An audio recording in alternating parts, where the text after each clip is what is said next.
watch party, I guess. Counter Strike day 1. Let's go. कैसे करा जाए? बड़ा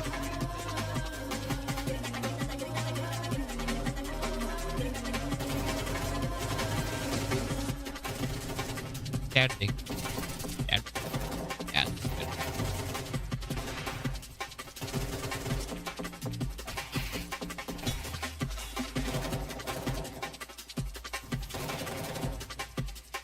Let's go.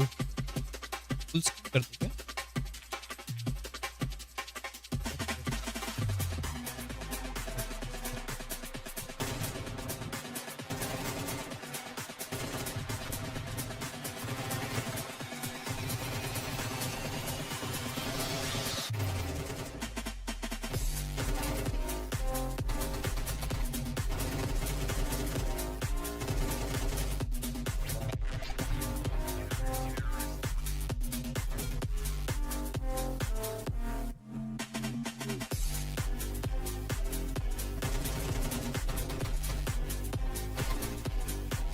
Expect welcome to the stream, brother. Yo. Hold पे नहीं यार.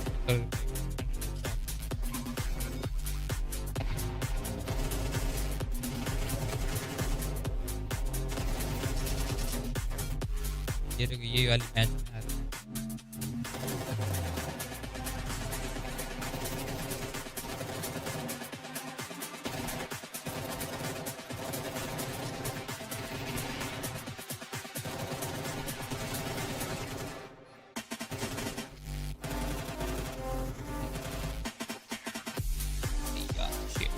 Yes, bro. क्या हार गई तो हार next time.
Guys, like the stream, okay?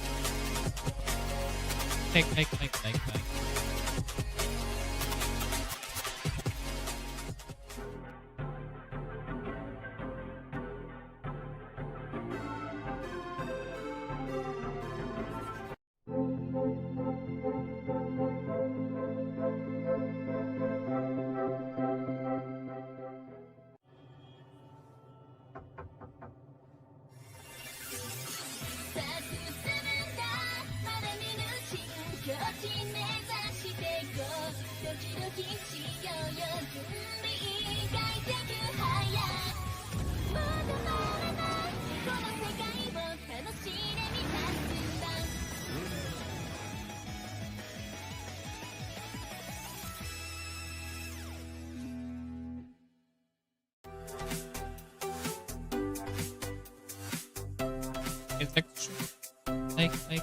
One of the biggest esports on the planet is back, with a tournament as big as the major itself. 32 teams enter the arena to fight for fame and glory, with only one match to define their path forward.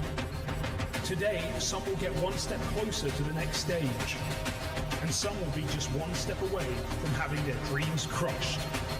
The biggest prize pool Counter-Strike has to offer is on the line. 16 matches, all or nothing. This is the game you've been waiting for.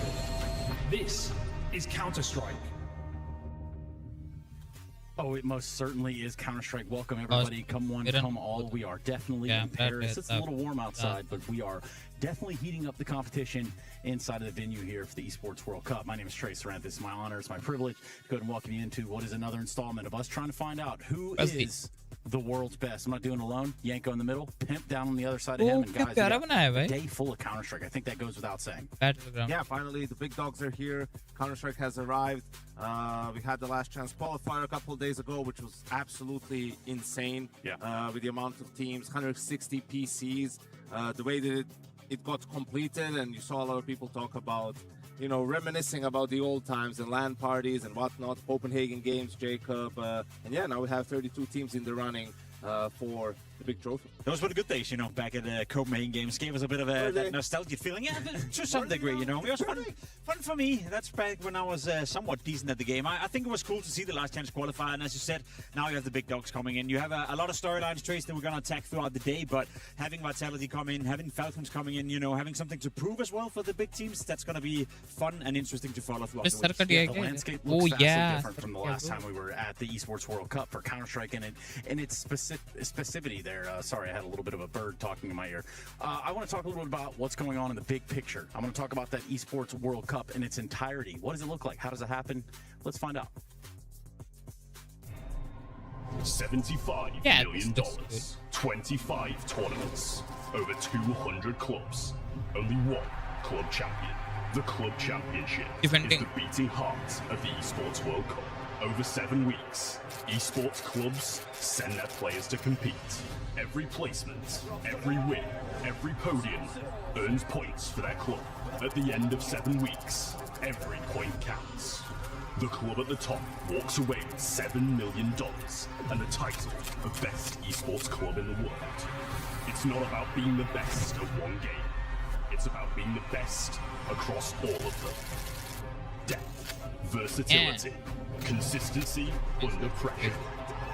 Very good animation. One championship Your trophy. PC कब अभी Windows का update अभी क्यों आ गया bro? Wrong timing. Watch history unfold Wrong in Paris timing. at the Esports World Cup 2026. 2026. Who are the sponsors?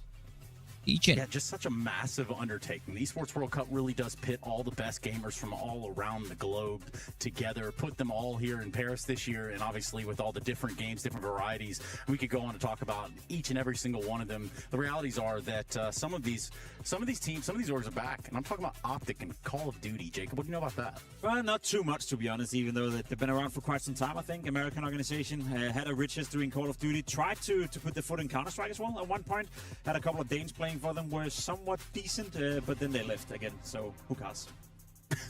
Yeah, I mean, tons of different games. Obviously, Falcons, two-time champions of the club championship, looking for that three-peat, but it's not going to be easy. There's a lot of organizations in the running. All gamers are leading the charts at the moment, but Falcons do have the most teams, right? Obviously, Counter-Strike is a huge game for them. Even outside of the club championship, they're looking to bounce back, start the season strong after lifting the trophy at the Cologne Mate. Same goes for Vitality. I remember last year, I believe it was Yanko, we had to cover a third-place decider game where there was $1 million on the line because it would affect the club championship and how the final standings would end up. So safe to say that, yeah, in isolation, this is a big tournament for Counter-Strike, but in terms of the club championships and the revenue for the clubs as well, it could turn out to be quite important as to who do well, you know, whether that's Vitality, Falcons. I think the Thieves are even in the mix in the club championship as well. In terms of expectations for Counter-Strike, don't really anticipate them scoring too many points, but safe to say they have a chance. Look, they already won some people's hearts just in the fashion that they got here. And I think, you know, that one will come up in due time. But obviously with the amount of games going on here, I don't think it can be understated just how much of an effort this is, logistically speaking, to accomplish all of this in the time frame that we have, Yanko. It was just funny to me, you know, if you told someone before COVID that Simple and Device will play each other in a qualifier on LAN. And there's already 28 teams at the event, so they're battling for, you know, the last 4 spots in a qualifier. But it's just how it is now with the VRS, and when you're starting teams from scratch, it's a tough climb, really. And 100 Thieves obviously had a whole season where they weren't able to break through, and this would be huge for them if they're able to get a couple of wins, get higher in the placing, prize money, all of that.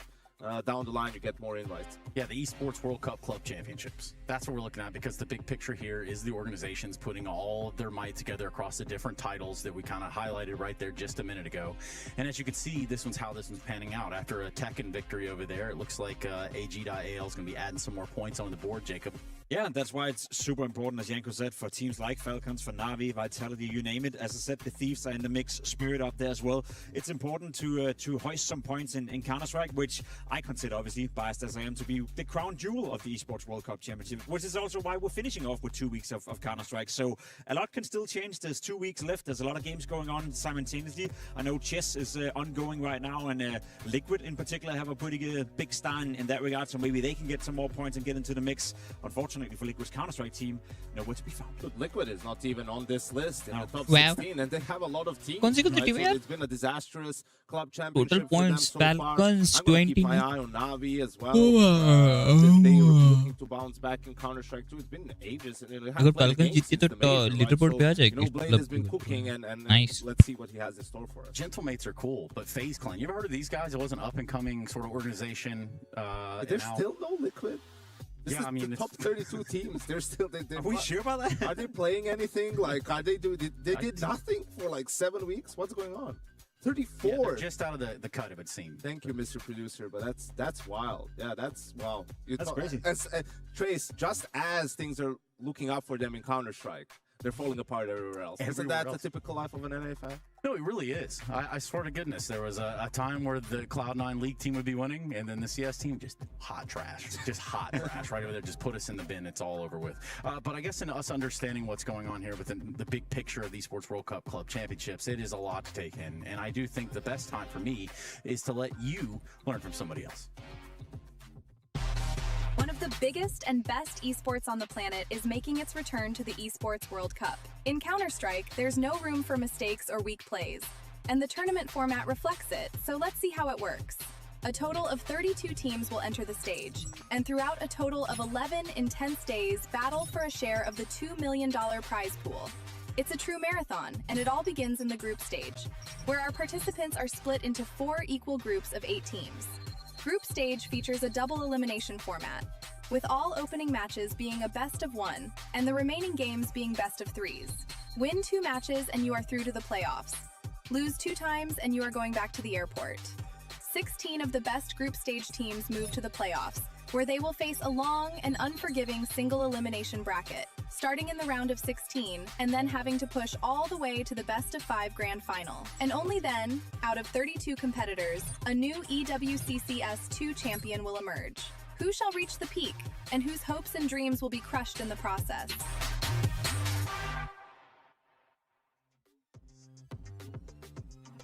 Well, if there's one thing I know about this group I have here on the desk, is that they love to see hopes and dreams get crushed. So, guys, how do you feel about that? How does it make you feel, knowing that, yes, we're still crushing keys? Yeah, I think it's awesome. I just want to say, I think the format of this event is like unlike anything we've ever seen, really, in Counter-Strike, where you have 32 teams, the world's best teams, play against each other at the same time, going into a 16-team playoffs, you know, and you had a 64-team open land qualifier, so anyone could really try and get into the tournament. If we could just, if it weren't for the opening round best of ones, there would be no debate, but I still think it's like a pretty insane tournament to have.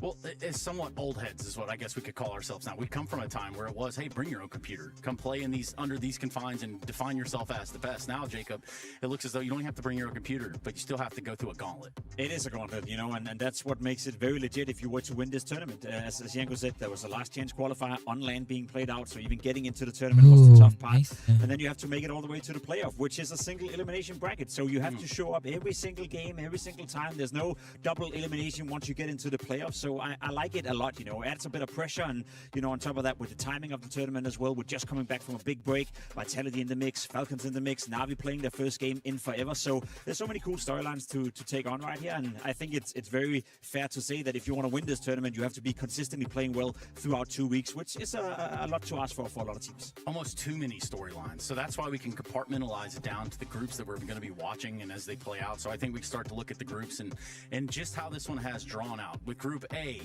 Jacob, you look like you want to take this one. Yeah, sure thing. You know, you have the heavy favorite in Team Spirit at the top of the chart right opening here. A match couple of आज interesting का teams in the Team group as Spirit well. का For me, ये हो G2, वाह I have an eye on बाप them. I'm curious to see how they're going to वो fare आज this Spirit season. खेल रही है Take the और step up shit and camera be camera a हटा team that is consistently in the mix for quarterfinals, semifinals, Luminosity etc. भी And oh then, Luminosity I guess भी है the bro last one I G2 mentioned here, Yanko आज will के be matches around, fun है coming in भाई with a new lineup, new आज coach, matches they could fun be है to be honest. Yeah, it absolutely could be interesting. Today we will G2 enjoy some games also and rough start, Luminosity not are making it back to brother the with land against portion of Gamer Valkyrie, Legion losing to Team G2 Liquid with Spirit. MAT Absolutely gonna be and disappointed with the Big loss with to Valve, Aurora but yeah this is, group M especially looking at their bracket, like this is where Spirit, they're gonna be in the playoffs no matter what. And then on the other side, yeah, G2, we'll see if Big can improve on what they've shown us at Cologne and take the next step. Show me Group B. Let's see what we got cooking over there. Again, there's a lot of groups, 4 to be exact.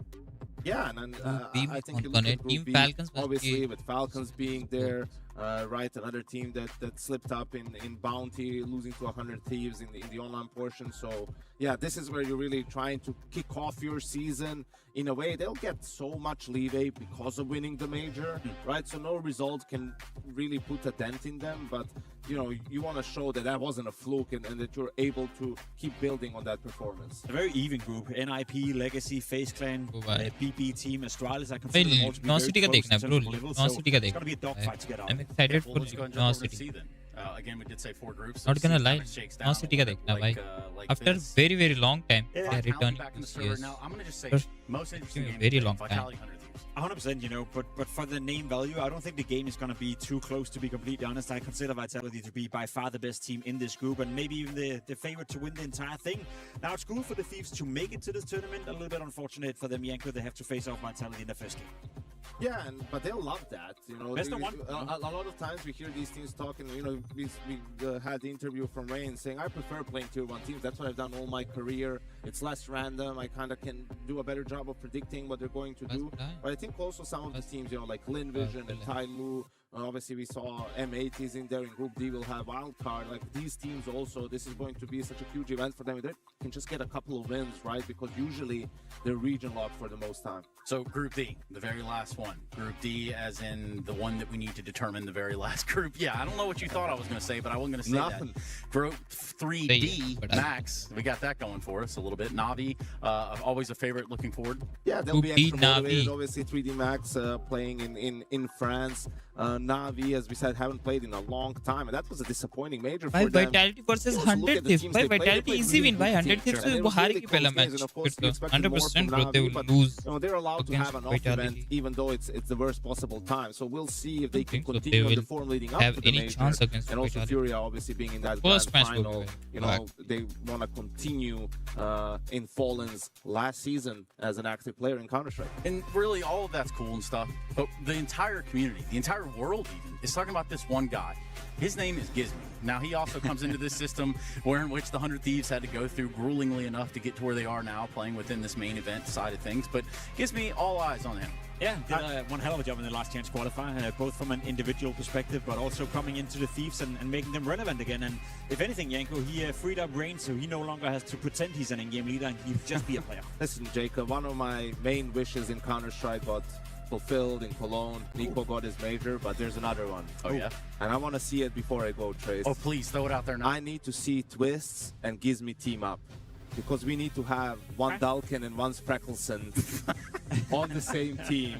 Yeah, okay. They could both go to Magic. I think that would be perfect, actually. Yeah, you know what? I think that's on the block, isn't it, Jacob? I mean, that was on your radar, wasn't it? Not at all, to be completely honest. But it's okay to have dreams, Yanko. You know, keep dreaming. It's not going to happen. Yeah, well, the dreams have actually got these teams through this portion of the tournament. You know, it's obviously, we talked about how big of an undertaking it is, how many different chances you have to get through to work your way into it. Now, this is just fruits of your labor. They're talking about a gauntlet. I mean, you had to play 3 best-of-3s in a row on that final day of the qualifier to make it. And GG Kao definitely, you know, sort of the surprise package in that regard of making it through 100 Thieves in a very tough lower side of the bracket. Also able to make it. That game against BCG was huge. You mentioned Gizmy had a couple of unbelievable clutches to keep them in it and to get them over the finish line. Yeah, K27 as well. You know, nice of EWC to borrow them some shirts so they could show up and look like a team as well. Played well in that qualifier and made it all the way into the main event. Yeah, and sometimes playing through those qualifiers, we were talking about running back the years for ourselves. That old guard is still kicking around. And of course, we talk about them in some of their heydays, thriving through those systems to where they are right now.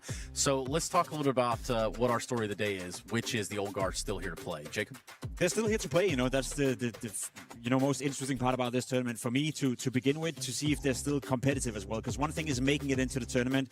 Spoke about Vitality going up against the Thieves, where you have Device coming in, you have Rain coming in, household names of Counter-Strike. But one thing is making it, another one is actually being competitive against the likes of Vitality. And I think that's going to be a tough one for the Thieves. It's going to be tough for Tapson and Big. It's going to be tough for a lot of these old players.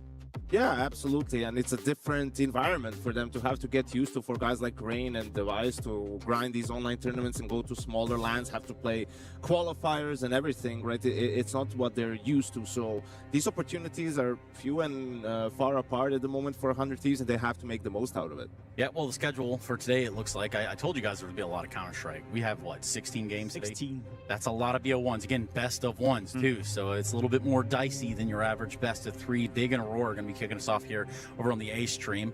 And then the whole day kind of rounds out in a way where we do get that Vitality 100 Thieves game towards the very end, and that's a Group C opening match. So just a couple of games in between there and then.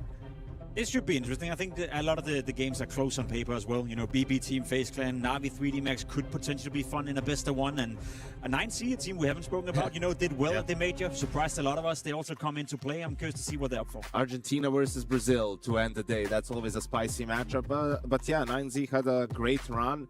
You're looking to see, all right, can they do it now in a consistent way against some of this top-tier opposition? And they're already a lock for the major with how deep they play, so they're playing with house money at the moment. Well, speaking of the house, we're not so far from theirs. It's Berlin International Gaming. We get to see them maybe a couple times a year. This being their Super Bowl, I think they so adequately put against an Aurora Gaming on the other side with a couple of fresh as looks. a new player, mate. So cool stuff around the edges on this one. I would just say Aurora, obviously the one to talk about, but Big might have a little something in the chamber. Yeah, well, Big, one of those teams that did make the run last season, right, to make the major out of nowhere, really, in a way, playing some of these online tournaments, playing some of these smaller lands, and then, the 12-0 comeback. Yeah. I guess who was it again, Trace? I guess we'll never know. Anyway, moving swiftly past. Yeah, so getting, advancing in the major and getting some points there, playing the XCE tournament in China, making the playoffs. So it's slowly building, getting back to play, just playing Tier 1 Counter-Strike on land. That's what they've been looking to,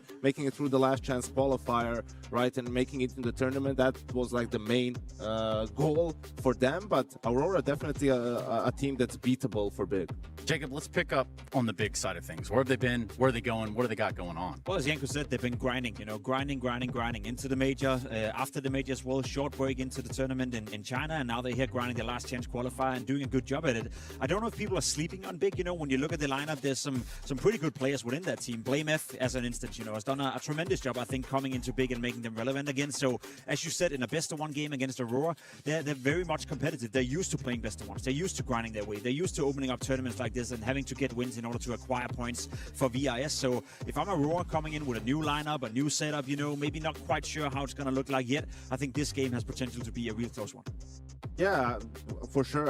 I think also you have to talk about communication for Aurora, right? Okay. Like going from a full Turkish lineup to now an international lineup, and for guys like Zantares and Bicadia, Voxic used to play obviously on international teams. Bit of history, Zantares big, Yeah, and Zantares for a little bit, but I think it's just about getting used to, the pace, the call-outs, right? Like it becomes difficult when you need to piece a couple of sentences together, sort of suggest to your teammates something or ask for some help, for some utility. Oh, you do this and then I'll do that. That's where it gets more difficult for people who are not native speakers and who haven't done it in a long time. So I think you'll have those growing pains definitely with Aurora, but put together a great team, I feel like, with the additions of Kiksan and Jimmy, two guys who, maybe their stock was a little bit lower, but I don't think that's completely fair looking at their circumstance. And then obviously the addition of Ash, a guy that for a long time we've been looking at and say, hey, he probably deserves a better team, better pieces to work with. So now they have all that, and they just have to sort of work it out together. Has to be said as well, two teams who are aspiring to two different things. Big have been built on a low-key budget, there said, keeping some of the German players, having Tapson in there in the mix still, brought Blame F into the mix, an expensive player, that's about it. When you look towards Aurora. I mean, as far as I understand, their aspirations, they want to be a top team. They want to be in the top 5. They want to be at every single playoff, at every single tournament for the future, investing in Kixen, investing in GymFat. So you're looking at two teams who are working with vastly different budgets and vastly different aspirations. Despite that, right now, right here, given they're so new, they should be somewhere similar to each other. Do you think they keep the same roster for the rest of the year?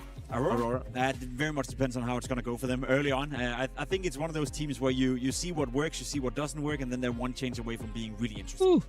Yeah, I'm just looking at the Aurora lineup. Of course, if you're living under a rock or you didn't exactly know what happened, it does look like a Woxic, Xantares, Wakadia, GymFat, and Kixen. Now, Kixen bringing the sort of strategic element there.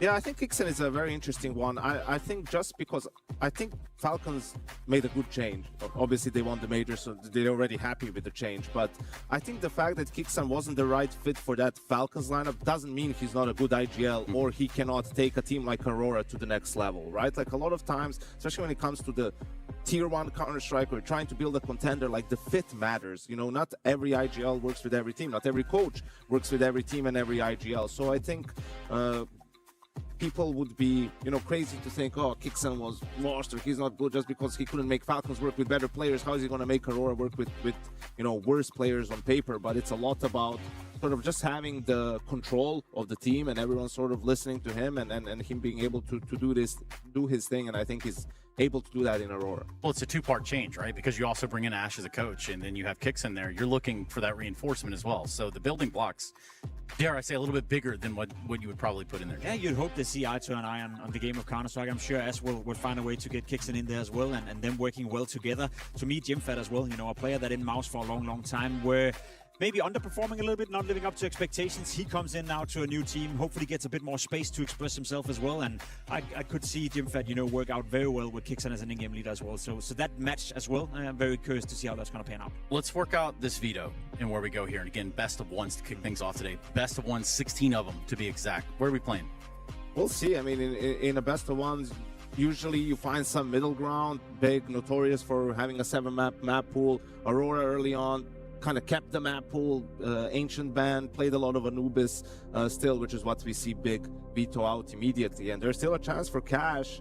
And we get it right first away. Game of the day. A new map in the pool, replaced Overpass after the major. An old favorite for many, Jacob. Yeah, I remember playing Xantares on Cash in particular. I think he was the best player in the world. Aurora versus against you specifically. Against me specifically and everyone else, when he was in Big back in the days. And I think Space Soldiers, they were like god tier on Cash compared to how good they actually were. So there's definitely some know-how in terms of how to play the map. But also it's a sign of two teams who are coming in well prepared. They've had a long break, they've had time to practice. So integrating Cash into the map pool and being willing to play it in a best of one, kind of ballsy on both sides of the team, which is, the way I want to describe this game. I think both of them are walking in believing that they can win this one. There's no clear favorite on paper, so it should be a fun one.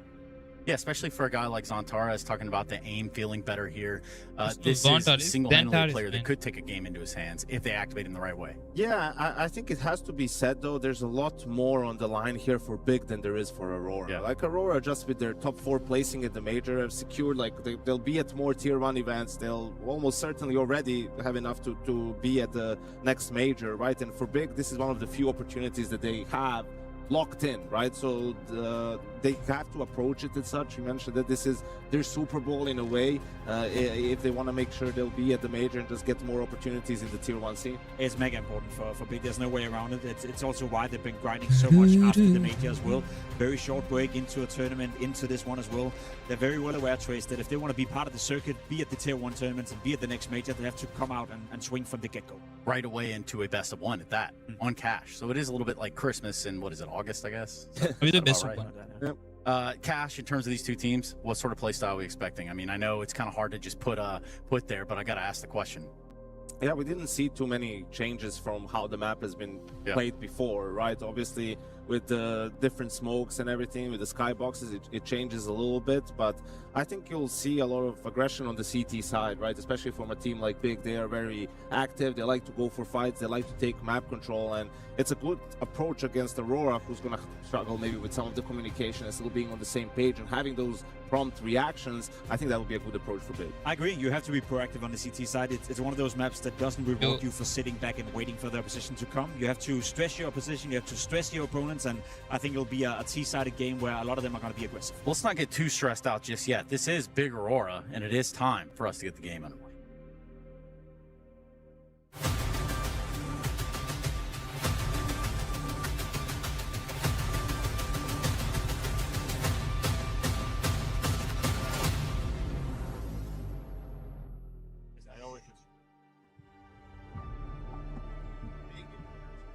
First match of the day, buddy. First match. Like, such a big clan versus Aurora.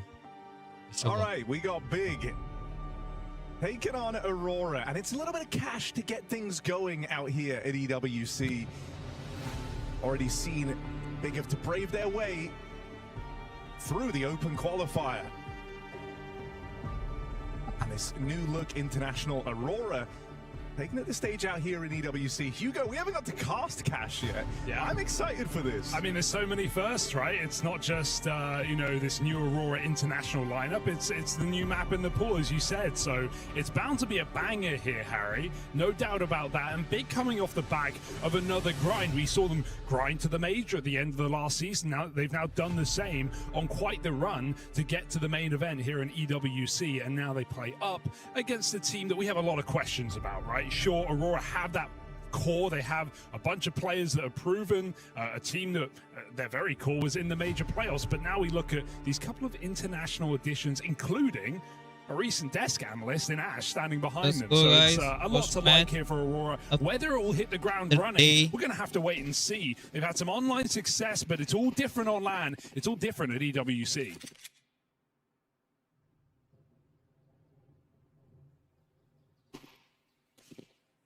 Let's go.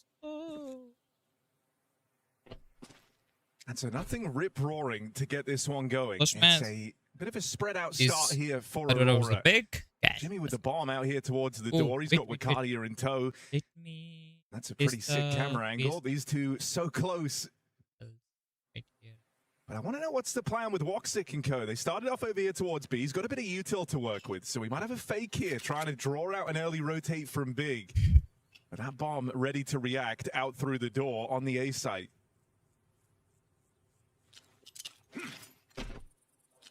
CT smoke lobbed in. And is this going to draw much of a reaction? Big thought about it. BlameF hasn't moved a muscle, though. Out close at the door. Lets the first guy past. BlameF can't deal with it. And so Aurora will get through. Bomb in tow. And this is shaping up to be their pistol round. Yeah, it's not like Big moved that much. Sure, Tabson backed up off a bomb site, but I BlameF don't think he could have done too much either way. Aurora run past those dual Berettas and barely anything done. That's a nice bit of damage on the way in, but Glocks are everywhere. Big are not getting back into this bomb site. Grix 1v4. And Aurora just called a pause here and peeked together at the end. Nice pistol from Aurora. Some set piece, some strategy behind that. Little fake on the B bomb site. And some well-placed util on A. So pistol round comes in here for Aurora. Wondering if we get that force buy from Big. It is CT Cash after all, right? This was a classic. Get up in your face. Lots of options for aggression on this map. Lots of moves you can make. So Big do indeed go for it. Going to be keeping my eyes on middle in this game, right? The variance of how you take mid as a CT player. Are you playing for it every round? How often are you giving it up? When the T's realize you're giving it up, what are they going to do with it? Aurora know in a round 2, there's not going to be a lot of util behind this buy. So they just take full control straight away. Sandbags, Molly, Z-Smoke, and it's all theirs. Question is, where do they go from here? Bombs outside of B. Aurora just milling about in the middle, ready to split vent. Big are realizing in the quiet something could be happening. They start to shift over. Yeah, and this is a well-timed gamble from Big. Yeah. Third player in tow. JDC taking that first bit of contact, and in comes BlameF out from the spawn. Util finds a bit of chip damage here, but it's nothing to write home about yet for Aurora. They're looking to change their mind here, and that's going to put them away from the stack. Tabson nearby, out towards Z, could disrupt everything with a well-timed backstab. Needs to convert on these kills, gets out with one of them, but it's Antares trading it right back, and he is clean with it on the AK. Bomb's going to cross on in, And in come the rest of Big. They are here on a good timing. That bomb not down yet. Things are getting stressful for Aurora. They're going to keep the pressure on right now. Big are pushing in. That bomb will not get planted easily. Favin gets dropped, though. That might cool it off for Big. Kixon's on a huge flank round the back. So backstab to Playmat. Puts this one in the pocket of Aurora. A nice mid-round call made by Aurora to get out of there upon seeing the stag. It was a little bit slow coming out A main. They wanted that cross smoke, but it gets them in position to win the round. So a little treacherous, but a conversion nonetheless. Full eco now for Big. Aurora with the chance to really build into this game. Fixed it. Of course, it's an Aurora in a very different position. Aurora, keep in mind, we talk about Aurora at Aurora. EWC. They were in the grand final last year. It was a shock anyway. They took down Falcons in those semi-finals. They had quite the run with this Turkish team. Let's go. Still keeping pieces of that. So maybe looking for another run here, this time in Paris. Let's go, one tap. One tap, you can't kill it. It's the German Deegs, though, Harry, that can never be underestimated. It's true, they can't. But, I mean, up until now, I think Aurora done a really sound job of just kind of dodging a lot of the danger here.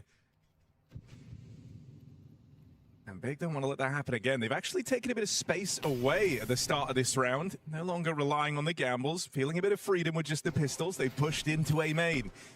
That's given rise to an early stack out towards B. Moving in. Kixan here, who's gained a lot of ground, isn't known about yet either, and with his teammates covering, oh, it's weird. He hasn't cleared the site. JDC's right next to him. Kixan just had to look to his right, and he would have found this guy. This is going to come as a real surprise. Oh my god, that's JDC, that's a disaster. Give it a bit of a golden ticket there to try and steal that round away, or at least make it interesting. But he's flubbed the shot. Almost got it, brother. That really ruins the vibe, doesn't it? That really ruins your whole day, and it adds a little laugh to Aurora, who just get given a gimme. Oh, I said the German Deegs, Harry. I was expecting a little bit more than that. Awkward round to lose. Aurora looking very comfortable in this map. It makes sense, right? New team coming in with a new in-game leadership, a new coach, right? Wanting to immediately establish himself on a map like this. One that, you know, some of the top teams, I think, they're not going to entirely avoid it. You can't at the end of the day if it didn't get swapped for your Instaban, but maybe they won't be trying to perfect it out of the gate. This gives you a leg up. Aurora going to run into this B site into the 4th round.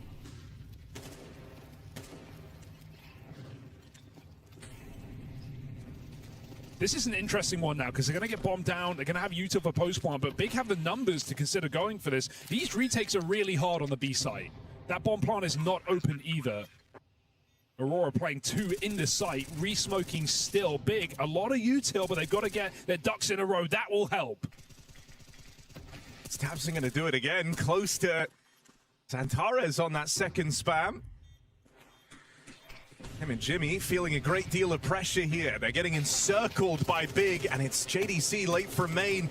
Meant to put a bit of order back on this. Comes through with Blame F to reel that round back in, and Big are on the board. Their first rifle round instantly finding a bit of success. You do wonder what would have happened if tabseN doesn't get that burst kill through the smoke. A 3v4, a 1v4 for Jimmy. He puts it into a very winnable position, but just overwhelmed by numbers.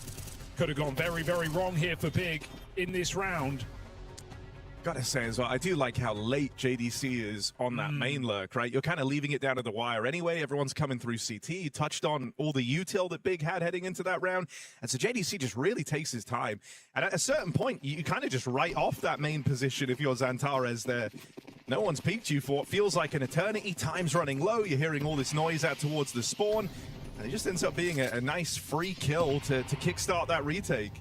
Right, so Big have something, and they have Aurora within breaking point. Winning this round puts them back to eco.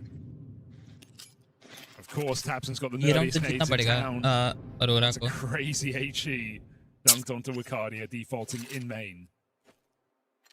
Ready to get out and over on middle.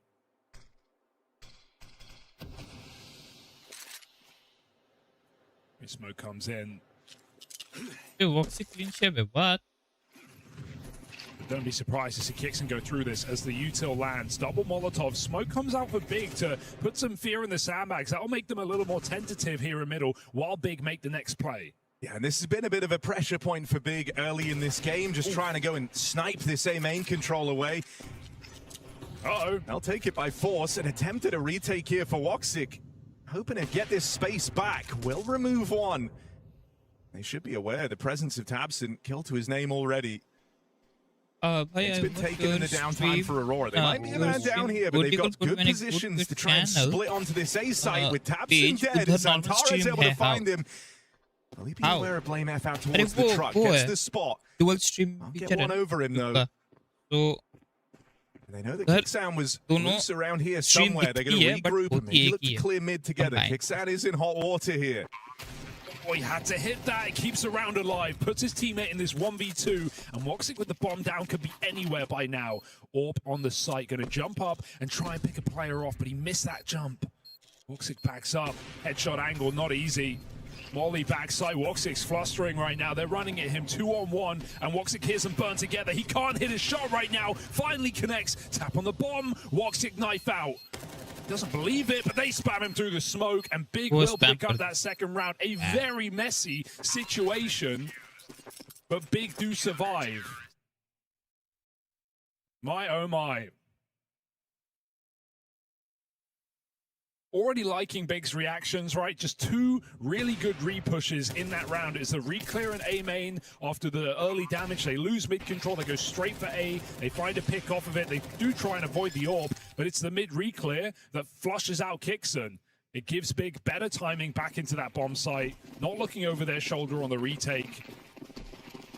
And staying above water now, in fact, looking to fully break Aurora, who have forced off of the bomb plant. Full exec, but it's very quiet. Here they come. Grix might be blind, but it's no problem. Posted like a bit of a turret at the back of the site here. They still haven't flushed out this AWP, and they're not getting any closer to doing so. Well, that one is ripped away from Aurora decisively at the hands of the Grix AWP. And I do like even, you know, at the end there, Jimmy seeing JDC getting aggressive, aware now that you're getting a lot of these pushes across the map for Big. You've seen them in A main a handful of times. Now you've just seen JDC commit through that B side. Wonder if this is going to slow things down for Aurora, right? Try and gauge some of these reactions a little bit, try and deal with them, stop the big pushes.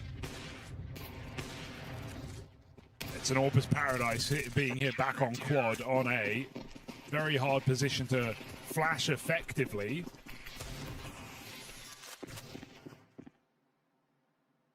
Now Aurora do just have Deagles to their name. Big happy to take the fight. Not really been seeing these fakes for Aurora really work, even though they've delivered them rounds. It hasn't felt like Big have been massively out of position. They've had pretty good info all CT side long, and now even in this round, they're happy to take fights.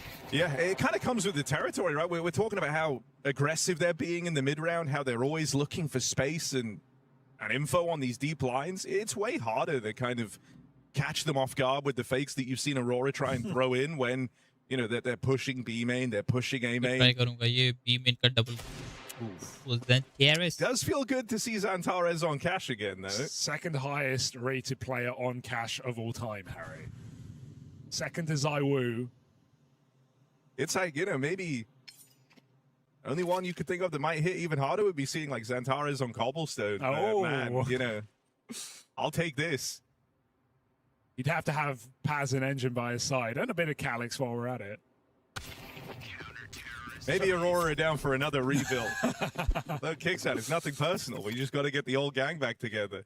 One more run, one more ride.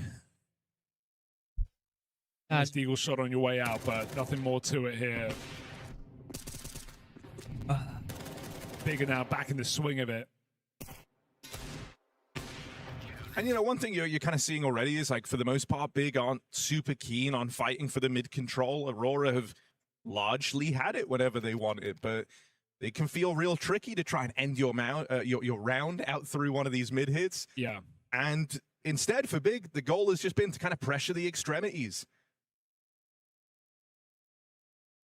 It's also, even if you're trying to come up highway and you throw that, heaven smoke that bleeds down, it's such a giveaway, isn't it? It's so obvious where you are. We saw that round. Tabson just walks out. They calm that smoke is down, so he knows the highway. He walks out. Z shoots him in the back. It's just such a walk out screen door, see what's going on in the upper bomb site. If you're waiting at a highway smoke, luminosity का उसमें चल रहा है यार. see if Aurora try and do more towards middle, but for now leaning very heavy A. Free smoke comes down. They go straight through. Xantares trusts his aim, but JDC puts him down. Opening move denied here, but there's another man over the boost. Oh my. Two rather solo plays here with limited support, punished, and then finally more is gone for. Blame F pushes in a 5-on-3. Big just never stop moving, man. This will enforce an A stack. Have that highway smoke, but JDC has cleared out mid entirely. This is faking no one. Big know what's coming.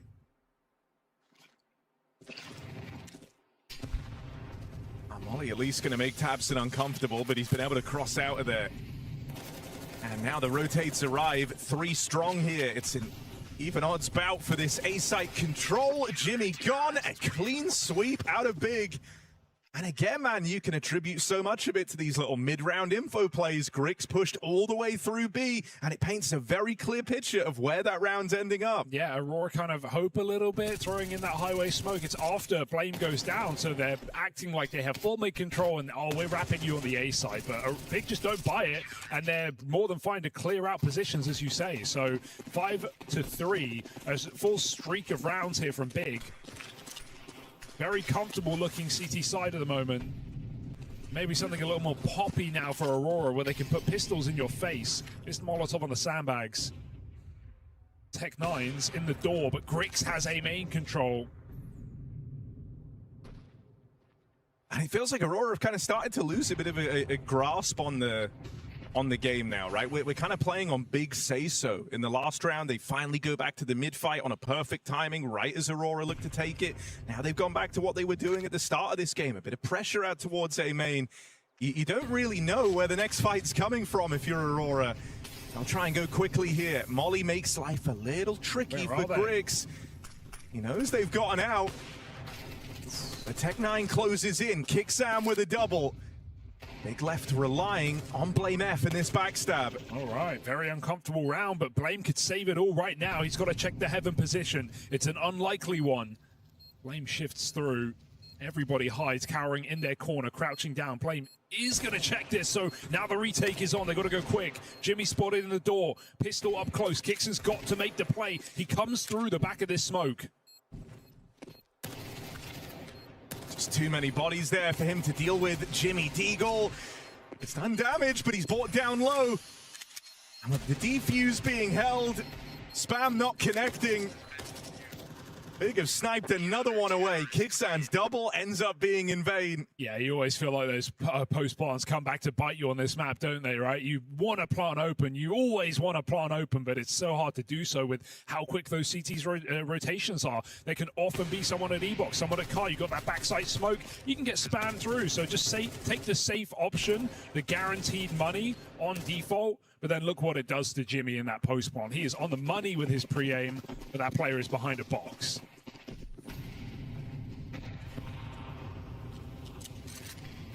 Big just keep racking up rounds. And Aurora have nothing to show for it since that pistol. Now starting to play middle more aggressively. JDC gets into the vent, supporting his solo AWP at B. It's Faven AWPing this B site. I mean, you already feel like you're in a very potent position here if you're Big, right? You've got that extra rotation now on the vent side in JDC. You've been able to take away the early mid control. JDC now can kind of be responsible for both halves. You will get mollied out of the vent. Saw nothing. And so that's given rise to a mid take for Aurora. Now looking for his split. Grix AWP fires off. It's going to fall to Woxic to try and get this trade. Grix ever gives it to him. Good patience for Grix, but they have crept out. And that's the repeat punish. Woxic waiting for exactly that. 4-on-3, some missed jumps still. Wicardia just trying to get off this forklift, but a headshot comes in. Certified is Wicardia. Faven follows up. Xantares kills the mid-rotation, and now dropping back to this B-side, but Faven's read it quickly. Yeah, he's here ahead of time. Xantares can't afford to fall. That bomb's still making its way over. Faven lobs in a boatload of util, but isn't really in a fighting position here. He's looking for a rifle. That makes you feel like he's going to give this a go. They have the money either way, so it gives him two options. He can just have a little poke around, see if a kill is offered up, but with how slow this flank is. I mean, he threw in a lot of util from CT. They know he had that AWP as well. I think this is the last thing you're expecting, that he's gone for the full reroute around. Time's the problem, though. Got to be real swift. Needs the double.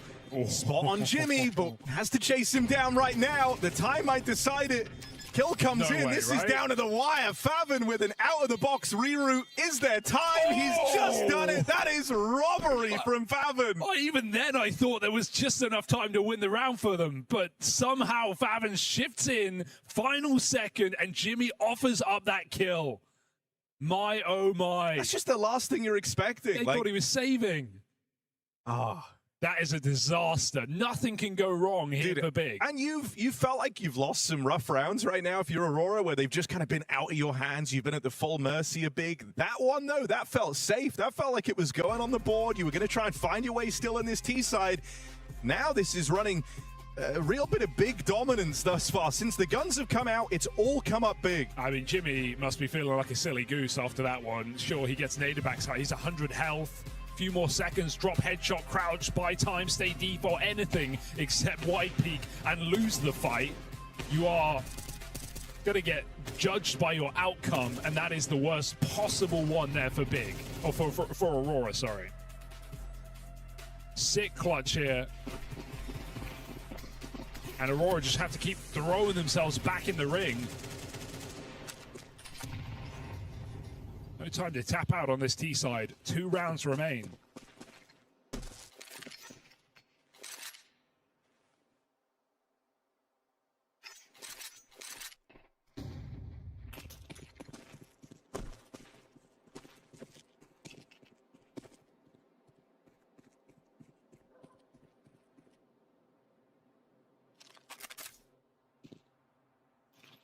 Holding for a move. They're giving them nothing. And well-timed utility has really been the CT side for Big. They do miss that Molotov, but Xantares is already over the top. Big control conceded again from Big. And what do you think they're going to do? A repush coming in at the same time.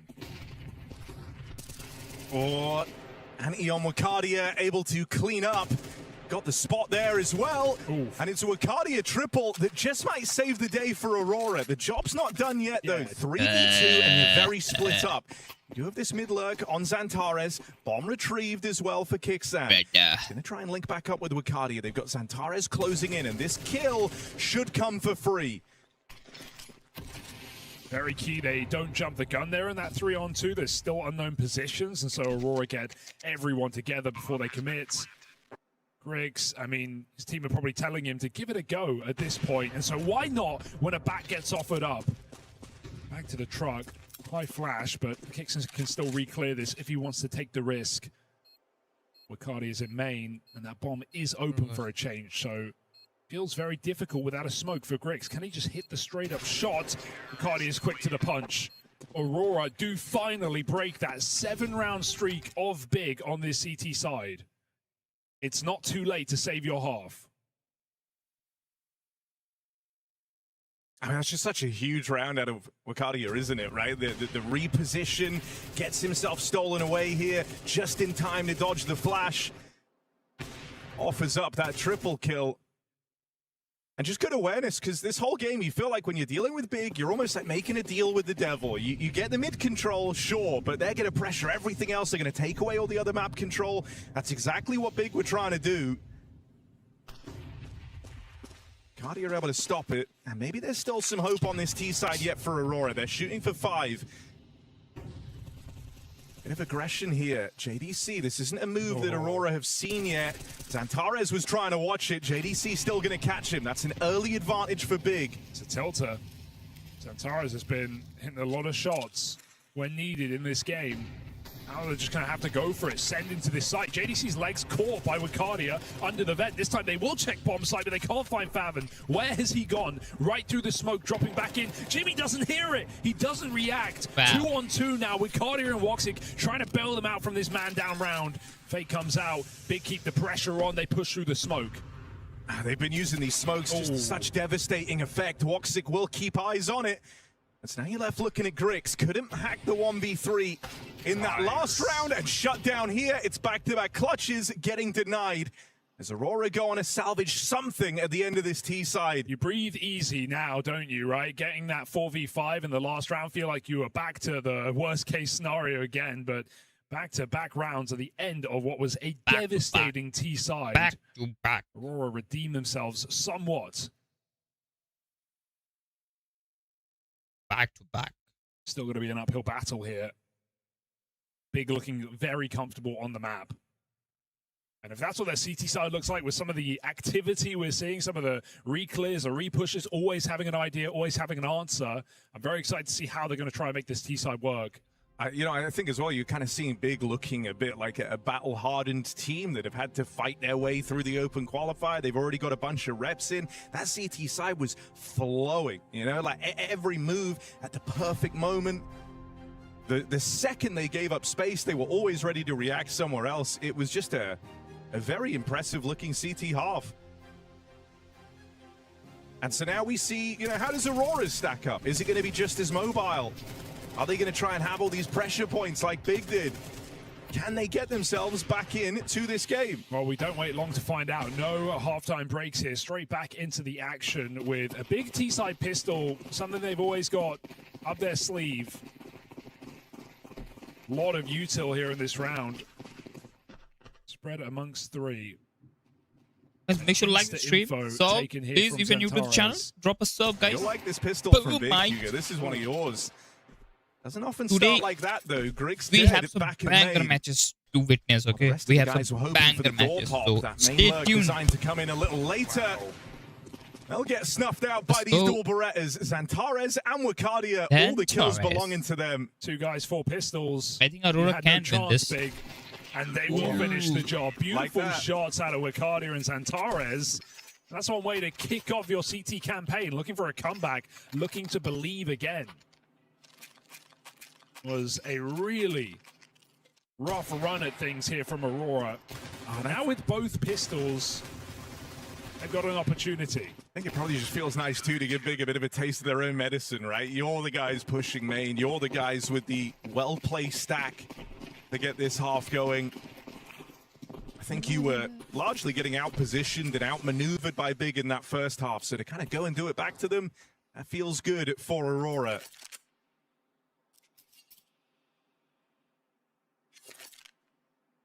Eco for Big, and it's just this Deagle on Blame F. Really hoping for a bomb plant here. Look at the positions. No one in the bomb site. Going to have to hit some incredible shots to stop a plant at this point. It is coming in. Double nade on default, too late. And so Big just trying to squeeze a kill or 2 out of this post plant. We need some one taps. We need some one taps. Ooh. Ow. Why stop? How much more can you really get here? Griggs on the burst Glock. It will let him down. But that's all well and good. You came for the bomb plant. You got out with a little bit more than that. Couple of kills to boot. Extra money for the round ahead. Yep, Aurora might have won that, but you've got them within touching distance of a reset. That could shape up this second half very nicely for Big. This is where they have to deliver. You can buy utilities in this follow-up round. It's still a really weird place to be, right? Because we're 7-7, but Aurora have only won 2 rifle rounds in this entire map. So it remains to be seen whether they're up for the job. Big is still in a commanding position, but everything changes when you swap halves. What do you think? Who will win, Big or Aurora? Aurora or see Big? If that same ingenuity is a factor here on Big's Let me know in chat. As well. Aurora Similar or Big start Clan? for Aurora. Only Kixon in middle, throws his smoke, gets straight out. Looks like we have a push coming in from Aurora. Main aggression off the rip. Second flash, but Favin's been able to dodge it. Yeah, and that's the two top performers, Wakadia and Xantares, just offered up on a silver platter right at the top of the round. Feels like a really weird play, right? Like, you've got to be ready for Favin in that position. He's just crept through ahead of your molly. You have a deep smoke. You've got players, sure, throwing nades behind it, but the T's have the timing. They could be in main, and we see that flash dodged completely by Favin. Wakadia. We jumped two direct players for a smoke. Yeah. Very bad round, boys. Wakadia knows how potent that box is for dodging the flashes too. He got a double kill there in the first half. Now look at them. They've just... Guys, make sure to like the stream as well if you are new, and drop a sub. Thank you. Not for long. Careful, it can still go wrong. Re-peeking con could be well timed. Whoa. Good cover here from Blaine. Wow. And they just go right back to B, knowing where Woxic is. This round goes to Big That just feels crazy. That's like an eco strat to me. Like, you're jumping two players through an A main smoke with a flash. So really curious first gun round here.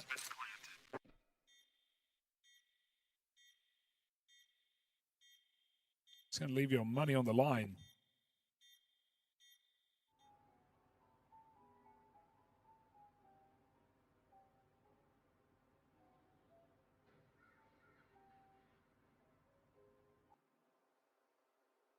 CS को watch party करने में मजा ही कुछ और है भाई, मजा ही कुछ और है.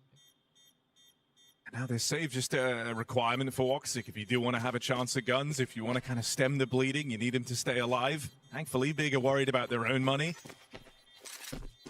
So not playing for the hunt yet, but if this keeps up, they're going to stop showing so much mercy in these saves.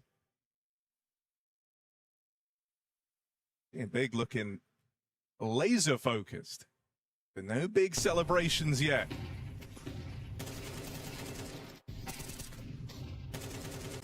Well, it's a long 2 weeks, but it's also a pretty comfortable group stage in the sense of, you know, you win a BO1 and a BO3, you're getting into those playoffs, so well within reach here on Big Aurora side of the bracket, playing the winner of G2 M80. It's a very nice spot to be, considering some of the big dogs we do have in this tournament. And sure, you can't dodge the best teams in the world once you hit a playoff bracket. It's a round of 16 after all.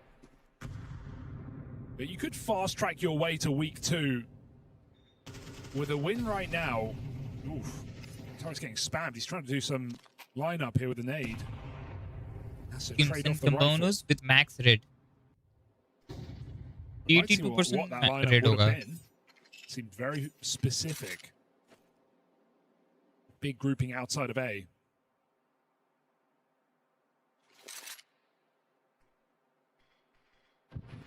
Tara is very low. The mid util does come in. This is all a fake. Well, they contact into A. Well placed stack here for Aurora. Woxic and Xantares able to get the ball rolling. It's the push out for Xantares that gets punished. Still, that Woxic rifle laying down cover, and you got to beg the question now, does Wakadia get overlooked? Ouch. You've been put through the meat grinder trying to get through these first two players, and you might have thought the job was done. Wakadia, the nasty surprise, playing it last. JDC now known about, and a quick reposition for Kixan as he just plays to evade. There's 20 seconds left in this round, and so if JDC is going to do it, something's got to go real right. That could have been it. Double nades down, and that's a save here for JDC with 10 seconds left. Yeah, again, nice reaction from Aurora. They already had a bit of a gamble in A with 2 players, but the mid util comes in. They go, hey, you want mid? Have it. Nothing is done with that position. It relies on the success of the A hit. JDC's calling, his rotates. Grix doesn't know about that third player in the bomb site. And so another rare entry to a rifle round win here for Aurora. And that was with their money off on the line after that A main push. So had to win that one, to be honest. Big with a timeout.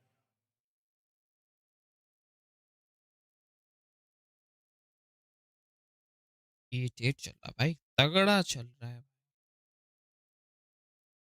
F doing a lot of chatting. I think if you're big, you're left with this feeling like you're making this harder for yourselves. You touched on it already, right? Coming into this second half, Aurora had managed to win 2 rifle rounds in the series. And it felt like Big were going to run away with this, but that's not what's happened. This CT side for Aurora starting to look a damn sight better. They're winning more of these rifle rounds now. A chance to actually break Big's money this late in the game. And, you could boil it down and say, hey, look, if they want a pistol, maybe they're in a better position already. Maybe this game's already over. That's not what's happened. Deep smoke again here. And this time, tabseN shows no fear about it. I mean, there's a variety of things you could be doing with this smoke, right? So Big just need to be very careful around the edges, but being held on a timing. Oh, Wicardia lucky to be alive. As Molly will stop scaling here, but Griggs wants the repeat with the AWP. His teammates are already out on the forklift. That's bomb committed in this site. Still, these rotations from middle are kind of cut off. It's just Wicardia having to act as a one-man army, and he'll get overwhelmed. Blame F with a shutdown on Zantares. And lacking the manpower here for Aurora.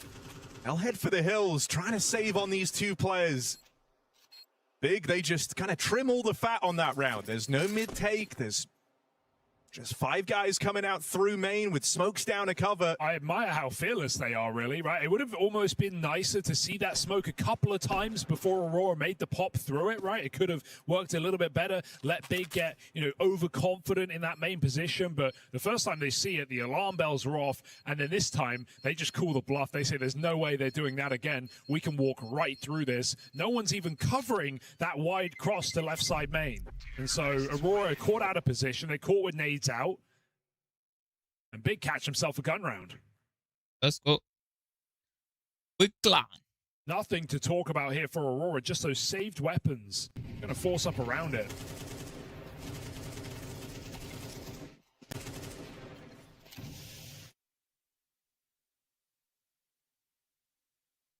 Big, knowing when to keep things simple.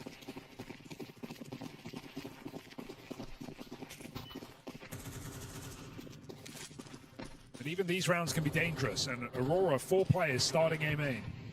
It's kind of a test of your reactions in a round like this, right? Because you're expecting some type of a push, you're expecting some type of a gamble.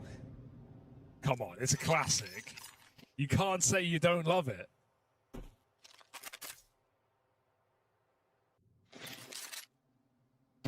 They're expecting a boost, just not the one we're seeing. Well, Wicardia lets them all pass. Too. I feel like, Old Cash, you're coming out, you're almost looking at that position a lot of the time. I feel like it gets overlooked here. I've yet to see anyone play it. Yeah. All right. But issue is, if you come up highway, that's not the spot. Yeah, that's fair. You're hoping for the A main hit, that of which Big have done many, but right now it's a B play, and you've only got Woxic home. Well, forget about this boost. This is looking like a tense round off the minimap.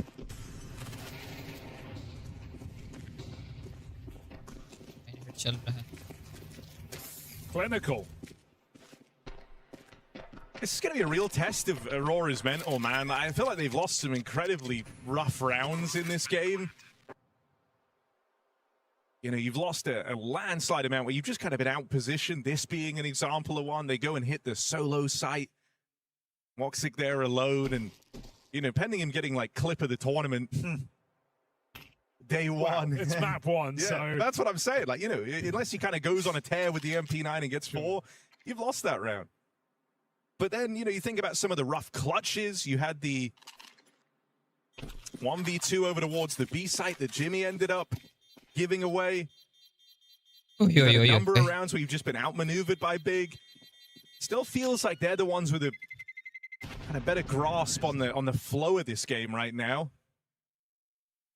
Yeah, from the get-go, it's felt like Big and more comfortable, that's for sure. But you also have to keep in mind they're coming off the back of an excellent major run into a classic map for some of these players, at least, versus a team that has made vast changes and has yet to find the success. Sure, they made a run in an online qualifier for Star Series, but with that exception, Aurora haven't yet proven themselves on land. So, sure, not only are you dealing with a new map for the majority of these, well, for all of these players in recent Counter-Strike, but you're also dealing with 3 Turkish players switching to English.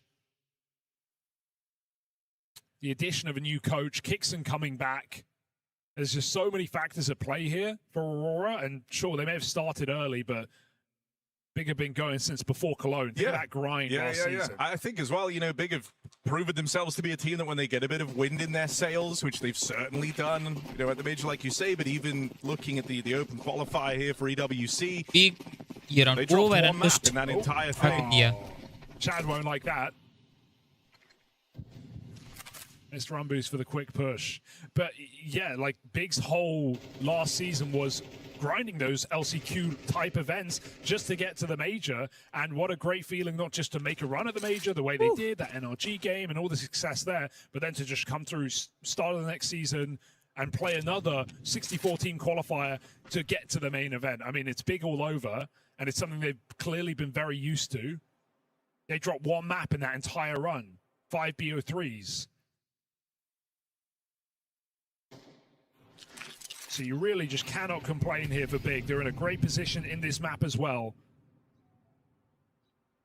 This round is a throwaway. Aurora can buy next no matter what happens. But if anything, this flank might leave them high and dry. They're actually losing the site as we speak. It's too late. It's a weird one, right? Like, you're going to have great timing on this backstab, but Grix is just turned around and watch it. Okay. Bomb could get lost here. Grix with a very important double. Wow. He was looking over his shoulder the whole time while they're hitting that bomb site. Like, this is too clear. This is too easy. Both the rifles behind you.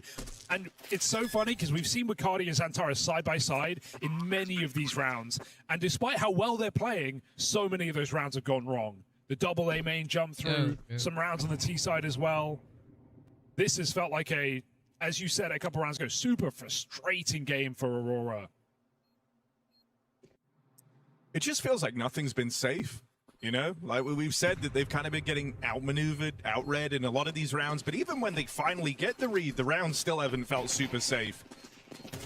Every clutch has had a bit of tension behind it for Big. You don't feel like you've won many of these comfortable rounds yet, where you just kind of waltz over your opponent, and Big are getting closer and closer towards tying the bow around this game. Aurora are getting slapped they've by been Big waiting for this gun round. This is where they've got to find their stride. They've got to kind of leap into this game. Bro, you need to do something, man. Gets away from Aurora, you know, we had a force, then we had a half into an eco. Like, Woxy doesn't even have armor on his orb, so it's been an expensive few rounds here that Aurora have nothing to show for. And sure, you know, this is the new look international variant of Aurora. But this is a core that found themselves in the grand final last EWC, like you say. So this is going to feel like a bit of a fall from grace in that sense, going down on day one. A core that found themselves in a major playoff just weeks ago. Of course, one step back for a hopeful 2 steps forward. But right now, Aurora are walking a tightrope.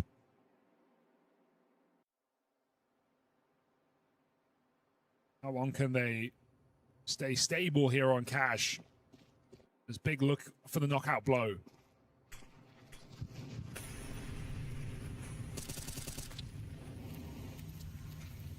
If you think you're going to get a free chance at this trade, you couldn't be more wrong. There's 3 players here ready to fight for this mid control. As Grix now takes to the line, they still don't know about Xantares up close. Now going to deal with Kixan. Jimmy now feeling a good chunk of pressure here. Holding on for this push. Out through the checkers. Tapson doesn't give him the fight yet. Instead, they're boosting Vent. Won't be ready for this. Xantares just gets gun on in time. Tabson can't mow them both down, and so an important step in the right direction for Aurora. You've got to give it to whoever made that call on Aurora to stack middle, right? We have not seen any serious mid takes in this game, to be honest, and Aurora have 3 players in position. They are committed. Xantares gets his kill. Woxit covers a boost. 3rd player ready, then, to make that call this late in the game when really nothing has worked on your CT side. Got to give it to Aurora for that one. Still not out of the woods yet. The job is all uphill here.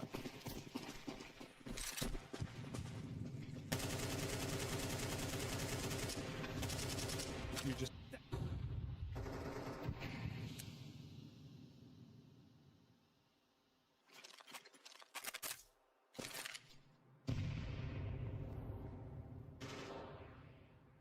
Early defaulting pressure here for Big. Back to A. Had a lot of success on this bomb site. There is no AWP nearby. Woxic on a deep line out towards B is nice, though. Oh, he smoked it. Okay. See, you think about what Big were doing in their So CT half. Bricks would really take that line, and it would free up extra players to move around the map. With that close smoke dropped in, it's going to keep a lot of eyeballs over here towards B, and that's while Big are setting their sights on the A play. It's the deadly duo. Wakadia and Xantares tucked in together. Well, Molotov, though, could really serve to ruin their round. It's forced the double setup wide and into the open. Bricks with a trade. Wakadia got to keep his wits about him here. They haven't had middle all round, so he is paranoid about this smoke. JDC awaits on the other side of it. Wakadia trying to cross out towards the forklift. Might need a hero moment here because his teammates fall like flies around him. Blame eyes on that smoke the entire time. And so Big, match point right there and up for the taking. You could just feel the net closing on Wakadia there. And then the teammate comes in, rotates, nades the smoke. I don't think he wanted that. He looked completely lost when that smoke gets popped open. He's waiting for JDC and Highway for crying out loud. I mean, the communication and the team play for Aurora, there's been these moments where you're really uncertain whether they're all on the same page. Another example where Big close in on them and find match point here in this best of one. Another attempt at the run boost, this time connects, and BlameF has had enough. Puts one straight down in middle. They're going to speed up. I mean, you've got the exact reaction you were hoping for here out of Aurora. A players rotated away, a gap opens up. Woxic on this line, dueling with the AWP. Okay. Brick's gonna get rid of him. Tabson follows up. They know Wakadia is here. They hear him drop down onto the highway. And they're left feeling like if they could just deal with him ahead of time, they're in a great position. Bomb planted, 3v2. You're going to the next waiting match. for this lurk out of Jimmy. That is kind of your one ray of hope here for Aurora. Wakadia drawing attention away, but a flash take into main. Oh, no. That was meant to be the end of Jimmy. Still time is working against Aurora. They've got to be clean with these openers. Wakadia gets a freebie, and it's handed off to Favin to try and close. Spots Jimmy on the push in. Can't deal with him, but is there time? I don't think so. I don't think so either. Jimmy's going to try his damnedest, but you can't cut those wires fast enough. Big lock in the victory, carrying forward their momentum from the open qualifier into day one of play here.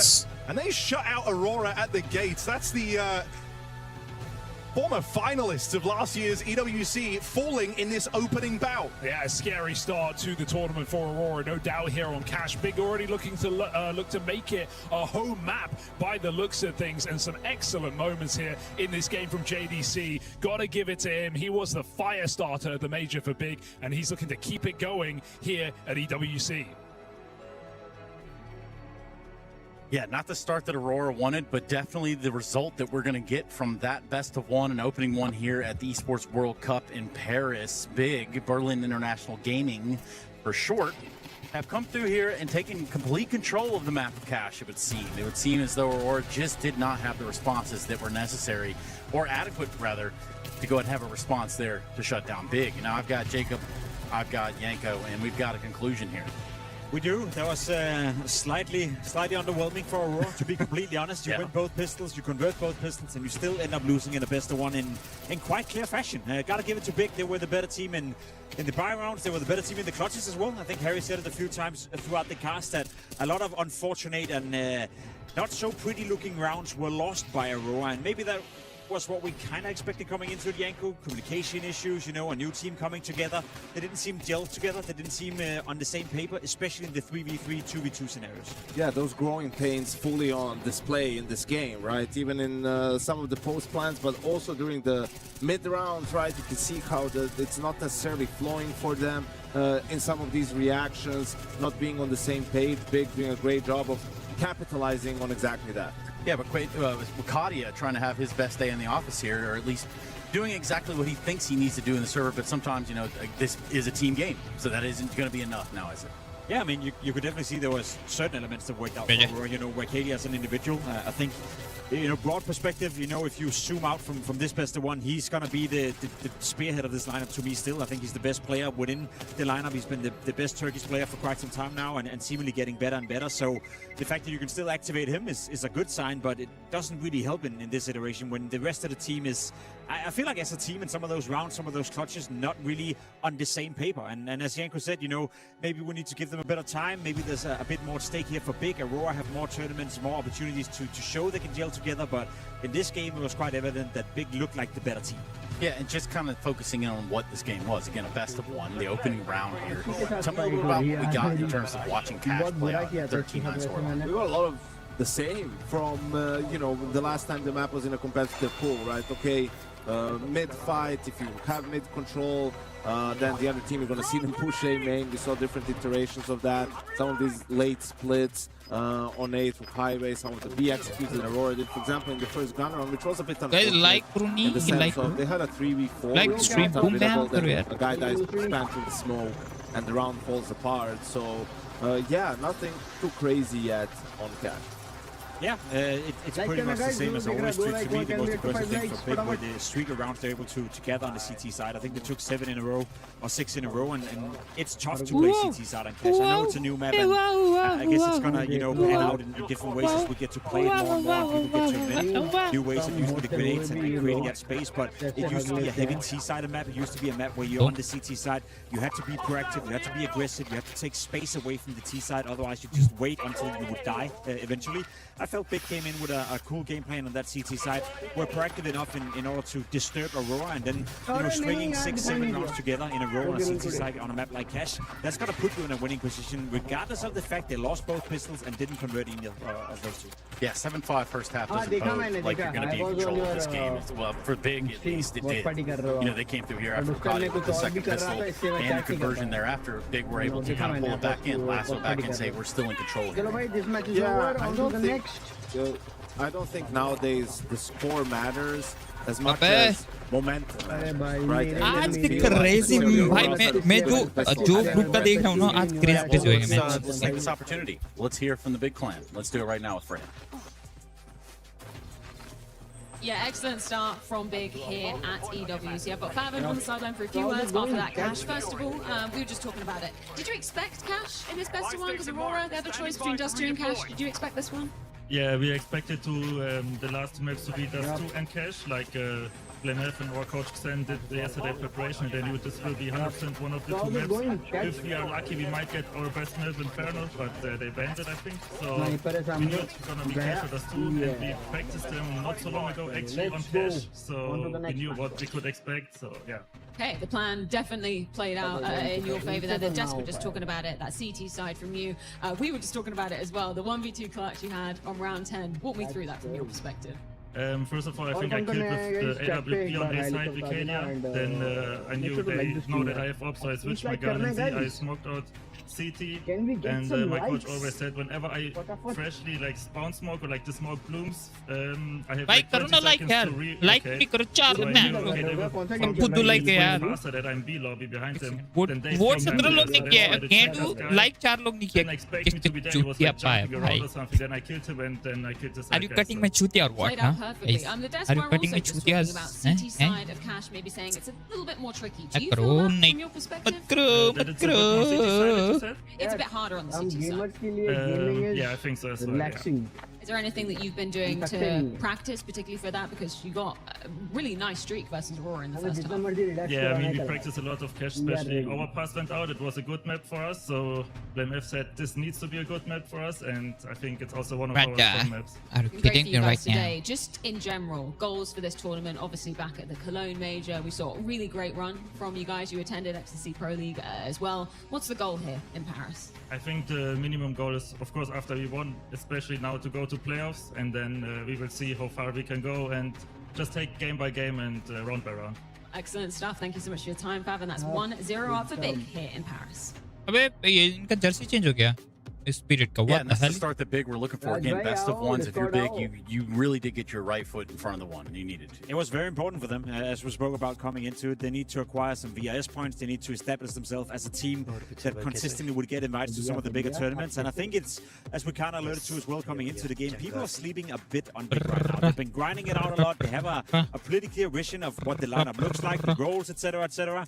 I sense you don't necessarily agree already. I just mean sleeping how? Like, sleeping in what way? Like, I think a lot of them have them in the playoff, and I think they're good enough to be in the playoff. I think they are, on the cusp of being, top 16 in the world of Counter-Strike. And I think Big is a team that it's hard to say they deserve to be at all the big tournaments, but they're right now making the case that they should be. And I think with the next couple of updates with VIS and the next run of invites for tournaments, they'll be in contention for that. I see them winning a couple of games more at this tournament. Yeah, could be. I think that I would put that as the higher end of the expectation, sort of, to be in the top 16, around that part between 10 and 16. Let's put it that way. But I think they're just suffering a bit. Leading up to the major, they were suffering from the fact that they didn't play any good teams. They were like, yeah, they have a good results. Their win rates look incredible on maps, especially. But how good they are actually against good teams, and they played some good Counter-Strike against better opposition. Even at the major, and now it's about continuing that. We talked about them playing at XCE.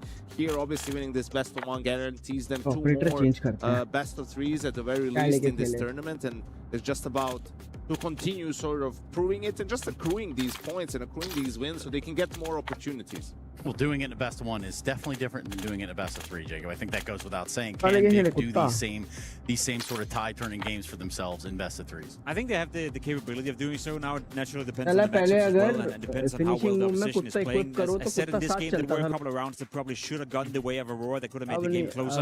I think we pointed out round 10 as one of the rounds where Fabian was even asked about it by Freya. At this point, Aurora is already losing grab of the game, right? It's 6-2 to 3 for Big Game. They're on this streak on the CT side. Again, Vicadia finding space right here, playing with big balls. I gotta say, he was one of the few players who really stepped up for Aurora and tried to make it happen for them. A lot of exchange back and forth right here that puts Aurora in a winning position. And I think it's outside of a nasty shot from Vicadia right here. They played well. Santaris catches off the rotation coming in from Blame F. When you have a 1v2 like this, the bomb is down and the player is so far away.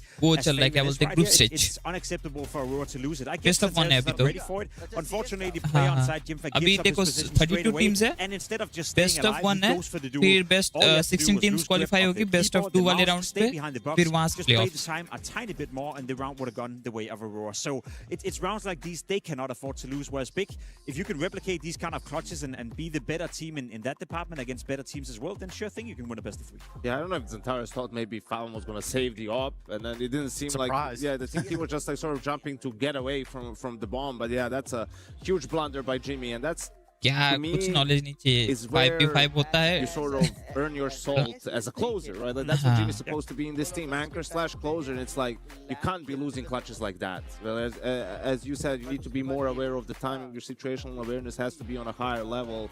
I get it, like you want to end the clutch on your terms, कुछ change नहीं हुआ वही plant and diffuse बस हाँ कुछ लोग line up करते हैं तो वो लोग उसमें कंफ्यूज हो जाते हैं कि स्मोक्स कहां से आया फ्लैश कहां से पॉप हुआ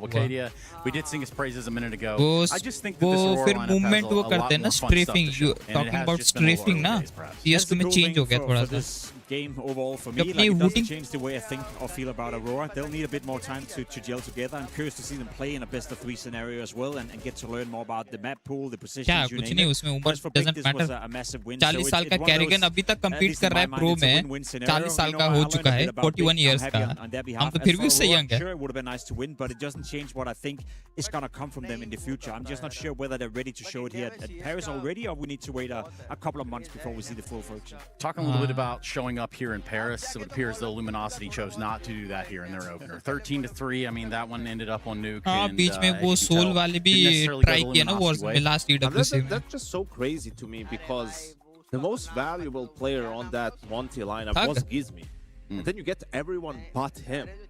How is this like? 4 second. Steve from Luminosity was अरे talking उसने about, तो गेमिंग इंडस्ट्री को इतना पीछे ढकेल दिया, इतना पीछे ढकेल दिया, उसके बाद तो हमारी रीढ़ की हड्डी टूट गई भाई।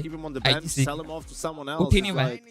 It's been a really rough couple of events for Luminosity, which is 4 of the players from that Monte कोई नहीं आना चाहता भाई यहाँ पर, ऑर्गेनाइजर भी इवेंट्स नहीं करा सकते। क्या बोलते पता है बाहर के प्लेयर्स, सीएसके अभी रिसेंटली बहुत 2-3 साल पहले हुआ था भाई, पीसीज में पता है माइनक्राफ्ट डला हुआ है, पता हो यार, प्रैक्टिस पीसीज नहीं होती है जो बूट कैंप्स में रहती है प्लेयर्स की टीम्स की, उसमें वैलोरेंट इंस्टॉल्ड है, वो उसका इवेंट था, क्या बोलते हैं वो नॉर्डविंग का भाई। एनआईपी के बंदे आए थे, एनआईपी की रोस्टर आई थी इंडिया, ठीक है, वो इंस्टा पे ट्विटर पे डालने की सी इंडिया में इवेंट पे नहीं आना चाहिए, अब नेक्स्ट टाइम से हम तो कभी नहीं आने वाले इंडिया में, अनऑर्गेनाइज्ड इवेंट्स होते हैं भाई, पूरा तोड़ा भाई, पूरा का पूरा।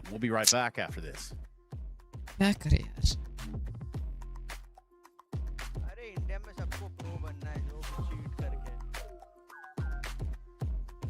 अरे राज बंदे हैं इनके पास। पता है अगर वो नहीं किया होता ना तो शायद अभी कुछ सीन अलग ही होता पीसी गेम का इंडिया में।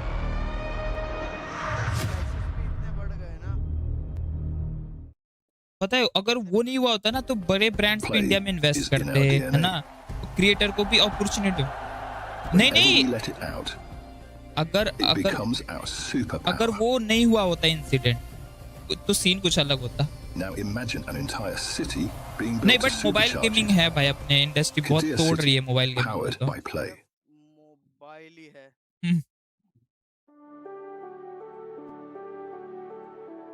मोबाइल में भी 2 ही गेम चलता है इंडिया में, बीजीएमआई एंड ये क्या बोलते हैं वो फ्री फायर।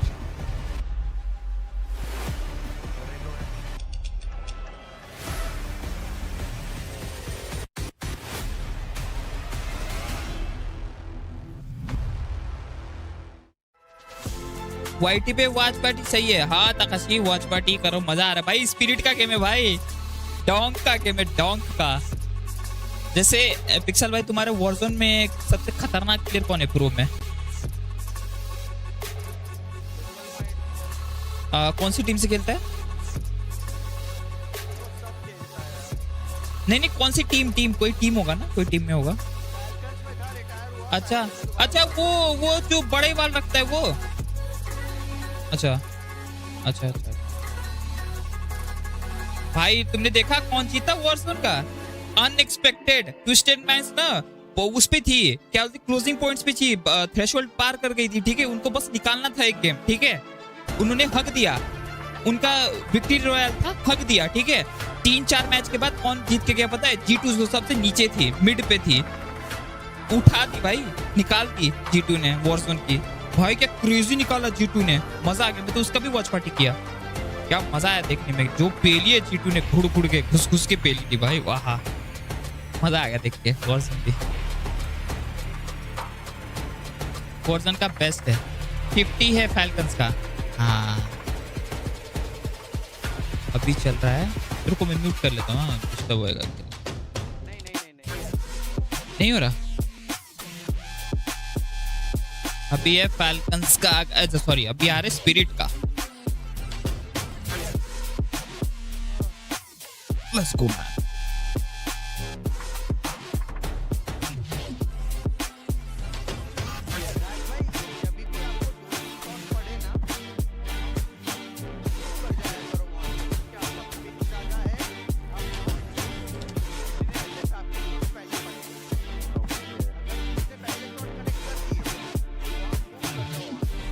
मैं तो बोलता हूँ ना, तुम लोग ना पेटिशन साइन करवाओ कॉल ऑफ ड्यूटी को, दो पेटिशन साइन करके, एटलीस्ट वी नीड 1 सर्वर रे, एक दे दो रे। इंडिया मैप के बीच में डाल, इंडिया मैप के बीच में डाल।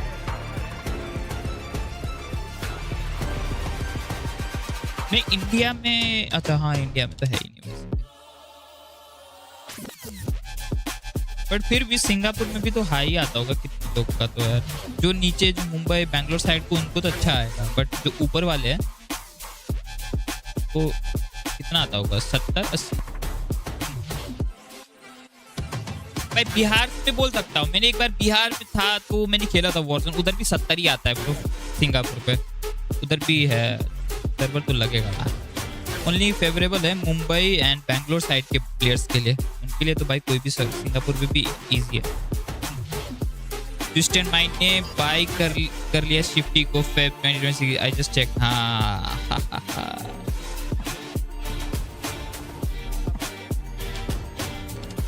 शिफ्टी को बाय किया ना ट्विस्टेड ने 2026 उस पे। ओके अभी तो ये चलेगी। 7 मिनट में आ रहा है हमारे डोंग भाई का गेम प्ले आ रहा है। डोंग का गेम प्ले लेट्स गो भाई। डोंग डोंग डोंग डोंग लोंडो डोंग। भाई एंटी चीट काम कर रहा है यार। भाई मजा आ गया। आप तो सीएस थोड़ा खेल सकते हैं, थोड़ा सा बेटर कर दिया खेलने के लिए in terms of playing. CS is better for a time being. I know cheats update कर लेंगे खुद को, but for a time being खेल सकते हैं। सीएस प्लेएबल है। हाँ अबे कैसे बंदे हो रहे तुम लोग। 18 वोट्स है और लाइक्स कितने हैं? 4-5। What the fuck. At least 10 likes तो करो यार। तकाशी तू 5 मिनट के लिए फ्री है तो डिस्कॉर्ड आ जा। वो क्या लॉगिन बोला था वो करा दे बस एक बार, क्योंकि मैं शायद ड्रॉप ले लूंगा। तूने बहुत टाइम से उस आईडी पे ड्रॉप नहीं ली ना, बट ड्रॉप कर देता यार। सारी आईडी पे ड्रॉप रखा है। वो अभी मैं वो कर रहा हूँ। वो ब्लड मार्क पे ना 40 लेवल होने वाला है, तो मैं ना उसको क्लेम नहीं करूंगा। मेडल को अपडेट नहीं कर रहा। 2027 की जनवरी को क्लेम करेंगे भाई सीधा। 27 का सर्विस मेडल उठाएंगे। मैं 40 लेवल होने वाला है, so I want to claim that. Upgrade नहीं करूंगा कॉइन को मैं। और you want to upgrade your coin, तेरे कॉल पे। तू चाहते तो कर दूंगा अपग्रेड कॉइन। अगर चाहता है 2027 का सर्विस मेडल फर्स्ट डे पे उठा ले तो तेरे ऊपर है।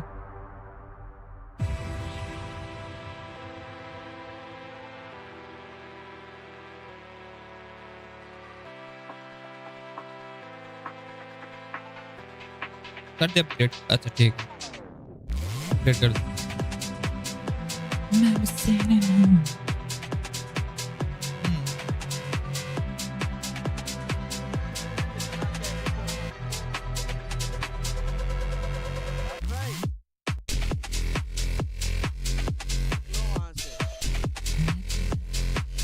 का यापिंग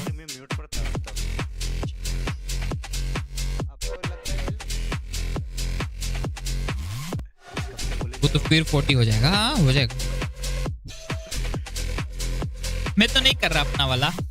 क्या मैं अपना वाला पे नहीं कर रहा, मैं छोड़ दूंगा भाई। सीधा 2027 का लूंगा भाई। मैं बस एक ही बार करता हूँ यार 40। मैं बार बार नहीं करता, मतलब करता हूँ बट मैं ज्यादा वो नहीं करता।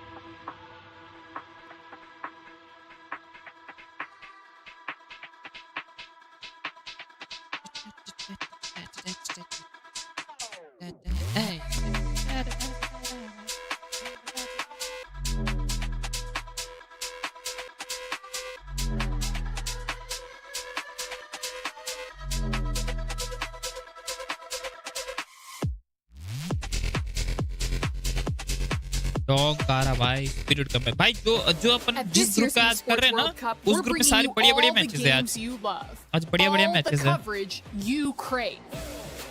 हमारे ग्रुप में वाइटैलिटी का भी मैच है।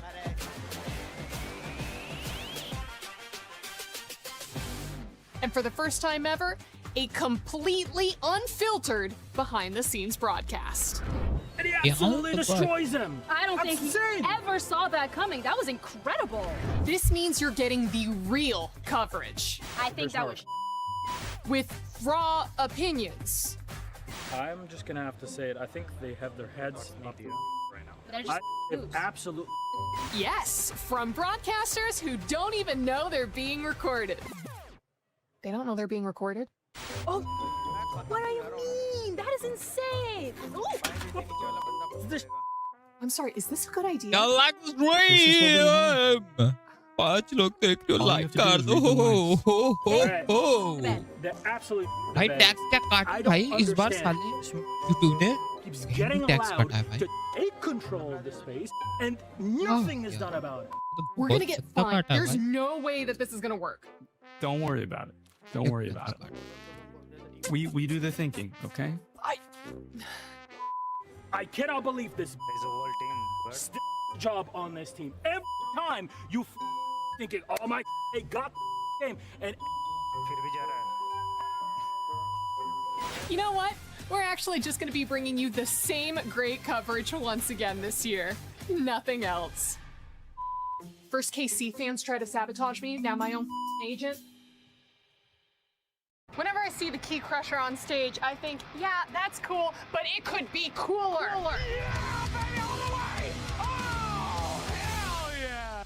Hell, your mind? My own. Totally legal means. Will fitness. अबे जर्सी चेंज हो गई यार प्रकाशी तूने देखा है स्पिरिट की जर्सी चेंज हुई क्रेजी जर्सी बनी है भाई बढ़िया जर्सी है That's how esports should be done. That part. So I hate this that. nerd. Yappy. I hate yappy. Yappy. Wow.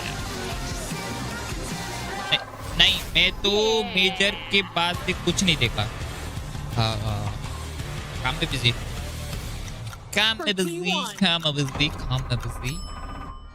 Okay, France was stronger than I thought. कोई बात Don't need soap when you're in esports. मेरा थोड़ा stable हो जाएगा नवंबर के बाद I will be stable. I can do regular streaming after that. Can of beads.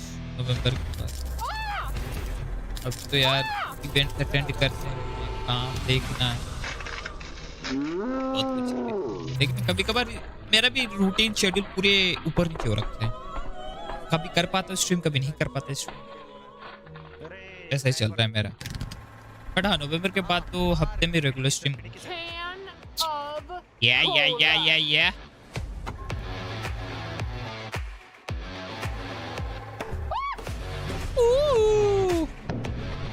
यार मैं तो ऑफलाइन खेलता था Esports. What time is it? भाई मैंने सोलो कर देना था यार जिस दिन मैंने 3 विक्ट्री रॉयल निकाले उसके मैंने 3 किल निकाल देने थे यार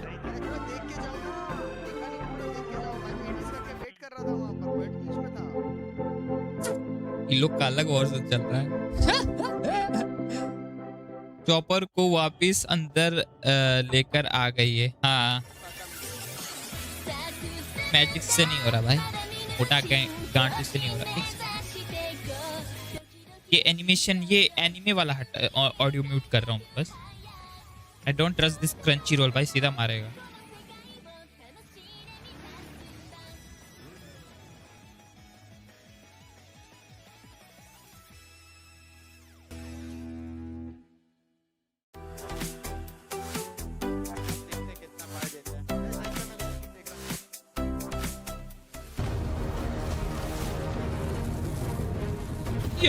Yo मैं CS की तो वॉच पार्टी पे ना मिस करूं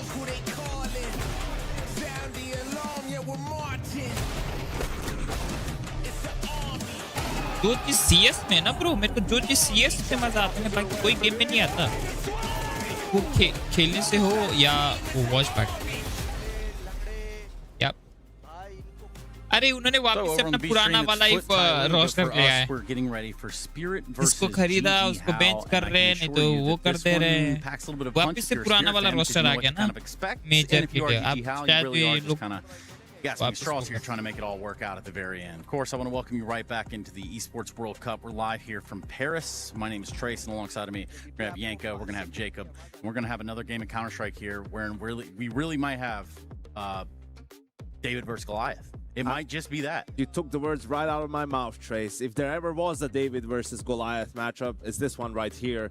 Not as much upset potential as in the first series that we had. But GG Hall, I think a surprise package to even make it out of that last qualifier. They took down Hotu in the final game to make it here. But yeah, going up against the likes of Team Spirit. भाई ये लोग फालतू का पैसा हुआ ना इधर-उधर ये पता है. You know, all of the games in the last chance qualifier for them as well. At least the best of 3 ones were 2-1, right? So they were really fighting a lot. A couple of names that you may be familiar with in Sasanito, you know, trying to revive his career. Synopsy as well in the mix.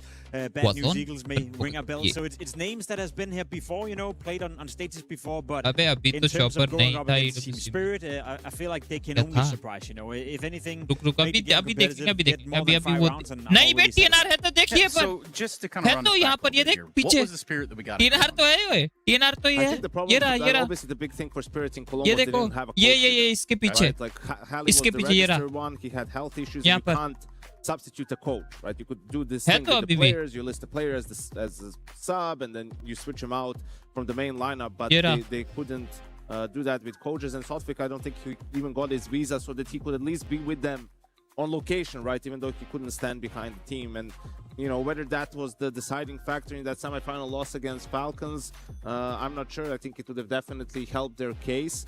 So yeah, that was the big thing about them in Cologne, and also that now Halley is behind them again, because even leading up to Cologne, it was tournaments where Halley was dealing with some health issues. Yeah, I guess if we zoom out a bit further, you know, Spirit were off to a terrible start to the season. You know, results weren't going their way. Started off, you know, poor. देखना ये वो TNR है तो वो पीछे वो देखो उठा हुआ अभी better leading up to Cologne, and as you said, that semi-final against Falcons, that could have gone either way. You know, that was a very close game. Small, minor details could have decided it for Team Spirit. So it's definitely a team that has been ramping it up and gotten better and better and better. My only issue with Team Spirit is that they didn't win the Blast Bounty, right? They lost that game against Mouse, the best of 5 grand final, and the fashion they did it in was underwhelming to some degree. So that's the only blip on the radar. But overall, I feel like Spirit is back to be a team where we have them in the conversation. Jacob, once again, you've activated my trap card. Oh dear. Because you see, we talk about Bounty and we're like, yeah, Falcons, you know, they lose to 100 Thieves. Online, it's the first game, whatever. Vitality, they lose to Liquid. Who cares? All these other teams. Spirit makes it all the way to the final, and then they lose. And then it's also like, oh, how could they lose to Mouse and everything? They're also allowed to have, you know, the same quote-unquote excuse with it being first event of the season, right? Just having a, you know, not their best day as well. So I wouldn't look too deep into that. I agree with that, especially when you consider what you see on your screen right now. Dunk had a no-show in that game, and how often is that happening, right? There's no doubt that Dunk is a vital member of Team Spirit, and it is kind of right that with him when he's playing well, obviously Team Spirit are way more prone to win the games of tournament के लिए jail खेल रहा है. एक tournament में मेजी नहीं रहेगा, एक टूर्नामेंट में एपेक्स नहीं होगा, because they both have having their babies. So for their replacement, stand-in आ रहा है हमारा ये JL. For Vitality, that they're back to be arguably the second best, third best team in the world. It's also in between the loss to Vitality in Rio in the grand final and the loss to Falcons. They won 13 games in a row. Yeah. You know, like they left the trophy in Astana, so it's like they were on a great run of form, and that's why you can forgive them bounty, but that's why, again, for them, same as with Vitality and Falcons, this is where they need to bounce back. Like, this is where you look at the implication, obviously the 2 million prize pool, how much it means. It's not about making the major for Vitality and Falcons. It's not about that. It's super important that you start this stage wow. पहली बार EWC में हंसते हुए दिखा है मेरे को. Because you get those extra 5 or 6 days, meaning you can, you know, attend some more tier 1 events, and then you still have enough time to rest and do a boot camp. किसी ने भयंकर joke मारा होगा तब जाके हंसा होगा. Well, then there's not as much free time, there's not as much off days, and it's the end of the season, final event of the year, right? You obviously want to be well rested and come in and peak at the right time.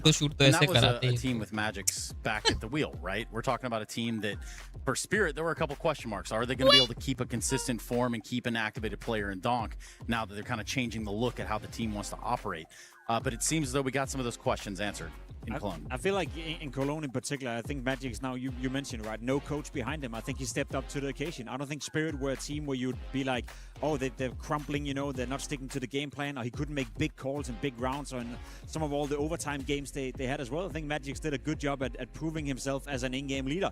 I agree with you. It's always a what-if case. We don't know if Halley would have been behind them or if Softic would have been behind them, if the outcome would have been different. But overall, I feel like Magix is growing as an in-game leader and he's getting more experience, and I think he passed the test so far. I think that was a huge challenge for him, a huge test to do that, and I think he passed it with flying colors. You go back to that G2 game on Mirage, all those overtimes on T side. I mean, he didn't run out of ideas. He wasn't like just rolling the dice with his calls. He was actually putting together some really nice mid to late rounds as well. And it's hard to sort of describe it to people at home. Like, just imagine, you know, you're in a round, it's 10-10. He's alive until the end of the round. Let's say he's in the top, then they die. Then it's 20 seconds. You have to think of everything that you're just playing. You're focusing on your what are you going to call for the next round? Take everything into account, right? Even if you take a timeout, it's just like so much that you need to process. Hit gym, bro. And it's really not easy. That's where you don't have a coach who comes and takes a timeout. What he's been doing is just been thinking about that stuff while you've been playing the game, and to help you with a call can at least give you a couple of, you know, ideas. Hey, we could do this, that, and you can just make that decision. So in the highest pressure environment, which is the major, उसको gym कराने के लिए 4 बंदे अलग लगेंगे. On a high level, I think it's pretty admirable. उधर भी roster बनाना पड़ेगा इसको जिम के लिए यार. You know, this is a guy that's helped push them into the elite era that we kind of see Spirit operating in now. So if you're kind of operating without your backbone, it's not always a fun situation, Jake. No, it's not easy, and it is something that can definitely have an outcome of the game, especially considering Halley was sick as well. So as you said, he wasn't able to home. It's been a rough period in that regard. Now seemingly it's getting better. He's back now and hopefully well and rested up. So there's no excuses in that regard anymore for Team Spirit either. And I think if anything, sure, it wasn't optimal for Magix, but as you said, he kind of passed the test with flying colors. So now that he's in this environment, a little bit less pressure. The first couple of games are not in a big arena, big studio either. So it should be somewhat easy for Spirit to get the job done and continue down the good path. I think it's like, I don't know where you stand on this whole इसके leg को balance करने में मतलब पता चले bench press करते करते यही बेंच प्रेस करते लुढ़क गया. Going like why switch it up? And some of the language from the Spirit camp about all of this, like Kotvik is gonna also now work with the main team because he's the academy team coach. And then Halley is more overarching. Kotvik will be part of like practices, but Halley will stand behind the team. You know, it feels like, it feels like what, you know, we're just trying, in a way, it's like you don't want to necessarily remove Halley because everything he's done for the team so far, and, you know, it was health issues that sidelined him, so you feel like maybe it's unfair to him. But on the other side, you see the good work that Sotvik has been doing and how the team has looked when he was team spirit ये tier 2 team को तो कुत्ता बना के मारेगी क्योंकि best of 1 round अभी चल रहा है. ठीक है, इजी विन है भाई. ये don't have a good result here. Is that something that they'll easy have to look at and sort of just say to themselves, we need to make this a clean break and sort of maybe move Halley into a bigger GM type of a role if you still feel like that's valuable to you, but you know, go with what's worked for you. It's also a way of future-proofing because as I am aware, we don't really know what was wrong with Halley, you know, and they didn't know how long he would be out for, right? So in terms of integrating Softic into the main team, maybe that was a way for the team to say that regardless of what's going to happen with Halley, we have a backup plan. And then you get in this, you know, limbo where you bring back Halley and then you're like, should you have gone with Softic? Is he going to be more involved, etc., etc.?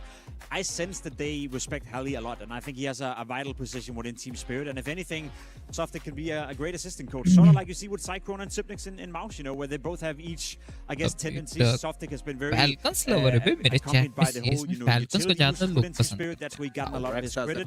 Yeah, exactly. So I feel like you can, you know, support each other in that regard and maybe, you know, have both work in tandem without necessarily having to choose between the two.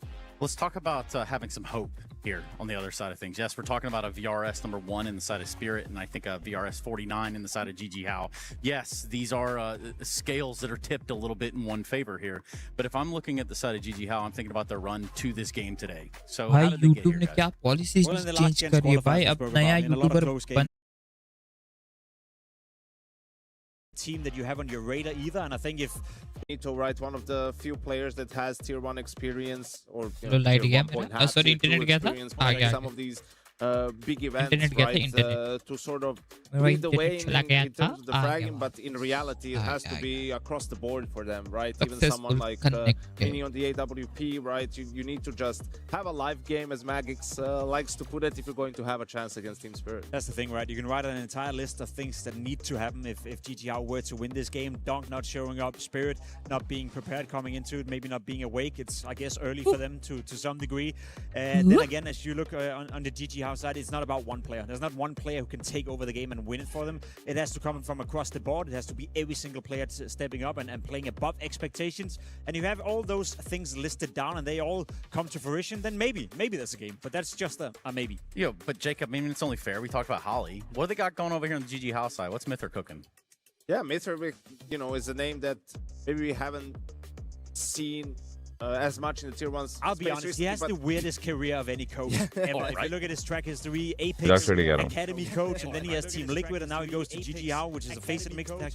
How does that work? It was the last time Liquid made playoffs or major. He was their coach, and this was the IGL. Can't use it, bro. Yeah. He's also the type of coach, you know, from what I know, that likes structure, that likes to be well prepared, that likes to do all those kind of things. And maybe that's a good match, you know, when you have a lot of firepower on your team and you can kind of hone it in and try to make the best of both worlds come together. But just do yourself a favor, you know, load up your browser, check his team history throughout his career. It is the weirdest coaching career I have ever seen. He's not bad by no means. It's just weird. Just a variety pack of players that he's had over the time. Wow. As well for that matter.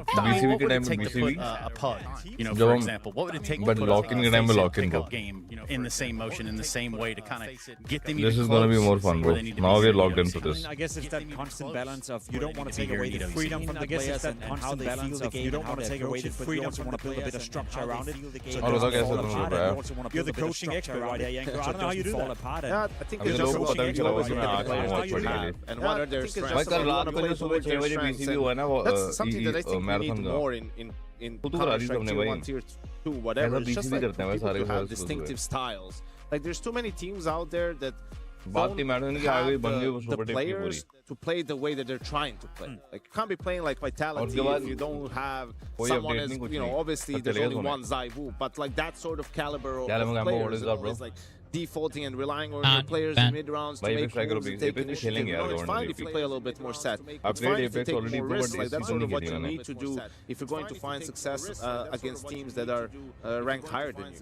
Yeah, and this is certainly one of those games. Again, best of one, so we are going to get a map out here in front of us. It smells like a Mirage. It feels like it might be a Mirage. Jacob, is it going to be Mirage? I think it's going to be Mirage. That's a map where both teams are like, yeah, cool, let's play Mirage. You know, Dom is feeling comfortable on the map. You can best map. Mirage, it's an open map. You get to express yourself, so the players feel at the very least they have a chance of finding some of those tools and take it to Team Spirit. So it's not a map that is being closed down by the design of the map, but then again, then it comes down to individual qualities. It comes down to individual decision making. And in any case, regardless of how you match them up against each other, you always can decide which Yeah, and it's one of those maps where there might be chances that, you know, make it somewhat chaotic, right? You can play with some pace. You talk about faces. Mirage is the Dust 2 of this generation, right? So I think definitely you get players who are familiar with the map, the way it plays, all the angles, positions, timings, and whatnot. So yeah, there's some upset potential for GGHow. It would be Mirage. That's right, Jacob. Upset potential and a best of one. I know you don't want to say it. I know you don't want to hear it. But there is a world, right? Maybe. I think Justin Bieber said never say never, right? Or something like that. Justin Bieber said that? Or Nelson Mandela, whatever. Well, yeah, one of the two, you know. And you can never say never in that regard. I'll put it like this, though. I would be immensely surprised if GGHow makes the game competitive. I don't see them getting I sure don't hope so. वो team spirit है भाई सामने team spirit कुत्ता बना के मारेगी कुत्ता बना के मारेगा डॉग के सामने टीम को कुत्ता बना के भाई तुम देखना very deep into it and as much as you want to say, yeah, it's a best of one first game of the day, if they were to ना यप करे कुत्ता बना दिया यप कर करके भाई दिमाग कम अभी कौन सकता है? I would like them not to show any sign of weaknesses before we get deeper into the tournament. Yeah, for the favorites, it's always about like getting Learned and well best of one. Honestly, they got nothing You understand, like you understand that there's a world in which you can lose both pistols, and the game can go wrong. That's like sort of what you're trying to avoid, but you cannot fall into that trap where you're just playing like super vanilla because you feel like that's all it takes for you to do. You still need to be aggressive on the server. You still need to play your game. You need to treat it like any other game and not think about whether it's best of one or what's going on, or you lost the second pistol as well, right? And I think if they do that, they're going to be fine in this game. But just in terms of structure in the game itself, I mean, you make a very clear and a very concise argument as to GG how really probably don't have much in the tank for this game. Let's be real. Like, how do they go about equating themselves with firepower? Firepower is one thing. Equating in the server against a team that has clearly got their own way to approach the game that has proven to work, that's a different story. But they know what we know as well. They're massive underdogs, so they can go in. They can take a lot of games. They can take a lot of games. नहीं zero dog The thing is, you have Donk on one side. कुत्ता बना के मारेगा dog सबको भाई. Dog तो मारेगा भाई कुत्ता बना के डॉग गो किल डॉग होगा भी देखना ना. So much fun to fucking watch भाई. That's where we have to see whether or not they have that kind of कुत्ता बनाए नहीं वाला है डॉग. अब सबको बनाएगा कुत्ता वो जिस हिसाब से जाएगा ना आगे मार भाई. इंस्टाग्राम पे थोड़ी डल गई ना बढ़िया. How was your day, bro? मेरा day तो start हुआ day. We'll leave it right there. I think we've made a pretty good picture here as to what to expect. Spirit versus GG How on Mirage, and that time is now.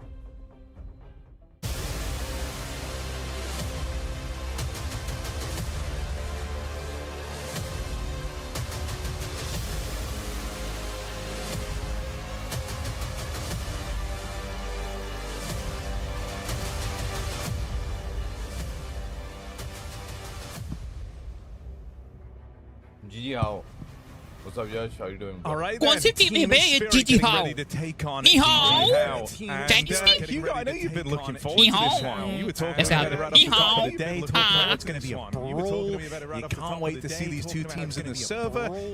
Why is that? I think Spirit are always fun in these matches, right? We often see them as the top seed or one of the top seeds take on big underdogs, teams from smaller regions, teams that we don't get to see too much. And yeah, to be fair, most of the time, Spirit bang their way through those games. And when we're watching Spirit and Donk do his thing, how can you not be enjoying the game? But at the same time, I want to give some respect to GG How because I think this roster is actually quite a lot of fun. It's 5 different nationalities on the playing side from all over the world, and a team that we also don't get to see on land very frequently, especially not against the world's best. So they're going to seize this opportunity. This is a squad that are so used to playing online, and given the regions and the countries they're from, Harry, this is a ping team. They play with some players nearing triple-digit ping when they try and play European qualifiers. So to see them come through the LCQ, go 5-1, only a loss to VP, some solid wins in there, and now get to play one of the world's best teams, I think you're going to be loving this opportunity.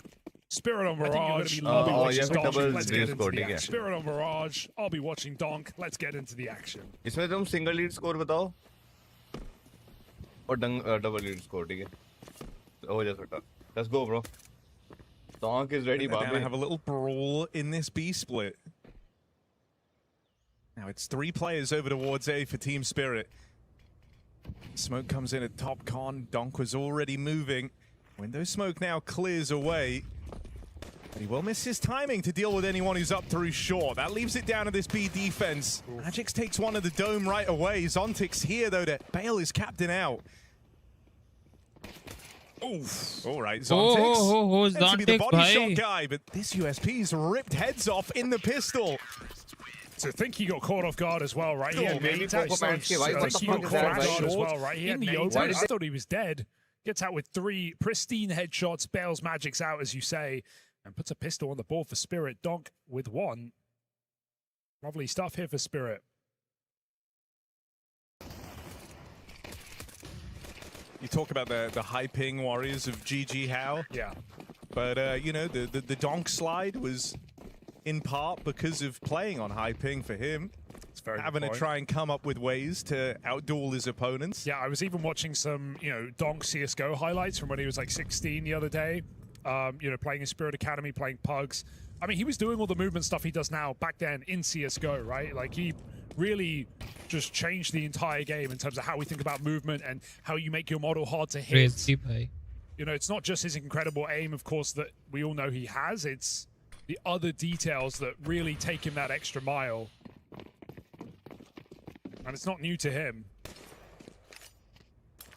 But in the same vein that we saw Donk go from, you know, looking incredible with 100+ ping, playing in Europe, to dominating the biggest LAN events in the world, well, maybe GGHow can find some comfort in that. Perhaps they can do something similar, show off some of their individual prowess.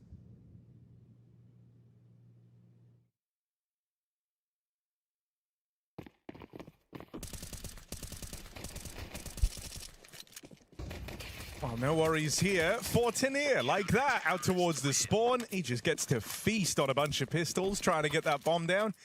No worries for Team Spirit out of the gate. Spirit out of the gate. What the fuck? Simply done. Giving away nothing, no simply extra bomb plant. Giving away nothing, no extra bomb plant. Easy is, bro. Going for GGHow to get going. Going for GGHow to get going. Heavy in the window here. Leaving some extra nades here. Donk starting off. Leaving some extra nades. GGHow going for a B-pop. Just Magic's here with a 1 MP9, so not a bad gambit here. Magic's here with a 1 MP9, so not a bad gambit here. Zontic's going to get back in to support him in time. Actually, the guy to take first contact on this time. Actually, the guy to Molly even splitting up the push here. Going to try and deal with the Molly even splitting up the push here. Magic's living on borrowed time. The pack. But in come these rotations. Shiro first on the scene and first to fall. Bit of help from Synopsy, and that will seal the deal on a rifle round for GGHow. That went horribly wrong at the start. They get full blind. That went horribly wrong at the start. Nito is just sat back. He can't do anything. He is stuck in the apartments. Everyone is blind. And then somehow they just find all the trades in a flurry. And I think these are the moments where we're going to see GGHow do great. In the man advantages, peeking together, overwhelming their opponent, right? Shiro expects a bit of respect from that backside player. He re-swings. And the market player comes out. He gets triple beat. So you're never going to get a moment of respite in a game like this. GGHow jump on it. First round on the board. Gimmick in con, triple nade, does nothing.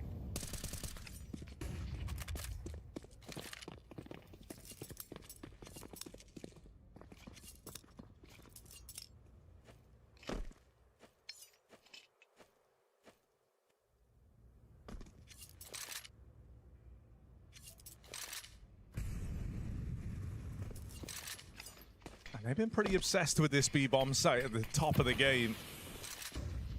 Magic's again here with the SMG, and that's a little awkward. You see him get that first kill, you don't have the chance to trade, and you don't want to sacrifice more players coming through this smoke, so Magic's has been able to hold on to the apartments. And he gets out as well, yoinks the AK.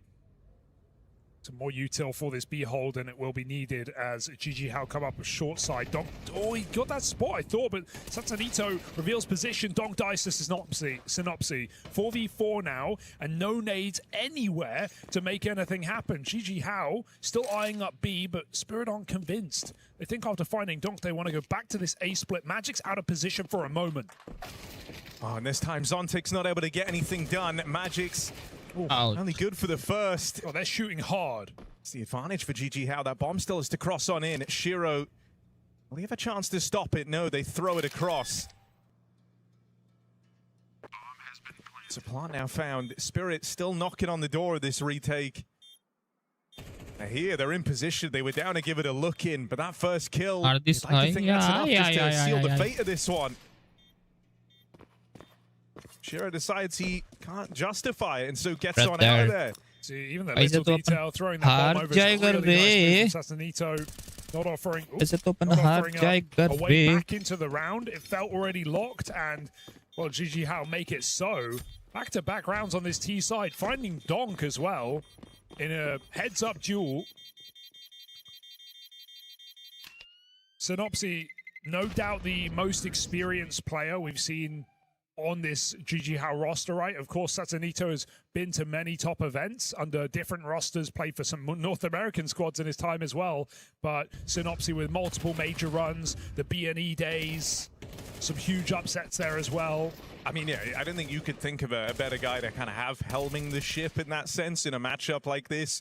Massive underdog, trying to, you know, pull through with kind of an unproven squad. When you think about the BNE stories from back in the day, Synopsy was a big part of that. And so probably the perfect man for the job in this type of a matchup. Absolutely. He knows the liberation that comes with being an underdog like this. Oh, yeah. There's no expectations on GG How in this matchup. How many times do we see teams like that, including that team, as soon as they were favorites, you know, really crumble and go nowhere? But, you know, make that dream run, be the team that no one expects, everyone overlooks. Suddenly, we're working. Donk has a hero, but he is on the B site alone. They are splitting him from the kitchen as well. Is anyone going to check this in spawn? Zontix is edging back to give it a look. The timing, Synopsy's got him locked in. Meanwhile, this bomb is still approaching the B bomb site. Double swing comes in, and Synopsy can't handle that spray, freeing up rotations for Dog. Does he need them? Oh, it's the split that makes this tricky. Satanito good for the trade. Even though Zontic's going to arrive on the scene, it really depends on someone putting a kill on the board here for Spirit. They've got two players grouping out towards short. They have Satanito trapped out here on the short side. They know about him too. Can the pistols close in? Cover there from the site. And so no worries. Zontic's left looking on as another round gets away from Team Spirit. It's feeling like a CT side where we just need multi-kills right now for Spirit because they're getting overwhelmed in all of their positions. Careful for a second, but Satanito trades. And so GG How with constant re-aggression, constant repeats, keep the pressure on.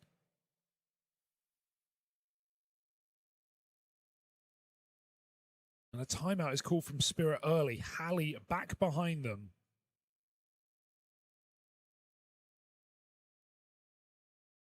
Definitely a good time for a pause here for Spirit. They've been thrown through the ringer for 3 rounds in a row.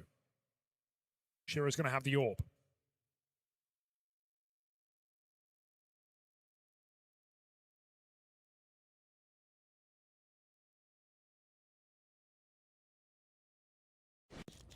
Okay. Hi, Kaide. Oh my god. Wait, Kaide, come to the couch. I didn't expect this. Yeah? I mean, actually, Kaide personally asked, and I mean, just a short interview. I don't know. I'm like a really big fan of you. I was watching you guys all through Last Chance qualifiers. Mini with a spawn. Takes his orb out towards the apartments. Doesn't try and take an aggressive line. Instead, hoping he can find Magic's getting aggressive. Not a move that feels too out of the box for Magic's. With a rifle finally here instead of the SMG, I don't think he's looking to throw it away on aggression. Just jump spotting out towards the apartments. That is what Mini's looking for. Magic's isn't going to give it to him. Oh, yeah. Sixth sense, perhaps.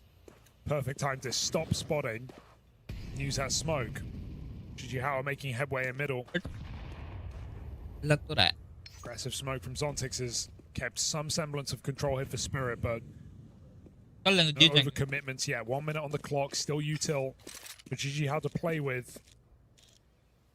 Shiro in a strong position. Donk never far away. That tick gives more info. Top con smoke obscures Donk's vision.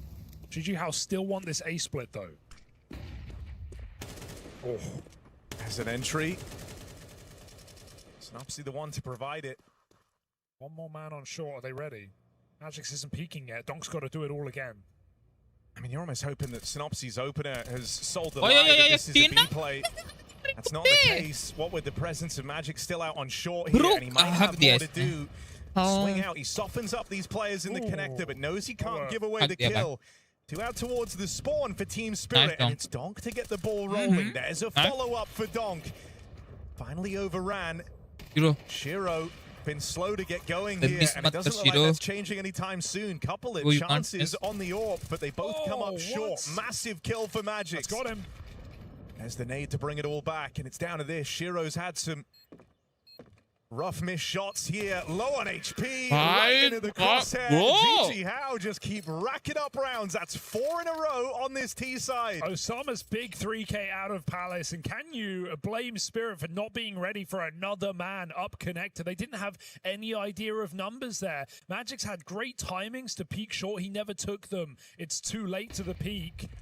No one was watching for such a long time after Synopsy got that first kill. Donk doubles up, then he turns. But there's a third man from the con side. And Osamas does read Shiro's reposition.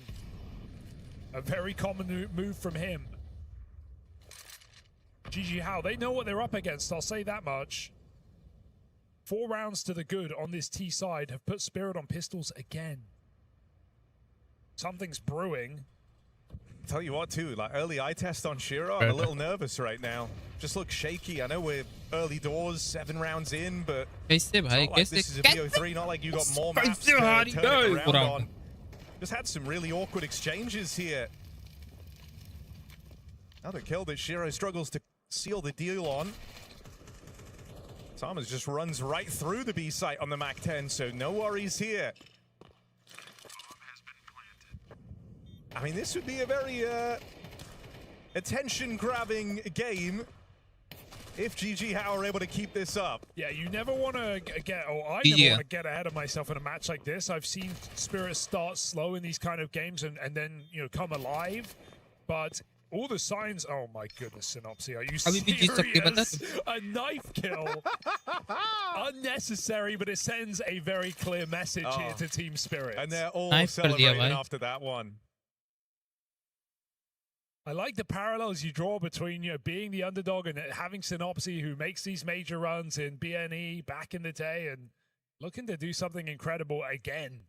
To do it against Team Spirit. You just think about like how many tough squads in the past that underestimated his teams, and how that kind of went on to shape those major runs for BNE. You know, I almost can't blame you as well if we're talking underestimating, because the teams GG How beat, there were a couple of good ones in there, but for the most part, you know, we've not seen this team play top squads on LAN in some time, and certainly not this iteration of the roster. You know, beating Hotu, I think Dendelay have had some recent success as well. But otherwise, nothing really leaps off the page. Yeah, and also, like, even if you look at the very best teams that they beat to get here, like, it doesn't even come close to touching the caliber of Spirit.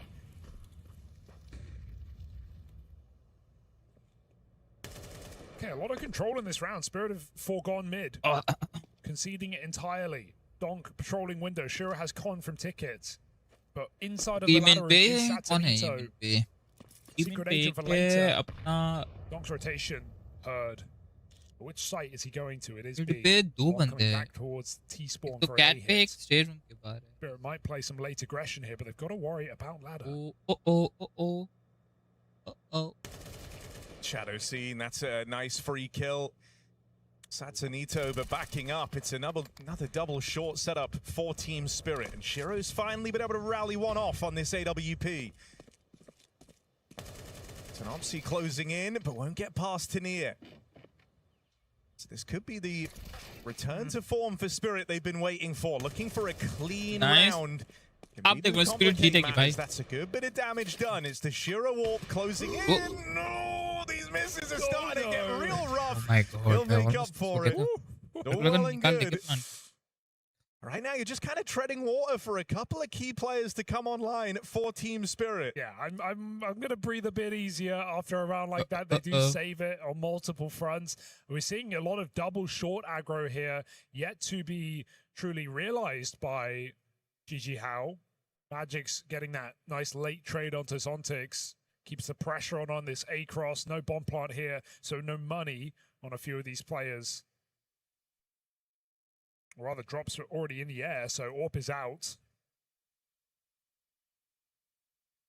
This will be their final buy. I mean, if you remember, like the first time they saw Magic's on the double short take, he kind of peaked so late in the round that I don't think you realize that's how he started. Yeah, there the whole time. But that time around, right, the fight comes in way quicker. Now maybe you're building a bit of a better image as to how they're trying to solve this mid problem with the double short setup.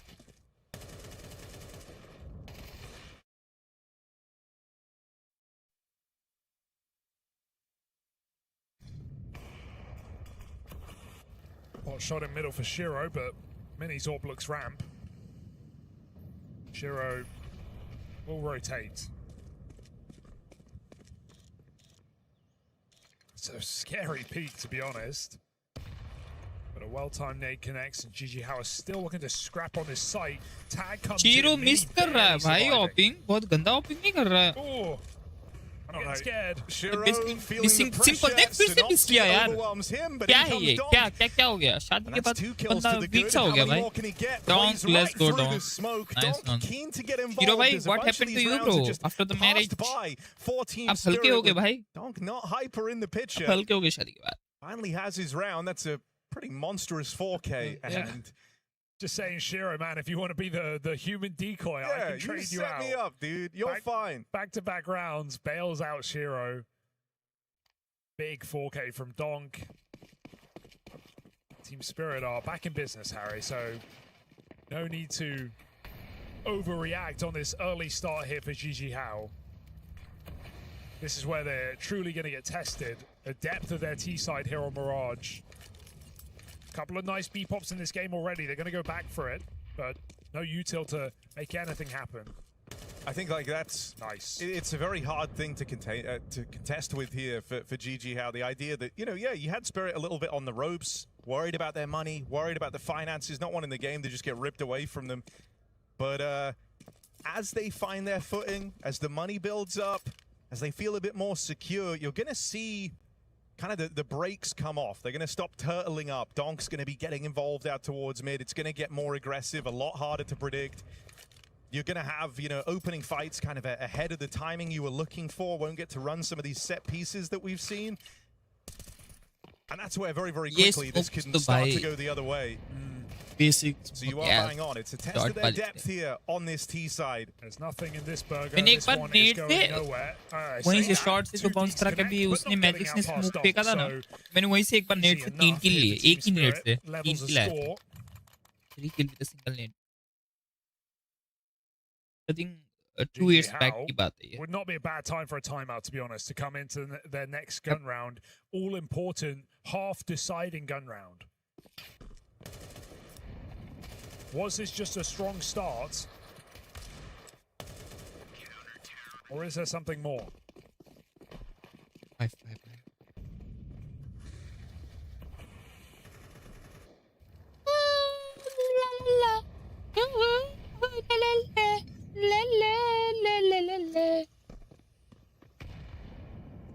Here's some more of this Donk aggression out towards mid.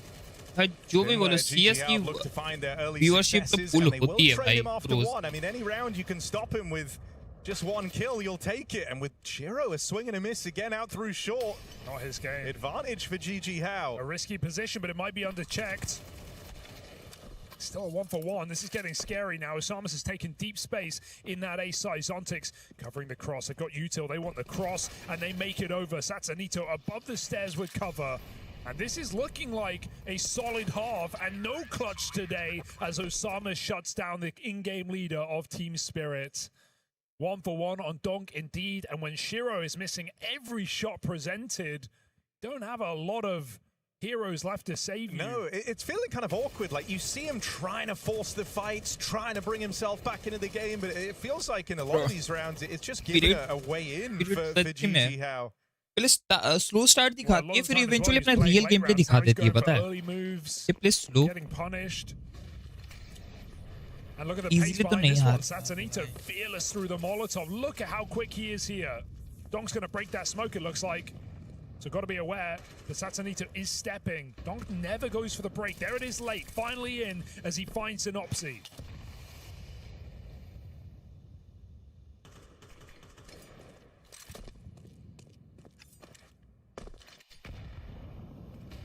Donk waits till it's safe to pass.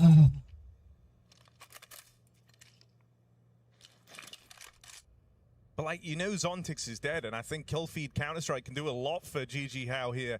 He's the second guy over towards B. You know that Magic's likely there alone right now. There's a bit of a gap on this B side of the map. Yeah.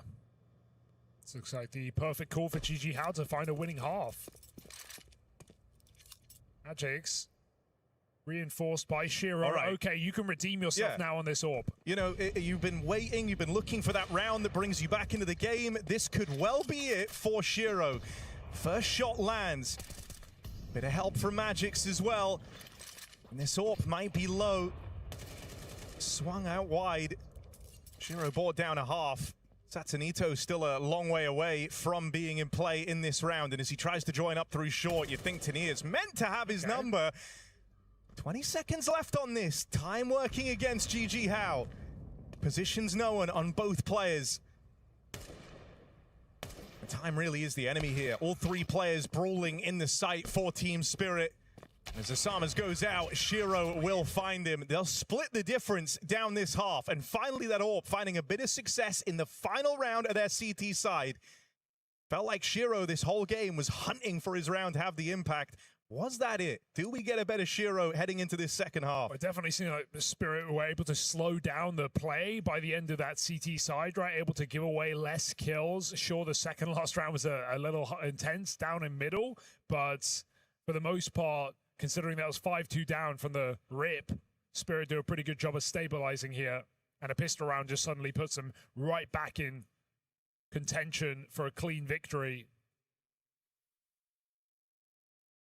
GG How, definitely with flashes of brilliance, though. Some of the shots we've seen connect in this game from Synopsy, from Satanito, Osamas with a big clutch. It has been impressive.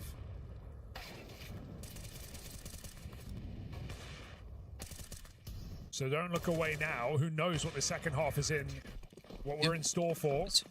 Let's see.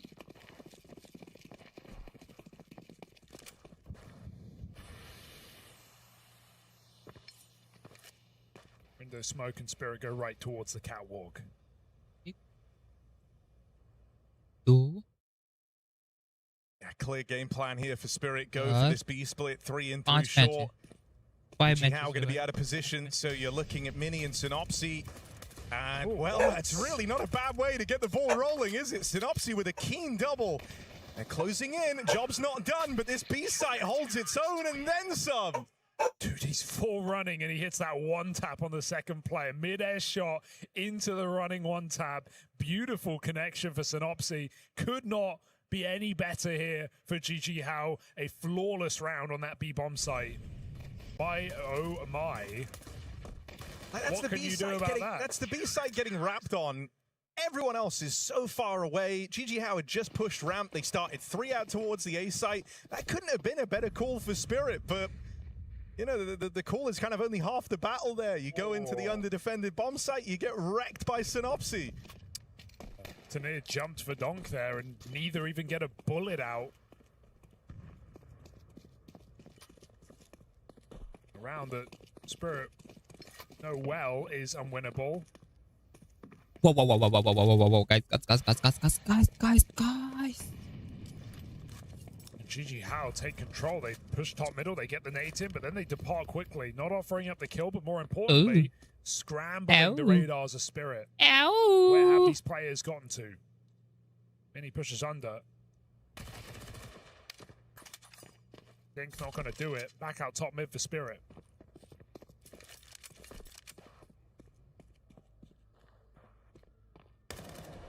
Spirit for the win है भाई. Spirit तो जीतेगा 100%.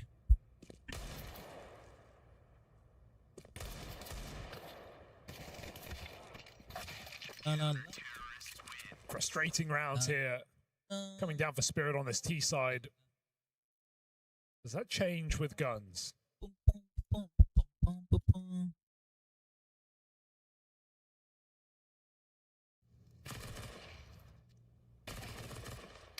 We've split pistols now. GG How still hold the lead.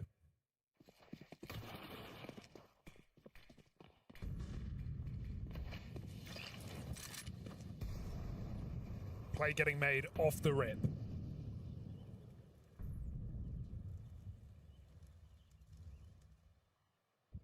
How far do you reckon they take this? As you get this control out towards ramp, you hear Spirit still mucking around in top mid. I think you feel like you have space here and are just going to follow through with a backstab. 2 players dedicated to this. Oh, no, man. And Magix has just left the angle, but Zontix is coming back. He might be able to save them here. No one with eyes on Palace.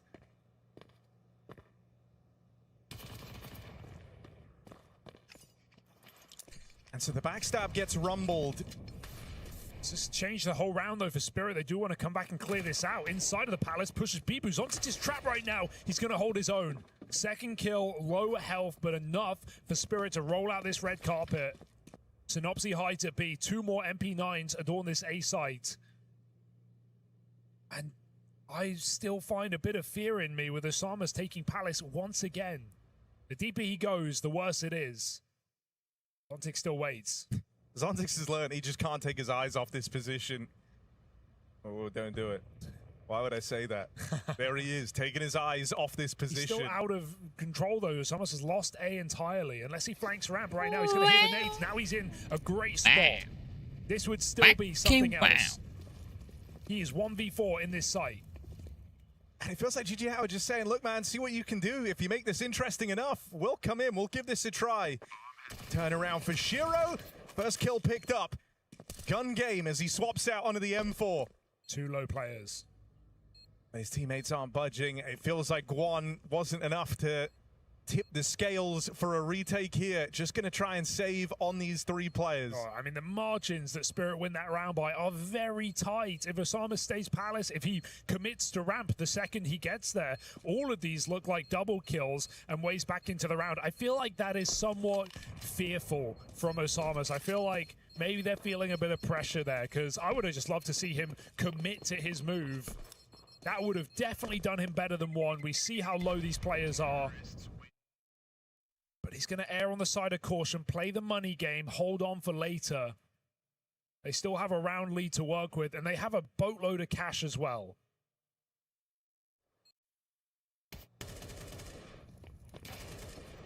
But it leaves you wondering if there was more available there for GG How.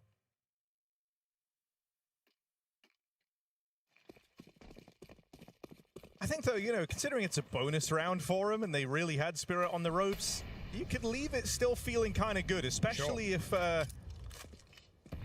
you find some success here and now. I mean, telling yourselves that save was to bring out the big guns and hit even harder the second time around. Mini takes an instant line out towards Palace. He'll be meeting Zontix, who has been a bit of a defining character in this game for Team Spirit, from his early B-holds with Magix to winning them that bonus round attempt for GG How in the last. Zontix looked very frustrated on the cams there. You know, you don't often see much emotion out of this guy or acknowledgement. भाई ये बंदा हंसता ही नहीं भाई. Depression का शिकार. मैं बता रहा हूँ डिप्रेशन का शिकार है. डिप्रेशन का. Back on this A site where they know the AWP just was, but it's rotated back to B, leaving it alone. Tatanito ladder side, Spirit still going into the stack.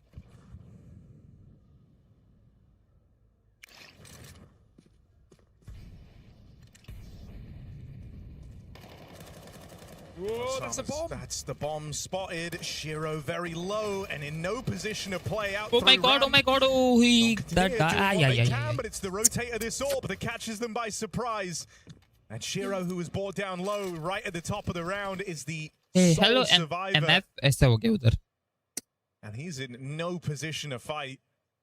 GG How gonna maintain this lead. Yeah, it's nice to see them rotate back. Don't know what the tell was. They were starting to lean towards B in the silence, and then right before Spirit come through those smokes, that's when GG How doubled down on that A-hold. Everybody in position to stop it. They even let Donk live. They transferred off him before they got the kill, and he still gets punished 1-for-1. So they're doing a good job of shutting down Spirit's best player. And Spirit have called another timeout. The only team to use them in this game.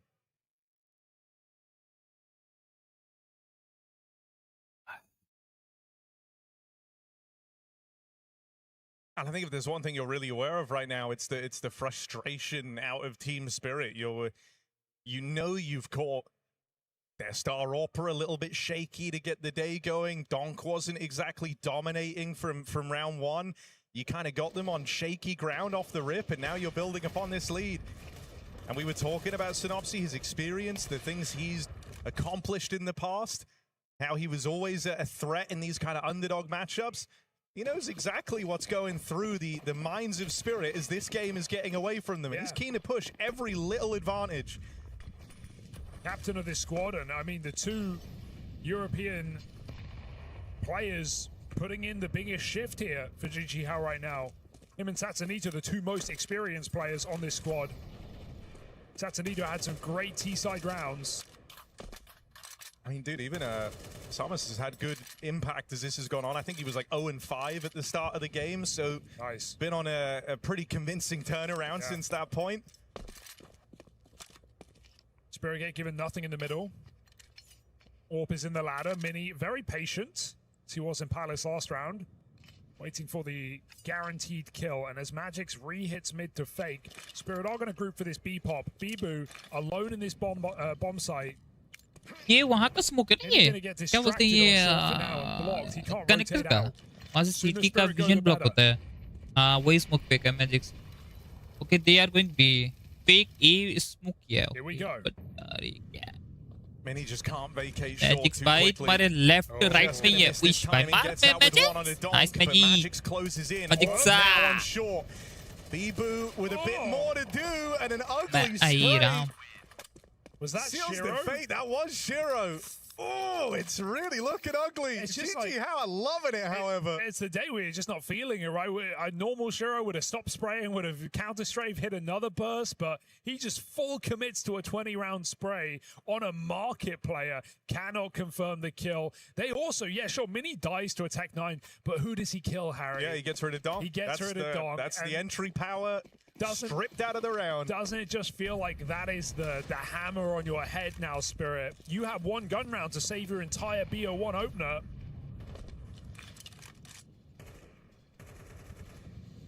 Dear oh dear.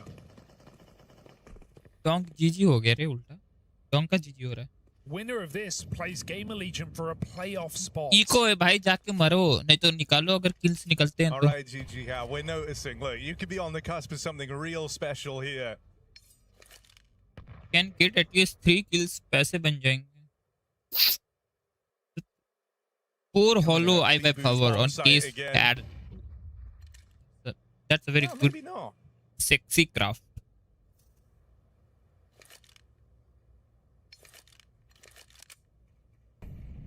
Util drop back to Shiro. Bibu is very alone. 1-for-1 is simply not enough here. Rotates starting to make their way over. Satsanito gets here in time, but it's the Donk Deagle opening things up. Bibu with a mow down. Donk delivers death on the Deagle, though. There's a second. Can Donk save Team Spirit the embarrassment? He's trying. 2 kills found already. Donk ने बचा लिया यार. Donk मार रहा है. The job isn't done yet, though. GG How grouping for this retake. Molly going to force a fight out of Shiro. Donk with the spot. This Deagle really starting to feel the pressure now as his teammates fall around him. Magix does what he can. He softens up another player, and Donk's Deagle swings out for a third. With the pistols, Team Spirit looking to keep it alive.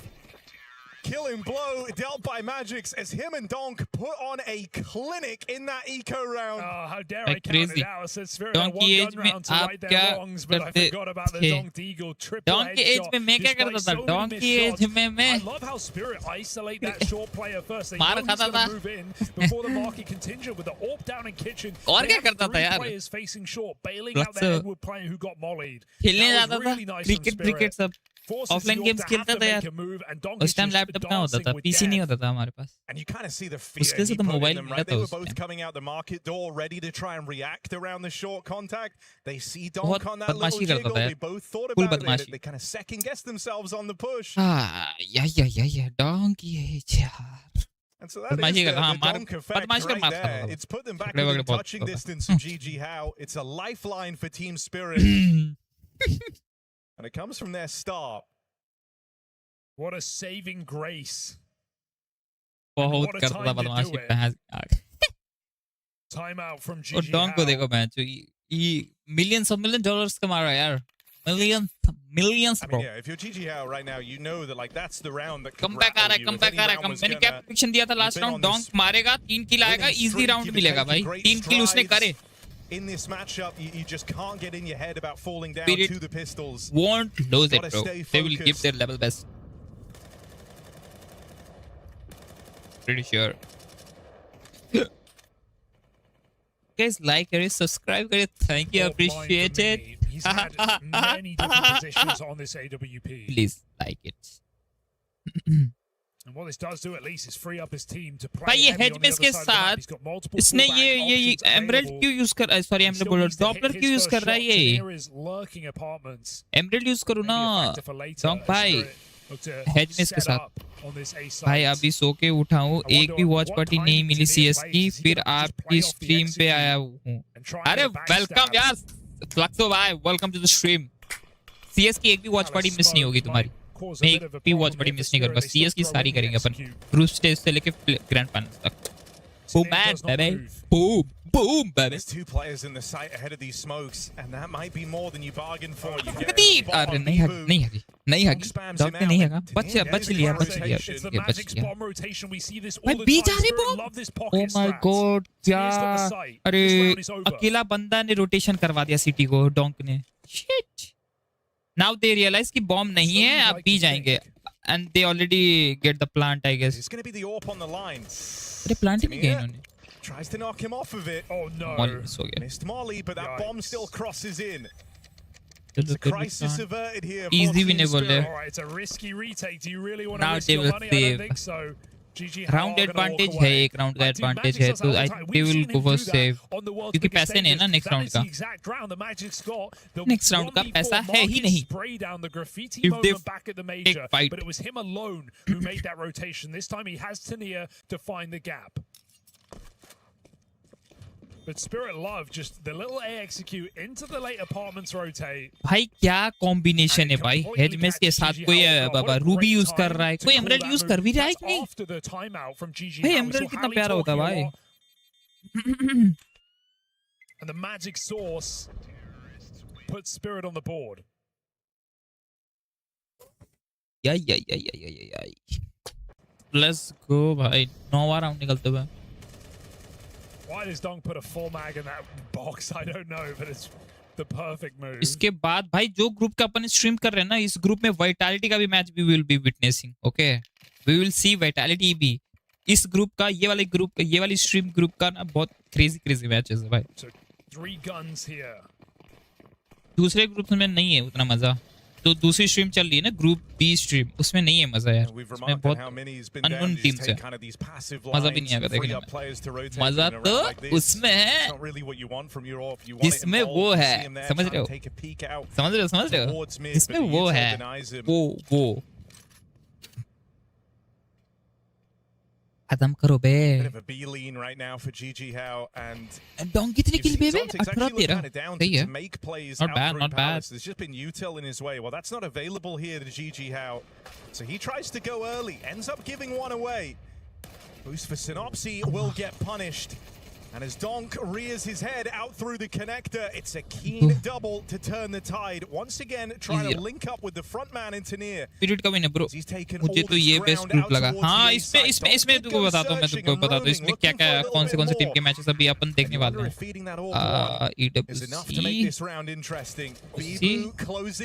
तो इसके बाद अपन देखेंगे next match है अपना magic versus the Mongols, defending champion of EWC CS2 का।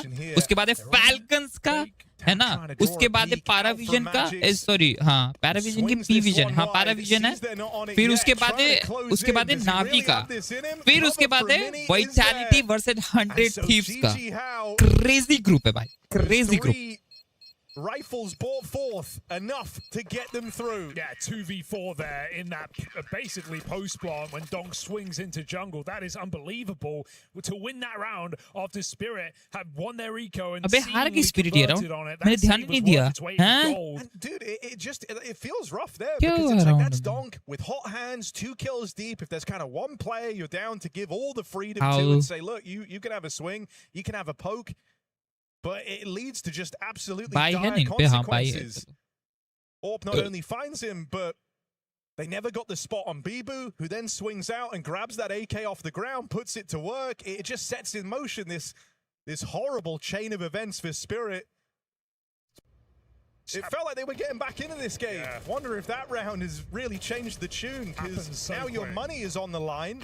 You're scraping together a buy here, and if you fall short, you're force buying up against 12.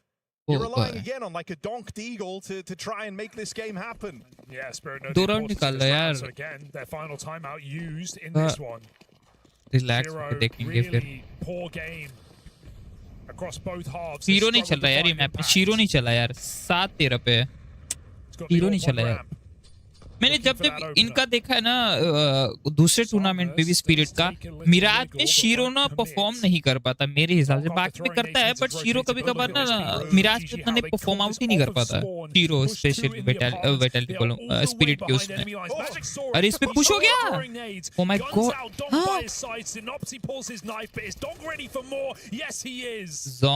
डोंक है बे डोंक जिंदा है अभी The things he's having to do to try and keep this game going.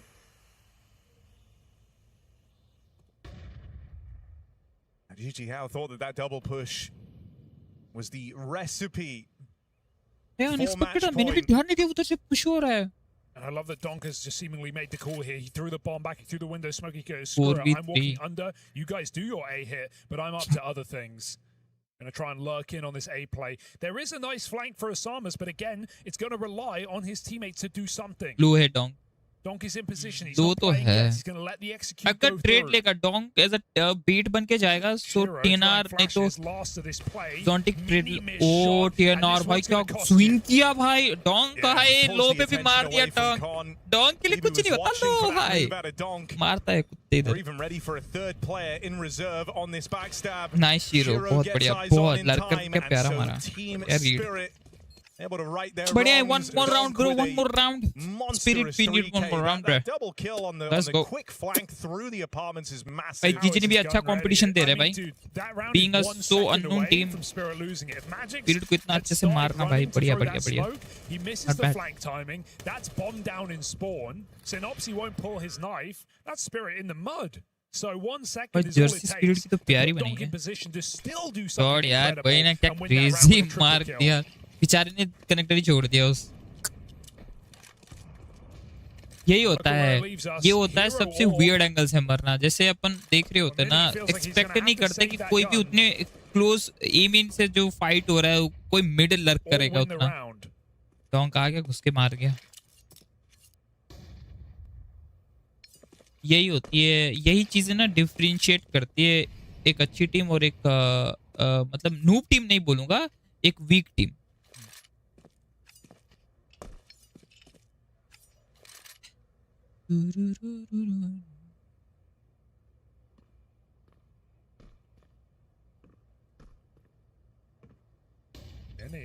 He's just been getting flashed so hard in this game.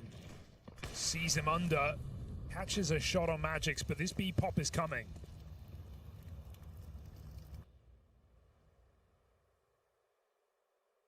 Oh, the B stack is building. 40 seconds. Spirit are going into a deadly situation. You see the AWP there. Surely that gives you a moment of pause here. But Tanier is committed to a backstab now. Oh. And so this AWP just give an open season to deal with them on the push. Too late, surely. It's an 1v5. What's he got in the tank? Just jumping through, throwing himself in, but the pistol cuts him down. And that is a Shiro missed shot, jumps back into his own Molotov. It does not get worse. Yeah, भाई कैसे Shiro Donk's got his hand over his mouth. He can't believe what he's just seen. He can't believe this is real life. They're meant to be, you know, one of the heavy favorites to go and take the whole thing. And I love how the and this is the opening game versus GG How. And they call the pause. They just let Spirit stew in that. Like, have that pause. Enjoy it. Shiro just 1G'd for crying out loud. Like, this can't be real. Oh, my goodness. Okay, well, no matter what happens, Donk has an AK. But around him is very little. Shiro getting nades, gives a Galil. But man, nice to see Mini, who was also pretty quiet after that first half and, you know, kind of locked out of the CT side to a degree. Think about the two rounds make sure to like the stream, yeah. Make sure to like the stream. Back in jungle onto Donk and back to CT on A. And now that round as well just shuts down Donk on the entry, forces Shiro to burn alive. Like through, and now GG How with a chance. I guess he forced it. Yeah, we can call it that. Forced by? Okay. Well, last round है वैसे भी अगर जीते तो we'll try for best. हारे तो हारे. We haven't seen him at all in this game. And funny guy, is Action playing Action? मतलब कौन है Action? Who is Action? AWP just been a constant Action. Action source who? of info for GG How to rely on having these deep sight Action lines. कौन? This time नाम कौन they're है not Action? playing fast and loose with B, but की he's Action. hanging around ready for a B hit. Falcons is playing bro. After 2 matches के बाद Falcons के ओह क्या flick दिया भाई मजा आ गया फ्लिक देख के खड़ा हो गया मेरा GG oh my god and they destroyed Spirit. Oh my god this is unbelievable कोई मेरे को पिंच काटो बे ये कैसे हो गया and now a win on day 1 over Team Spirit. That is a monumental upset. How has Synopsy come back years down the line and doing it all over again? And now just a BO3 away from the playoffs. I mean, this is the core of a team that is from the Middle East, and they just took down the world number 1 ranked VRS team in Team Spirit. Unbelievable game of Counter-Strike from GG How. And definitely a shaky match from Shiro and the gang. Donk excluded. That was ugly for Spirit. GG, how about that? How about that is the question we're going to have left to में ask मारा ना among many questions, of course. Usually right में मारना ज्यादा easy होता है left में ज्यादा अपने ह्यूमन ब्रेन ना लेफ्ट अपन लोग जो माउस यूज करते हैं राइट में करना इजी फील होता है कंफर्ट ब्रेन को कंफर्टेबल फील होता है लेफ्ट में जो फ्लिक मारते हैं ना भाई वो क्रेजी फ्लिक होते हैं वो लेफ्ट में मारना बहुत हार्ड है लेफ्ट मारना भाई हार गए भाई स्पिरिट चलो स्पिरिट के पास अभी भी 1 मैच है एक और मैच वो है मैच है अगर वो नहीं आ रही तो दे कैन आगे जा सकती है अगर वो जीत गई तो हारना नहीं अब डिपेंड करता है दूसरा मैच किसके साथ अगेंस्ट होगा यार some space or some mistakes that Spirit was making, but then in the end feel like Spirit got control of the game, and for them to be able to close it out, just an impressive feat from GG How. Yeah, I'm looking at Frank Action is Synopsy playing, in the yes, Rat Pack here. He So left what do you gotta say about PUBG that, for Jacob? 'Cause CS. I know we needed a whole list and then maybe some कौन more. So now, how do you feel कौन about unfunny GG नाम How? बताओ ना I feel like we got everything we needed और on that gun list, भी तो for sure. Right GG hand How में did a रहता है tremendous कैरेक्टर job का yes you playing can switch super, left super and right aggressive in your face Counter-Strike. कौन Synopsys, I don't as know you said, involved in 7 opening duels, won is he 5 of good those. at CS Really he's having a great game. good Mini as well with good at AWP, PUBG mobile constantly roaming around, कौन भाई नाम unfunny नाम player का नाम भी तो होगा ना कुछ also went 6 for 7 in the नाम opening तो होगा kills यार his way, and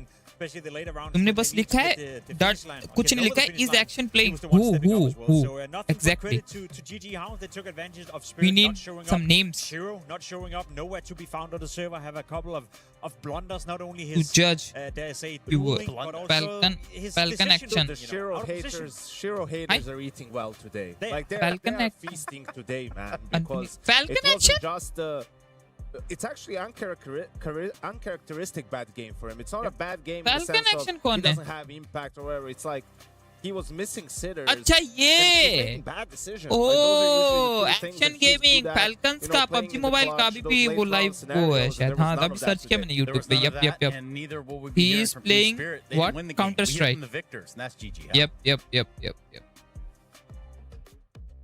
Incredible result coming out from GG How here. Undoubtedly the biggest Yeah, he's upset playing so far face here it, at EWC. so- Sasanito, massive congratulations. We saw some big emotions there, some big reactions. Tell me what's going through your head.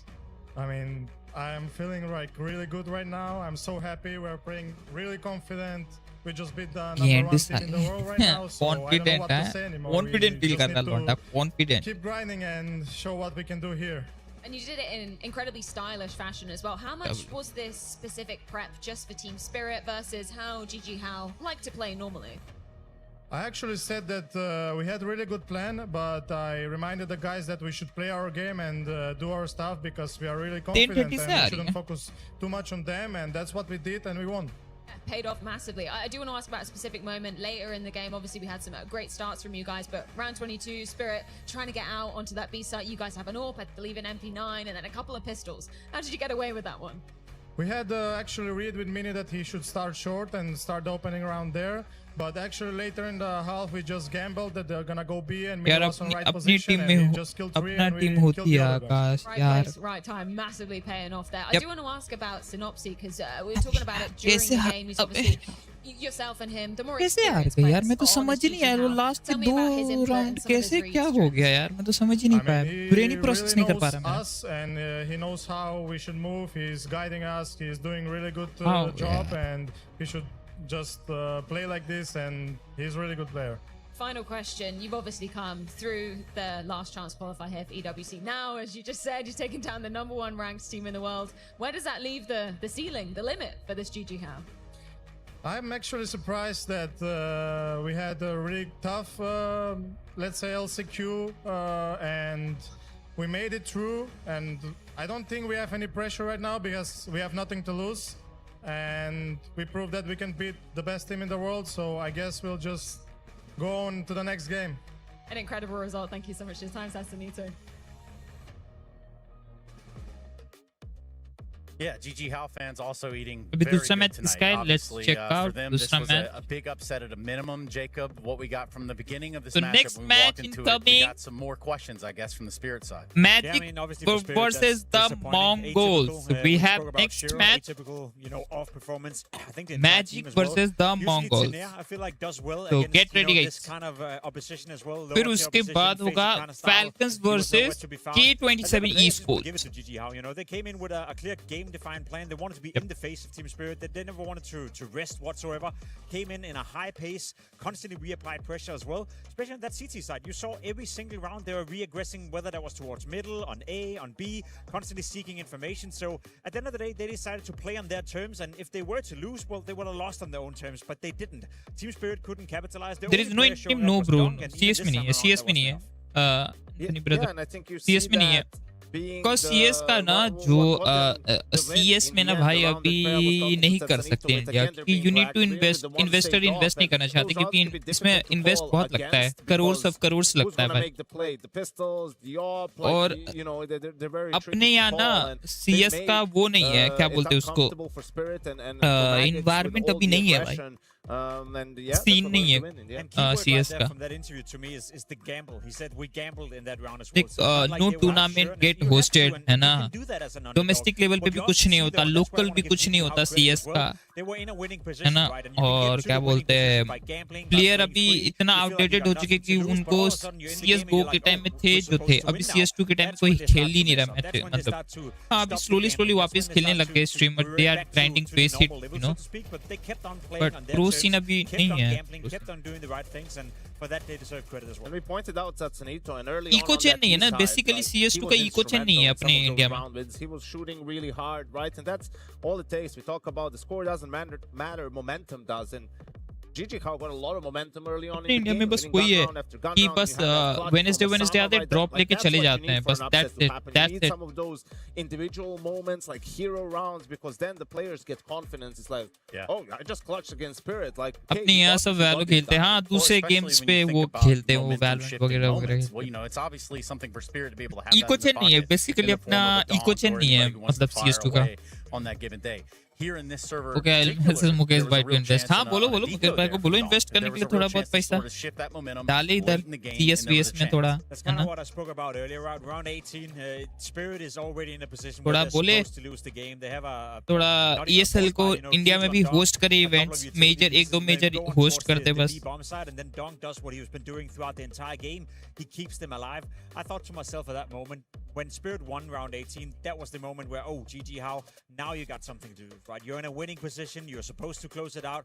Then that happened. So unfortunately for Spirit, didn't really manifest, didn't really capitalize from it. But it maybe goes without saying that there was Dong keeping them alive, which he did for the vast majority throughout this game. Right. The round is playing in front of you right now. See on your left screens, we're talking Deagle, Tech9s, P250. अभी 15 minute तक इनका यैप नहीं चलेगा भाई मेरे को यैपिंग इतना मेरे को चिढ़ मचती है भाई ये यैप सुनने से ज्ञान क्यों देंगे It's two entries from Dong. They get the bomb down, and unfortunately for GG How, weren't able to retake the bomb side, which can be tough even against pistols in a scenario like this. But I think to myself, right, if this would have been 11-7 for GG How, the game is over. It's over, yeah. You think to yourself that, right? Now Spirit, they win this round, it's 8-10, then GG How is unlimited economy, yet they find a way to fight back into the game. So they showed more than one facet of winning here, and again, as I said, for that they deserve credit. Also, sometimes when you see this and you feel like, why are you guys overcomplicating this? If you're GG How, like you're going up against pistols, why is there only one guy B? You know, where, you know, in Satsanito on the way एक दो back, major are kidding big, में right? So land में you're seeing this 100 and you're like, this is exactly 100 the sort of round 120 भी that's Indian gonna audience नहीं end up, दिखेंगे ऊपर costing तो वो them तो the कोई game, नहीं देखेंगे but they यार were able to win a few, हाँ जो जो of जो their वेटरन है ना जो own, पुराने towards प्लेयर्स the है tail end of CSGO the के Yeah, I mean, 2018-19 से खेल रहे हैं ना वो तो देख लेंगे भाई वो लोग आ जाएंगे वो लोग तो आएंगे बट यंग पीपल नहीं आएंगे यंग वाले तो नहीं आएंगे क्योंकि they are used to Valorant shit, you know. Winner goes to playoffs. Exactly, not necessarily tougher opposition to be completely honest. You'd figure that Spirit would be the toughest one you could face. So I think with the amount of confidence पीछे कौन सी team आई है भाई ये लोग ये है G2 and ये कौन है that's sort of like ये कोई दूसरी टीम है for Team Spirit. You find yourself in a 4v2 scenario. Again, look at the money, look at the positions right here. Mini gets a free kill on Dong, maybe overextending a little bit. Bibu picks up the AK-47 मेरे को and all of a sudden you think to yourself, मेरे को तो vitality का देखना है we spoke about the bad decision making and ये इसका देखना है the Falcons का let's see all by himself and you lose the round. This is a 4v2 for Team Spirit. They don't lose that against the best teams in the but world. Indian teams are dominating in PUBG Mobile EWC हाँ अरे वो देखो India is mostly mobile games में dominate करती है क्योंकि उनका echo chamber है भाई इंडिया में मोबाइल गेमिंग बहुत बूम कर रहा है लोग ग्राइंड भी करते हैं खेलते भी हैं पीसी गेम्स में तुमको बता देता हूं मल्टीप्लेयर में कितने ही होंगे एफपीएस में बस वैलोरेंट छोड़ के और कुछ में नहीं है वॉरजोन खेल नहीं सकते हो क्योंकि वॉरजोन का सर्वर्स नहीं है हमारे पास वो है तो वो भी खेलते तो इंडिया में भी वो लोग वॉर जोन है ठीक है but we don't have server सब लोग एग्जिट लैग लगा के यूरोप खेलते हैं मोबाइल गेम का पूरा एनवायरनमेंट है एक इको चैम्बर बन रखा है प्रॉपर है ना सिस्टमैटिक है बैक टू बैक बड़े बड़े टूर्नामेंट्स होते हैं भले बीजीएमआई में होते हैं पबजी मोबाइल से अलग बट होते हैं power is bit weak but rotation strategies are very good compared to the other teams हाँ वो तो है but mobile games is different compared to PC games you know PC games में बहुत इन्वेस्टमेंट्स लगता है भाई बहुत ज्यादा अलग तरीके से मैनेजमेंट होता है ना पीसी गेम्स का अलग अलग डिपेंड करता है कौन से गेम का हम वो कर रहे हैं Valorant have their franchisee system. CS में नहीं है franchisee. You know, PC game में भी अलग-अलग कैटेगरी के गेम्स अलग-अलग तरीके से मैनेज होते हैं. अबे भैंस का यैप साला ये. Misses some easy shots, so you know it's okay to have a game off sometimes, but it's the being caught in the open, it's the decision making. You can have games where you're not hitting your shots, that's fair enough. Then you revert back to just playing, you know, smart Counter-Strike and not necessarily being a liability. I feel like this is a game where you can look at Shiro and he was a liability. मेरे को एक picture ये बंदा मेरे को बिल्कुल पसंद है ये वाला बहुत यैप करता है ये बहुत यैप करता है भाई बहुत यैप करता है. Say that for Shiro, who I feel like had a good major, had good games in the playoffs against, you know, the best teams, which is not something that's usually the case, but it hasn't been a great start of the season for him, and you know there's no room for games like this for him if Spirit is going to have a deep run in this event. Now, over on that B stream, we had Foot Tai Lu. That one ended out with Foot going on 13-10 in that best of one, so they locked out that opener in as well. For us, we do have a little bit of a break. We can come back. We have G2. अपने यहाँ तो average gaming PC भी नहीं है 90% और तो के पास culture तो फोन का ही होगा। जब 95% है मोबाइल गेमर्स है अपने यहाँ 95%, और बाकी 5% में भी तुम देख लो। एक एग्जांपल भी देता हूँ, ठीक है? CS में कभी मैच मेकिंग भी खेलोगे ना, कुछ भी प्रीमियर कॉम्पिटिटिव कुछ भी देखना, तुमको मैच क्यों में कितना टाइम लगता है। दिखाता तो वहां पर 2 मिलियन प्लेयर्स ऑनलाइन है, बट तुमको मैच मिले में 5 मिनट 10 मिनट कभी कवर लगता है। इससे तुमको आइडिया भी मिल जाएगा कि भाई गेम है, सर्वर है, बट प्लेयर एक्टिव खेलने वाले प्लेयर ही नहीं है।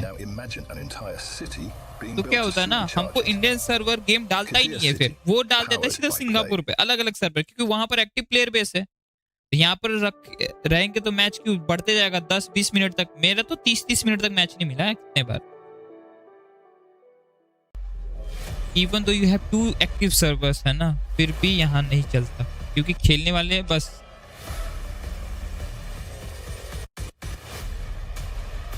खराबी है भाई।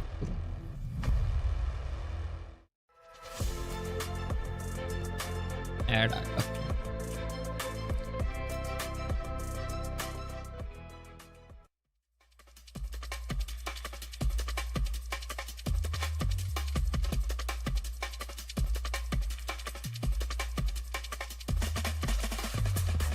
Guys, 8 people watching. Make sure to like the stream, subscribe.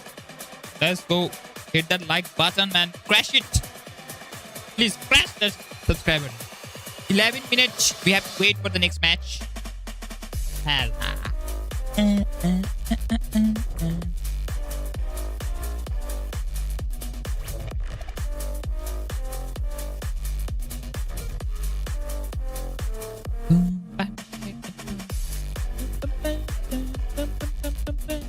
Since when you are playing CS? 2018 का खत्म होने वाला दिसंबर अक्टूबर 2018 अक्टूबर। What you got interested in it? तो बेसिकली अपन वो गेम ढूंढे थे जो दोस्तों के साथ खेल पाए, गन वाले है ना, शूट। मेरे को गन वाले गेम्स बहुत पसंद है ना। तो गन वाले तो we got introduced by someone कि CS है, ट्राई CS, लैन खेल सकते हो है ना, और उसने बताया भी कैसे कैसे होता है, क्या होता है इसमें। तो वी ट्राइड, इवेंचुअली तो अच्छा नहीं लगा, क्योंकि we are not used to play that game. Gaming पहली बार कर रहे थे, मतलब CS पहली बार खेल रहे थे, we are not used to it. So eventually October में खेलना चालू किया। फर्स्ट वीक खेला, फिर हमने बंद कर दिया। फिर भी अगेन री स्टार्टेड प्लेइंग नवंबर के 15 तारीख से फिर भी स्टार्ट प्लेइंग डेली। ऐसा चला, फिर उसके बाद स्टार्ट हुआ तो अब तक खत्म नहीं हुआ। जॉब लाइफ के में भी छुट्टियों में मैं लैपटॉप खोल के खेल लेता था यार CS, ऐसा नहीं, but I continue playing CS। Interest ऐसा बना कि अभी तक छूट ही नहीं रहा है, समझ रहे हो? तो CS में ना वो बात है ना, प्लेयर्स को वो जोड़ के रखती है, समझ रहे हो? अब एग्जांपल ले लो वैलोरेंट। मैं ये नहीं बोलता मैंने वैलोरेंट ट्राई किया bro, but that game is too toxic, too मतलब ब्रेन डेड गेम है, टू बी ऑनेस्ट ब्रो। खेलने का ही नहीं मन करता, वो देखने का ही नहीं मन करता वो game bro, to be honest.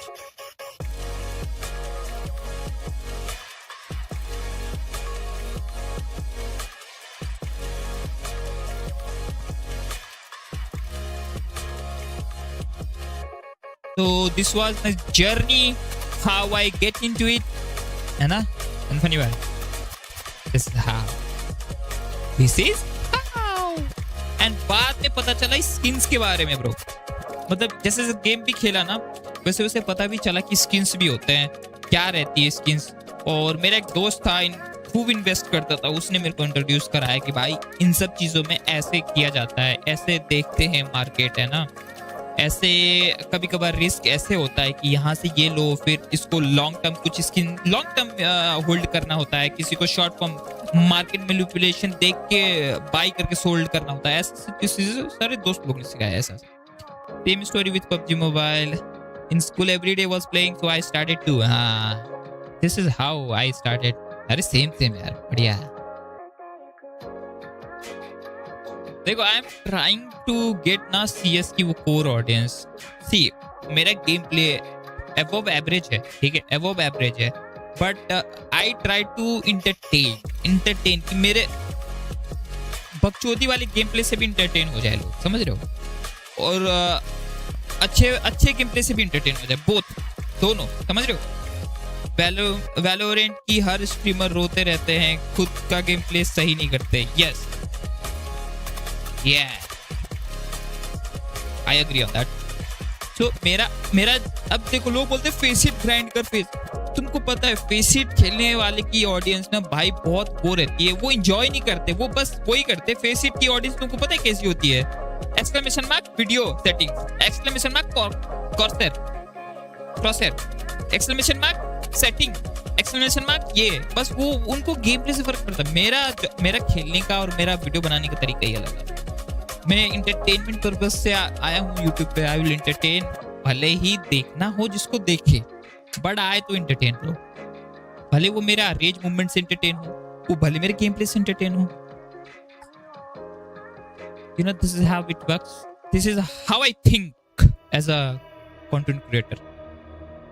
हाँ, थोड़ा बहुत एडिटिंग मेरे को सीखना पड़ेगा यार, थोड़ा बढ़िया सा। वैलेंट तो गू है भाई, गू भाई, डॉग शिट ब्रो। अरे तुमको ये पता चला anti cheat is getting better bro, Overwatch is coming back brother, how about that? Did you guys know about new update? The back need the कुछ तो है ओवरवॉच का shit, crazy.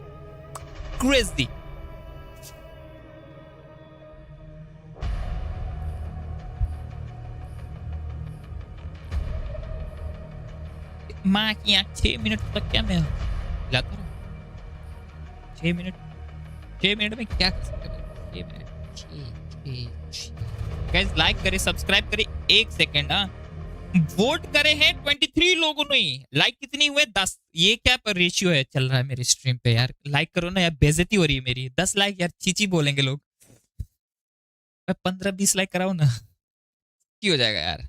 I like sniper, play skill of CS. I don't know how they do, but they hard scope and they kill opponents so fast. उसको बोलते हैं reaction time, और उसको बोलते हैं ना, अगर हार्ड स्कोप करके रखते हैं ना, दैट देखो कोई भी स्नाइपर सीएस में ऑपर जो होता है ना, हार्ड स्कोप इसलिए करता है कि दे नो कि यू गोना पीक और यू गोना स्विंग, ठीक है? नहीं तो वो कभी हार्ड स्कोप नहीं करती। हार्ड स्कोप करके रखना इज डिसएडवांटेज फॉर वो ऑपर्स, क्योंकि यू नो जब वो स्ट्रेप आता है ना, फास्ट पिक स्ट्रेप आता है, दे कांट एडजस्ट। अगर तुम्हारी रिफ्लेक्स स्लो है ना, यू विल गेट किल्ड। अगर तुम्हारे फास्ट है तो यू विल किल हिम। ऐसे it's all depend game sense. उस टाइम तो पूरा game sense, you know, swing पे रिएक्ट करना। अब सीएसगो में क्या होता था? सीएसगो में व्हेन यू स्विंग, उसमें होता था प्रिडिक्ट करना कि हाँ ये बंदा स्विंग करके यहाँ आएगा, प्रिडिक्शन होता था उसमें। वो सीएसगो में अलग चलता था। अभी CS2 में यू हैव टू काउंटर स्ट्रेफ और उसके साथ तो फायर करना है उसके साथ, नहीं तो तुम मन नहीं मार पाओगे सामने वाले को। अब बोल के मेरे को प्यास लग गया, पानी पी लेते हैं गाइस। पानी।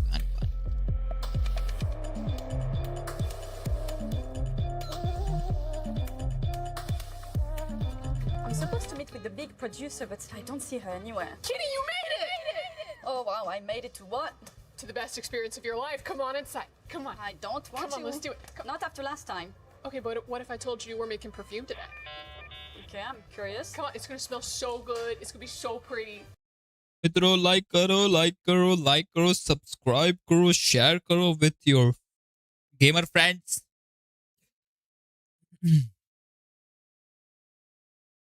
अपने में आ रहा है, कौन सा मैच था? मंगोल्स का है, अपने वाले में मंगोल्स का है। Yeah, okay. I still smell a little bit like ketchup, but that's okay. You deserved it. Come on. Kitty, what makes me so sad is that the EWC is eventually going to end. It's very sad indeed, but I am not sad about you going home. या तो बारिश वाली मौसम हो रखी, chill एकदम chill.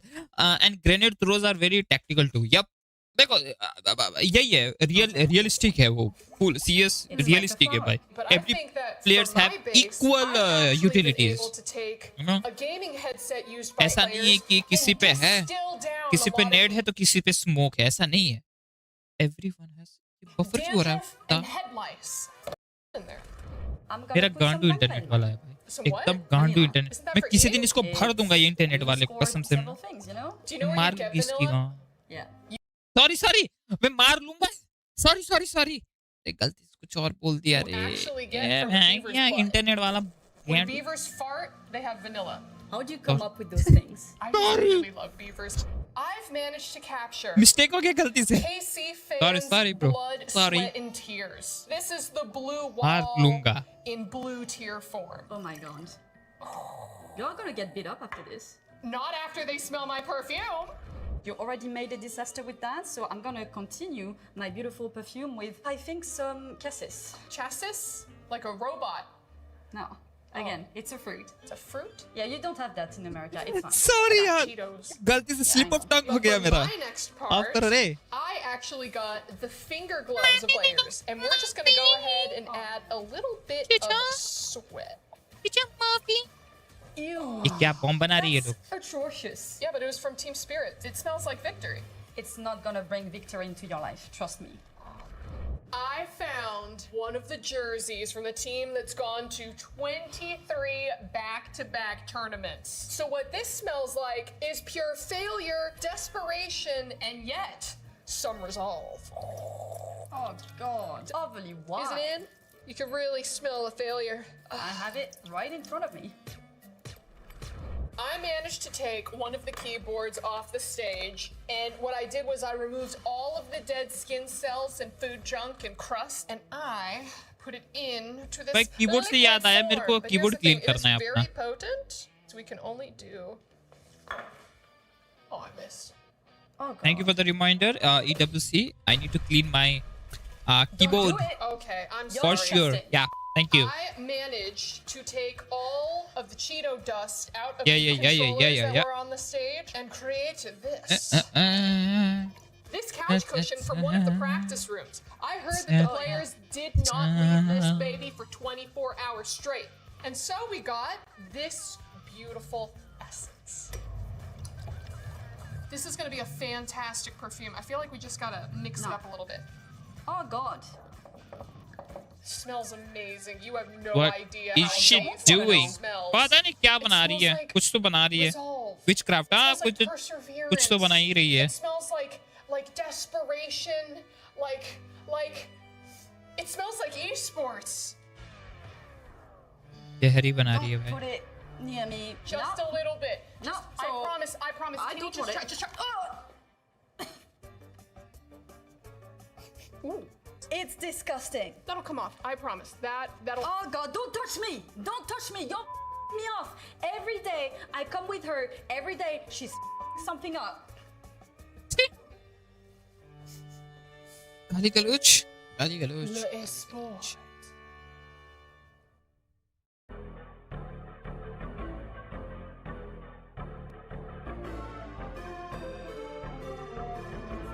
Match start होने वाला है. Grab your coffees, guys. Grab your coffees. Grab your snacks. Now we will witness the defending champion, the Mongols.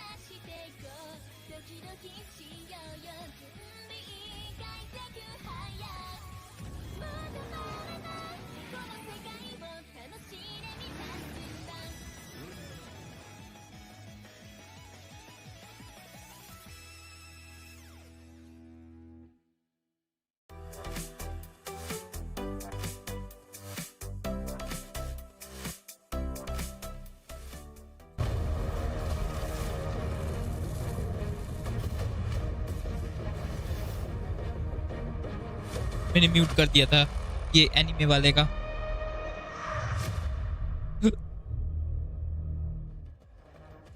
Well, here we go. I got another best of one coming right up here at the Esports World Cup 2026 from Paris, France. That is right. We're over here in Europe. It's hot outside, but luckily we are inside of the air conditioner in a rather large venue hall, one in which we're going to see G2 taking on M80 right here, and it might be just a little bit closer than you might expect. Let me welcome you back. Hold on, Yanko. I got you.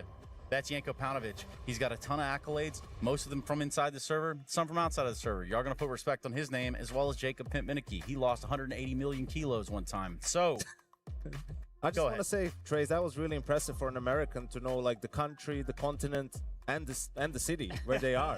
Now, if only you could point them out on a map, you get the #1 reward. No. So like there was this landmass was all together at one point. Who is the most skilled player in CS?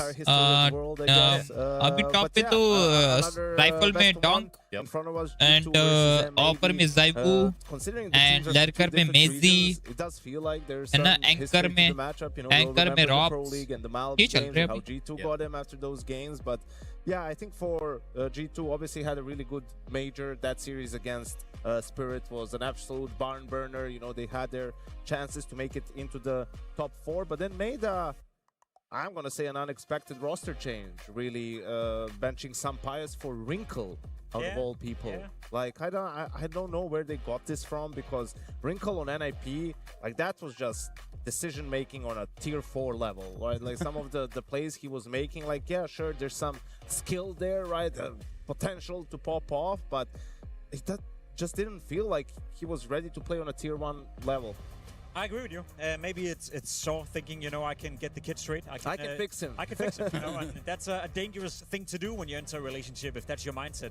Speaking of personal experiences, I guess. Well, let's really dive into that since we've got you here. We might as well just open that. May as well not, you know. But looking at G2, I agree. I feel like that's more so if best case for me, that's a sidestep, you know. Maybe Wrinkle comes in and maybe he does a good job. Maybe he can find some sort of, you know, that potential that was kind of gone missing in NIP, but I don't see him performing much better than Son Payas. And as much as you want to criticize Son Payas for maybe not stepping up in some of the bigger moments and not having too many carry performance with the AWP, at least I knew what I got from him. He was stable, and he was, I guess, also a big part in terms of being the secondary voice within the team, etc., etc. So I do feel when I look at G2 now, when you make a roster change, I can almost always see the team thinking, okay, this is a better player, or we get this much out of him, or we move in this direction.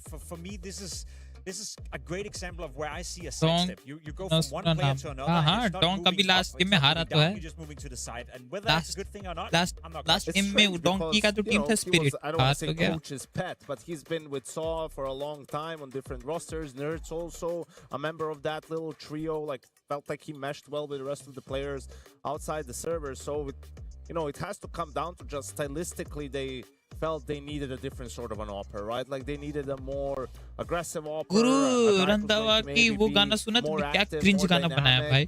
I am fine, jet, fine, jet, fine, jet, fine, jet, fine, jet, fine, jet. I am fine, jet, fine, jet, fine, jet, fine, he's gonna have to improve by a lot compared to what he's shown in NIP for this change to really compute on the server. Yes, I mean, for some of these benchmarks, we can keep looking back at Cologne. For a team like G2 that found themselves through Cologne, we've got words from Heavy God where he's talking about it feels better. It's feeling right. It's feeling like it's way better than it was.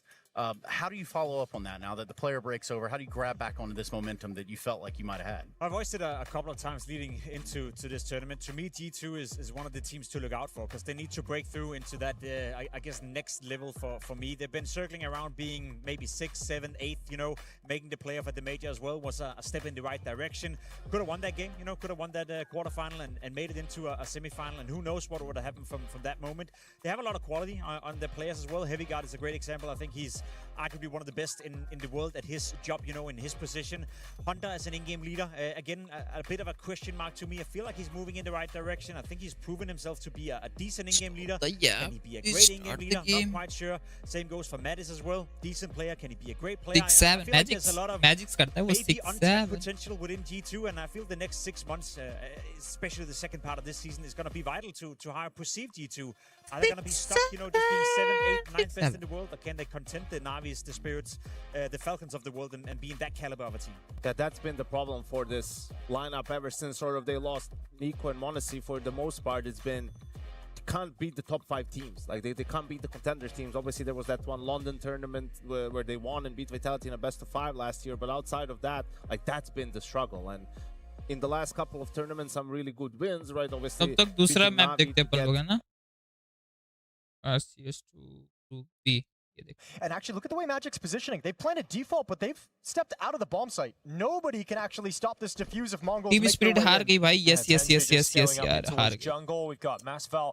Oh god, waiting at triple. It's going to be a heavy push out through CT spawn.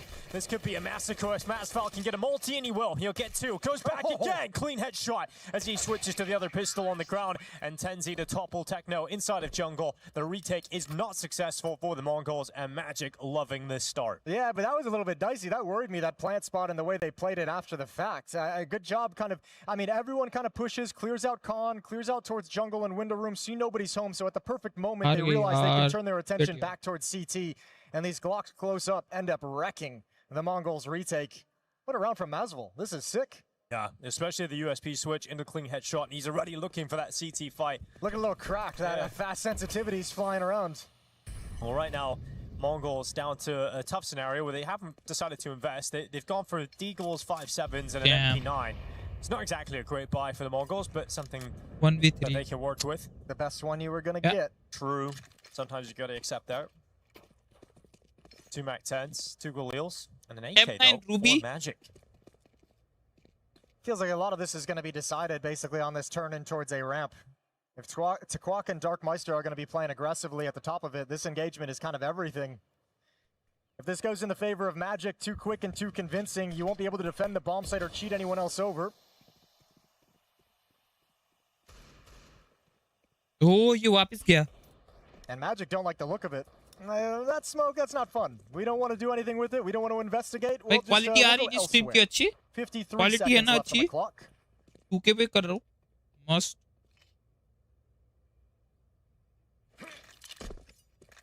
Guys, like करो please, like करो. Tossing a smoke out. ये लोग देख रहे मित्रों, like करो मित्रों. को like, subscribe नहीं किए हो तो please subscribe को दबा के तोड़ दो button. AW obviously formerly a part of the P-Vision team. So still wanting to finish at the A bomb site, but not wanting to send most of their forces towards A ramp with it smoked off. Reconvene towards middle, now up con, the main thrust comes. Well, 9-10 tries to get himself in a good position, but S-Fade and Tenzi to come through with the rifle and Mac-10 combo, clearing out the site, and no real threats from this force buy whatsoever. So, Magic. Yeah, if Mongols is going to challenge for this round, I think they needed a few more players like jiggling and peeking in middle, gathering information, kind of keeping track of the scaling, but not able to jump anyone on the rotation. Really good adjustment from Magic, though. I mean, not afraid to just say, you know what, this don't feel right. Plan A that we want to do, it's not there for us. So, not trying to force the issue, rotating back around, and they lose nobody. इधर footstep work नहीं 2-0. करता है. Yep, sound matter करता है. तुम्हारी utilities भी फेंकते उसका भी sound जाता है. I'd say so. Here at EWC, GG Hao taking a massive win versus Team Spirit over on the A stream. It's a crazy result coming in there. 13-10 as well. Donk putting up a massive performance, a 1.58 showing, and easily 0.57 performance from Shiro. So, and I mean, what they're showing at the major, Spirit's one of the teams you put in like the battling for this trophy. You know, that was one of the teams coming in, was probably one of 3 like S tier teams that you'd say it feels like this team is most definitely going to be contending for the trophy. It's crazy. 3 S tier teams. I was doing the tier list yesterday. It's a hard tier list, isn't it? It's like, wow, this C and D are really heavy. Yeah, we were talking about it at dinner last night, me, Chad, and Yanko, and we were the same way. We were like, yeah, we have like those 3 teams in like the S tier, Mongols still defending champion. 1 or 2 teams depending on who you talk to, and then like everything after that, like. Yeah, it's just lump in the loaded up C and D pretty much. Yeah, I think a lot of teams are just kind of in limbo, trying to figure out what roster move is going to make them competitive again. I was going to say, it's also a hard time in the season for a tier list because of all the roster changes. You don't quite fully know what they look like, what they're going to look like, what their potential might be. I was quietly confident in Aurora. I was hoping they were going to be able to put something up, but yeah, played big earlier today. Didn't go so well for them. 13-9. How'd Blame F do over there? Give me the Blame F stat line. He was middle of the pack, 15-14, 1.1 rating. Okay, admirable. Yeah. Admirable. Yeah, that's a weird team over there for Aurora.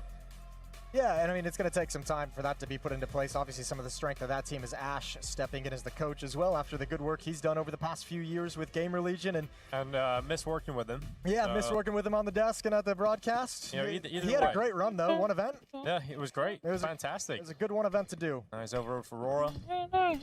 Good luck.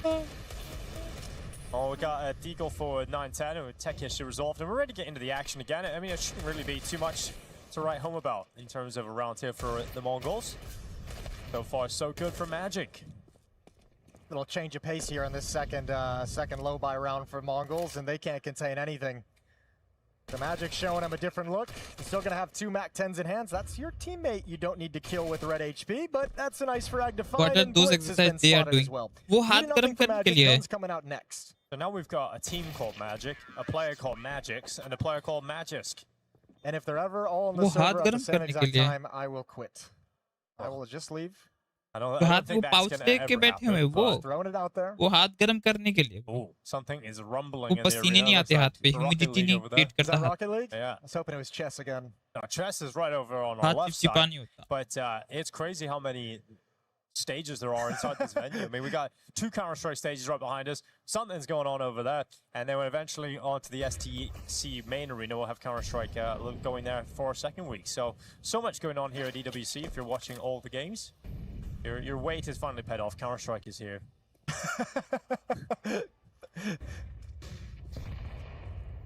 All right, well, he's a little bit of mid-presence as AW slides out towards the box. ज़्यादा गर्म हो गया लगता है. नहीं वो arena में AC pre-firing through the smoke. वो होगा ना ठंडा होगा. और AC की वजह से हाथ बहुत वो होने लगता है. But the look was tight हो there. जाता है हाथ. And Mongols happy to take a stalemate. Reflexes हो Nobody जाते हैं. falls on either side and they back off their इसलिए aggressive हाथ positions. गर्म करना के लिए वो पाउच दिया जाता है.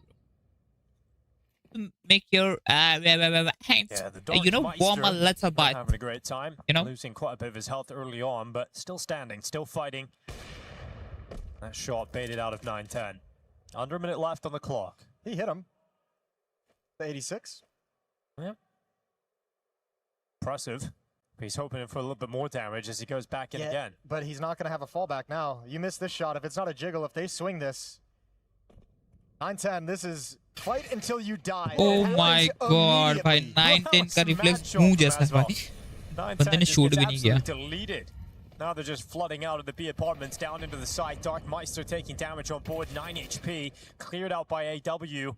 And now we've got Techno and Tikquak in a really tough spot here for the Mongols. But let's see if they can just back off and save, because that's the only option left for them. Yeah, and not even an AK-47 to recover. That was a MAC-10 on the hunt. Magic pulling out a really disgusting game in these first 4 rounds. Working Mongols on the map, and I mean, very early on, they've established some pretty important successes. They've been able to batter down the defense. Sorry, brother, मैंने आपका joke समझा नहीं. Sorry. Economy's in a weird place. Sorry. Positive to speak of from the Mongols' perspective. Sorry. Magic having their way with them inside the server at the moment. 4-0 start on the T side of Mirage. Keep alluding to this like 6 overtime game they played earlier this year, and it's not feeling at the moment like we're going to get anywhere close to that. भाई कितना मोटा है भाई. Not at the moment, but 10,000 kilo pound का होगा. Eventually expect Mongols to wake up and shake the rust off a little bit. Wait the fucking mind. Mongols क्या कर रहे हो भाई? हग रहे हो तो for the meantime. अब तो हग रहे हो bro. Get out to a really strong lead here, Magic. How much can you extend upon that before the Mongols eventually get into the game? Kind of hard at the moment too. Like you got your rookies and Tikquak and Darkmeister playing anchor positions on the extremities of the map. That's a lot of responsibility and pressure to put on the newest guy's shoulders. Techno, that's a very nice win. भाई ये ratio नहीं समझ में आ रहा. 27 points. New member. Blitz gonna help secure his retreat. New member आया. And a man advantage for the Mongols. New member तो मेरे को दिख क्यों नहीं रहा है fan funding में member? भाई किसी ने membership लिया. New member बता रहा है, but मेरे को member क्यों नहीं दिखा फिर? Fan funding में भी ना दिख रहा, कुछ भी नहीं दिख रहा. What? अभी नहीं दिखा था क्या members? What? Do from this spot. Tenzi, getting Bro, जो भी member बनाया, thank you so much यार, appreciated भाई. ये show नहीं हो रहा, पता नहीं क्यों. YouTube के dashboard पे भी नहीं हो रहा, but thank you so much for the becoming member. Thank you, appreciated brother, love your support. Appreciated. Not too miffed about that one. Good trade at least coming in from ना Magic. overlay पे pop हुआ, ना कुछ में pop हुआ, what the heck? Glitch हो गया क्या मेरा? Defense shifting away. Meanwhile, the bomb creeping into B halls and Magic. जल्दी खत्म करो भाई, Mongols ना जीत रहे भाई. Defending champion by the way. Darkmeister trying to get back in position to deal with this. 30 seconds left on the clock. He's got blitzers coming right back at the right time. Magic's haven't pounced at the right time. They're giving a lot of time to play in the middle of the map. S-Fade gonna make his move. Good shot from Tenzi. Now it's Blitz in 9-10 to close the gap. Yeah, they're stuck in the apartments here. S-Fade trying to be that final release 15 seconds. 15 seconds to get this flank going. To be effective, the bomb's still waiting in the apartments, but S-Fade's got to go. He's got to make his move. He's taking so long, and he's waiting for the flank to come around the back. You don't have the time for this. You've just got to go. He could get it on elimination, and he had to find that kill. There's no time for the bomb plan. क्या anchoring है भाई? Heavy anchoring, मजा आ गया भाई. जल्दी बोला यार, समझ ही नहीं आया, प्रोसेस नहीं कर पाया. He still gets some wins out of that at the end of the day, even in a round loss. Those couple of kills right at the end, keeping that don't low for the Mongol side. They had two players with cash. Low key, bro. Low key, bro. That was crazy, bro. Low key, bro. Low key, bro. Flanking in through market like that. Low key, bro. Like, you can't make that noise. It is so difficult to find the timing. He gave himself actually a great chance by pulling that player in a little bit closer as well. Loki, like, bro. That was crazy, bro. Loki, bro. A round win, basically, with that market player. Well, Mongol's going to have to play on the breaking point as well. No cash built up, so extra nice. भाई ये अगर Mongols हारी ना ये round तो देखना वो break down हो जाएंगी 2 round 3 round तक. Back-to-back rounds has netted an opening kill to the Mongols defense, but traded off. Oh my god. Good trade. Followed up here by 9-10. That's 8W cast aside. Into the open. Moon hunts down the follow-up response. He's down to 22 HP off the Tink, and look at this from 9-10. Staying focused and confident, trying to hunt down that kill again. I like that he's maintaining aggression too, so that he's keeping information. He's also just like, okay, well, I've pushed up to where I think they're going to swing. Nobody's home. So they're going to go to one of the bomb sites. That puts Taquak on notice. Techno going to start falling back, and now they know exactly what's coming. Perfectly timed smoke to set 9-10 up for a flank. Economy chutne wali. Yep. I'll take out. भाई निकाल दिया. Oh my god. बच गई. देखो सारे लो है उनके 22-25 है. निकल जाएगी. Mongols जीत जाएंगे यार. बच गए भाई. पैसे in the bank. Money in the bank. Money in the bank. अगर इसने क्लच कर दिया ऑफ ने कुछ क्रेजी ही मार दिया. नहीं. Collects him, and the Mongols have got into the game. All right, there we go. Now we're seeing the life in the Mongols. You mentioned they weren't going to stay down. They'd wake up at some point during the half. Happens pretty quick. बच गए. 4-0 into a tech timeout, and then Mongols have come back into it with that momentum broken up. And winning a round like this when you're on low economy is great. बच गए गुरु, बच गए. Get up a free AWP, so still a very strong loadout for the CT side. And round 7 begins.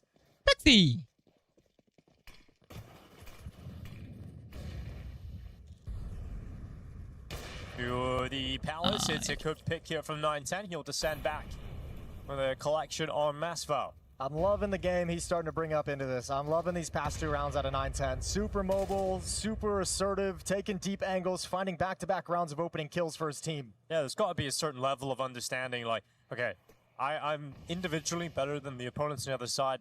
Try and sort of assert some of that dominance, and great to see that confidence from 9-10. I think it's also, I mean, it's one of those things too where you're also thinking, you know, I got 2 rookies who have never really played at this level. Like I need to be a little bit more of a guy who makes things happen on the map, a little bit more influential. Yeah, there's certain things you were talking about just before we went into the game. There's more pressure. Jungle outside जंगल पे है, 2 एक state connected states पे है, एक city से खेल रहा है, अकेला बी पे जंप स्पॉट कर रहा है. वाह, यही तो देखना था. Right now, a good start to the round, thanks to 9-10, and no response yet from Magic. I mean, losing these opening kills in the past 2 rounds is really. ये initiate कर रहे कि नहीं कि सेम मोड में ये लोग. Saw him having some more aggressive openings when they're in 5-on-5s, but look at it now. Look at the way Mongols have been able to run this clock down. 35 seconds on the clock, and just now Magic have used utility to get mid-control. They're gonna pick up the pace off this pretty quickly, I would imagine. Scaling into the B bomb site should be quick. Shot से आ रहे. Darkmeister hopping back out of the window, looking for a fight up through short. AW gonna go down. Tenzi to trade it, and now a 4v3. 15 seconds. That's all they've got left. Bomb goes down on short, and that should be the chances with it. भाई क्या timing था. So Moon's out of that. Bro, save करो, पैसा नहीं है, 0 है. Who started so strong, but the Mongols have come out swinging. Seen some cool moves out of Magic though, like even like the spam and Khan pulled some defense away. I've seen some cool things where they've created like these little 5-second windows of opportunity, and they missed it in this round, unfortunately for them. Fortunately for Mongols, I think Blitz is also starting to do a very good job reading these fakes. We've seen a couple of times him kind of position himself through that window and mark it into the B bomb site at just the perfect moment. So I think we're seeing Mongols kind of wake up and start build themselves into this half of Counter-Strike and really starting to feel the flow of this game from Magic's perspective.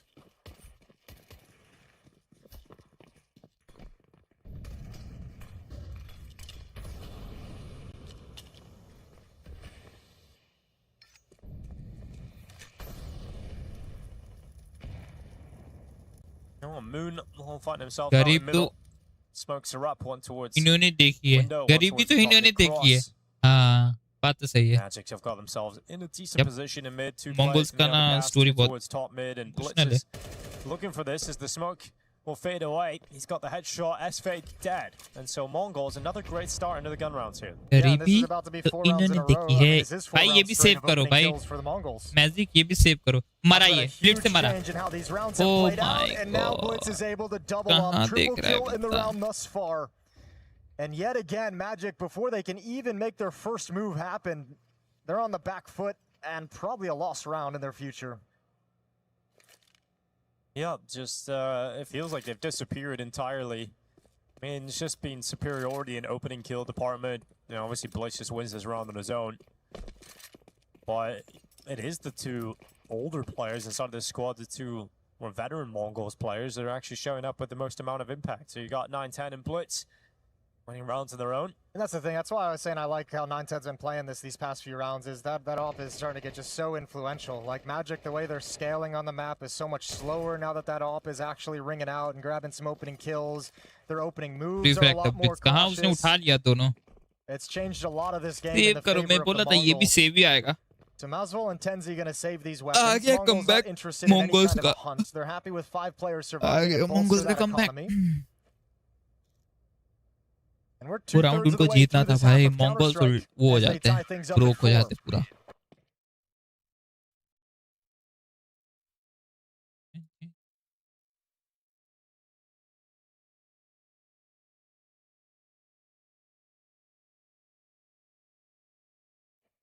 The boost, just as that smoke fades away, S-Fade is not ready whatsoever. And Blitz is just two brilliant plays around utility that make it happen there for the Mongols.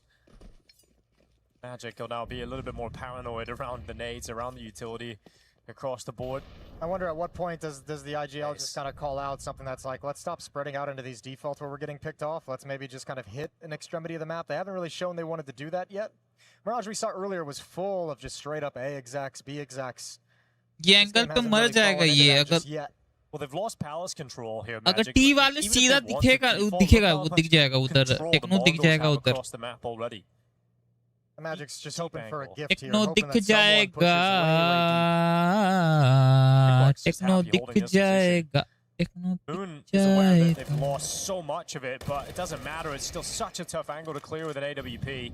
Masval gets the trade out. He'll pick up the AW, but you've got information. You've taken down a player. I think Mongols would be pretty happy with this. heavy बारिश हो रही है. If you're Magic too, like look at the clock. That's like 40 seconds to get that 1-for-1 kill over in Palace. That's a lot of time chewed away.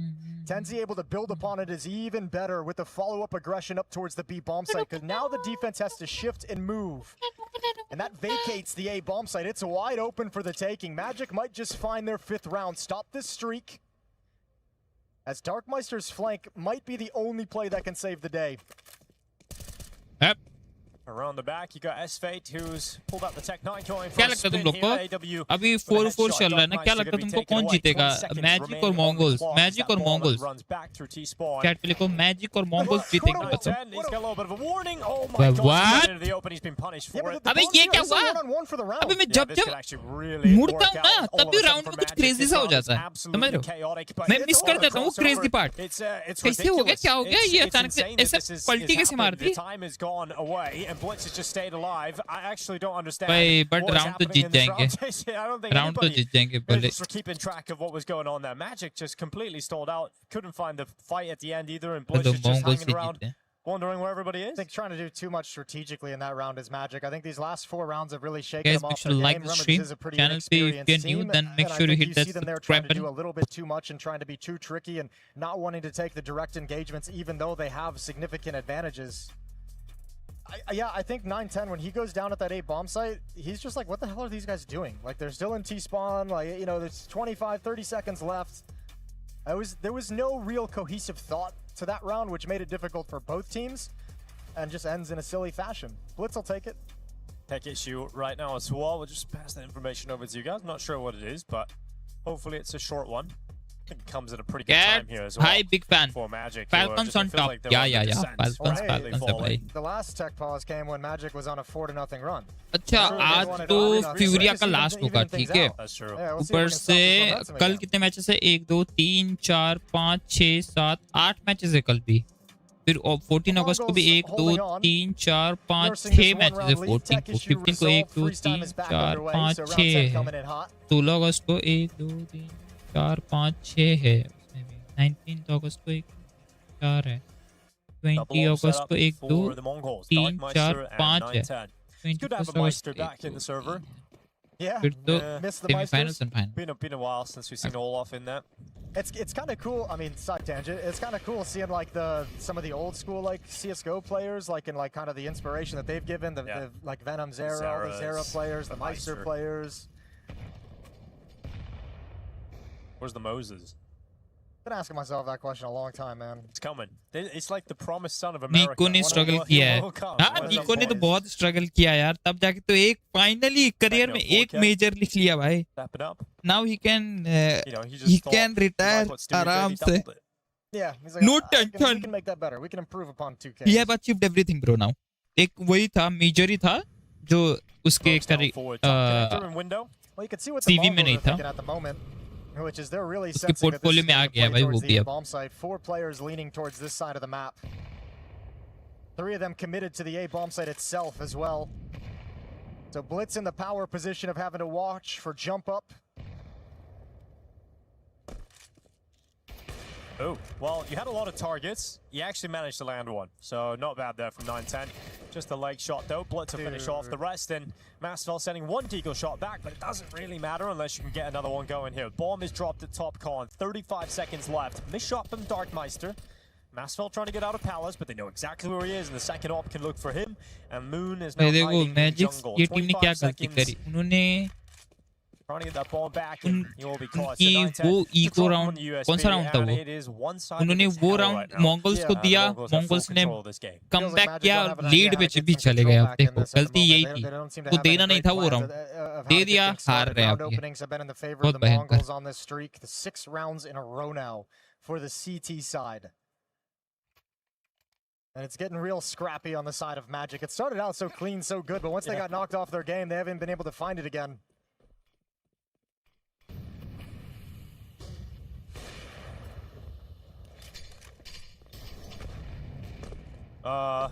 That's sad. That smoke did not get blasted away whatsoever.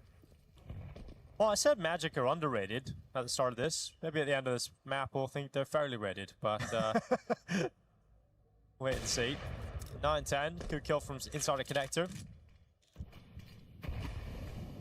I can't remember the last time Magic got an opening kill. खेल सकती है make the team SC का female खेल सकती है make a team SC का female के लिए अलग अलग कंपटीशन हुआ करता था ESL वो उन्होंने डिस्बैंड कर दिया पहले कराते थे ESL वाले फीमेल CS2 का but the reason they shut down because no viewership, no profit, nothing, कुछ नहीं आता था outcome, so they shut it down. He couldn't hold himself फिर back. उसके बाद नहीं हुआ. It's alright. The A ramp play from the CT side is really strong. Good kill on the cross, labored, but he's got it, and that's the bomb on the ground. Yeah, that's the big one, right? The bomb going down. A new challenge presents itself to Magic. Tenzi waiting at the bottom of the stairway, 30 seconds on the clock. And you've got Tenzi moving up into the waiting scope here of Darkmeister. We'll look for the head of Masval, who's still fighting, giving it a good go here. It's actually a doable situation. 20 seconds left, 1v2. Yeah, they've given Magic a couple clean kills, a couple good opportunities to make this possible. Good step back from Darkmeister. And he waits for that reposition towards CT from Techno. They peek out, play together. And that'll be a 7th round here for Mongols. 7 in a row. It just continues unrelenting. Blitz has been a beast over in Con. Double kills time after time. 9-10 AWP equality ends there. Females, male teams just नहीं खेल पाते. Yep. Not letting them cross. Yep. Mongols has elevated in this half above Magic. Looking to close it out on 8 rounds in a row.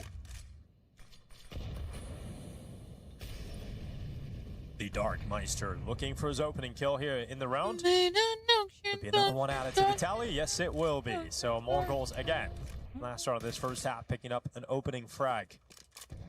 No trade either. And that's the other side of the story, right? The fact that, you know, highlight how many opening kills are going Mongols' way, but it's how little trades are coming in from Magic. Well, it's because, I mean, again, it's been so much of it has been with the AWP. You know, and that's the strength of the AWP, and especially when you have 9-10 playing the way he is just these angles. How are you supposed to get those trade kills? Not enough depth to this T side to recover this amount of 4v5s over and over and over again. Unforgiving.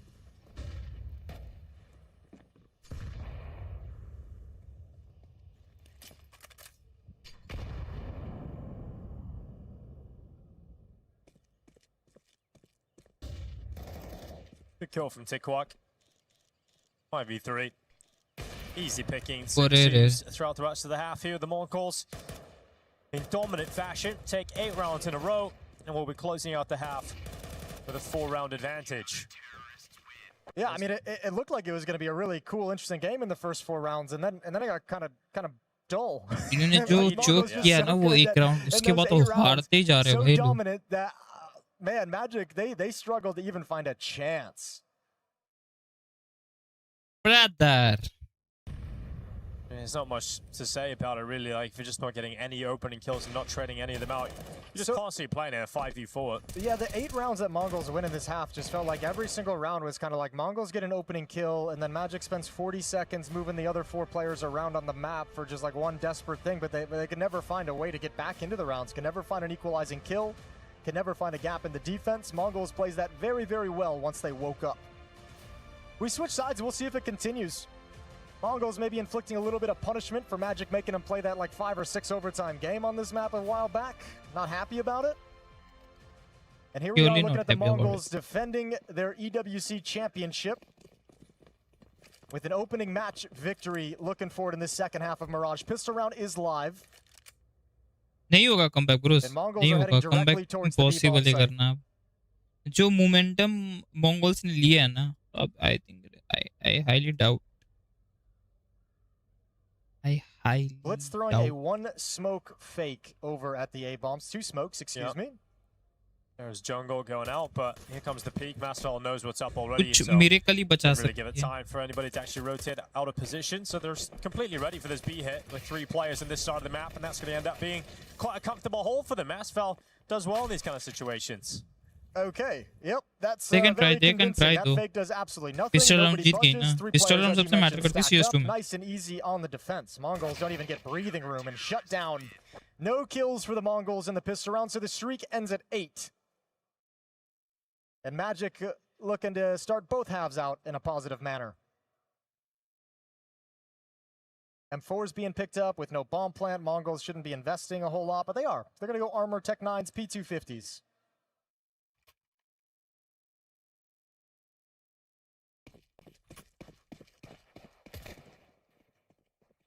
Alarm bells ringing for Magic, but Maybe they can pull themselves together.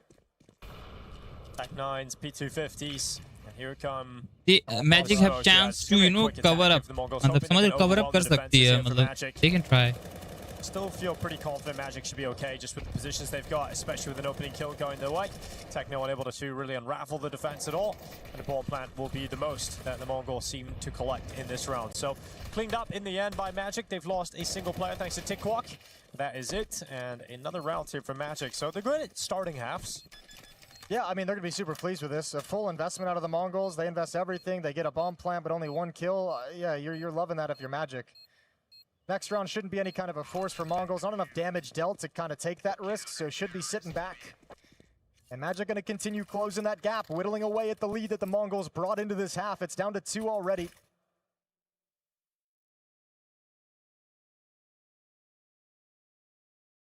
Eight to 6.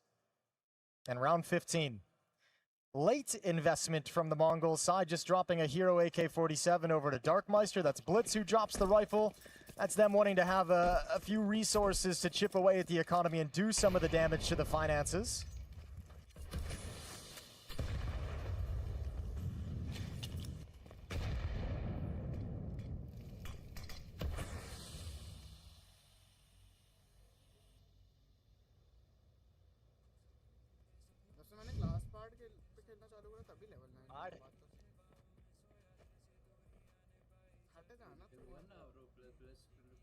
Didn't like getting smoked off and not wanting to press the issue through it. They reconvene, readjust. So Blitz will bait for Darkmeister. AW with the challenge ahead of him. नाम भाई का crazy Darkmeister, Jägermeister. Jägermeister का भाई Darkmeister, crazy. भाई ने उस पे down that space, couldn't get it back. Utility slowed it down. Techno trying to fight. He's done well with the Tech9 on that first kill. Jägermeister drink है, उस पे रखा है अपना नाम Darkmeister. Yeah, good read of the scenario. I think he realized 2 players on shore, was looking for that one to scale up close to the wall and just had a very small opportunity to grab it. Tikwok goes down meanwhile, as the rest of Mongols were trying to use him as a pivot point around the map to come back to the A bomb site. By the time they get here, though, there's just not enough left in the tank. Although I say that, Magic has pretty much completely rotated away and vacated to play retake at the A bomb site. So they're going to let this plant come in, saying, you're buying next round no matter what. We don't necessarily care about the bonus money. But man, it'll be dangerous if they get in too clean, too easy with too much time. So good peek from Tenzi. बोला था ना pistol round बहुत important है. You know, bomb plants again here for Mongols, just keeping बहुत important है. Cash ticking on over at least, but at this point, Magic have again closed the gap just with a strong start in the half. Helps Blitz out a bunch getting that bomb plant, though. I mean, he was the one who dropped the hero AK. He's got 3,800 for the next round, so he's going to be super pleased to get a little bit of extra cash at the end of the day. You were fine shit. Guru का गाना बजा दो यार बीच में. You were fine shit.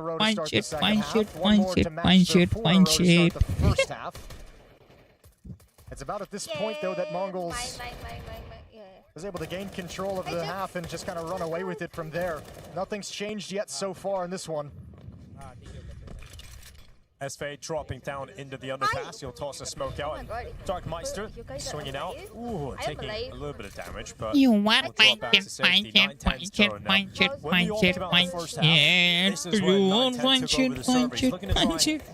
Put some of that stamp again here at the start of the second half. It's a really nasty angle to get this early on in a round here, because that op can just remain parked there for however long he wants to be. If Mongols is going to finish at the A bomb site, he can just have that angle and see if anyone lazily wanders in. Magic more concerned at the moment with the middle of the map, not wanting to relinquish control and presence there. So they'll allow the A bomb site to be taken. Once again, another retake tactic. They'll clear out middle, make sure there's no lurks, make sure there's no late plays coming.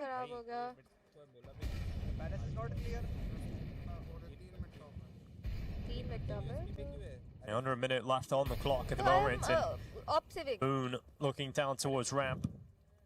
They'll go out into the open, and no one selected yet. When detected, भाई शर्म करो तुम लोग हाँ 30 votes हो चुके हैं like कितने भेज के 15 लाइक बना हो रहे हैं तुम लोग लाइक नहीं करते अबे लाइक बटन भी करो ना लाइक क्यों नहीं हो रहा है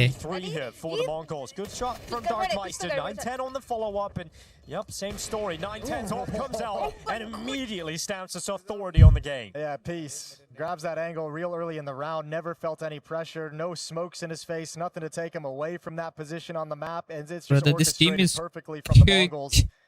Apply that pressure, the execute begins, but you've already got players in phenomenal positions to support the scaling.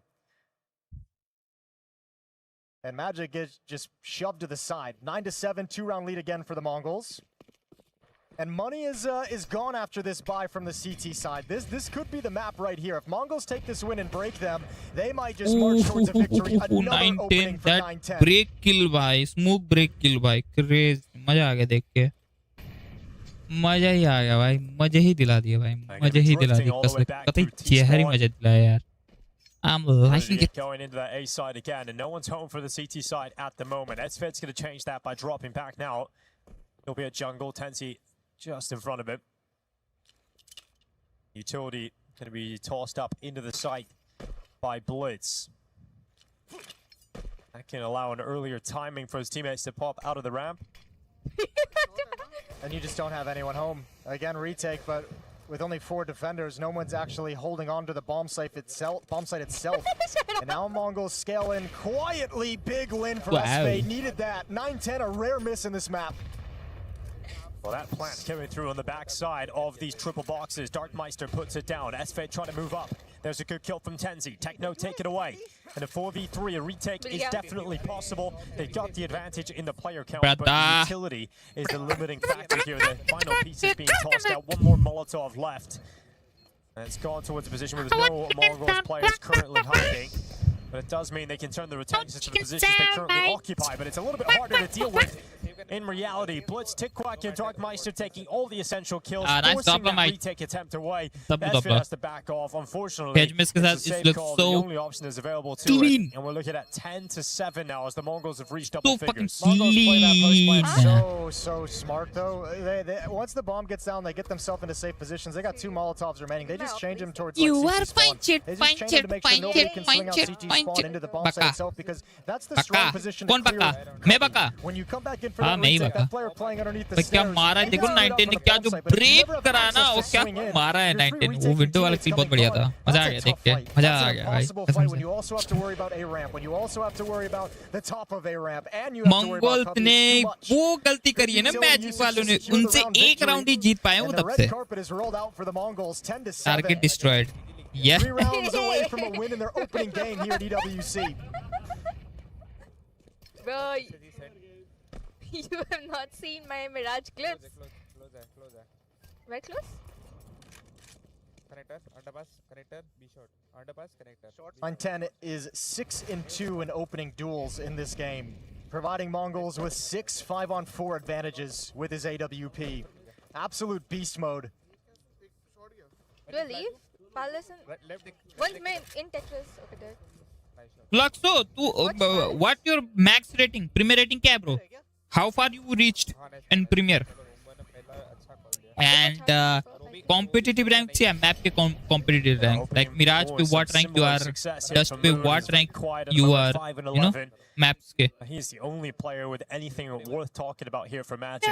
And his priority is saving it for the next round. His priority isn't going to be trying to make the play, trying to win the round. You are dog shit, dog shit.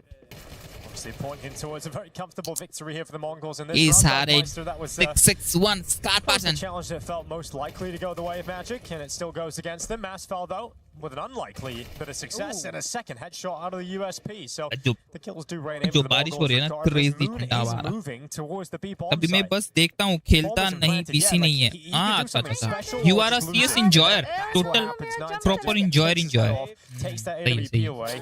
You talk about prioritizing the save, he just throws it away. Well, I mean, unfortunately for him, at that point in the round, it's like the USPs did just enough to make it feel like that round is suitable. And you know what? I don't even mind him going for that swing and that fight in that situation. थी मेरी कल को ESL का भी मैं watch party का permission मांगूंगा तो वो बोलेंगे व्यूअरशिप क्या है तुम्हारी डार्क मास्टर कौन ओलफ का डुप्लीकेट आ गया अबे येगर मास्टर मेरे को तो येगर मास्टर याद आ रहा है येगर मास्टर मेरे को डार्क मास्टर से ना दिमाग में येगर मास्टर आ रहा है भाई मैजिक्स तो हक दी भाई पता है ये लोग मंगोल्स थे पूरे उस पे थे लो इकोनॉमी पे थे ठीक है उनको एक राउंड जीतना था ठीक है और उन्होंने वो राउंड जीता उसके बाद कमबैक किया लीड पे है अभी देखो मैप जीतेंगे अभी देखना crazy crazy I didn't repeat. इसको बोल दो. Oh, go and see my POVs. अभी तो मेरे को वो विटालिटी का मैच देखना है As soon as the orb comes out for 9-10, well, as soon as the guns come out for Mongols, it's just been as soon as round 5. Jaeger भी और ऑलफ गई दोनों का नकली वर्जन स्पिरिट जीत गई नहीं स्पिरिट हार गई ब्रो मजा आता है CS देखने में एंड कॉड मोबाइल खेलता हूँ ना so I can relate okay Smoke didn't break nearly as much as he would have liked. Techno looked a little bit nervous when that doesn't completely clear. Nobody home in middle for the Mongols as well, letting Magic keep their resources. मेरे को यार ESL का भी watch party ESL का भी मजा आता है स्पिरिट हार गई मैच कैसे हार गई भाई पता नहीं कैसे जीत गई भाई वो for Magic throughout this half. वो नहीं चला ना शीरो ना चार राउंड में ऑपिंग इतनी गंदी करी है एक बंदे पे 3 शॉट हग रहा है भाई हर राउंड में एक बंदे पे 3 शॉट हग रही शीरो की वजह से कितने राउंड तो थ्रो हुए हैं डोंक ने तो निकाला भाई राउंड ईगल से 3 मार के राउंड निकाल दिया कितना करेगा वो शीरो हग दिया उधर चला शीरो कभी परफॉर्म नहीं करता तेरे को पता है स्पिरिट पे शीरो को मिराज खिलवाओगे ना और ऑपर है वो हगता बहुत है मिराज पे बहुत हगता है बहुत ज्यादा उसे नहीं हो पाता मिराज पे ऑपिंग किससे हारी बताता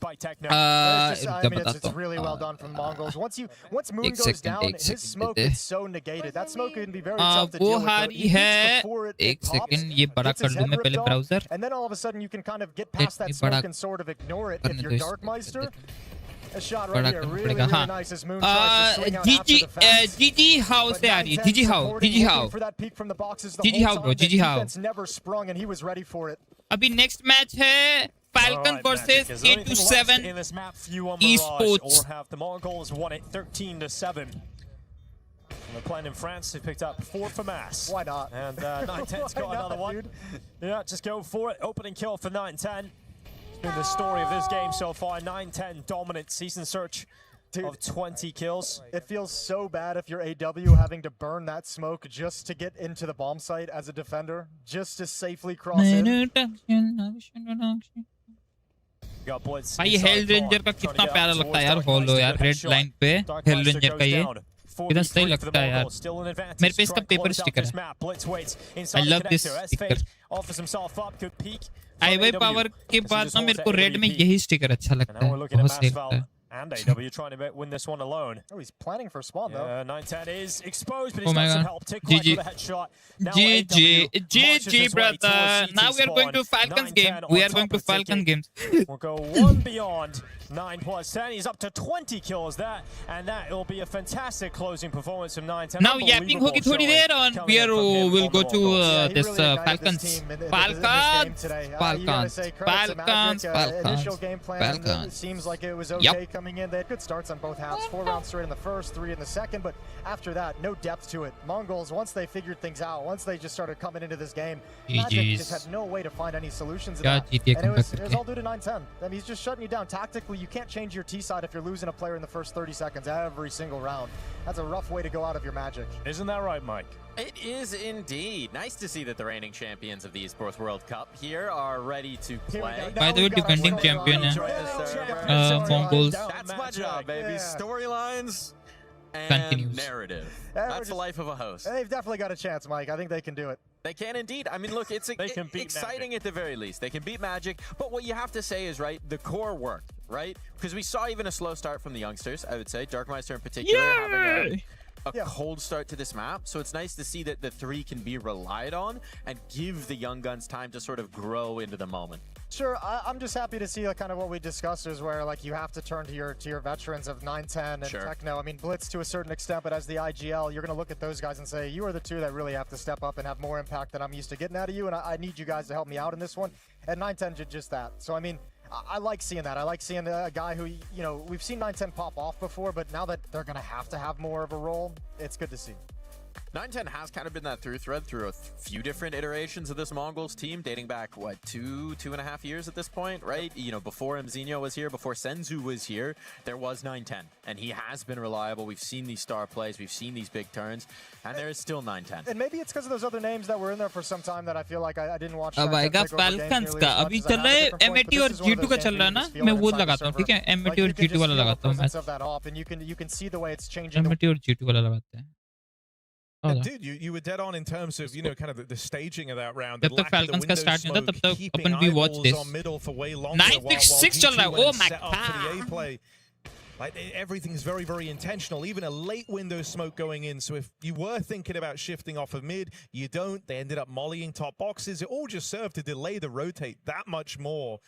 And kind of kept M80 out of position. G2 were giving them kind of such a good offer in mid being that open and that fightable that of course M80 took it. They kind of took the bait. And even then, Jaber goes over stairs and still kills Wrinkle on the best timing, gets that 5v4. It's just so swiftly traded. And G2, because they're running these executes with 4 or 5 players, are just really hot on the trades. Their spacing is tight. They've walked into stacks. They've had no problem. It's been a really reassuring half, and it might just go past us very quickly here. Is it already in the rear view for M80? 10-6 up. Fall by again off of the save. They're running out of chances.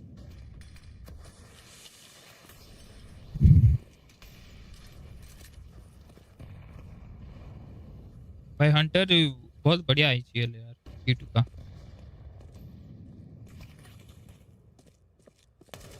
Wrinkle supporting in middle while Hunter gets in place.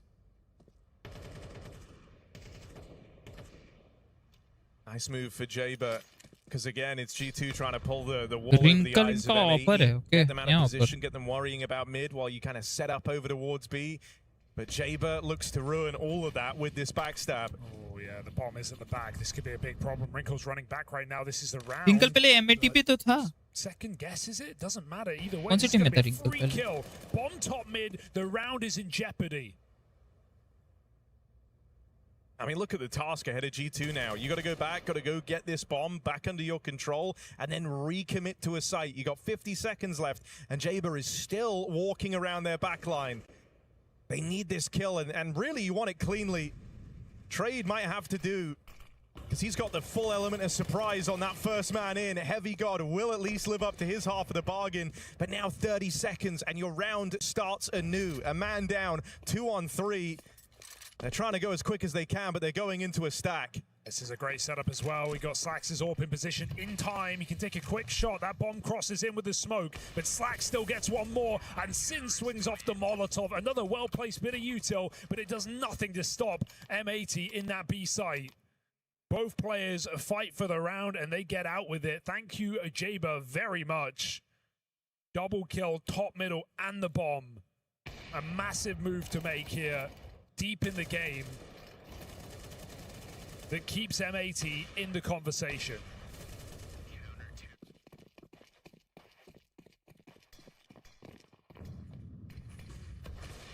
Ooh, he didn't bargain for that.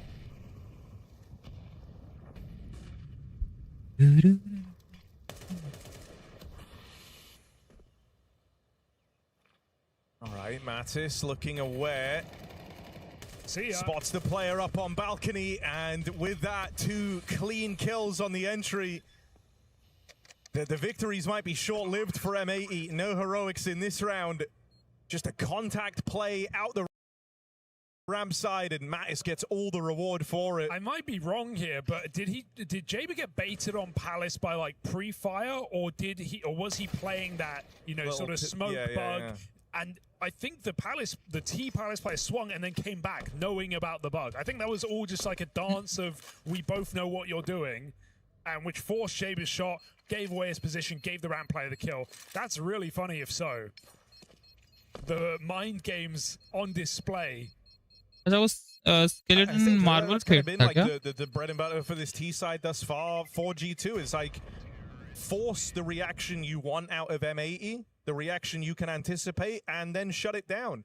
You know, that they got exactly what they wanted out of Jaber over towards Palace. I agree. It did feel like that, right? Thinking he's using that little angle, but you can see players crossing, use that to get the info, and deal with him straight away. Also, another bouquet to Wrinkle because, you know, Slax gets that 5v4 window, Wrinkle posts ramp, and he reads the reposition. If Slax rotates in CT, he 4v4s them. So, great shot from Wrinkle to open up that A site.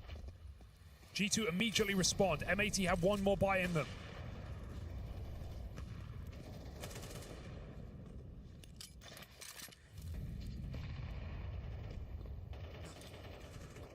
M8, you know that their best round came from the info that Jaber was able to get. So feeling like they can't fly so blind here, they try and fight for this mid control.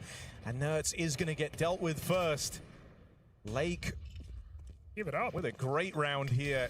Opener into lower tunnels and a follow-up out in the top mid. Oh no, that's careful. You wouldn't expect G2 to just walk it down the guts in middle. With no nades down, Mattis makes it up, but it's still traded by Slax. A high-risk play that almost pays massively for G2, but now has left them in a 2v4. Not sure how you get out of this one, but middle seems to be the port of call. No smokes remain.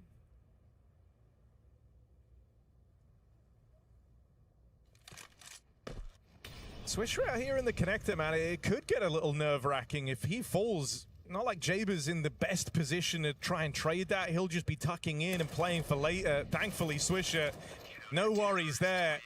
Deals with them both. And so, never get to find out what would have happened if G2 get that kill. It's a very out there position. I think that's why G2 don't expect it to be soloing Con in a 4v2. It's not going to offer G2 a way back in. So now they're broke. And M80 for the first time in this half get to breathe easy.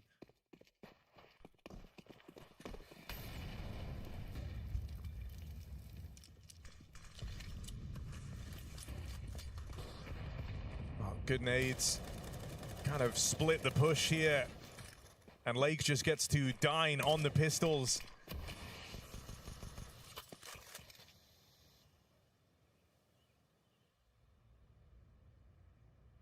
Heavy God does have room over towards B right now. I don't know how much of a blessing this will prove to be for G2, though. That bomb still has to rotate around. Win, easy. The window's starting to close on this B control for Heavy God. You see a player in market, you're thinking they're a little out of position here, so he tries to leap in and take the space away. Sin is quick to deal with him. And so now that bomb is going into hostile territory. 3 players here. And looking for a clean finish up against the pistols. 2-round game. Suddenly this doesn't feel so impossible for M80. Yeah, and you're not breaking M80 anytime soon. Look at that money. We've got players over 10k before the buy. They're in a great position now. अच्छा Falcons वाले आ चुके हैं. Money and momentum. What more could you Falcons want? आ चुकी है. Setup कर रहे हैं वो लोग अपना. And so it's G2 who call the pause.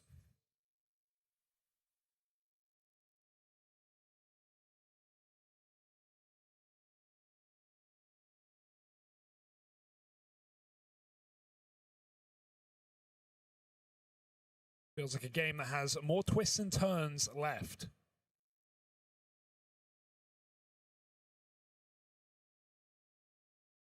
Wonder what kind of pace we get out of G2 here with the return to rifles, because I think M80 are actually quite fond of the early scrap. You know, they quite like going and getting the info, looking for these early engagements. Seen it out towards mid, seen it from Jaber on that ramp push. And so wonder if maybe taking the pace out of it a bit for G2, letting the unknown creep in. मुझे तो vitality का weight है. हाँ मेरे को भी falcons और vitality का मैच मैं सोच और वेट कर रहा हूँ. Slowly with that bomb through the B apartments. They haven't really tested the waters here all too much. Is Sin ready for them so deep? Doesn't feel like it. Still able to recover with a bit of help from Swisher. Stuck on this line, but that flash gets him out. And Heavy can't commit solo with the bomb. Hopes a kill gets presented. Cool banter. अरे Apex सबसे ज़्यादा toxic. Get involved, jump up on the van. भाई 30 minute 30 minutes लगेंगे भाई game चालू होने में. Bomb is still in the apartments. M80. Only 2 players on this B bomb site and 1 is wounded. The sooner G2 jump on B, the better, but double apps is getting scary. Sin's going to get deep in this position.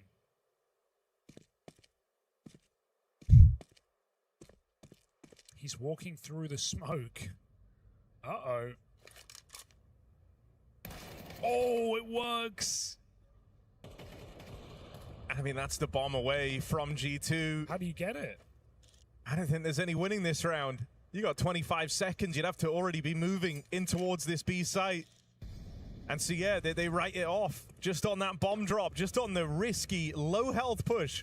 Sin is a shot away from certain death as he plays through the app smoke. Heavy God moves off the smoke for just a couple of seconds, and it's in that window, of course, that Sin walks through. Free kill for Heavy God, if not. And free bomb site with only 1 player there, but M80 pull up the drawbridge. And now they reach double digits. They are in this game. Apex toxic और tough भी है ना. हाँ उसे एक ही बंदा भिड़ सकता है, वो है सिंपल. उसे एक ही बंदा लड़ सकता है, वो है simple. Only simple can silent him. But वो कौन सी भगवान करे कौन सी टीम में गया हुआ है पीसी के. Right, like we were crediting them for how good the util was looking early on, how it was flushing out all the positions that M80 could hope to play. Wait, As they've looked for kind of contact walks or been down to brawl with M80, they've been coming up short. Yeah, good. Nerds, that's a big opener out through the connector. Hunter takes it 1 step further. This could be a disaster. Can Slacks bail them out? He'll get away with a double. Rinko provides the trade. And his heroics might not be enough. More required still for Swisher and Sin. And as Swisher moves in, he's leveled the playing field. Bomb will get planted. Molly delays it for a couple of seconds, forcing them out into the open. Oh, हाँ किलस गया था भाई, वो किलस गया था वो. Apex किलस गया था उस बात पे. Oh dearie me.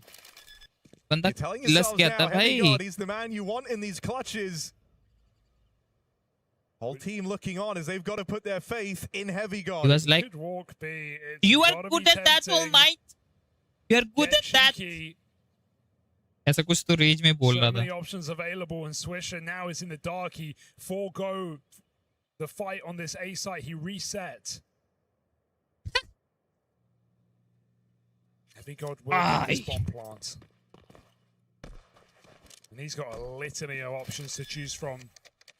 A random bomb plant, giving Swisher no information as to his position, and with an AWP, he can cut down the key point of rotation in market. Swisher jumps up cat, he hits it.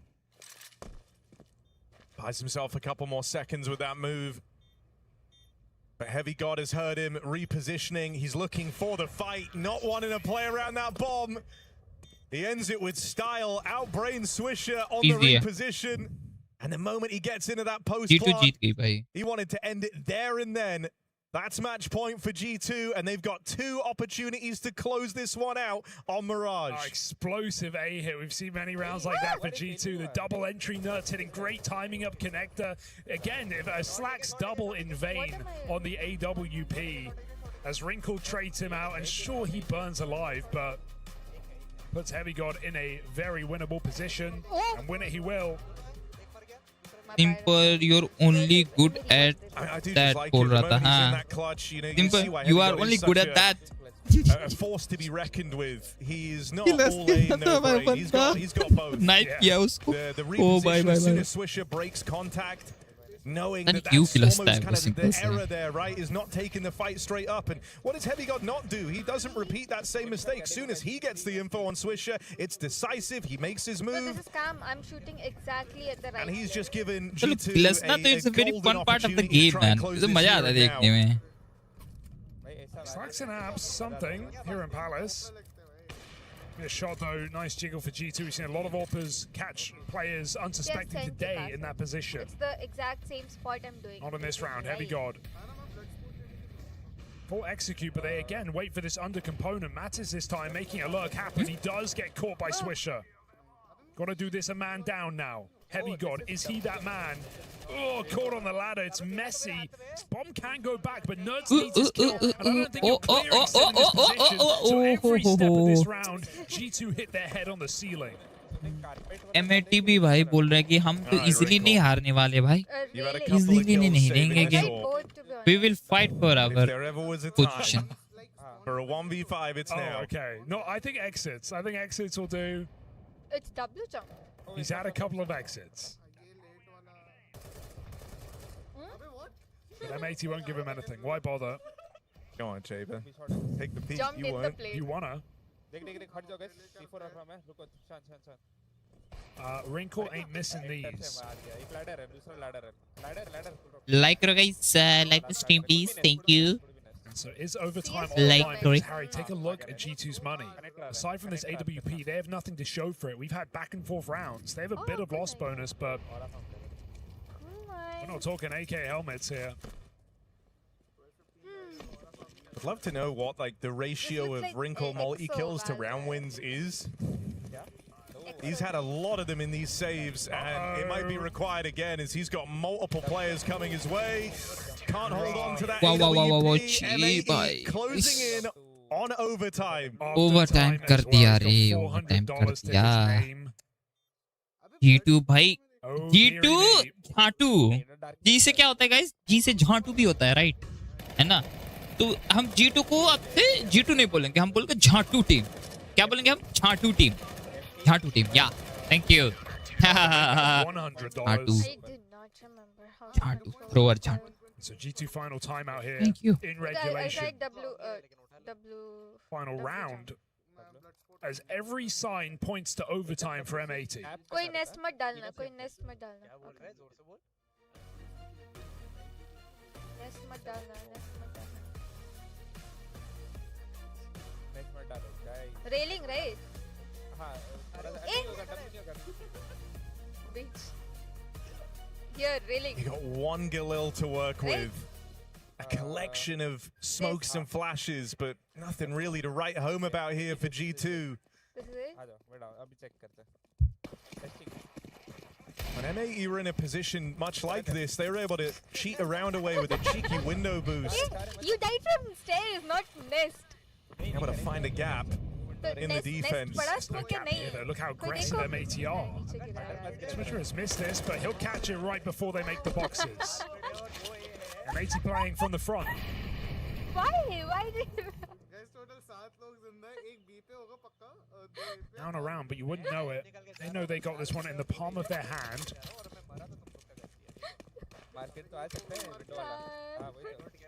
G2 hope for a hero in the name of Mattis. Galil heading B with the bomb.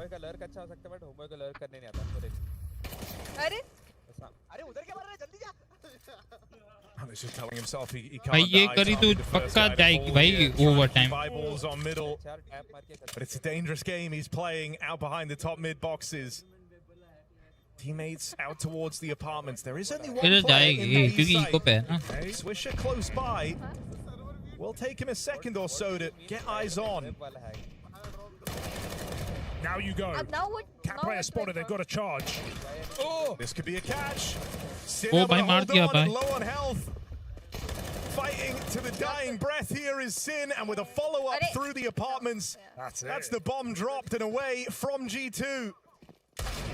Can't get the follow-up. Backstab for Nerds closing in. This is only pistols. This was meant to be the golden chance for MAE. It's going to come down to the kills. There's no bomb plan here. Nerds backstab is in.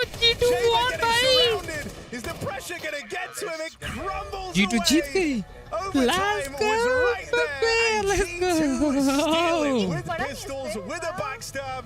Can you believe it? That is devastating. Last second, right in the flank for Nuts. Even lets that third player cross after hearing two full comps. G2 say forget the bomb. Let's just find these kills, and that they do. 13-11 locked in on this opener here in Paris.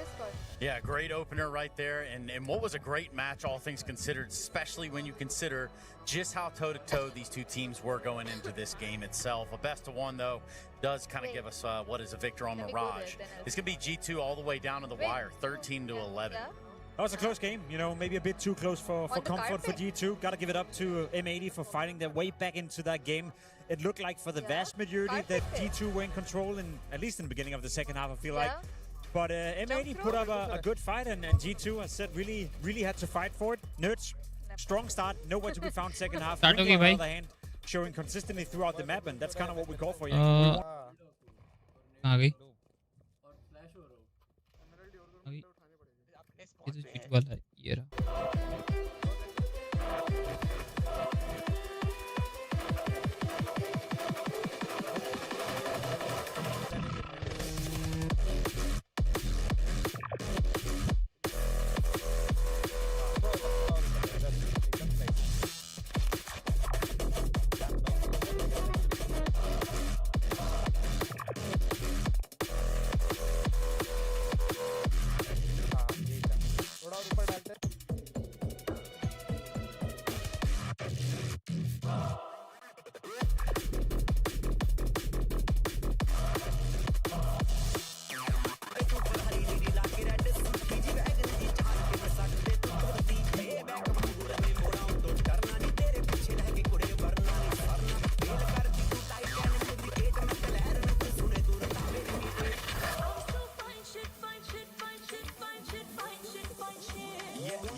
Shit.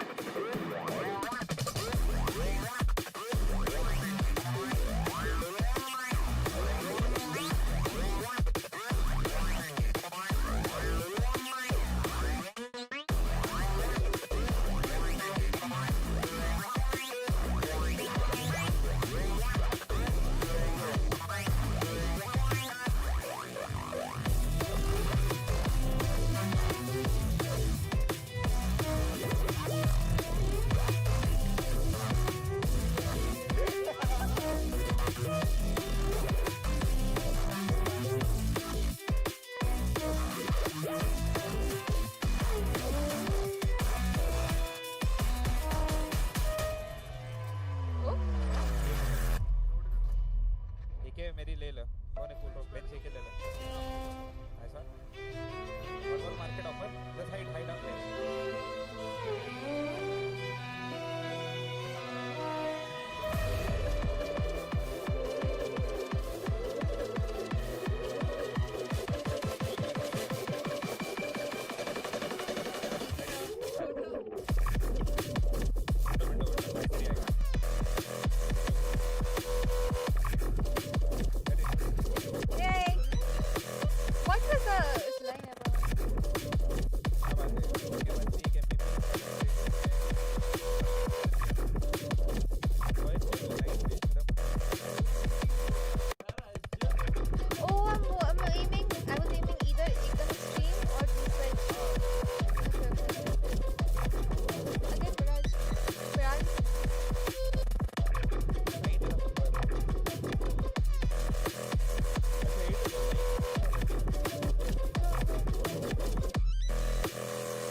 Germany से 18,500 का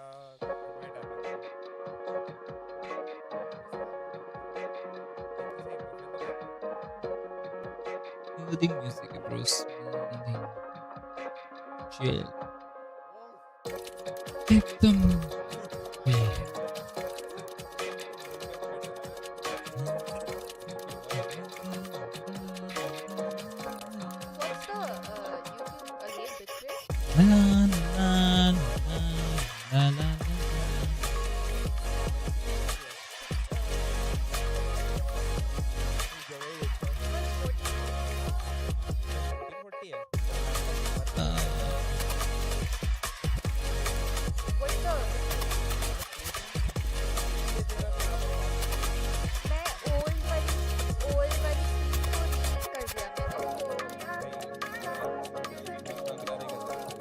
What's the victory?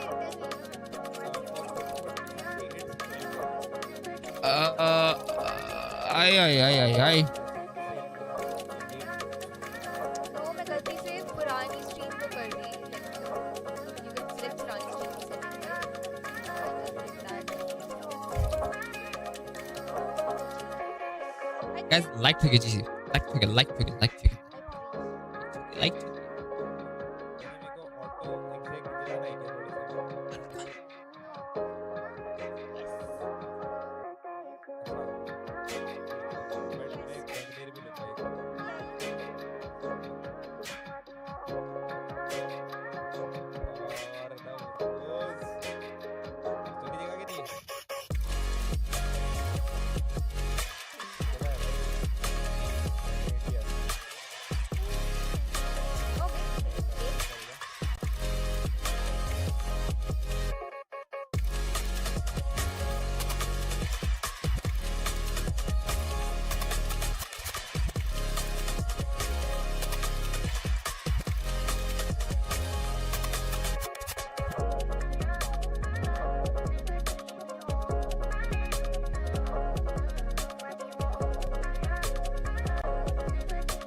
what?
Name. Doctor. Hello everyone and welcome Dis. to Fill in the Blanks with Team Legacy. Respect. I'm gonna explain the rules. It's pretty simple. Who's We're most playing likely this to game, so go to the listen, question, there's a little every update on couple Hitman. scenarios. Never played one, never You can write the played name two. I've down seen of footage, seen whoever you gameplay. think in your I like the team is tone. most I like likely to, I like and the then color palette a lot. explain Hey, yourselves if you feel like it. flake the square I with see a you're already 5 says 10. The laughing. Tapman looks like you. He has a strategy on lock. I'm ready. You guys ready? Yeah. Who is most likely to tilt Bro. after one bad Bro. round? Okay. Bro, low key, bro. Bro, I don't know what I don't, Yeah, bro. but I think I could do a Tim the Tapman impersonation. I don't know, like He's got. It's all about the voice. But I'd have to listen to him and then like really practice. That's what I'm gonna do tonight. Everything should be perfect. Take off the headset, Doc. We all know there's a dent on the head. Why he talks. There's and not a that's dent. good because you know why you missed. So you can fix. I spent 5 years growing my ponytail and Doc cut his off. Now what? He explains for you. Even if you don't do what he's expecting. That mechanic is in your way. Everybody's mind. Sneak up and subdue him quietly. Who is most likely to spend the most money? T disguise. Before you move on, I suggest you hide your tracks. You have a much greater chance of success if your actions go undetected. G dump. Hey, listen, the key bindings. I don't know. They My mind are just expanding. This is how you pull off balls. Timmy needs to take notes. People marked with the thread icon will find you suspicious. Make sure you do not. They do not spot you. You've been compromised. Quickly, try and lose them and change your most discovery. likely to survive a zombie Okay, I'll apocalypse? just make sure they do not spot you. I know who would die. Who will die first? I will put who will die first. How you doing? Put your order. Put that first. Who should survive? Don't mind me. I'm just gonna. We just go kind of go by you. Yeah! Have a reason, bro. Have a reason. No, try can't survive. When it's apocalypse, Your target you is have a down. lot of food. Now head. And try is usual to eat It's raw food. exact command by But what is it? You can eat a raw food. About arts. I think Lumao is going to do the gym a lot and in good shape. Why is it on? I can run. We are like, we can't run. I think art because it's more. He will sleep every day in the. Yeah, He will die sleeping in the zombie eating. And that's it. Who is most likely to be a famous influencer? Yeah. A famous, very famous one. The scene. Why are you going for that? For the You're Mao? trolling? Yeah, you're trolling? No. I think the Mao can be an influencer. He's very big in China, and you're big in China, you're an influencer already. Like, they put me because they trolling. No. You guys are trolling? They trolling. Go. That's real. Go. He just needs a camera. They hating. That's it from us. Thank you both. Yeah, Thank you it's all okay. so much for joining. It was fun having you. That was fun. That's it from us. Thank you.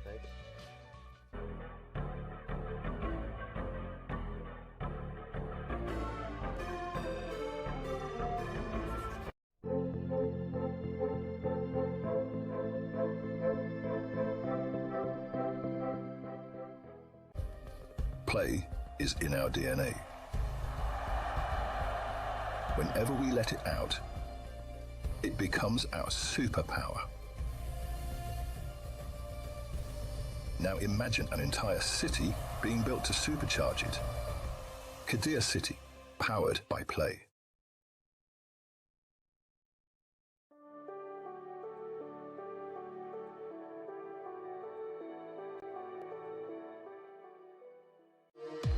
We were there.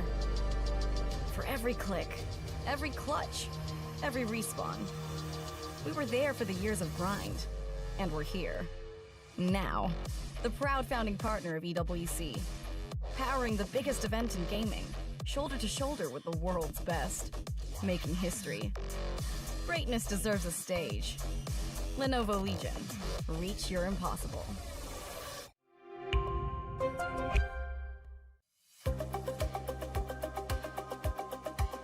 कर दो यार match start यार match start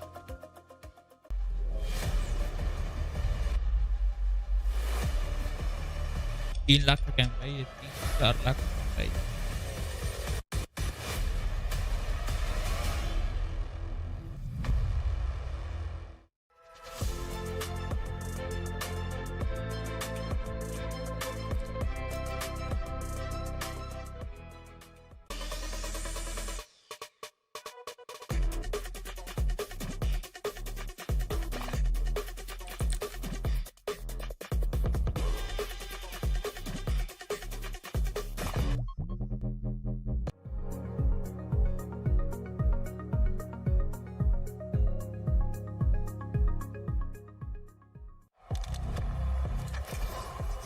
He can come in here and play my game.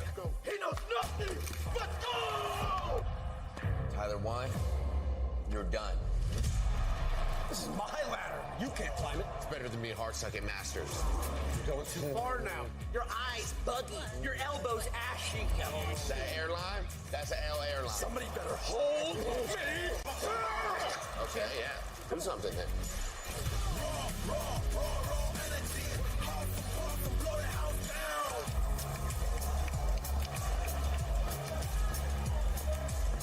You look nervous.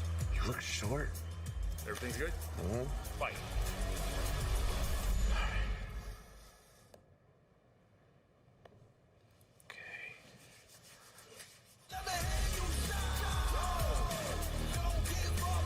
Do you really need the wraps?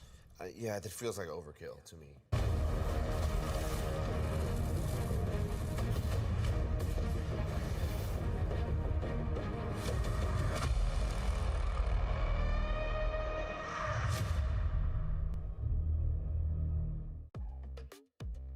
Welcome back to the B stream here at Counter-Strike at the Esports World Cup, where we are coming to the close of our first set of 4 games, our first half of the first day.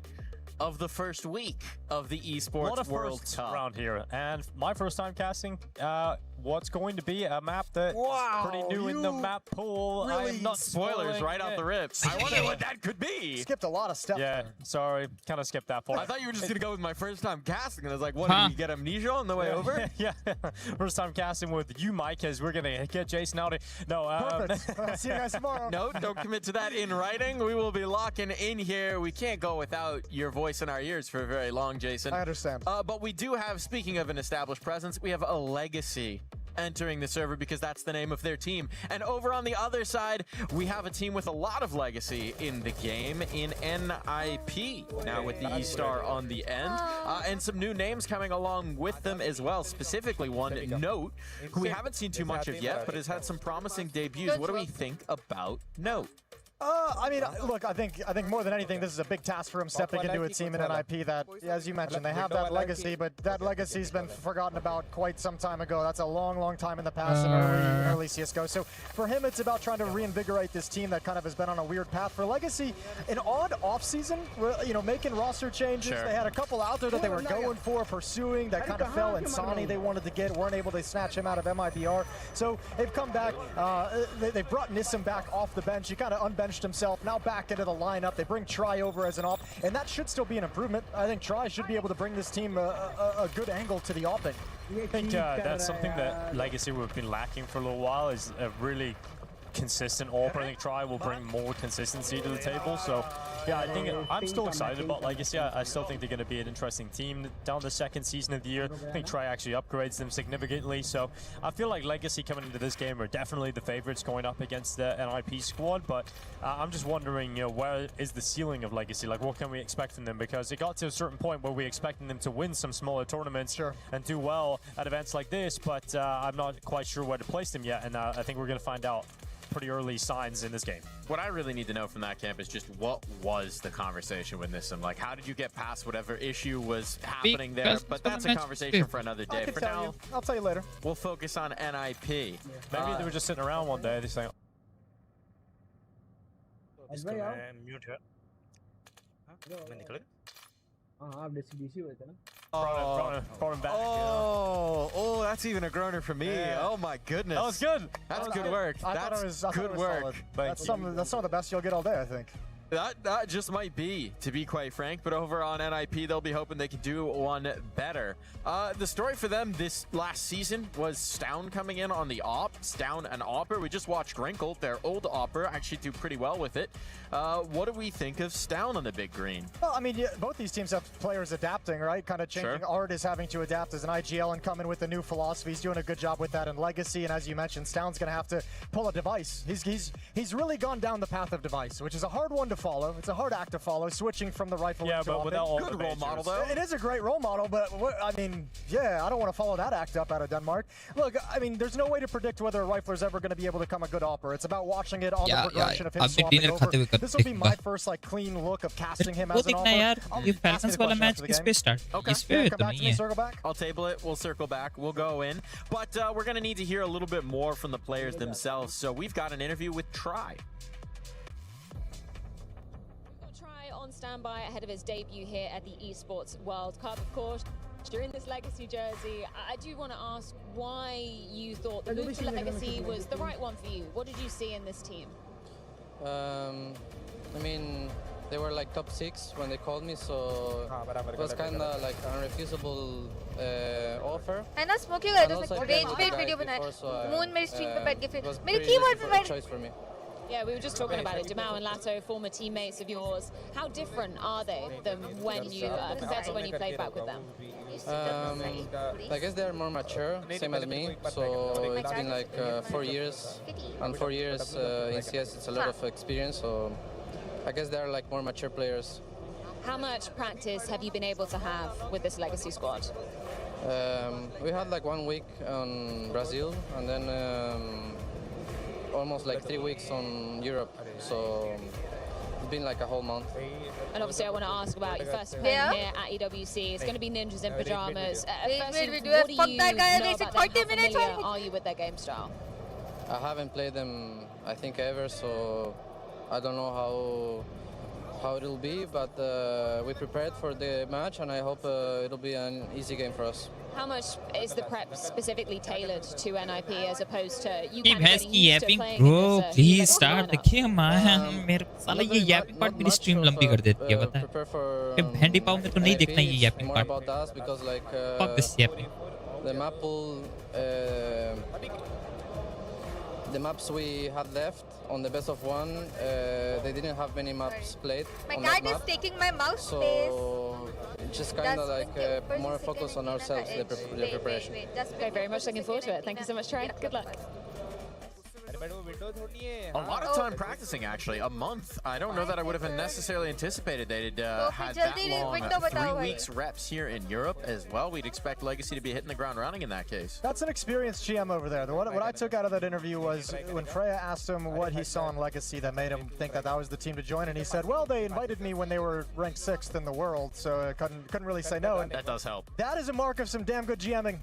You take that high ranking you're in and you go get the player you need. Yeah, absolutely. And Try also was playing for some other teams that weren't necessarily anywhere near that level. So or existing anymore. It's a great deal. Rosters that perhaps no longer are a thing at all. Yeah, so he couldn't really go any other direction, could he? So I was happy to see that. And what are we going to get as a map, Mike? That's the question. I think we already know, Dinko. Oh, really? What map are we going to get? I think it's going to be Cash, and that would be love Cash. My first time casting Cash. Ever? No, not. Maybe. No. Surely not. Yum, yum. You're not that young. I'm not 100% sure. Though. I mean, actually, he is that young, but he started young. Exactly. You gotta remember. No, I can't. It was my first game. Actually, had Cash in it. Okay, so it's all perfect. good. Yeah. Yeah, there we go. That's good to know. No, first time for me as well with it coming back into the pool, which.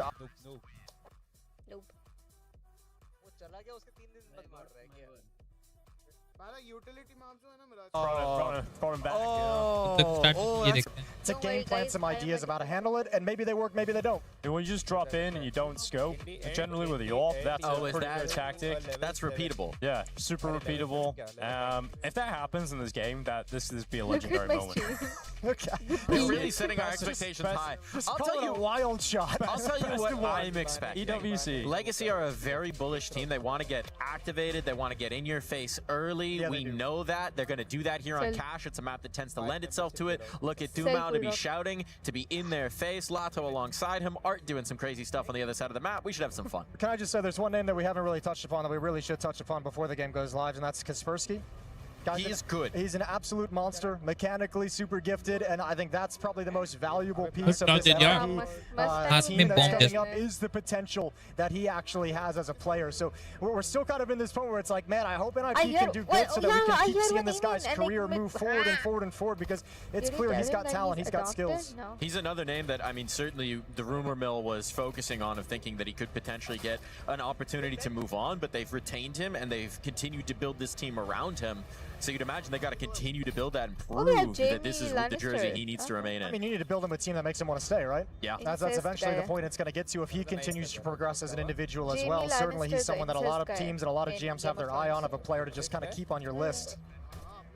Well, if there's one thing that I know from the ancient wisdoms, it's that Cash rules everything around me, and so we'll be ruling this game indeed. And I'm going to leave you two to it, I think. Thanks, Mike. Thank you, Mike. See you later. I'm looking forward to getting into this. Cash with NIP versus Legacy. Oh, I think the other side of things is that we didn't talk about too much is the fact Man, you got starting Snappy 40 still in the seconds, squad who's really trying to figure it out in CS2. CSGO, towards the end of his career, in that game was just like, finally got a tier 1 trophy under his name, had a great squad around him in Ents. Got picked apart. He had a great opportunity at the start of Counter-Strike 2 where he went over the Falcons. Didn't work out for him over there. So he's been in this rebuilding period with the Ninjas for a while, and watching his players come and go, having to rebuild again and again and again. I feel like he's got a good amount of talent around him now. The pressure is back on him to, okay, you've got the players around you, you've got your supportive pieces, you've got an experienced coach behind you, make it happen. Yeah, he's got some cool, I think saying he's got some good pieces is a nice way to phrase it, right? Like, Shush is a guy that I kind of have as like one of those, you know, solidly reliable, you know, fundamental role players, going to do good things for you, not going to do anything super crazy. Kaspersky is the X factor. Stown, I think that's the question for Snappy, is like, you still have two players of question marks. Stown as an opper, and Note, well, what's he going to develop into? What is he going to build into as a player, and how can you utilize him there? So, yeah, it feels like the majority of Snappy's career has been rebuilding projects. He's got another one right now. He's trying to climb up through the ranks. All right, Snappy with some utility, Note with some of his own, and we're going to be heading towards this B site. Oh yeah, no, it's my cat, I promise. Towards Stone, take him off the top of his headshots, and nothing going to be connecting. So Art holds the flash out, they're ready to send it in towards this B site. Let's go. क्या लगता है कौन जीतेगा? NIP or Legacy? Comment. Legacy or yeah, NIP. Which one? Try what's in vent. Shadows it open, takes Oh, the bhai. first blood. It's क्या मारा USP He's not उसने? giving up his life. He's not just peeking willy-nilly. Destroy कर दिया उसको. Oye. We're now completely stalled out by that vent push, so they're in a tough spot. They've got to fight their way forward, and they've actually done very well at getting themselves back into this round again. Yeah, too eager trying to get that flank through the vent way too early. The Oh, bomb site hasn't been yeah. taken yet. Oh, good win from Snappy. Another kill for the IGL, 3 total. And it looks like he's got NIP the pistol round. This hit stalled out, but he reinvigorated it. It's crazy. Snappy's been able to do so well there. You think Try monitor has के played मुंह के it to अंदर घुसा perfection हुआ है inside of the vent. He slows कुछ भी नहीं हुआ. everything down inside of checkers, and then somehow they come out with Snappy getting a 3K. Yeah, that hit was ugly from NIP. Like, I think they were a little bit confused. Like, Kaspersky was in there, like, holding for the vent, and Snappy's like, you have the bomb, you need to go push in the bomb site. So they're kind of huddled up together and running into each other. Looked really, really disorganized. But it's that kill, this one, coming through the vent way too early. Bomb site's not even overtaken at that point. You don't need to challenge the vent that aggressively. I think those are the details of this map that we'll see be an issue for some teams early on, and Cash returning into the pool. Those will get ironed out as time goes on.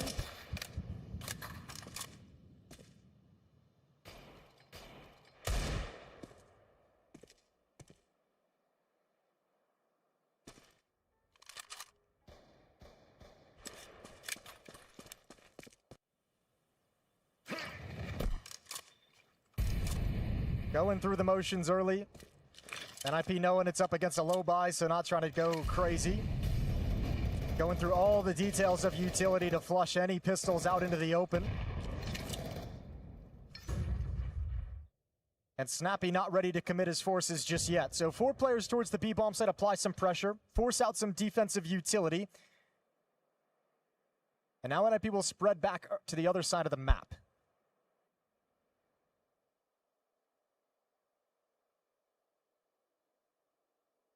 Eco नहीं पता चले legacy ने eco कर दिया.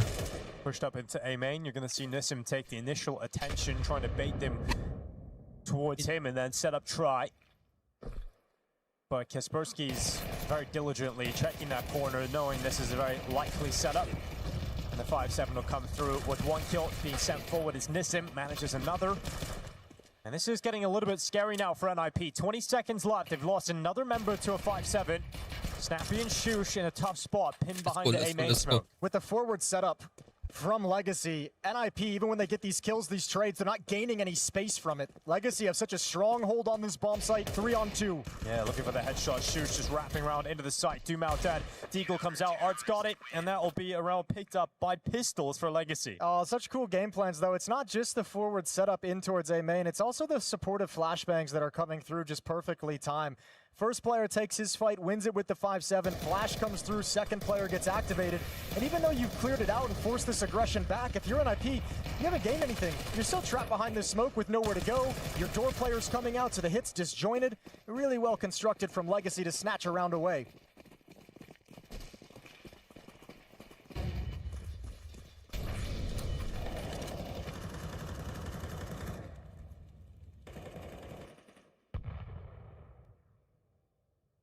वाह भाई eco जीत गए वो. This seems like it might be just a nice मैंने simple बोला था वही हुआ. इको execute जीत towards the गए. A bomb site.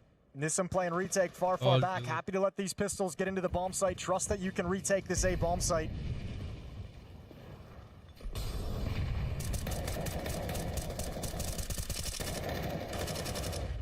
That was a good kill from Doom out. The smoke, Kaspersky dropped. They're trying to get that bomb plant. They've done damage towards Shush, but they can't stop the plant from going down. So it'll end up having to be a retake here for Legacy, but should be relatively easy for them. Yeah, this is a very retakeable bomb site on this side of the map. As utility fades, nades, the advantages go in the way of Legacy. Utility out into the corners, and they just stream over, and there's no resistance whatsoever. So Legacy win 2 in a row. All 5 players survive on this retake tactic, and it works perfectly.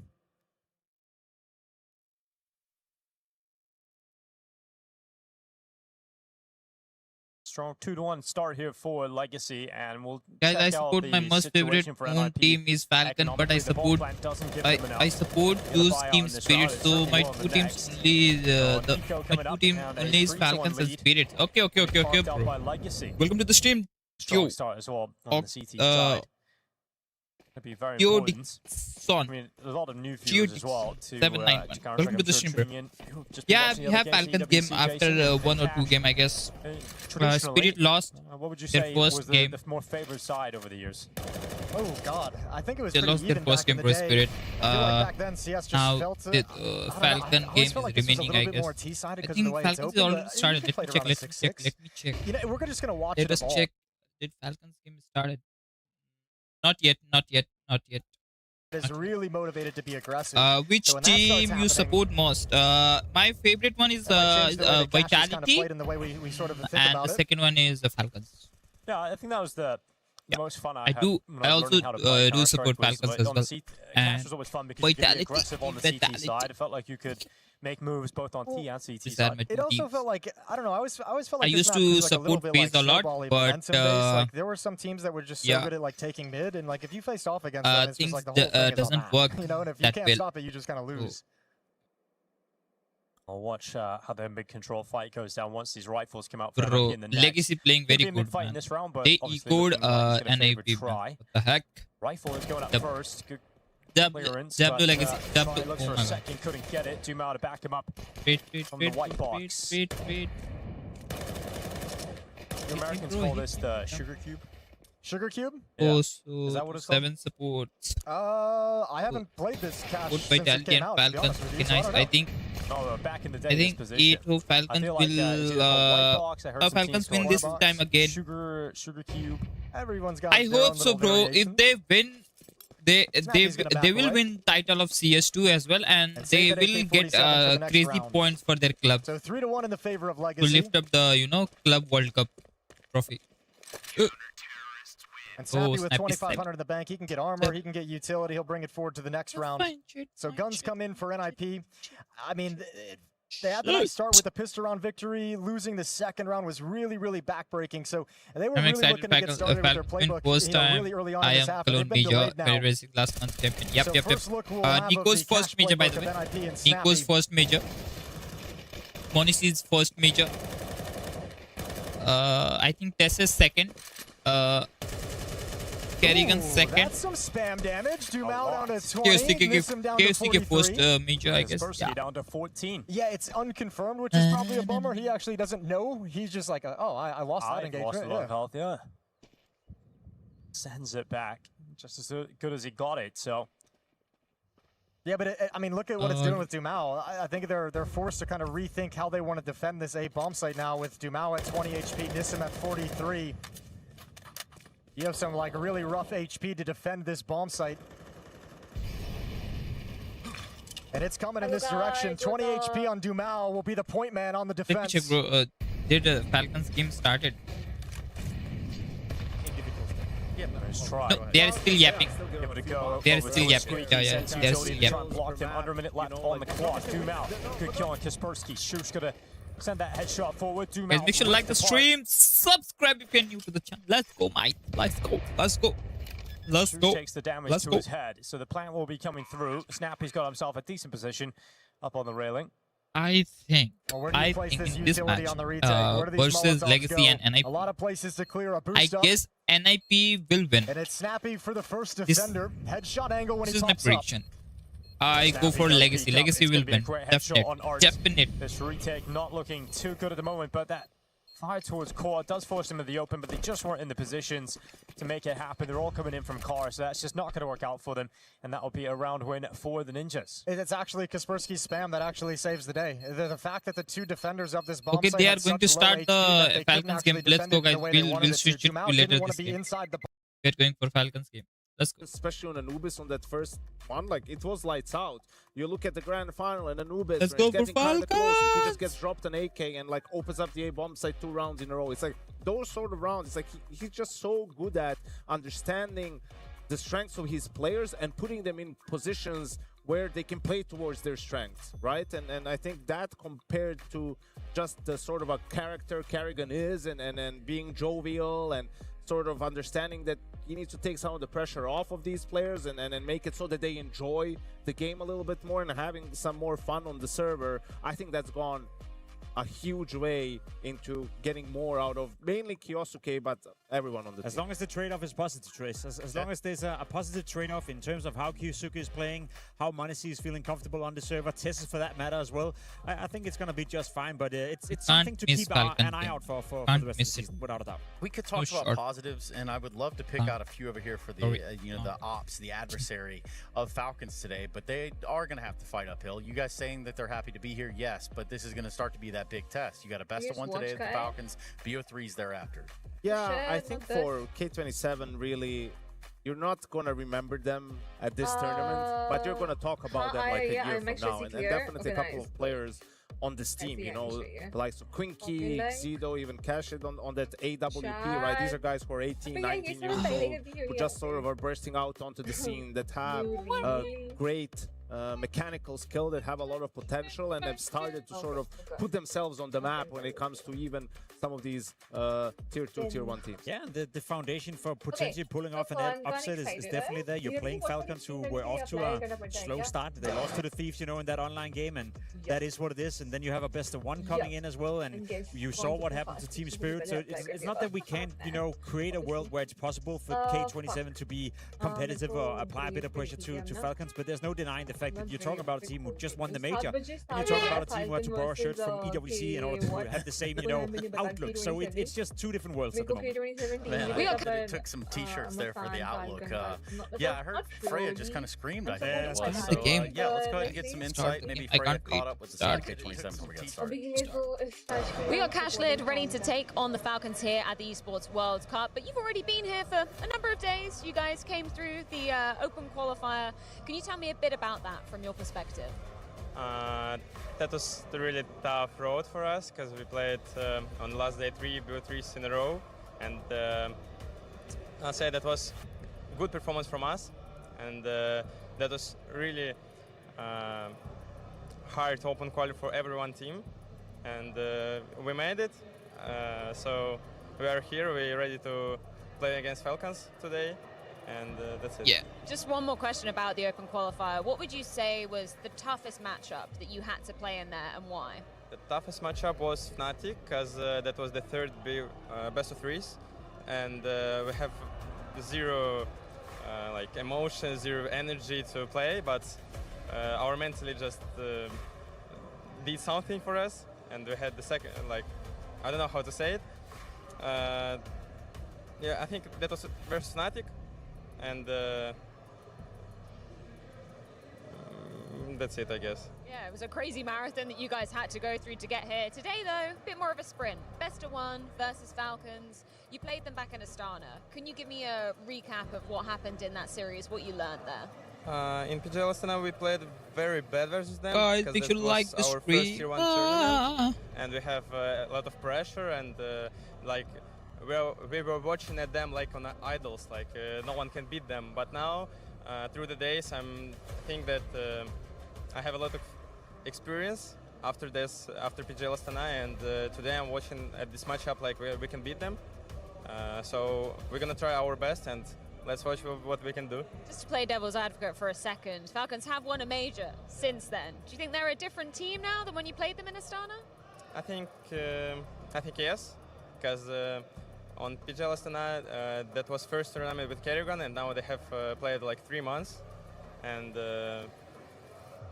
there are two high-rated players, and I don't know, they're too good at the like was and right now, but I don't know. I mean, we've already seen some upsets today. GG How taking down Spirit as well earlier on. I do want to just get to know you a little bit more, though, because if I'm correct, you're only 19 years old. Who do you look up to? Who do you kind of aspire to be like as a player? As a player, of course, Monesi. Yeah. This like when I was 15, maybe, or 16, I was watching him like he's my teacher, but now I wanna beat him and show myself that I can do it. like prove myself. And this is BO1, best of one, so everyone can beat everyone, like GG did versus Spirit. So truly, anything can happen. Thank you so much for your time, Cashlet. Good luck. Anything can and truly will happen here at EWC. We will have these maps, or rather map, because this is the best one. We'll have that data out in front of you in just a second. What do you take from that, Yanko, now that we know players are looking up to m0NESY? How do you feel about that, guys? I know you were talking about how old we were. Crazy. He's talking about like 3 or 4 years ago, you know, when he was 15, 16, like m0NESY was 18 back then. You know, like he was just starting out in G2, but yeah, I think it obviously tells you the times are changing. Yeah, they definitely are. Yeah, and they've changed so much that we've got another best of one. We got another best of one, you know, and we got to figure out what map that is going to be played out. And I think the trend so far has been a lot of Mirage, you know, not only here on the A stream, but also on the B stream. Kind of middle in the pack map. Dust 2, you know, in contention for these two teams as well. It's at least up there. And right now, if Falcons want to play it, they can. And the map will be Dust 2 again. A map where Falcons are going to feel very comfortable. It's a map they really had in the pool. And Kerrigan has, you know, integrated into Falcons. Hugely part of their success of the major as well. Whereas for K27, at the very least, you get to express yourself on that T-side, and you get to dictate the tempo of the game. Whether you can make something out of that or not, well, we're about to see, but it's a map that offers opportunities. Yeah, it's the most played map for Falcons by a large margin. I mean, they played it 17 times already with this lineup. But hey, on the other hand, K27 did 13-0 Sinners on it. So we have that. There's a chance. And so a 13-0. So there is a chance. Hey, this is also a chance for me to tell you all at home. Do you think you know more than these guys? That wasn't a trick question. I mean, like, there's a real chance you might. But if you do think you know more than them, or even any of us, let's go ahead and get those pick'ems going. That's right. It's my time to tell you about. Go ahead and pick out who you think is going to be winning the big prize here. We're at the World Cup, the Esports World Cup at that. Counter-Strike is just one small part of this. So yes, you can go through there and you can get your pick'ems done. That'll be a little QR code down there. Gentlemen, we know where we're going. We're going to Dust 2. Anybody want to take K27, or am I crazy? The trend so far has been that every game has been close. Every game has been up in contention and been up for debate. I think Falcons is going to come in and make it swift and fast for the first time today. Yeah, it feels like we had our upset of the day with the GG How winning over Spirit. It would be a bit too crazy if it happened 2 times in the same day. Yeah, it really would be. Thank you very much, gentlemen. I think it is time that we get on it's time to start the game. Now the main game is starting. m0NESY. We are waiting for m0NESY.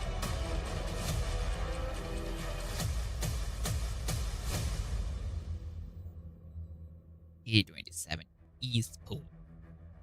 That's right, it's a moment you've been waiting for. Falcons versus K27 here at EWC in Paris. And of course, Falcons with a lot to search for in this tournament, with a club championship on the line, hanging in the balance, hoping their CS team can bail them out. And it's not just any CS team, these are your major winners back at Cologne, looking to take on a plucky underdog to start off their group stage run in K27. It's a match we've seen, Harry. It happened back at Astana, the event prior to Cologne. Falcons 2-0. There was a close map in there, but this is also a slightly different K27, a more battle-hardened K27 that not just has played LAN since, but just came through the qualifier. They've been here in Paris grinding, and they've got a string of teams left in their wake. Yeah, and good teams at that, right? When you look at the K27 run, it's really impressive, man. The squads they were able to take down, some of them I would have said were like front runners to be battling through into the main stage at EWC, and they were able to dispatch them fairly cleanly. So yeah, they're coming into this feeling red hot, feeling confident. Falcons can't get caught sleeping at the dawn of this tournament. Definitely not. I mean, we've seen games like these where Falcons have, you know, in the previous roster, I think more so struggled, right? Like some matches versus Bait, some opening BO1s, BO3s, games where they get punished, picked especially. So yeah, there's definitely opportunity in a match like this, especially when you consider that this is, you know, Falcons who came off at the start of the season with an immediate loss online to 100 Thieves. They've already lost to an underdog. This is LAN, Harry. This is where the big boys should be showing up. So let's see if Falcons can do it today, or if K27 have more tricks up their sleeve. I'm definitely excited by some of these K27 players, right? There's some names you may be familiar with, players like Quinky, who have grinded to the top of the Face It leaderboard as of late. Has definitely been one to look out for. And so now, as K27 get more LAN reps under their belts, this is the final boss. Let's go! Lock it, boys. Lock it. Lock the fuck. And hey, we already saw Spirit upset earlier. Very upset at that.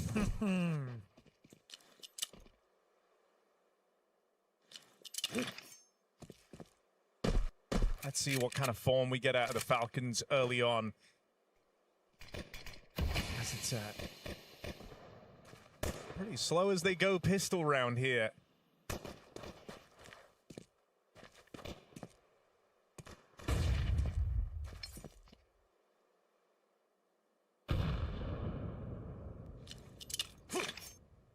Looking like a B finish. I'm still waiting in the tunnels. So Util out for this mid to be. Twinkie doing what he can, but he's getting split on. Zito with the cover. Quick drop down into the bomb site, obscuring himself from this mid-wrap. Won't get away from Monacy. Oh, He's come comes on, through with just a triage of headshots there. Tess's still waiting down here in the tunnels. Chance to come in on the backstab as well, and that would put a bow on this pistol round. Here he is. Heard the footsteps, heard them running away, knows his time to play is now. Hold the shot, wait for your window player as Monacy looks for his 4th frag in this pistol round. I don't think they're going to stop him. Tessa steals it away. No complaints here from the Falcons as they come through with a pistol. It was an admirable behold from those 2 players in the bomb site, but a little bit of freeze there allows Falcons to come through doors and window together, and Monacy collects both those crucial kills.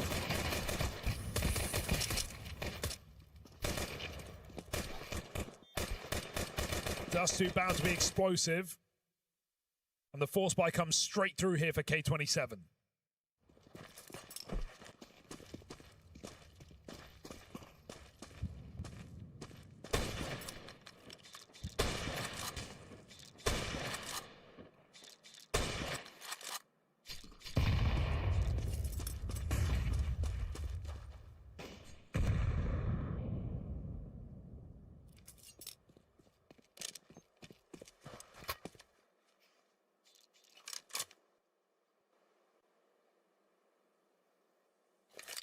I think the Falcons, you want to see them on the other side now at the player break post the major, feel like they're still progressing. You don't want to feel like it was kind of a lightning in a bottle, honeymoon phase, whatever.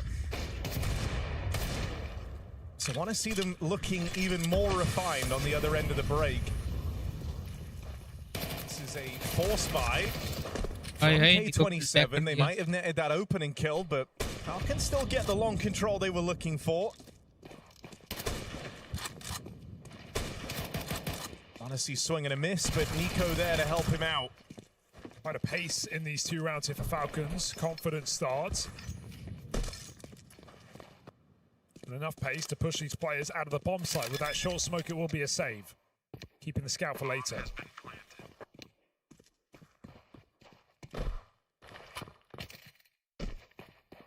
Let's go, so Falcons. Easy, come on. Yes, now. Yes. Falcons will win.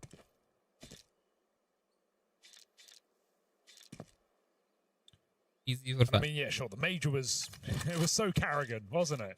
Come through, the master of the stand-ins, being essentially the new stand-in, the new piece of this team, and leading them to a major victory. Rounds away from losses in multiple of those playoff maps. Yeah. Still managing to take the trophy. But yeah, let's at the same time remember that Falcons still had problems prior to Carrigan joining. And one golden run doesn't undo everything. So definitely looking for some consistency and some reliability out of Falcons, especially when you consider the field right now, Harry. Like, look at Vitality and the news they've announced for the rest of the season. Yeah. You know, multiple stand-ins, players taking time off. You look at Spirit, well, they're not exactly in consistent form either, even losing a BO1 today. So the field is open.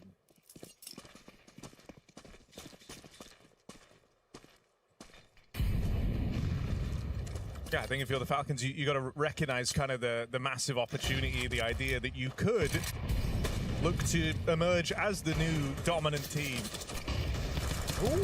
Flash play into lower. Nico able to withstand it, at least trades that out.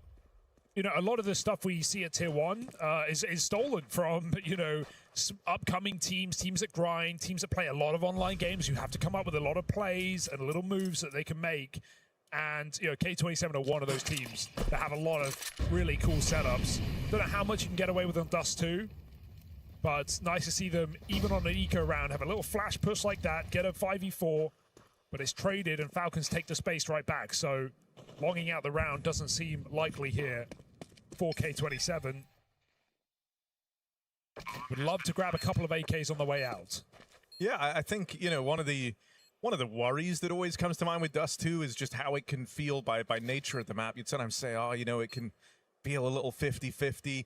Don't often see teams kind of lean into it in a BO1, but I think for Falcons, for the reason you just said, it's actually a good place. Like there's a little less in terms of gimmicks you could try and get away with here. You've seen a lot of it before.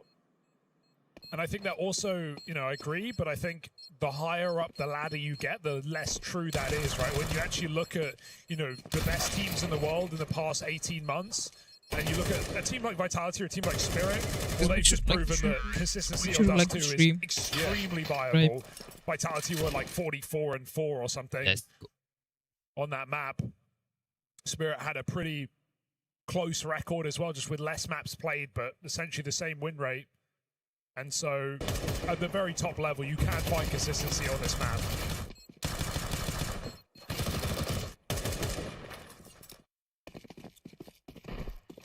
We're liking the start you've got out of Monacy. Loves a cross shot, but doesn't have a chance to fire one off in this round. Both players make it by.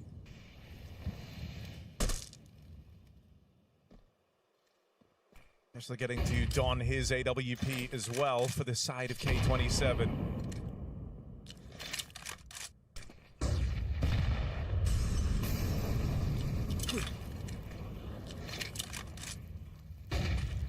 Bit of posturing for a mid to be, but if you look at where the bomb is, that's not where this round is ending. Carrigan, Tesses, and Kiyosuke way over towards long.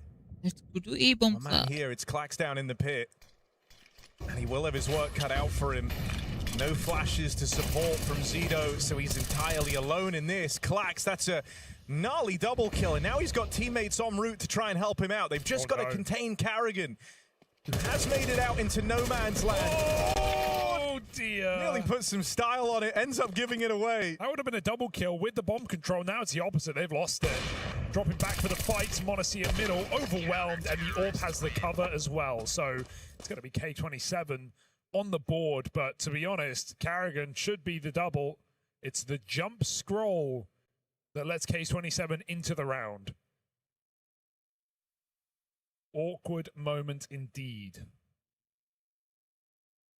And that's going to cost you. Monacy's AWP is not cheap. Nico cannot buy an AK, nor can Kiyosuke.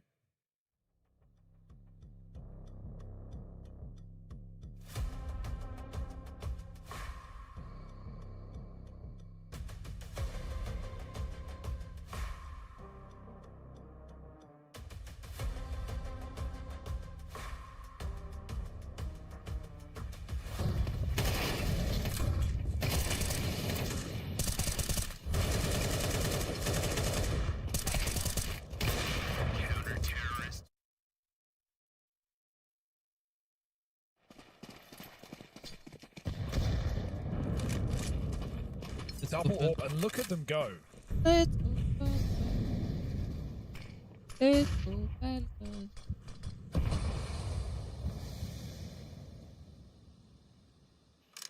Zido and Quinky taking risks. A little tense though, right? AWP on the line, don't want to miss. You hear him burning in the molly. That's two players cleared out through lower, and a big problem for K27. Falcons don't jump the gun on that lower control. They throw all the util to make it real easy for themselves. And now it's just the K27 captain left to get past. Dead after one. Monacy able to trade that out. And a chart-topping performance right now from Ilya sees him up 9-1. You got to hold that shot as well on B, right? You're essentially 1v5 and B. If there's any way you're going to win, you just got to hope Falcons make the mistake of not checking your position. Good spacing from Falcons allows them to trade, and that feels like a really awkward round to go for that double lower push setup, right? You know Falcons have low money. You know they're likely going to have the weaponry to deal with that. There's a bunch of pistols coming in. Of course, it's still well called to get that molly in. I also think, like, what you don't want to happen here is, like, kind of the stress of being the underdog. That was, you know, you trying an aggressive play.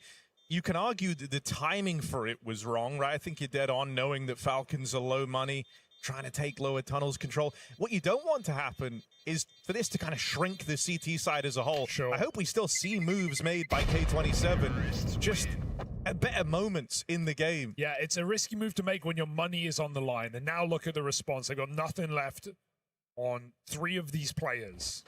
So we're talking about 3 rifles max. They save the orb. They're certainly going to put something in here. But yeah, they will save for later. Falcons looking at 4-1. We're hoping on 2 players to carry K27 through this round. Boost up. Could be denied. Ashland waiting. They just hold the catwalk. Can't wait forever. Fucker. क्या देख रहे हम लोग? क्या देख रहे हो? Honestly wants more. It's Util in middle. Gets his players out lower.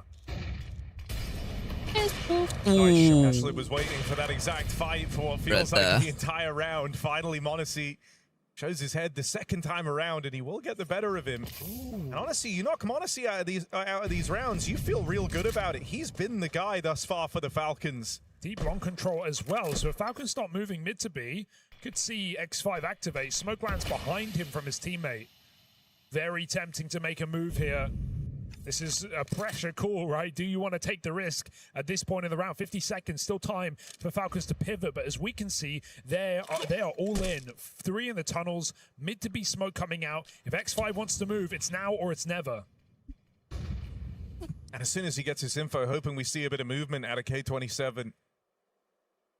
Because it's still, you know, you have all the info right now from this long doors push, but he's not in a position to react. It's still only 2 players over here at B, and now it's reduced down to 1. Quinky's Beagle doesn't find a thing. Carrigan's even got the spot there through mid.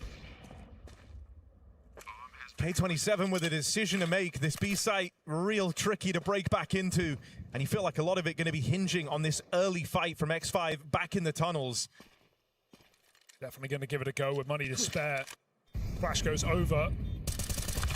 Missed shot from X5 on the flank. Nico holds it down, and now they walk away. Well, Falcons let them. Fearing a last-second retake with low HP on 2. Let's go, Falcons. Falcons will get that round. I mean, it's another round that hurts to lose, but you almost can't blame K27 because when they get X5 on the flank, the whole map is quiet after that mid to B smoke. The call is they're either all in tunnels or they're all on short ready to pop. We don't know which one it is. So 2 players at K27 still hold the short side, 2 hold B. And yeah, okay, Falcons flash through the B smoke. It's a round that could look silly if they get massacred, but it's all they had. They had to go. So nice double entry out tunnels. Puts a 5th round on the board. And it's one of those games where you can just tell K27 are saying to themselves, we know what they're doing. Just yet to be able to stop them.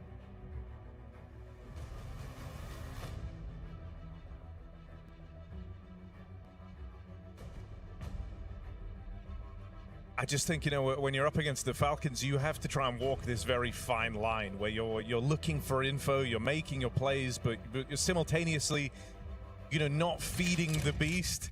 It's a very, very tough line to walk. And even here, where, like, they get a lot of the info, you're dead on. They knew it was one of 2 positions. They were en route to clear them all out, and by the time it had kind of dawned on them, it was already too late. You kind of needed to be 5-6 seconds faster for everything in that round, but you didn't feel like you had the room to do so. Just think about how many times, even on that major run, where you saw Falcons like, on a whim, change bomb site, go somewhere else, and it ended up being the picture-perfect move. That's what you're up against here. And it can be very, very tough to deal with. I remember a Carrigan call.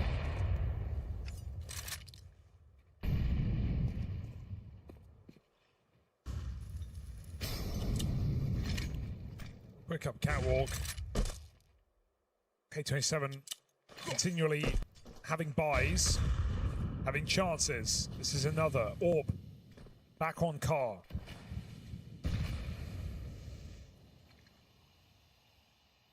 Some fear of the mid to be, but as they re-clear this, Falcons get ready to pop. So what timing do we see? X5 coming back up to hold A. Going to be required. Here's the execute. Finally feeling like you've got bodies in the right place. Cashled's Orb able to get the ball rolling, and X5 gets involved as well on that rotation. Nice Pressure shot. to Cashled, but he'll hold on. And Zedo concealed in this smoke. They don't know about him. Decides not to play on the back of that flash. 4v2 right now for K27, and they're going to hand off, leave it to the retake. I like that, but it's m0NESY and NiKo. It's meant to be the duo that gets it done. m0NESY dead right away. NiKo, that's clean. We're going to need 3 more just like that. K27 swarm him. So finally getting something else on the board for the K27 squad. Nice to see them not overheat, right? Super tempting to brawl in that round. You have that player ready to jump up through the smoke in a 2-on-4. Very tempting indeed, but give it up. Play the post-plant together. Sure, you give them, you know, chances to get into post-plant positions, but then you just trade your kills out, and that's exactly what K27 do. So no overheating indeed. Some really nice shots coming out from this AWP. Last 2 kills being headshots from the orb.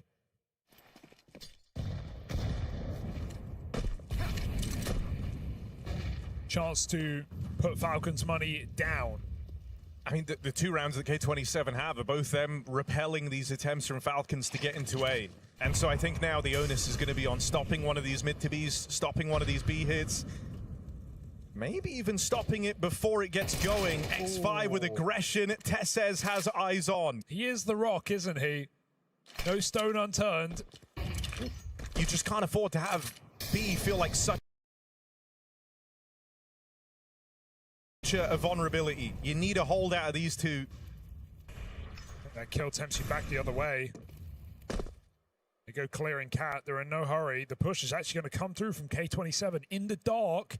They push into upper. NiKo and m0NESY side by side, ready to swing. This surely won't go wrong, right? NiKo swings, there's the trade. Not even needed. 2 kills from Falcons. Sees them to a 6th round.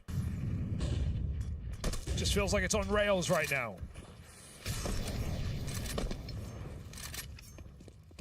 I mean, I think we're in danger of learning very, very quickly how brutal Dust 2 CT sides can feel when one half of the map is just under so much scrutiny. Yeah. Even there, like, that's you looking for a solution. You're a man down, it's 4v5, you're feeling uncomfortable. Screw it. We're going to try and bring the fight to them. Come in with the upper tunnels push. We know that they just killed our A player. We were expecting them in kind of a bit of limbo there, maybe moving around the setup. Try and finally throw down the gauntlet on the B side, and actually you end up doing what we said earlier. You feed the beast, you give them the way in. You're looking for the weak half, right? Maybe it's 1 player in upper and 4 coming out on mid to B. You kill the bomb or you kill a player in upper. Now you have more control. The alternative is you sit in B, and you just know that, you know, you're going to get dry run. They're going to split you on perfect timing. Maybe you can multi-kill, although they've been unable to do so yet. So another patient round paying off for the Falcons in a 5v4. Good check from Tessez on that cat push. That's where it could have all gone wrong. And almost like the mind game that's being played is, look, every time you've got an aggressive, it's ruined the round for you. So rely on some gambles. And I think that's exactly what Carrigan wants. He's very, very good at piecing those together. Yeah. Ooh. Tag as well. That's not even something you've really had to worry about in this game. m0NESY's not been super involved on these cross shots, not with the usual frequency, but now a tag down range, softening up the B defense even more. Any more? m0NESY looks long, but Ashley on an orthodox angle, so we shouldn't see this fight. Stalemate for now. Cat control taken here for Falcons. Good grenades. Hit Carrigan hard. don't you just get tempted by this mid to B because it's just gone so well for you? Honestly, still considering, and if Tessus walks in, this might be bomb spotted. Okay, hands it off. Still, Cashlid needs to hit this, and he needs to hit it quick. Shadow connects. What a tag from Tessus, but Cashlid's still here. I mean, getting the kill is nice. It's just how do you get out with double flashes through the doors? Yep. Kyosuke sent in, and now they've got the long control. 2 players over here on short. And this A split taking shape. Think downrange brings Nico low on the spam. Feeling a bit of pressure now. It's a great reaction for K27. They go, they clear out short. Now they've only got long to worry about. It's not an easy clear either, but they're going to keep sending it, fighting for this ramp. Another kill from Klax with a bomb drop. Kyosuke's going nowhere fast. It is K27 back in the game with a very important rifle round. This could have edged on Stomp territory, but now they've saved their CT side and they have put Falcons in quite the money trouble. Nice retake of the catwalk there from K27. Even though Falcons have numbers, it doesn't feel like it. They're boxed in, smoking behind them. So pressure on as Falcons force buy with 3 AKs.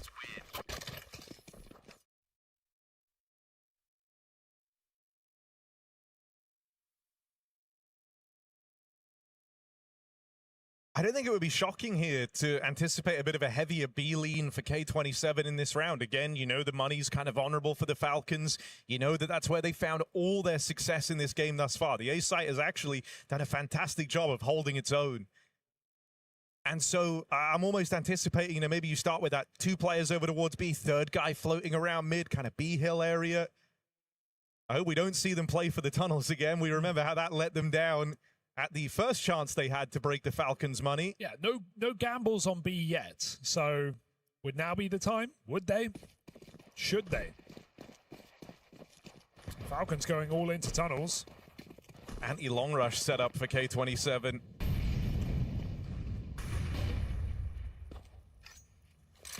Spawn's always a factor.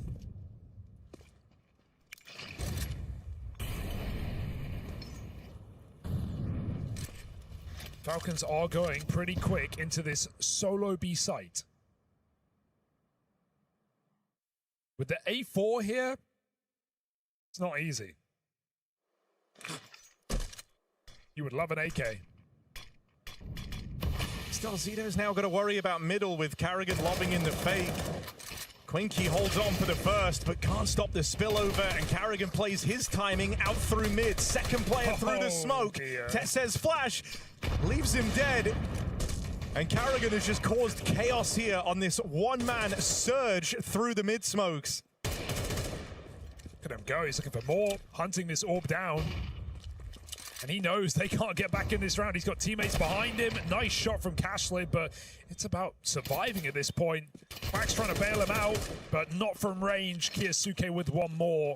And before all is said and done, this round is over. No escaping. Molly at his feet, and Falcons charge him down. Great work on that B side again. Even Carrigan in middle going massive with the Tech 9.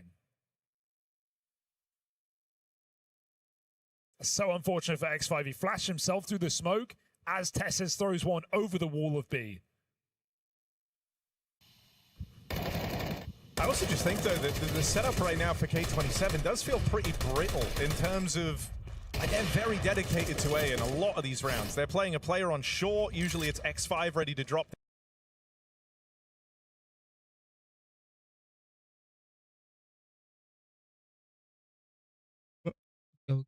down. They have a second guy in the bomb smash here. He's seen the util, knows he's got X5 out in the open, and this A-hold that has been the only tried and tested thing for K27 finally looking to let them down. Carrigan's showing these kids how it's done. Straight down middle, down the guts, finds the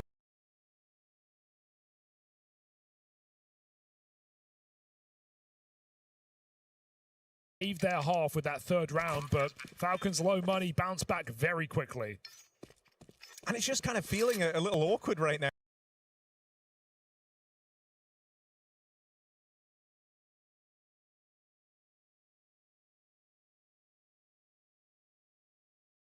Now it's like every time you've tried to go and take short, which would be a nice point of rotation to have, when they break out these rigid structure right now with 3 over towards A. And so it's leaving you in a pretty rigid structure right now with 3 over towards A, 2 over towards B, and you're saying, guys, you just have to multi-kill if they come B. Monacy has spawn for B with the orb. I wonder if he just like walks in tunnels at this point of the game. Like everything has worked. B has been a problem. You got spawns. He might just be calling to peek B insta. And nobody's even home. They just boosted mid for a pick. Or rather a late cross, but yeah, that smoke comes down. Monacy calls it off. Falcons don't feel the pressure. Everything has worked.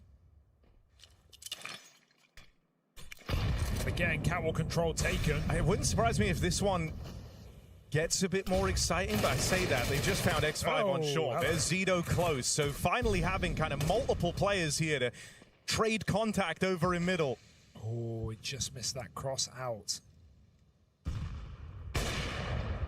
They cross back, reinforcing this B site with 2. Easy win for Falcons. I mean, it was the right adjustment for K27. It's just come very late in the day. Is he going to hide deep pits? They're resetting long. 1 kill would be massive from Zito here. Oh, but he's walking in. Still gets his right as Tess says, goes to check the corner. Can't follow up, and that is the bomb spotted. So wonder if Monacy and Nico want to get tricky with this.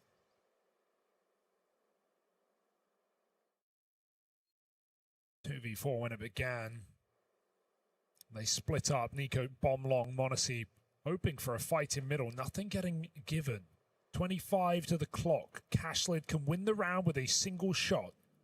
He's just cleared long, and now Nico walks out. So I got bad news as Monacy fakes it. Nico holds his part of the bargain. How are you going to cross with that bomb? There's only 10 seconds. He needs to run. The smoke comes down, and they can't stop him. Nico makes it in. Nice shot up close, and that feels like that's that. Quinky 1v2. He's got the nades and an AK. No kits.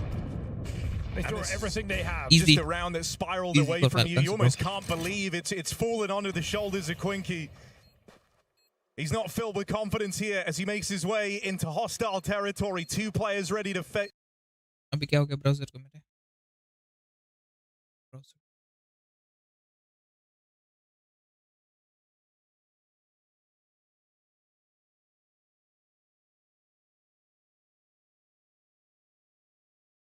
To recover, and it all ends in that first half with a 2-on-4 out on the long side.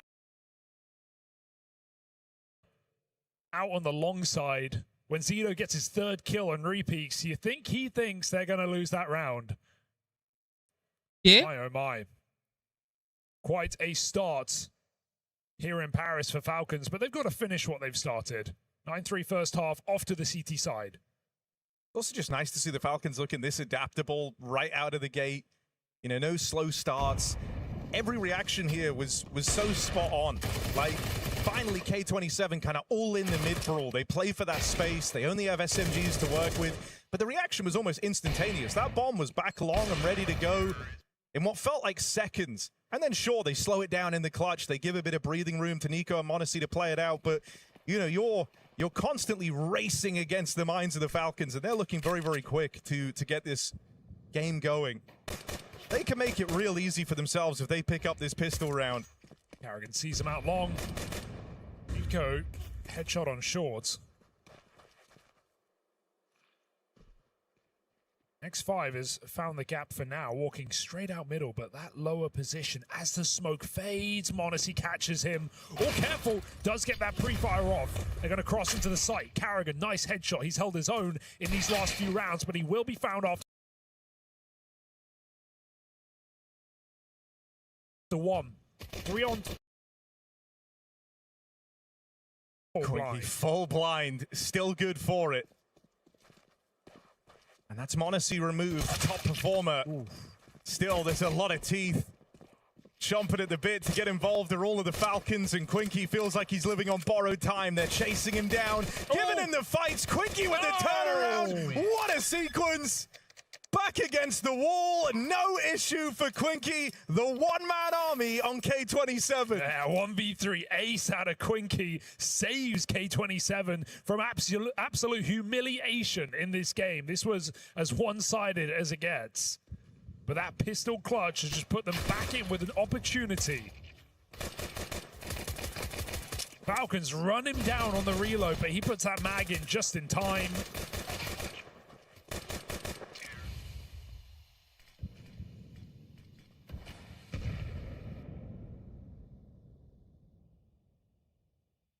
He's even bought the AWP for Cashlet in this second round. It's an audacious purchase. Wanting to get your AWP going in this second half, they walk silent up Cat.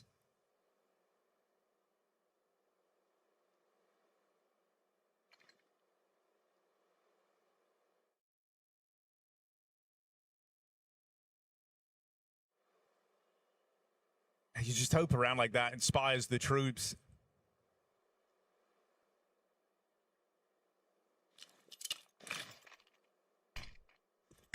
I do wonder how much adrenaline Quicky's got coursing through him after that clutch. Just testing the waters over here on short, seeing if they like what they see. Carrigan does have a smoke to block this, but he holds on to it for a very long time. That's not a good smoke. Tap on it. Oh no. I'll try and play through behind it. Oh dear, Nico makes it interesting. And the rest of Falcons trying to give chase up through short. They're not going to get here in time. Guns, please. Tessus can't find them. Galil to the hand, but bomb down and AWP ready to line them up. Yasuke 1v3 and they're not having it. Quinky shuts it down and 5 rounds for K27, stopping the Falcons force buy. Baby steps, but certainly in the right direction here on this T side now. The AWP lives to tell the tale into one more eco round. Getting messy on short. Felt like they were ready to go back into the mid to B, but the kills just present themselves with that miss-smoked.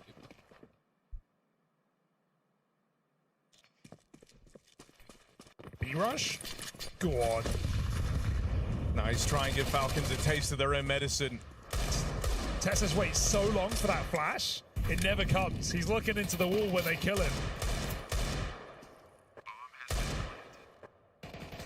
It's quite a B-rush. Insta-door smoke, double HE, and just go through.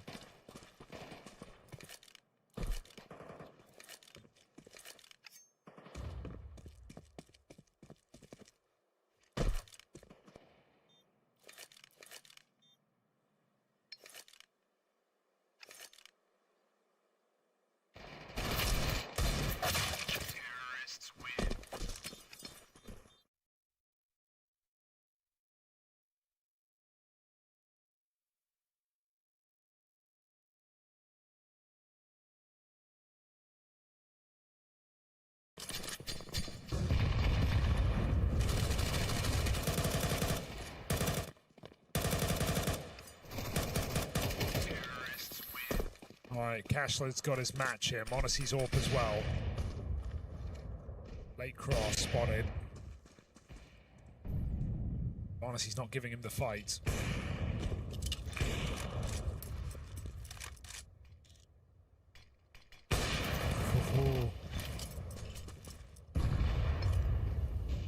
Dangerous game that, but X5's live to tell the tale.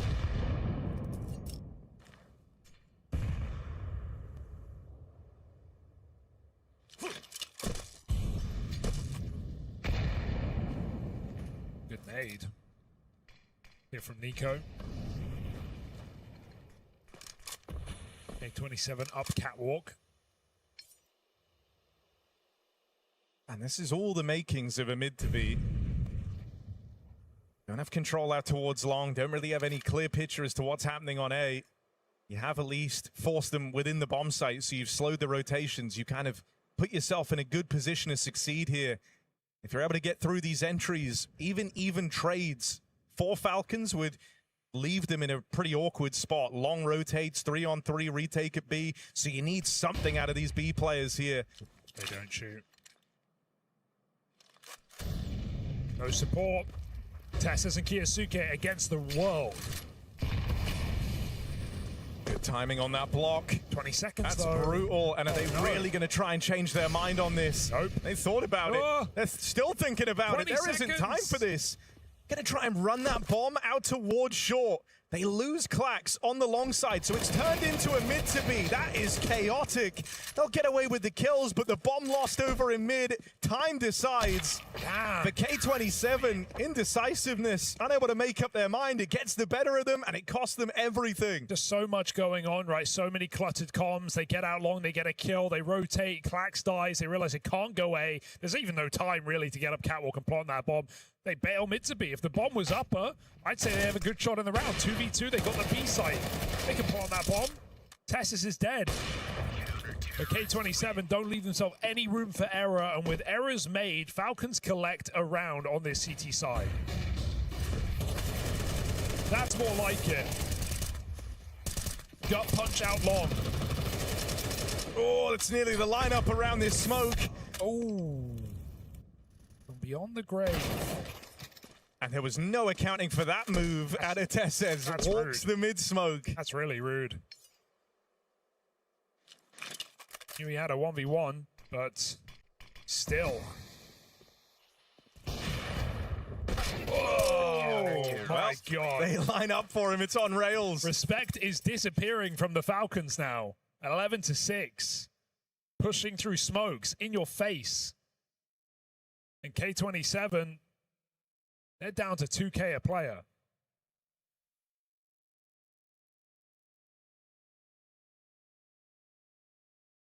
It's feeling far gone now. Gonna get one more chance up against match point here in this best of one.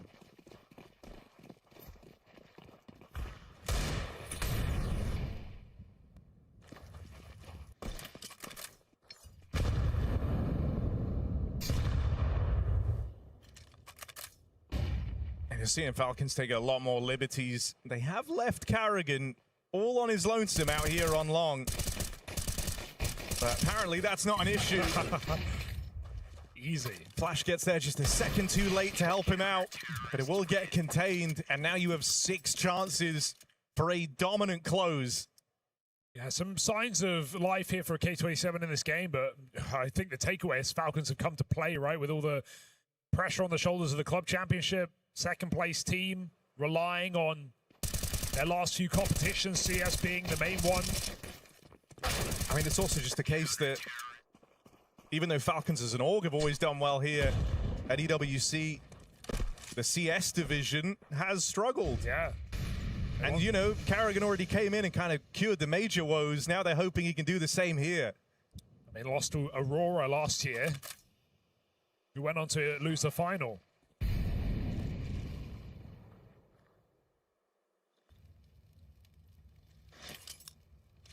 But let's be honest here, looking at this group stage, there's no clear threat on paper for Falcons. 2 wins and you're straight into the playoffs.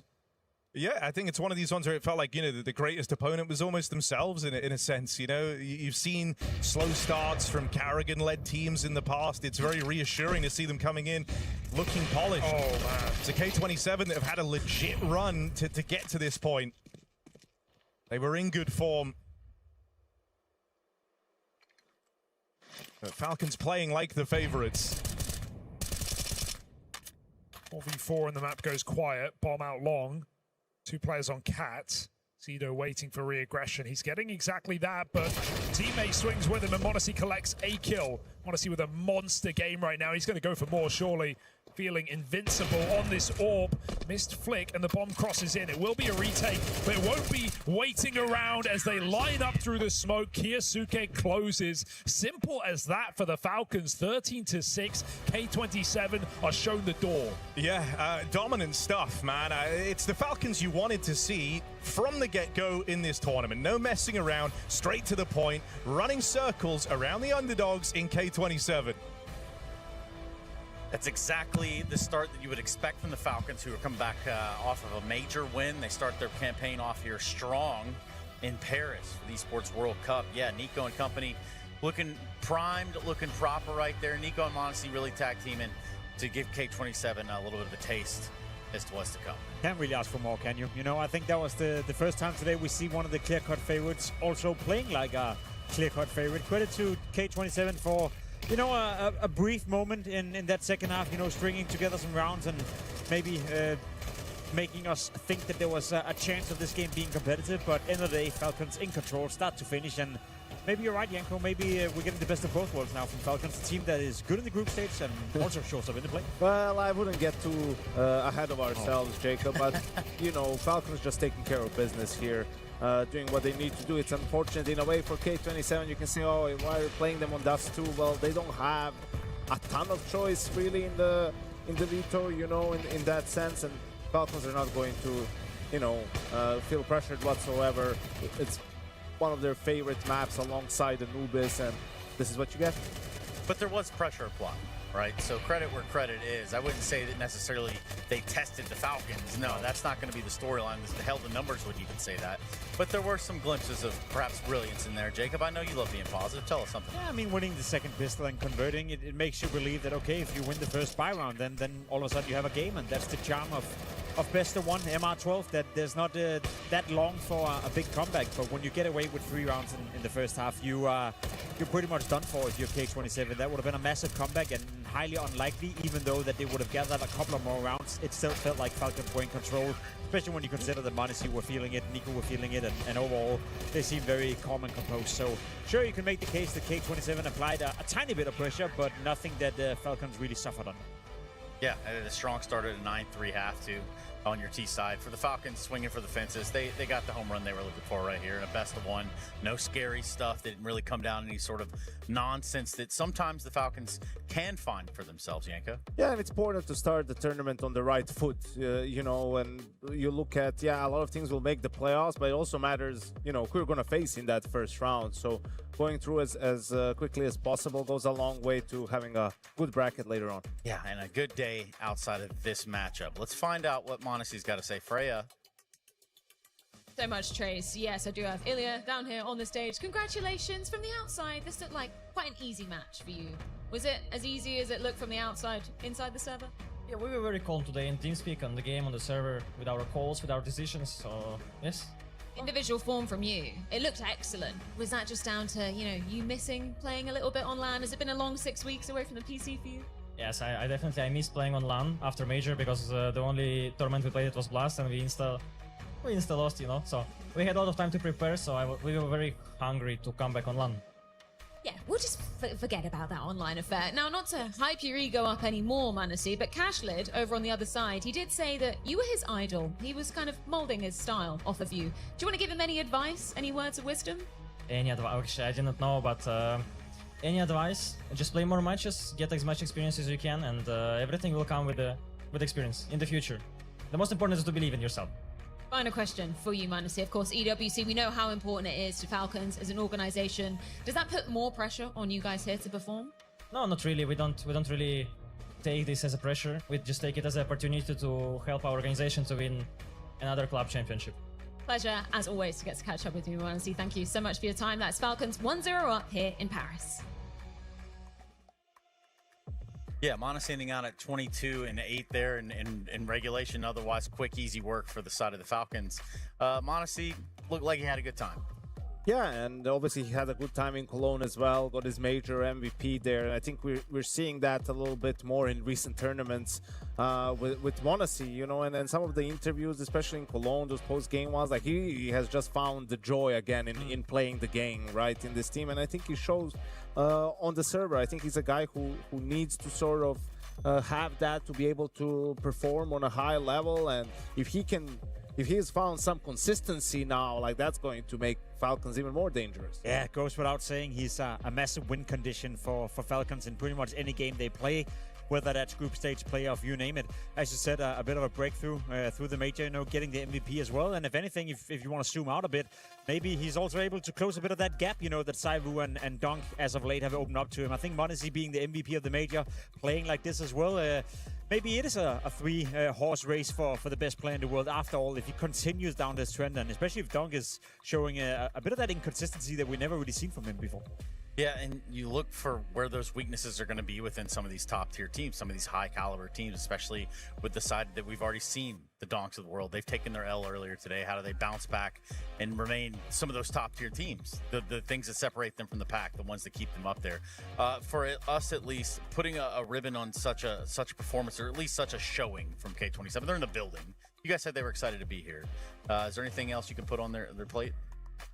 Yeah, I think we have an example from the first half, like some of the sort of discrepancies between, you know, tier 1 teams and some of these lower tier teams when it comes to the macro understanding. So in this round, another reset round, Falcons go with this fast sort of down mid play from Nico. Kerrigan did it as well, so they're quick about this. See the nade combination, right? And then Kerrigan is just going to throw a deep molly and they want to go B, right? But X5 is in front of it and he just wants to play now, like understands maybe he has some space here. Unfortunately, he's going to get punished by Tessis, right? Tessis is the long player. So now that should signal you that they are heavily towards B on the side of Falcons. The Falcons know that, so they slow it down, throw some utility towards B, mid to B, smoke. Kerrigan wants to put some pressure. It's important he got the upper off of this angle, and then after this smoke, like that prompts a reaction from K27 in upper B, and this is exactly what Falcons were waiting for, right? Like they're positioned perfectly to punish this. That was probably just the call from Kerrigan. I'm gonna put some pressure.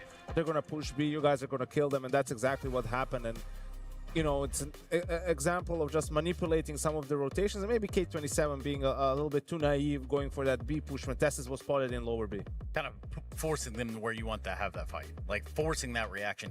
I think, Jacob, you know, there was a little bit of a suffrage here when it came to the second pistol round. You know, I think it's unfortunate. Yes, you get an ace out of it, but it is a bit rough around the edges when it's in vain, right? Yeah, sure. But then again, you showed a bit of that individual quality that K27 also possesses. As Janko said, it's not a team that we're going to remember here at EWC, but perhaps in a year's time from now, some of these players will have found a way to make a big mark, you know, on Counter-Strike, whether that is within K27 or if that's in another team. But, you know, small glimpses of, you know, good potential, good individual playmaking, especially considering they came from the LCQ as well, where they won 3 best-of-3s in a row, that they kind of distanced themselves from teams like Fnatic, Eyeballers, and Saw, for that matter, who they beat. So it's a team to look out for, and maybe players to look out for the future. Yeah, they're accruing experience at this point in time, right? Like when you're a young team, you sort of don't even necessarily realize maybe how these teams are beating you, right? And then you see things that happen. It's like, this is what they were thinking, right? And then you sort of learn more about the game. You evolve your understanding of the game, and that's how you improve. Yeah, I mean, just as a testament, you know, how fast was your guys' first LAN game, right, in your own head? I'm sure it might have taken a long time, but that game goes by pretty quick. You start to learn to break that down and compartmentalize. But even just practice. Like once you start to practice with tier 1 teams, and you're like, all right, like this is what these guys are doing, and then obviously even more so in officials. But that's why it's a process, right? It has to be a process for every individual player, and then also you as a unit need to be able to grow. And no shame for K27. You're playing Falcons. You're playing the team who just won the major a couple of months ago. You're playing Nico and Monacy, who clearly were having a good time here in Dust 2 and have had a bit of a habit of having a good time on Dust 2 against the best teams in the world as well. So in that regard, sure, as Janko saying, if you can learn something from this game, if you could, the round you showcased just before, Janko, it was clear and evident that Tessis towards lower, the push should have come from the long guy. He was the guy who's supposed to take space, you know, figure out that, okay, it is towards the B bomb side. Then you could have kept 2 players on B, you know, and maybe be ready for the hit that was coming in for Falcons. They look at that, they learn by that, they maybe alter the way they will play around like that next time around, and who knows if that means the game then finishes 13-7 and not 13-6.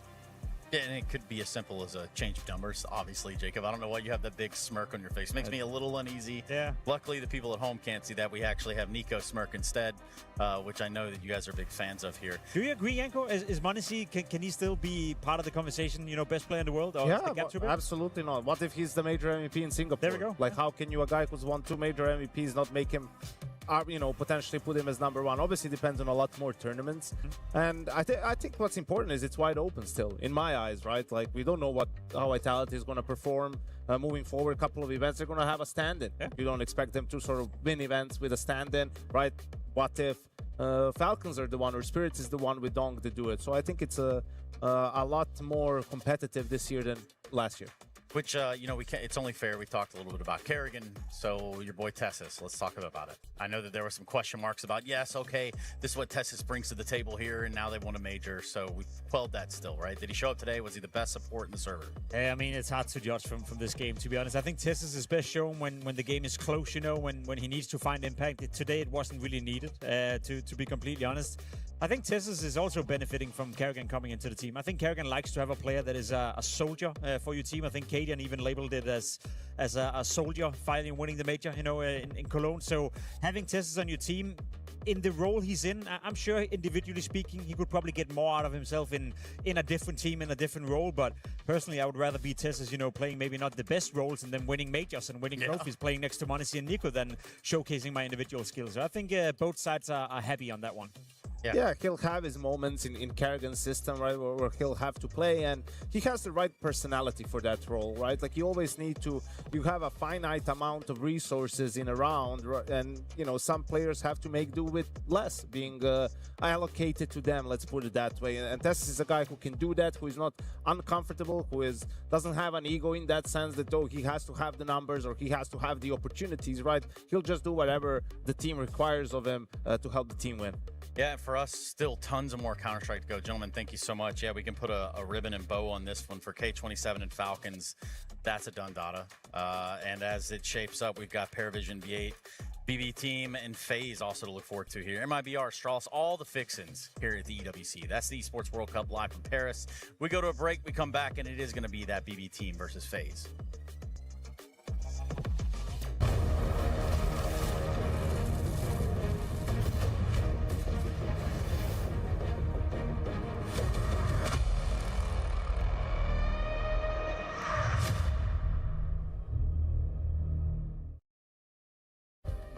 Play is in our DNA. Whenever we let it out, it becomes our superpower. Now imagine an entire city being built to supercharge it. Kadir City, powered by play.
It's the Esports World Cup live from Paris, and we've got another banger coming up here as we continue our best of ones within the opening stages of this Counter-Strike 2 tournament itself. I say that because FaZe are entering the building versus BB Team, and in a best of one environment, anything weird can and probably will happen to you in the server. Of course, we had to get rid of one of our analysts so we could bring in a totally new one here, an up-and-coming talent. We could call him that, five-time major winner, Dupree.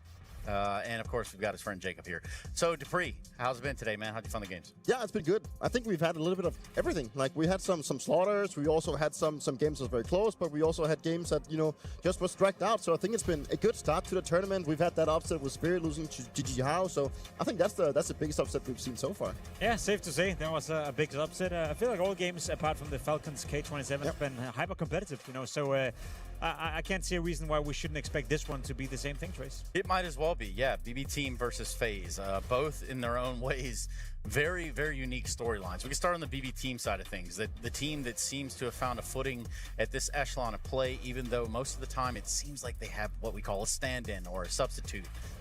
Not ideal if you're trying to play in a server with 5v5 parameters. No, it's super frustrating because I think all of us have seen what they can do. Even playing with a stand-in, having Boomich as a leader, what they did at the major was very impressive. What they did in Atlanta, I am Atlanta leading up to the major, equally impressive. So we definitely seen the potential of BT Team, but I would just love to see a bit of a stability coming out from them. I would love to see the same lineup play 3 tournaments in a row so we can start to evaluate whether or not this is a team that is punching upwards, stagnating, or maybe have to look down in the rankings in order to manifest themselves. I'm not sure at the moment, but I think a test against a FaZe right now who's seemingly looking better and better should be a good little indicator of where we find BB.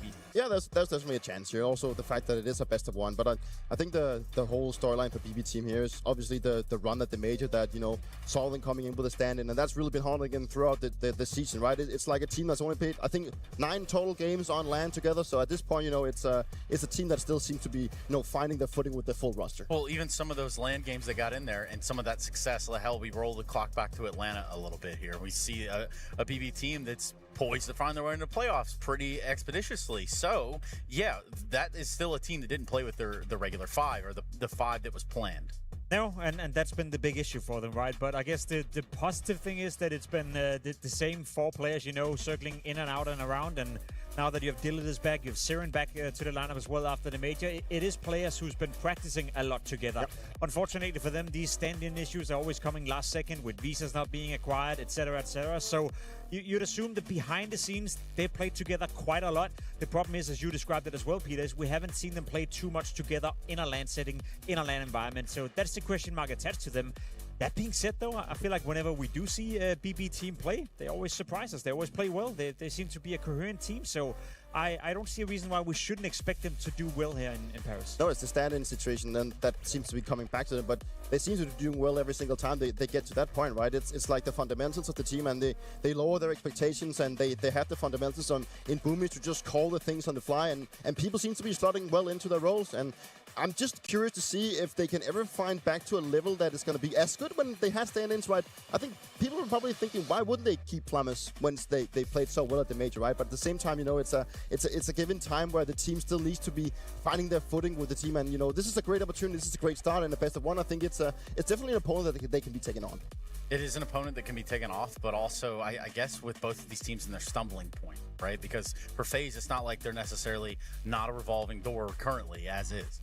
I think this is a massive test for FaZe Clan. We saw at the Bounty that, sure, they're looking better. I think Twist as an in-game leader have done a great job. Nedu has just been signed to the team now, no longer officially a stand-in, but he's a full-blood member of FaZe Clan. So that's the direction they've been deciding to go. I think it's very important for us to get some reassurance where FaZe is heading right now, because what I saw at the Blast Bounty was positive. It was definitely trending in the right direction. When you have players like Twist and Frozen on your lineup, you feel like you're almost guaranteed to be competitive at some level, but that wasn't really the case when Kerrigan was still in the lineup. So it's a question mark to me where we we kind of set the expectation for FaZe. Are we looking at a team that is trying to break into top 10? Are we looking at a team that is just trying to stabilize around 10 to 15? Are we looking at a team that has to fight Nate and Tools to be 15 to 20? I don't think the jury has been set just yet, but I think this tournament is super, super important.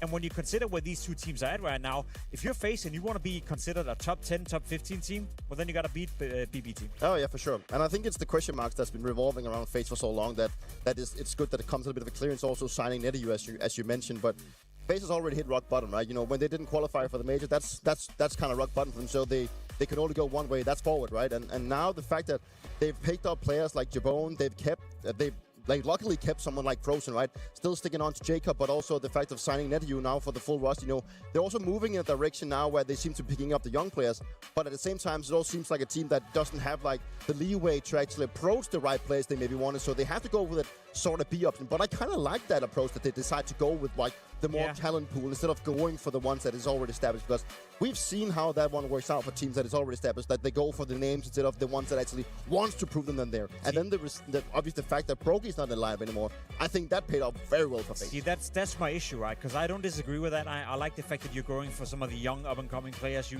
give a bit more time to Jacob as well.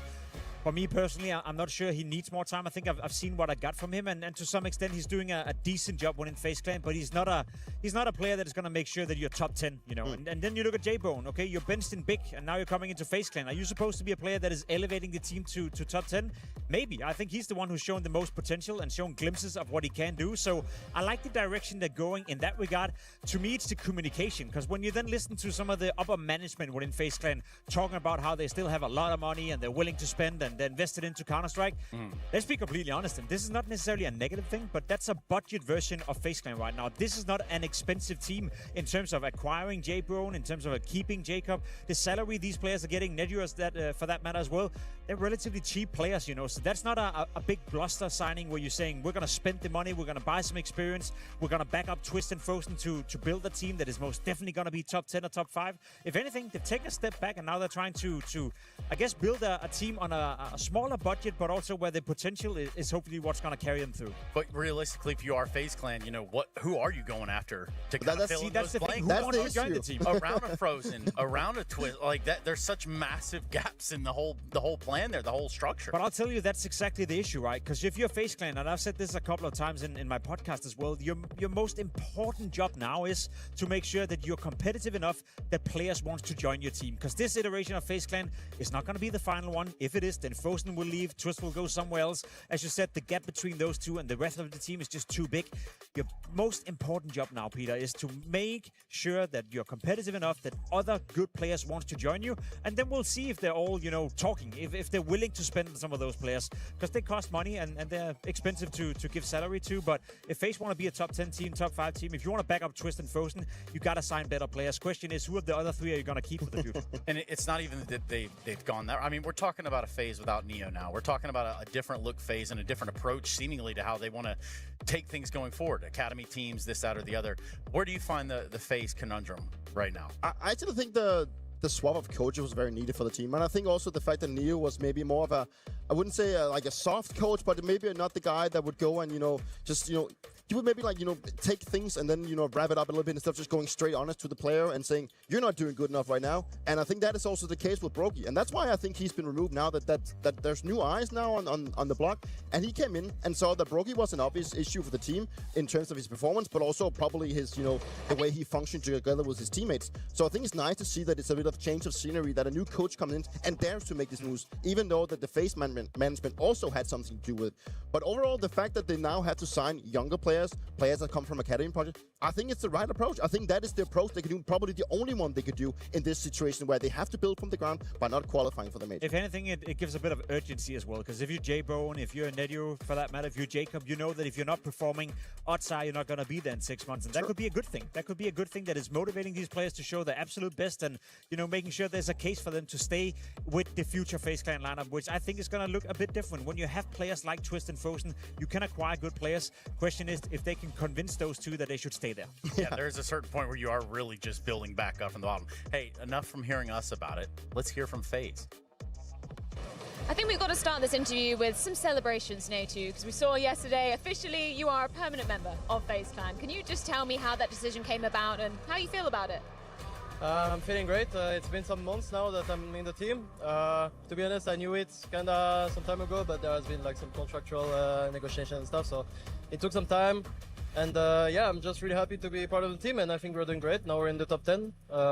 This is of course not the ending goal, but I think we're on the right, we're on an ascending ramp, and it's pretty good.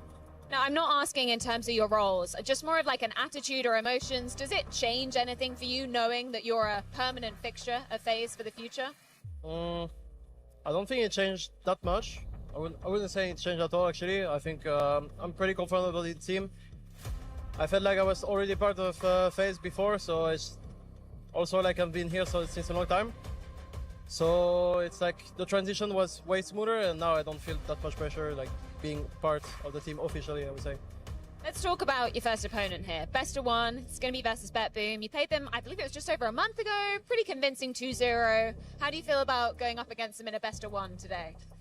I think best of one are, of course, really dangerous, so you cannot underestimate any team. It can be also like a team from top 100 right now, like today in CS2, it's like any team is dangerous, so... And of course, we're playing BetBoom right now. Last time it was pretty clean win for us, I would say, but it's still a really strong team. We cannot underestimate them, especially in best of one. I think it's going to be a great match, and we're really confident. We had good preparation, so it's great. Considering that you beat them pretty handily last time, do you consider yourselves the favorite? Do you consider them the favorite? Like, what's your take on it? I'm not sure. I don't want to jinx us, but I think it's 50-50. If you look at the ranking, it's like pretty close as well, so I would say 50-50. Okay, final question. EWC now being located in Paris. Of course, you're French. We were just talking about it. You grew up just outside of Paris. How important is it to you to be making a deep run here, to get to play in front of your home country? I think it's pretty important. I don't want to put too much pressure on myself because it's like home country or stuff, but I think it's really nice. There's not much tournaments in France, unfortunately, but every time there's a tournament, I think like the crowd is like every time insane. I think the mood is like pretty good, and I feel comfortable playing in Paris. I've been there a lot of times. I'm like close to, so it's like almost where I'm born, like if you can say it like this. So I'm really happy to play in Paris, and it's just like super great. Thank you so much for your insight, as always, and best of luck versus BetBoom. Yeah, pretty cool stuff. Pretty cool storyline. Obviously, the news breaking yesterday, they actually kind of shared the video of him signing the agreement, which is cool. It's a cool insight that you don't often get within the realms of esports. Speaking of the realm of this esport, we need to know what map we're going to play, gentlemen. We have a map veto again in a best of one environment. Yeah, I'm going to take a wild guess and say no Ancient and Cash. If you're a BB team, you know, last time around it didn't really pan out their way. Lost 13-6 and 13-2 in a game where FaZe dominated them. So if I'm them, I'm trying to stay away from those types of maps. Yeah, it's definitely, you know, not something you want to return to because you had massive issues. So there's definitely a lot of other things you can be turning your attention to. Ancient also going out in the pool right here. And Noob is also false for the fact. So now we're left with the likes of Mirage and Nuke, and then we also get to have Cash in there. Also, Cash will be burned that band out. So yeah, I feel like Nuke is a great middle ground, and Nuke is exactly where the game is going to be played out. A map they haven't played against each other, a map that allows for a bit more of a tactical approach, which I think for Boomage, especially during the major, when we watched BB team play on Nuke in particular, very impressive. The way they played on the T side, very aggressive, very fast-paced Counter-Strike, and constantly mixing it up between inner executes to a default to a yard-focused execute as well. A yard-focused default. So it came in a lot of different variations from BB team. I'm curious to see what I'm going to get for them. The last time we saw them play was 5 weeks ago, and that's the game where they lost to FaZe 2-0, you know, in a game that wasn't even a game. They got 8 rounds over the course of 2 maps. So you'd assume that BB team have been home, been practicing, been leading up, and also target this tournament as sort of their Super Bowl, as you described it for Big early on. They need the wins. They need the VRS points. If they want to be part of the major, enter stage 1, stage 2, they need to acquire some points, and beating FaZe Clan is a good way of starting for BB team. And, you know, I think this goes without saying, guys, I'm going to go ahead and put the ball in your court as well as the fans at home, because obviously we need you to go ahead and get your match play pick'ems in. We need to know who you think is going to win. And in doing so, that QR code will pop up. For you guys, I want to know where your pick'ems are in this one. What is it? Could be considered an even keel. Dupree, you seem to be sweating around the brow. What is it, bud? I think, you know, Netio said it himself, it's a very open game. It's very 50-50, right? I think Nuke will play in the hands of both teams. It is the best of one after all, so it makes sense for team to end in a sort of even ground. But I kind of want to. Personally, I want to see FaZe do better. Like I've been around for a long time. I've seen FaZe how good they can be, and also the success they've had in CS2. So I want to see FaZe do better, right? I want to see this real build. I wanted to see it working, even though that I do think that BB team also deserve to show that they can continue their stride from the major. So what are you saying? FaZe. FaZe. There you go. I don't know, man. To be completely honest, I think FaZe have the upper hand right here in the matchup. I always put my faith in Twist and Frozen, but in terms of the overall, I think BB team have a higher chance of being the team to look out for the rest of the season. Okay, well, let's just see if you guys are right. Let's just see if you guys know exactly what you're talking about. Let's get this game underway.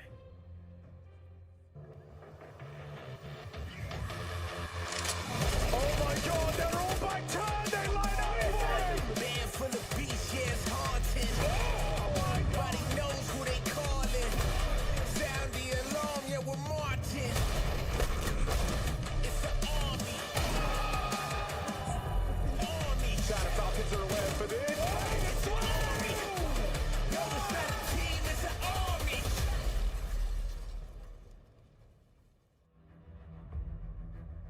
I'm looking forward to this one. My name's Machine and I'm joined by Chatty B. You can call him Sponge. We've got Team BB on one side of the server and FaZe Clan on the other. Cheeky best of one on Nuke of all maps. Yeah, Boomich's boys up in the post-Brokey era of FaZe. Obviously, Jay Bowen, Natu, interview with Frey a little bit earlier. The hometown lad official signing to FaZe just yesterday. So that's going to feel damn good. I think generally FaZe are feeling good. I think for me, personally, I looked at the FaZe roster and it looked like, okay, well, they're not going to be able to rebuild. I made assumptions. It didn't feel like it was going to be an easy task to get back on top, back chasing those VRS points and back to where you once were. Of course, top 5 at their peak. Yeah, so right now you have the HLTV World Rankings coming in at 10. That's FaZe, so that's not too shabby. 11 in the VRS. The VRS is the one that matters because that's going to get you the invites to all these tournaments. But for the season coming up, their goal is going to be either rivals or the major. It's the major. But the point being that the invites are out for all the other tournaments, and FaZe just missed out. So this is going to be a tough one as far as the tournament goes. In terms of the matchup, the head-to-head, there was just a month ago in China, XSE, in the quarterfinals, and, well, FaZe had their way with them. We're talking an absolute stomping there, a 13-2 and a 13-6. A different map today. Last time round it was Cash and Ancient. Today we find ourselves on Nuke, and I think we're ready to get this one underway. Best of ones. It is it's a brutal introduction to the format. You just have to get your win. 2 and you're through, and 2 and you're out. And they get the whole roster this time, Chad. We get to see the Team BB that they always wanted to be. Yeah, well, I think it's going to be tough to live up to those results from the Cologne Major. Making it to the top 8 with Flamus, who earlier today in the Gamer Legion jersey dumpstered their opening game and sitting pretty. Well, it looks like we have a little bit of a tech issue before we can get this one underway. A classic. Well, it's more for the stakes. Alex, you're mentioning 2 and you're through. Well, we know who the winner of this one will be taking on its legacy. Right? Okay. They made light work of their opening best of 1 earlier today, so we will know who the winner of this gets to take on. And I think that's a great opportunity for either FaZe or Team BB to just, I don't want to say skip straight through, but it's not a terrible opponent to be facing by any means. I respect Legacy. You have to respect Underdog.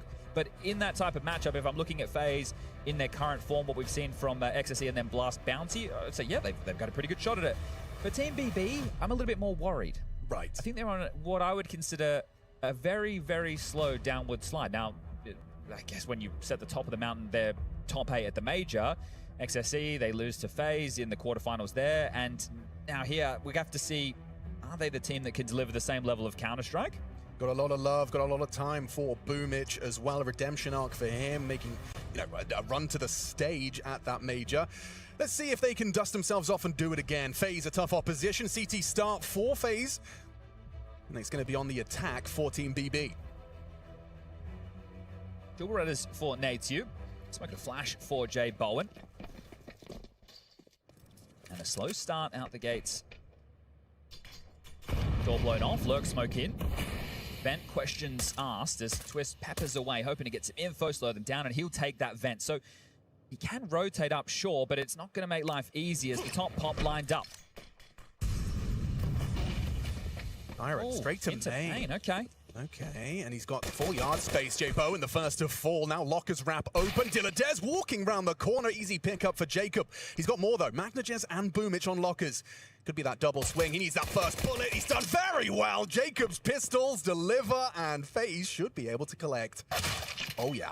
Okay, well, some nice shooting there, and a creative pistol as Siren can't salvage a frag out of that one. But I like the idea, right? The Heaven and Hell wrap, but doing it through main. You ask the questions of the potential vent drop, then they leak through. The top players, this is where you think you draw that rotation point, and they even got that opening incision. So I like the idea. It's Jacob's multi, the pole, slowing them down. Yeah, Magnajez putting his body on the line for that one. And we know that Magnajez is one of the heavy hitters in this roster. The firepower is going to have to come from him and Dilladez. As we will see them go into a force without the plant.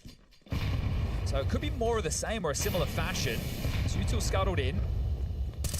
Nobody on T roof with a Hut Molly or a Mustang Molly. They draw a twist towards Yard with the smokes, and oh, here they come. You've got Nateju on the site, Jacob on the rafters. And Nateju, he could unload with the MP9. He's actually elected to drop off of that vantage point. Boomich onto Jacob, humbled. They've got the site. And they should get the plant to follow. Awkward retake. You're going to hope for, yeah, something like that. Thank through you the very much. smoke. A little bit of tracer fire that Twist can, well, trace.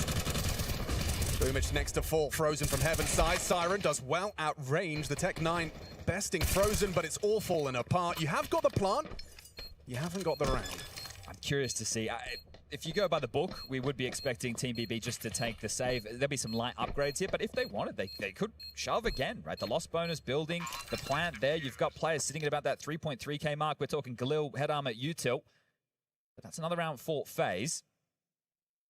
Take timeout, so Frozen having a chit-chat. And if you can hear some of the ambient noise coming through, it is a lot going on here at EWC, let me tell you that much. We got it all under one roof, walking around. We took a look at the player lounge a little bit earlier. Mate. They are treated beyond belief. But we get to access it as well, so I suppose that's a good thing. No complaints. Absolutely no complaints. Barista coffee goes a long way, doesn't it? Yeah, seriously. They've got everything you could possibly desire, and then some as well. I think we saw a couple of teams. I think I saw Lin Vision having a nice ping-pong tournament. Yep. Hext was in there.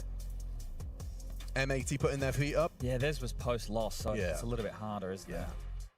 All right, well, the report of a small audio issue, we'll get that one sorted. And as I was mentioning the potential for force again, we are seeing it starting to take shape. Now, you can't see it, but I can, and I'll let you know I see 3 Galils, a Tech 9, and Zordi will come in with that 4th. So they've kept the pressure on, right? The fact that FaZe in these rounds have had to scrap back in. I know it's only 2 rounds played, but they don't want to allow FaZe to just build a massive bank, and if you went into a light buy, that is what could start to unfold.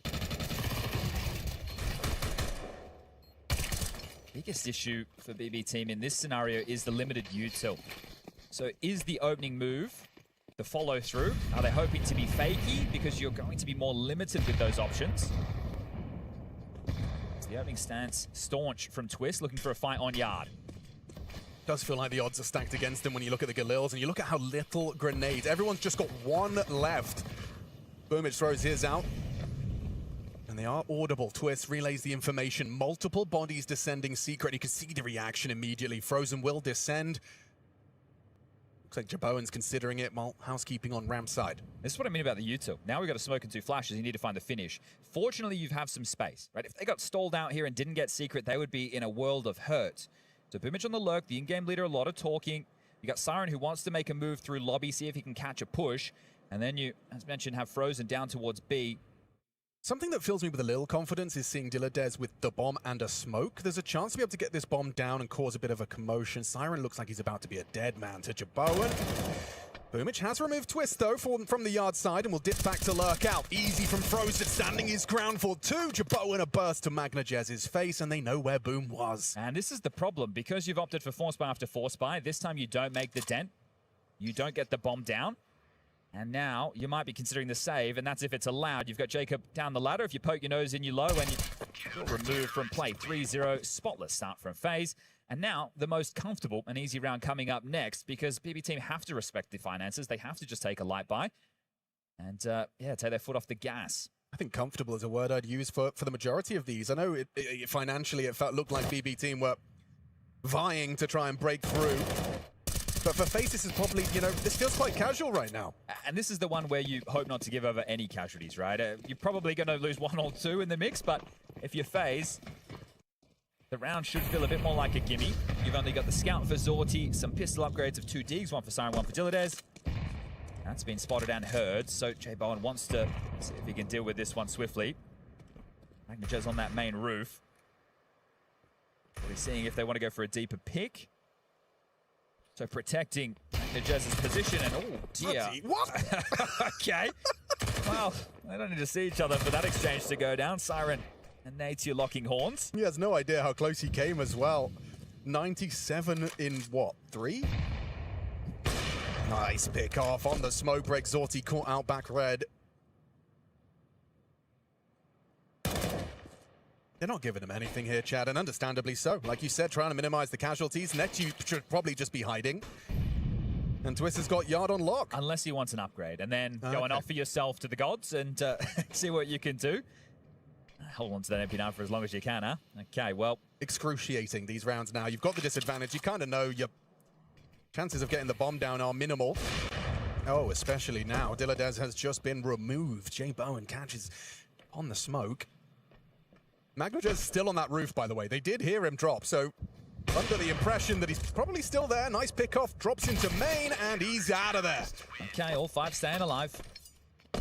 First round with the AWP for J-Bowen, leaves with 3 kills. I just want a reminder for everybody, as the veto, BB team had the choice between Inferno or Nuke. They opted to take it to Nuke, but the last time they played it was back at the Major. They didn't play it at XSE. They played at the Major against Aurora on stage in the playoffs, and that's right. It was the end of their run. It was quite a dominant win. Yeah, it was uninspiring. That's where my questions about this team start to come into place, because you had Flammus, you had lower pressure, but we got the guns out.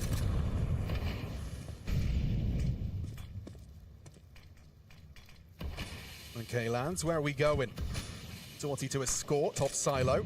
So there's an extra HE here for J-Bowen. He can break again. Oh, look at the top of the head there, spotted, and Zorti did not block Twists. Tracks him as he dismounts. Another HE break. Burst blood, a little flash for Garage Control, confirming no one's pushed too far forward. And this is really nice from Twist. He didn't just relinquish control. Sure, Siren's gotten down the vent. There's no rotation for that right now, but he doesn't have the bomb. So there needs to be an avenue to get there. Do they want to go ramp and try and pressure that are frozen right now? Do they want to try and go down Squeaky Door? They could scuttle a smoke, drop down the vent, try and join up with Siren, and then breach into that bomb site. I think they'll be held at bay for a moment longer. That one lands at around the 50-second mark, and that might force their hand to either just sit back, wait, or again, try their luck at ramp, and appears to be the hurry up and wait option. Check in on Siren, just maintaining that vent rotate. Obviously has to make a sound if he wants to progress further. Okay, so Boom is just going to molly top hard. MagnetJez spotting one and nearly has Nateyu dead. Should finish him with the flame. Nateyu, 12 HP and alive and kicking. Getting awkward in a 5-on-3. 20 seconds, they're just running into Jacob. And that is clean from FaZe. Another shutout and some AK upgrades. And that one is a little bit concerning for me, because Boomich also had the smoke. So if he left the smoke with a lobby player, they comboed the smoke, vent, and then the molly at the same time. But a Squeaky Door walkout, that's pretty common. I'm surprised they didn't just go for down the fireman pole. Yeah. I know they didn't know what light on the other side, but right now it's looking pretty dim out there for Team BB. I feel like they're in the darkness with some of the decision making, but still, with the buying pattern that they chose to go for early with back-to-back 4 spies, that's their first rifle round, and we're already 5 rounds deep. You have, through this buying pattern, definitely dug yourself into quite a nasty position. Fortunately, you have the max loss bonus. Max win. That's nice, right? So you take a light buy now, and then you get back into it into the next. I'd say let's bring out a Zorti AWP. He's yet to get a kill. You can bring out a hero AK in a round like this if you'd like. So they are getting some upgrades going. MagnetJez with a Galil Kevlar. Zorti will be saving for the AWP.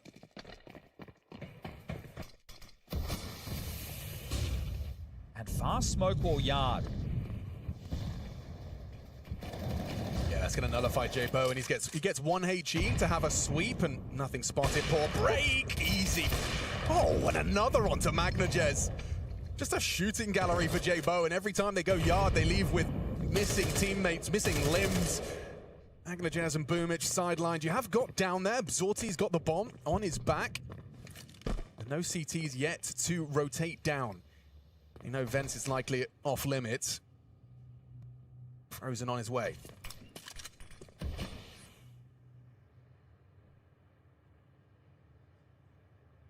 Zorti getting himself across, a bullet connecting to the Kevlar of Frozen. Mission accomplished as far as BB are concerned. You got yourself a plan.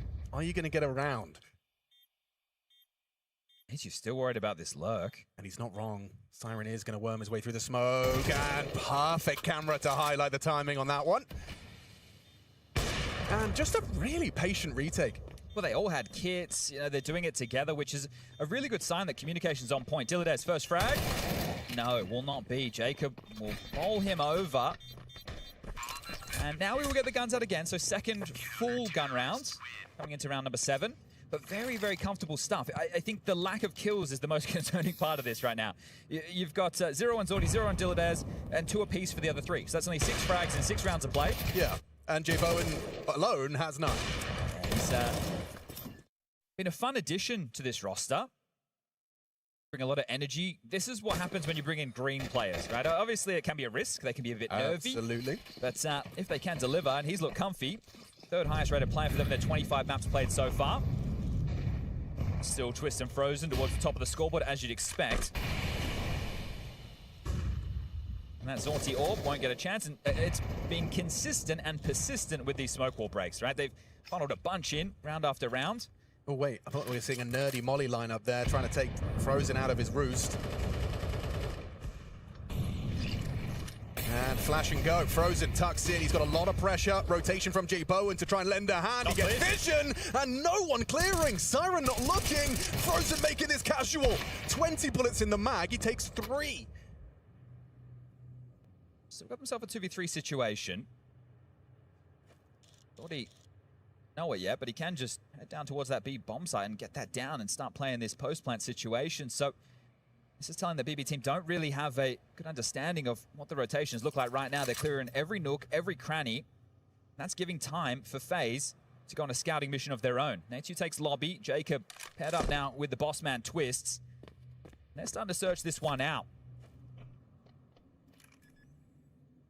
Power position for Magnajaz. He is going to need to provide the double here. Oh, Nateju coming Vence as well. Lots of pressure. Losing Zorti puts it all onto Magnajaz. Attention drawn, back presented. And Nateju picks up a freebie. Double kill from him. At least Zorti got on the board. Not even a double kill, excuse me. It was Frozen's triple on the Ram side. I've got the teams just behind us here, so we can hear all the hootin' and hollering. And then down the row, we've got Astralis players. We've got that B stream going on as well. But this half is still recoverable as far as the scoreline is concerned. I'm more worried about the individuals. They get a bit more output. They're not really warmed into this one just yet.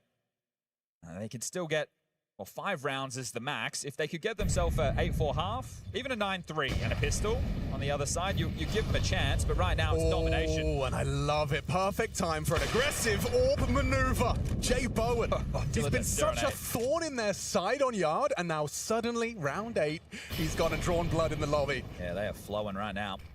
Such a cool maneuver for an AWPer to be going for. Can't catch a bloody break right now. And we all, know this feeling. A half where suddenly you're helpless, your opponents are gods. And hang on, Siren removing Frozen, keeping empty hands on the ramp player, could enable a bit more. Twist, Nateju, everyone's trading blows. Boomich down, it's into the 3-on-2. Advantage phase, but with Magnajaz. Oh no! Oh, you just got no scope trying to go Vence. FaZe have a... where did they find this lad? Great understanding of the situation. jsgo. Yeah, he's had some explosive moments for the team over the couple of events. As I mentioned, the post-Brokey era. So I think he's definitely delivering more impact for the team on the scoreboard.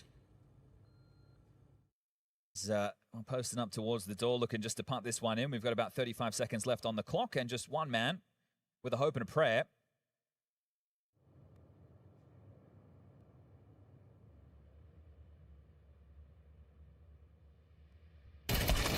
And that'll be that. Okay. Jacob puts a bow on it, and this could not look any better. This is, like you said, recoverable. So for FaZe, it is keep the boot on the throat. Do not allow them to catch a breath, and do not allow momentum to build before you swap sides. And a play like this to start, like, it really will shatter what little confidence you may still have. It is brutal. I think it's key right now for that to be the vibe in the FaZe camp of don't let up, right? You're not aiming to win 13-0, but you know that this is CT side nuke, and sure, you've had a great start, but you don't want to have one slip up and let them back in this game. This one's a bit more of a yard-heavy focus from the T's. We're going to have the silo play as well as the move coming out the lower deck, and an extra smoke wall lines up. Really interesting mix-up. So Twist starts yard, Frozen supports him, Jibowen's on the ramp. And they're about to be in main. Yeah, a lot of pressure onto that top player. Nate needs to trade. Jacob unable to provide. Trade onto Twist boots. He jumps evasively, but he's gotten away with it. That's a funny one. He should be dead to Magnajez. I say that as the... Oh, Dilla Dez is having a nightmare. You can see him reclining in his chair. Every time he goes near Hut, someone on FaZe is blowing his brains out. And that's with the opening as well. They've been very, very hard to come by. That's the second opening kill for Magnajez in this one so far. It's the third in total for the T-Hall. Who was that on Silo trying to track Twist's toes? That was a funny exchange. Lucky to get away with his life on this one. This is the entry I'm talking about. Bang. Great shot. Exactly what you need. But then the feed is just blue. Everybody delivering. Letting out a big roar. Twist lands the... And that one fell. Okay, well, 3 rounds left in this half of play. We're into a partial.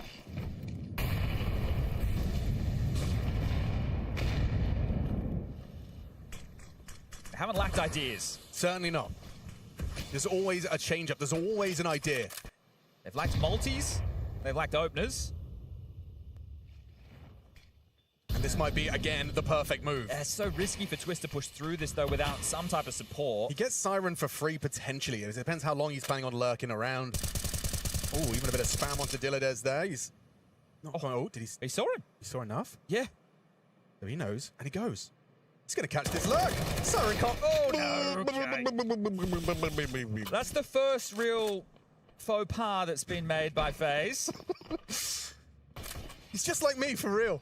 They can't drop 2 down vent. This is crazy knowing you've lost Secret. You're going to have to take this lobby space. So they are trying to get some room, but coming back the long way around is Siren. This will level us up 4v4.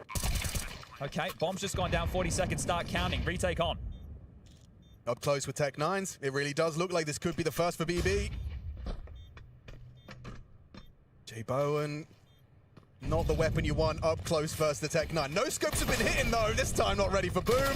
Oh, and Boomich finding 2 up close and personal. The Tech-9s converting.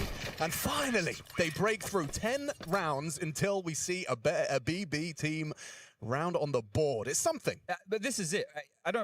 It's been dominant. So it's very hard to sit here and be excited about this and a comeback. But I'm trying, man. But this is the thing. If they get 9-3, sure, the scoreline doesn't read very favorably. You win the T-side pistol. They either force a Rico, you win that one. Right, first gun round goes your way. Game's back on. So sure, that was with Tech-9s. Twist's aim wasn't great on that frag, but I don't think that was the costly one, right? They were down Secret. It's not great. It's not the end of the world. But this is where the comeback could begin. Can they get themselves another opener? I'm going to wall up again. They want to try and pressure ramp of Frozen. Seen this a couple of times. Nade in the pocket. Decent damage done. Yeah, connects onto Siren and Sorty. Frozen ahead of the flashbangs, but there's one that catches him. Perfect play from Siren. Jibowen in a lot of jeopardy. Dips back. Style points on the Deagle swap. Well, now you're forced to heavy rotation, so this is where the mid-rounding of Boomich can come into play. You've got this lurk outside of Magnajez, going to look some room, see if he can pick somebody up in rotation. You see such uncertainty from Twist. They had no info on Yard, don't know how far they've progressed. Yeah, this is a 2-2, so this is very tough if it does turn into a top play. Twists alongside of Nature will be stressed. There's a lot to consider. So, excuse me, Jacob. Magnajez versus Twist. Finds the headshot cleanly. Trade from Boomich. Necessary. Just Jacob back of the site. Low HP. Bomb still ramp. And the bomb still ramp with 40 or 30 seconds remaining. Nachu in the right position and confirms B presence. Going for that headshot angle. Does do damage to Dilladez. Important frag from Sorty. Boomich will punish Jebowen on the door. Important pickup, stops the AWP. They've got money, so Jacob can give this one a go, right? This is a very tough 1-on-3, but he has no reason not to go for it. Jacob, what do you got for us? Starts off descending the stairs, spots a flash of flesh, sees Boomich retreating. Understandably, you're going to be playing the advantage. Jacob got to force the issue, unable to track or even pull the trigger. Important second consecutive round from Team BB. Okay, so FaZe will be able to get the full buy, but I think NKJ, I like this timeout. I think that this is key for a couple of reasons. First, just lock them in for this final round, right? Maybe sweep away a few of those frustrations that were brewing for how you lost the last two.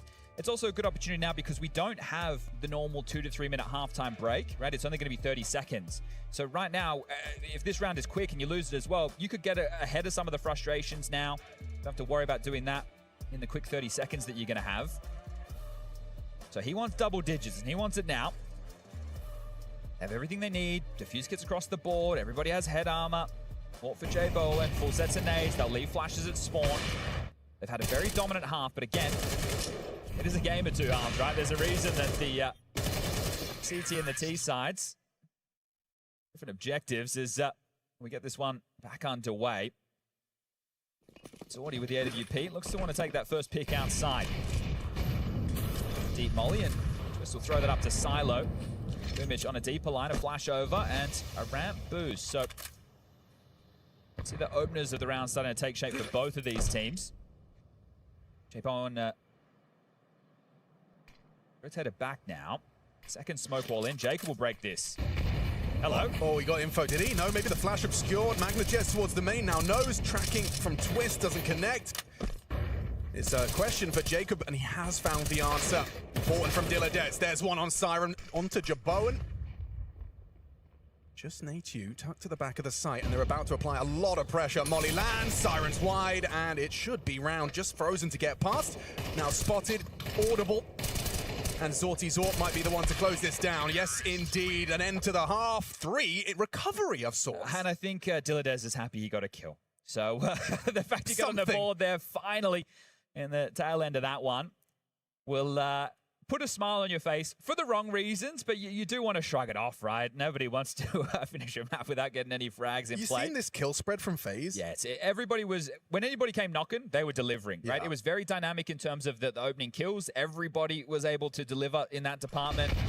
Everybody was able to find multi-kills. Everybody with multiple multi-kills. So that's just a really strong CT side.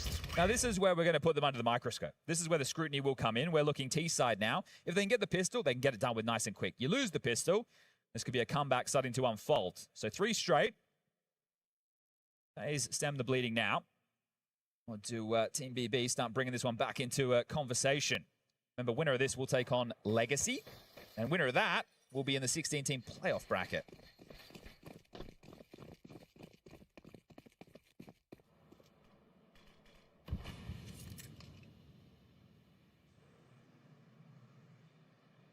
P250 of JBowen, given the opportunity to search. Got main smoke, scuttles in. Unbreakable for Boomich. P250 versus USP, it's a fair fight. He's not ready for Jacob up close, and it's a tough fight. How? The penetration on the box is not good enough. Looked like he did get a headshot, but healthy is Boom. Dilladez confirms JBowen down double doors. He's got the perfect timing. A free kill in the back of the head. And we could have a flawless pistol. See how quick it goes from a 9-0 scoreline to a 9-4 with FaZe on the T side. No plant. So if they do force buy, extremely limited. They don't want to give him anything, Chad. Understandable. Oh, nice shots! All right. Boomich walks away from that one somehow. I thought as soon as he was pinned towards Unbreakable, he was going to get swarmed. Jacob should have had him dead to rights there. It looks like it is going to be the eco. This is really the better of the options, because if you let the flow-on effects of Force by Wars early trickle too long, then FaZe will be deep before they start getting the guns out again. Remember, it was round 5 in the first half before we saw Team BB fully strapped. FaZe are going to want to get there a little bit quicker. Now it is going to just be 5 Glocks, so we're going to have a tough time discussing the possibilities of even a plant. That would really help out. We might see some Galils come into the mix next round for FaZe as opposed to the AKs because they're going to need this util. Well, we get to see, you know, the difference in comparison of the philosophies. We saw Team BB go for a second round force in the absence of that. I think when you look at these type of rounds that take shape, this is a good opportunity for educating the viewer, I guess, Alex. We had an anti-eco setup, right? 2 towards ramp, 2 towards top, and you had 1 passive out. It's like, well, the worst thing that could happen is we get deagled outside in this type of round. So let's make sure that we lock down these sites. And lock down the sights they shall. Very comfortable for Siren until it wasn't. A lovely double headshot out of Jacob's Glock. At least puts something on the board for FaZe in the full eek. But we are on our way to a very real comeback. If they can find themselves something on the first gun, FaZe will start feeling that pressure. That pressure that was completely absent in the 9-0 start. MR12, it really has made anything possible. Doesn't matter what the scoreline is. Just ask NRG. They'll never live that down, will they? No, I don't think so. Ramp rush. All right, pacey. Charging. And a test for Dilladez, having a tough half in the first. Maybe redemption on the menu. Magnajez draws attention, draws fire. Twist just hunting him down. Has him down to 47, retreats back, has the support of Boom B. So you've got ramp, but what else? It's a lot of damage done to J-Bowen and Jacob here. They are just going to hit the pause because now they have the Util. They're hoping to force that rotation, see if they can catch anybody, and they're rerouting now heavily back towards lobby to join Frozen. It's forced 2 players down, Util being left and juggled. Thought he wanting to stay nimble. This is still very, very tough for FaZe. I know they got this space early, but they haven't overplayed their hand yet. They've been starting to make a move. They could get caught here. Baron on high alert. Nachu lurking ramp. And Dilladez could come out for the clear. This is the fight. Can you call ramp clear? Can you inform your squad? It's all about the timings here. Dilladez pathing. He knows it's a necessary clear. Head-to-head for Nachu. Oh, he's in trouble. Tagged up by the M4. He still hits the heady. Dilladez cannot catch a break. Boomage removed. J-Bowen makes it so. Nice dunk back. Magnajez a double before he's felled. Now Siren at the back of the site, and he's good for 2. Nachu, last seen ramp. Feels unwinnable. Siren confirms it and swings on in to secure it. High impact. Harosh says Boomage, and he's right. They are going in the right direction. And this is one of the, well, not problems, this is Counter-Strike, right? The fact that you're 9-0 down, you know that, hey, we just need a couple of rounds on the T side of nuke, and then we can start working back into the game. And that's exactly what's starting to unfold in front of our eyes. Now, it would be bad to lose to a light buy at this stage of the game. This is where you need to keep it as spotless as what FaZe did. And this is where Twists, in combination with NK, are going to be tested in the calls. Because I like that call, because either you did it because you know Dilladez is having a bad game and you want to exploit him, that's fine. Or you know that your boys can be rabid dogs once you get them out into a bit of space. You use the pace, but you're unable to find what was necessary for the finish. So you can just see Deagles are plenty. J-Bowen saving for that AWP. We'll watch FaZe put their aim on display if they want to have a crack at this one.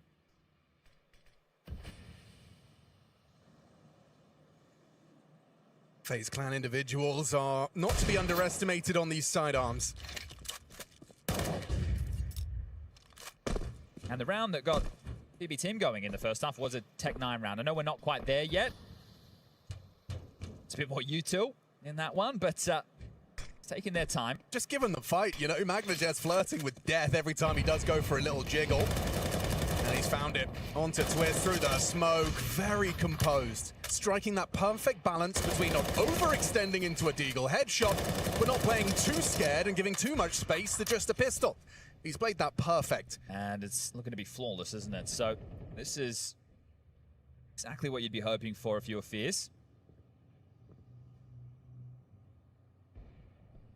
J-Bowen hoping he could A little something. He's going to continue to run down the clock, but we're at the 22nd mark, and he needs to get that loss bonus. So we'll have to start searching out a fight. Has the bomb, so he can always force that. Look at the minimap. There are 3 players. Yeah, you ain't getting that bomb down as much as you may dream. And we've got ourselves a very competitive scoreline all of a sudden. When do the nerves kick in? So out of the 4 rounds played in this second half, they managed to get the opening kill on 3 of them. Obviously, this one being the easiest. Actually, the second round was the easiest. That was 4 blocks. Dilladez just got his 3rd. He's working back up. He's coming back. Never give up. That's the mantra. That is the mantra. In Counter-Strike, you really must show resilience. So easy to be put on tilt in this video game. Oh, I like this. They're setting Dilladez up for an aggressive maneuver. Pressure on the ramp side. Frozen audible. He heard that flash, anticipates an aggressive maneuver. Smokes arrive on yard. What's the plan, FaZe? Lurk smoke towards Squeak.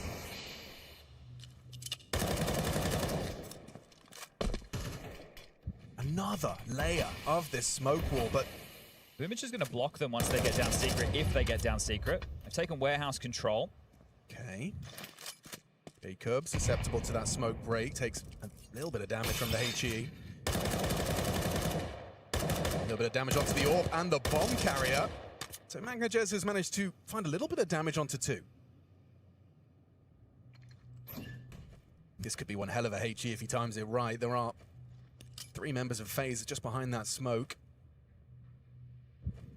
On the fade, he throws it in, and right on the money. Bleeding out, Jacob down to 32. Boom on that jump spot is going to be eventually thwarted. They're going to go for a boost. The AWP can catch him. He's a bit quick on the trigger. Time's a problem now. 30 seconds, and they're still fishing towards secret. This call is going to be tough to make. Hang on. Yeah, Twist's position could enable a pivot, but time's so sensitive, and Dilladez is locked in on that heaven position. Hoping he can catch that perfect distraction frag. 17 seconds, and down goes Dilladez. Siren spotted. Boom's on site. They mess up the doors. He double used. Too easy. Slammed the door in his team's face, and that's going to be another BB round. Yeah, the pressure starting to get to them in that one. Time running so low. It's not easy to be a team who is able to stay calm in those dying moments, and that is now a 1-round game. So BB team have brought themselves well and truly back into this. I'd expect a timeout to come through from NKJ once more, because, well, sure, this half it's 5 straight, but it's technically 8 straight. So they're running away with this. The momentum has swung in a big way. We were talking about the distribution of frags in that first half being a team effort for FaZe. Right now, I know that this is why I wish we had it in the old school days, like the 1.6 of the source, where the scoreboard reset at half, or at least give us a toggle valve, but that way I can see exactly how few frags have been coming through for FaZe in this second half. If I did a quick count, I'm going to say it's probably at 4 or 5. Yeah, minimal for sure. I mean, when we swapped sides, everyone was between 10 and 14. Hasn't moved much at all, has it? So just a lack of anything, and well, that's been the story of both of these teams' T-halves in the early stages. Can't have been 14, I'll tell you that much for free. 13 max on Jay Bowen. Let's get it in with the guns. HE providing the smoke wall. Twist going to be leading the pack. Might even boost the AWP up for a little bit of presence early towards the yard side. A boost for Dilladez, continuing their plan of setting him up to succeed.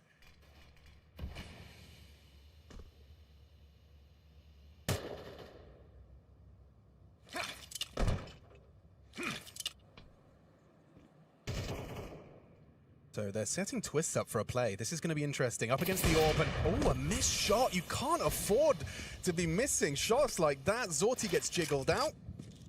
Twist makes it across safely. I don't think anyone else is going to try and cross. I think this is to force the rotation, and then they're going to play back towards Heaven, Hell, or into a top split with just the staunch setup right now that we're seeing. Boost Red could catch Zorti here. Not an easy shot. Don't you dare repeat that. Again, they've got room, but BB team are happy to give it over. Here we go. Nice from Boomich. Scavenged AK-47 equals that fight. Takes down Twist. First blood drawn, feeling like 9-9. That's what NKJ's saying anyway. Bang. Beautiful. Headshot onto his rival AWP. Zorti. Still a player up Heaven. Frustrated.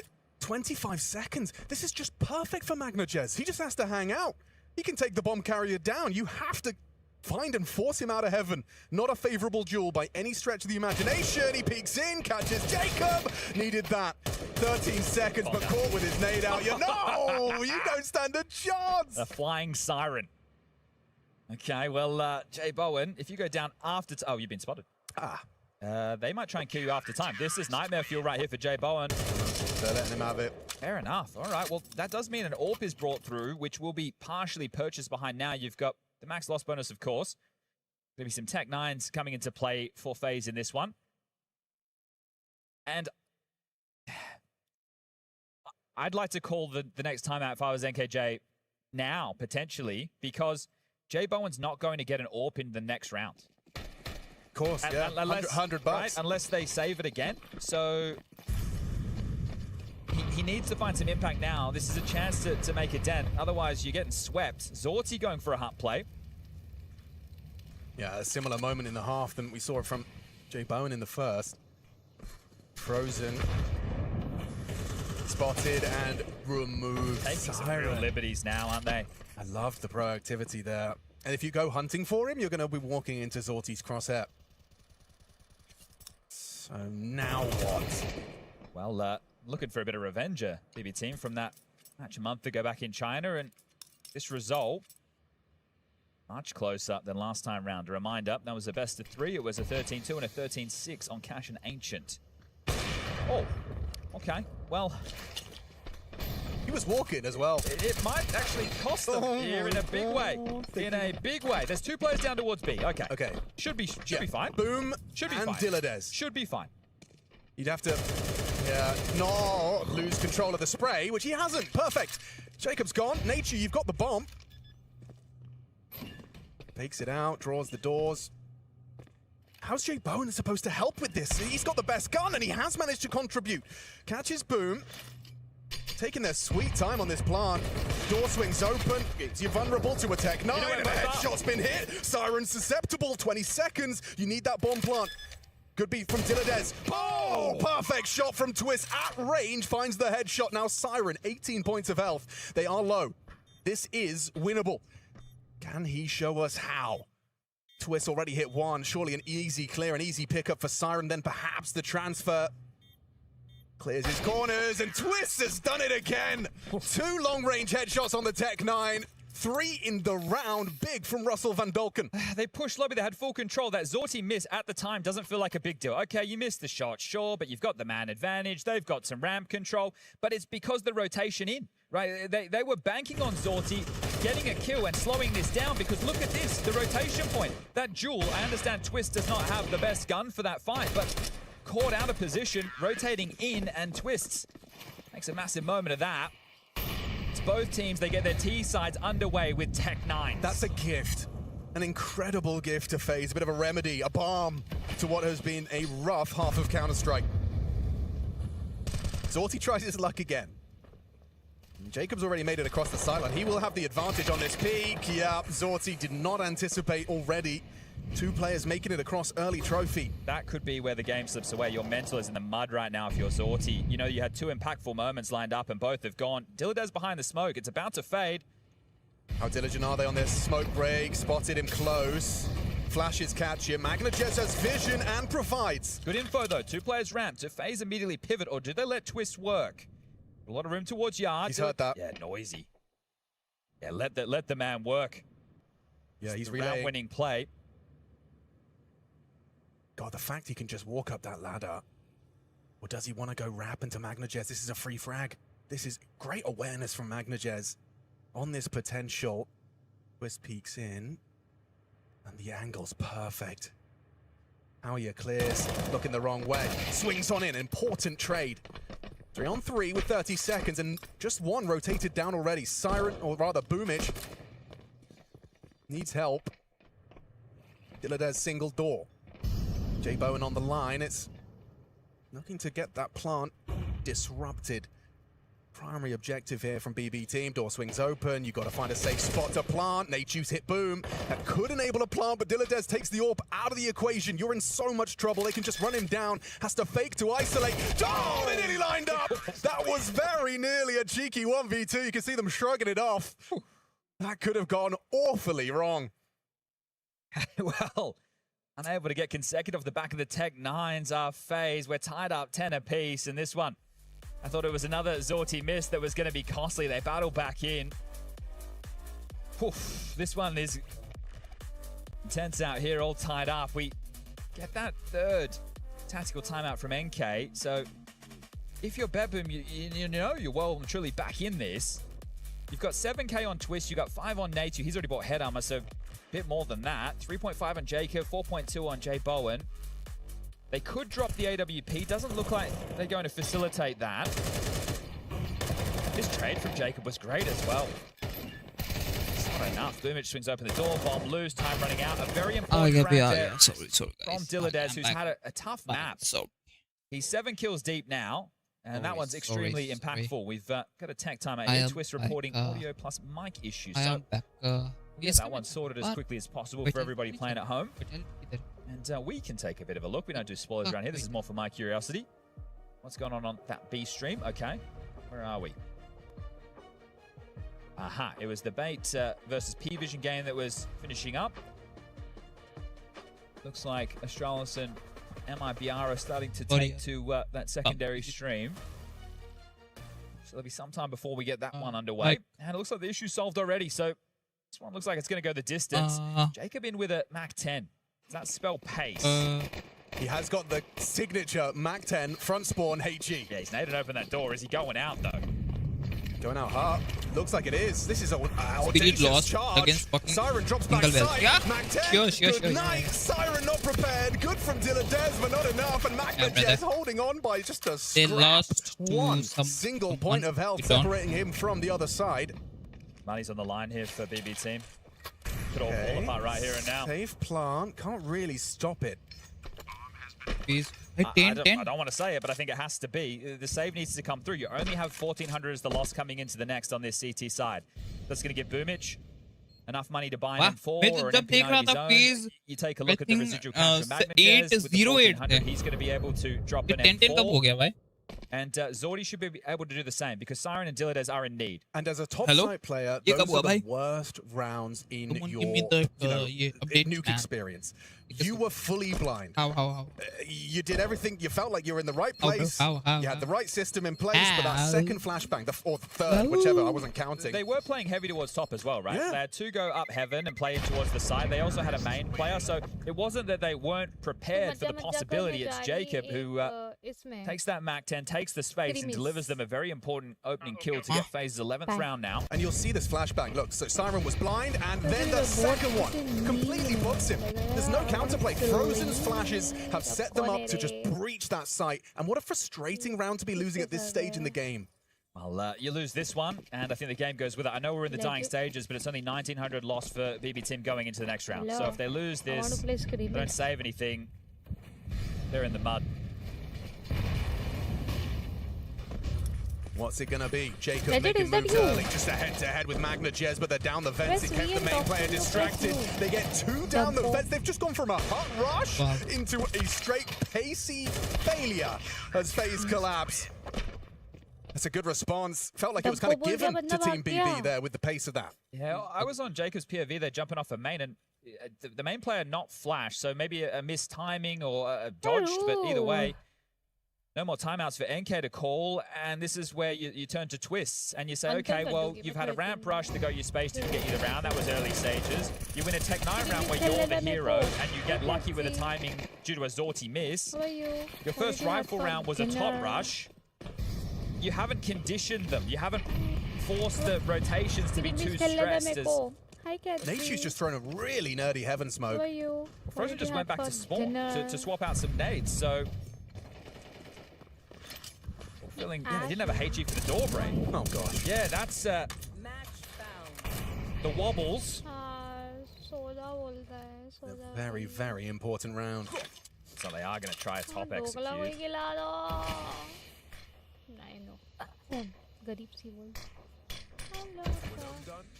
There'll be nothing more than ash. Yep. Okay, I thought he'd lost the smoke in the polygons there. Boomich already down B, and you have the AWP starting ramp, and you have MagnaJez in main covering the outside cross. So Boomich is already down there. Keep an eye on. 7, 18, and 18 class. This isn't forcing the rotations in the way that FaZe would have hoped. MagnaJez and Twist having a bit of a standoff here as that smoke wall fades. He's in such a good position for this. Guys, I was AFK just. On with a molly and a couple of flashes. They need to be perfect. That's perfect from MagnaJez, and he knows he's alone. Dilladez on high alert, playing anti, no problem for one. Trade from Nachu. Need MagnaJez, needs Siren to provide, and Siren does. Jay Bowen finally brings him down, but now a 1 versus 2. Boom, and the miss. Zort's gone. 13 seconds. They swing on into him. Jay Bowen finding impact. It was 11-11, and he steals that 12. Okay, well, that's impact. How can you argue with that? 2 of the biggest rounds they've had out of the 3 in this T side. It's been individual moments. Twist and Jay Bowen now. Both of them with rounds to remember in what has been a very tough T side for both teams, but we could be seeing a bit more of it. Just one more round for BB team, and we need overtime. Yes, he's been a bit more frugal with his tactical timeout. Still has 1 left in the pocket. Now, he can take the final 2 in consecutive fashion now. We make it to overtime every OT we get into, you get 1 more. On anti-lover. This is now just to hold on to. You can see if you can push us to extra time. This from MagnaJez. What? Okay, no, I'm swinging now. Hey, Bowen, it's tough on the first, the second. Mandatory. And they let out a war cry with that one. MP9, the low end. The BB team. FaZe with 3 Galils. No kits. You wouldn't. They will. Pacey, into attack. They're overlooking it completely. They're behind him already. Siren and Zorty go down. You're right. MagnaJez has got the hunt, but they're losing bodies left and right. Boomich is gone. There's the hunt. MagnaJez finds it quick from the lobby side, and now he goes. It's all on Dilladez. A big clutch. He had a rough game. If he can take them to overtime, it's all cleared, but Jacob denies. FaZe taking a regulation and a fantastic opening best of 1. Ups, downs, everything up for debate. A 9-0 start from FaZe, and Team BB claw it into every round of regulation. With how comfortable that started for FaZe, you thought, okay, this could be an open and shut case. But yeah, just did a couple of rounds on that T side. You can work back into things, and you find yourself sitting pretty. An entertaining game of Counter-Strike, but FaZe, they will take on Legacy for a spot in those playoffs.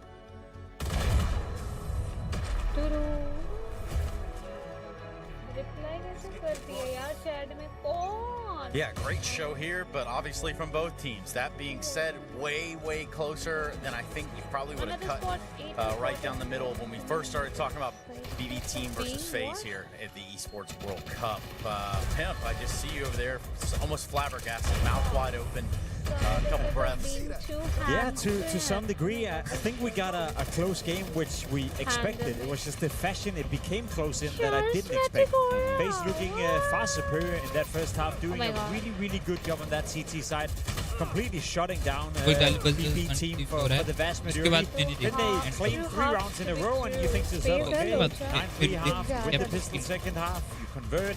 All of a sudden we have a game. So at the end of the day, we got a close game. We got a game that went back and forth, and a game that I think easily could have gone overtime.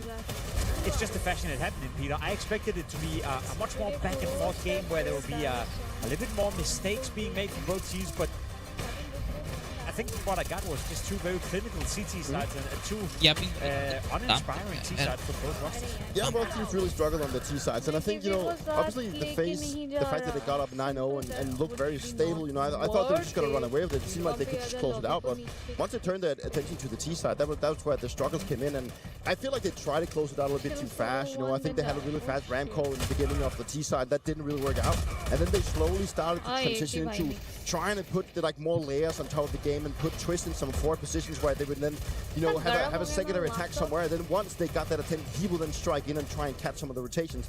And that's where I think they started to find some of their success, that, you know, they start layering up a little bit more than always just try and stick together as a team. Plus, there was Jason Bone Of course. Oh yeah, Jason Bourne, almost. J-Bone. Yeah, there's J-Bone, and then, you know, his sidekick and J-Cup. So, you know, these two guys were helping put them all the way up to 6-0 pretty fast. And then you get to 9-0. I mean, there is a certain point where, like, okay, BB team, are you in the server with us now?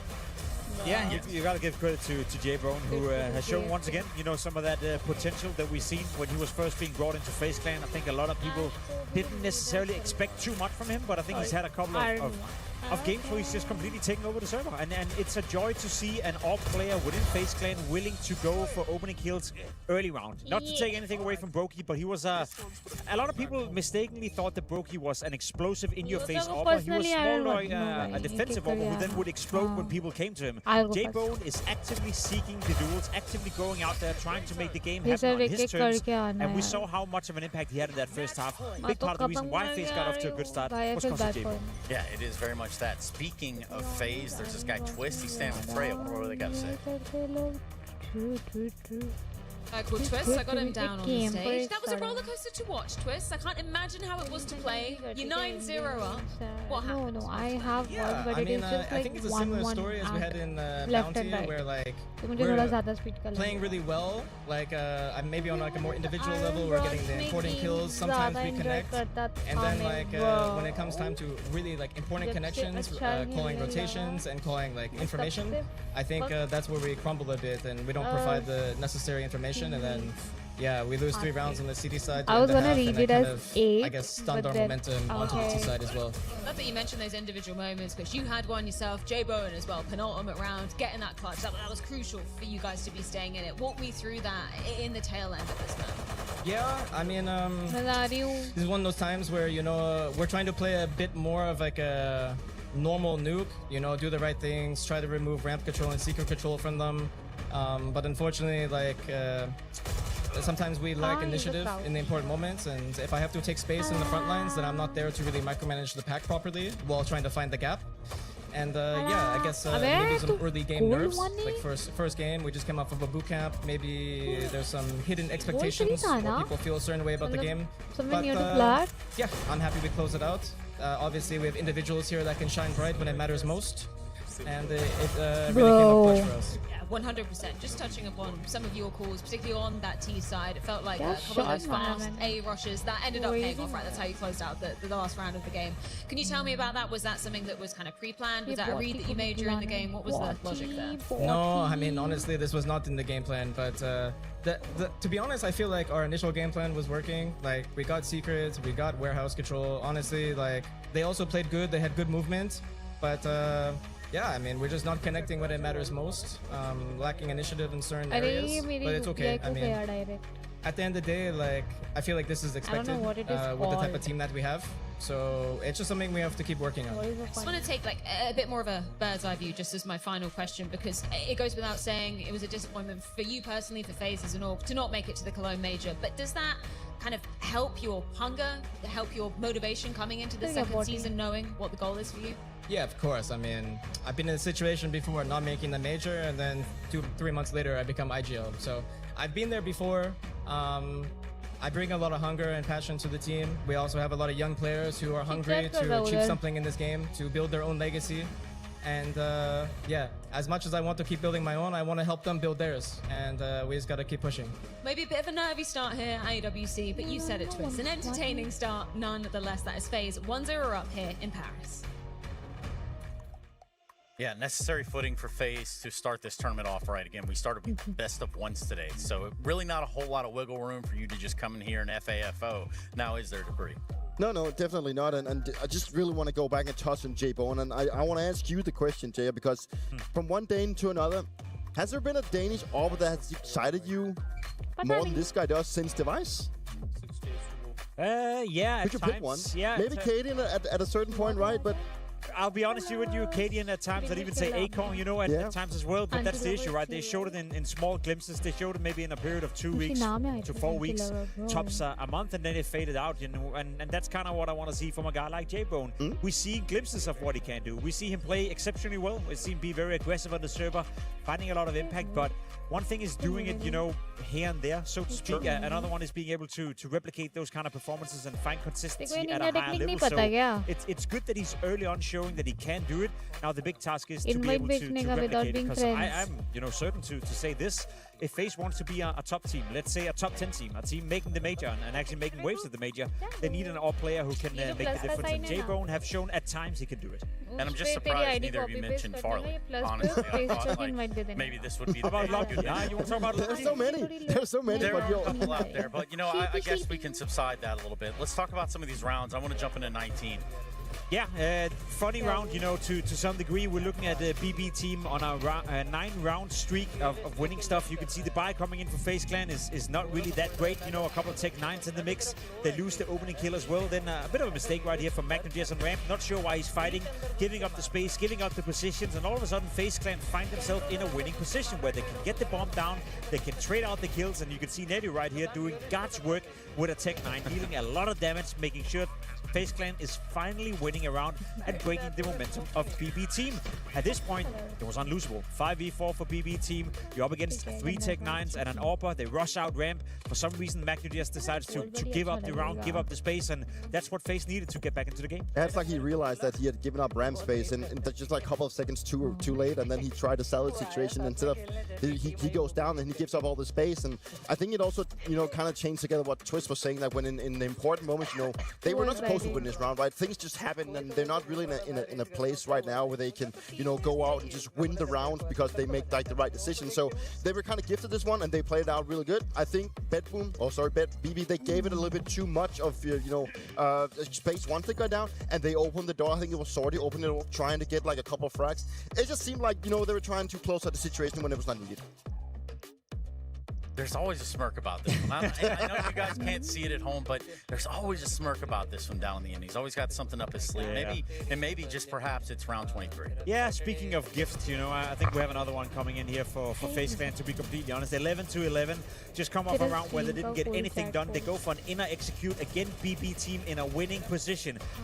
For a moment, it was a 1v3. Then J-Bone finds himself in a 1v2. Look at the timer. We're talking 15 seconds. Salted being caught off guard. And then Boom is coming in for the duel, and J-Bone in clutching is out, right? We spoke about impact. Now, doing it with the AWP on the CT side, massively impactful. Part of the reason why they're off to such a great start. He's also the reason they end up winning the game. Without winning this 1v3 clutch or 1v2 clutch, whatever you want to label it as, there's no way FaZe is winning. So you're looking at 2 rounds in the span of the last 4, where they're basically getting gifted the game by BB team. As much as I want to say it, FaZe, they looked impressive in the first 9 rounds of the game.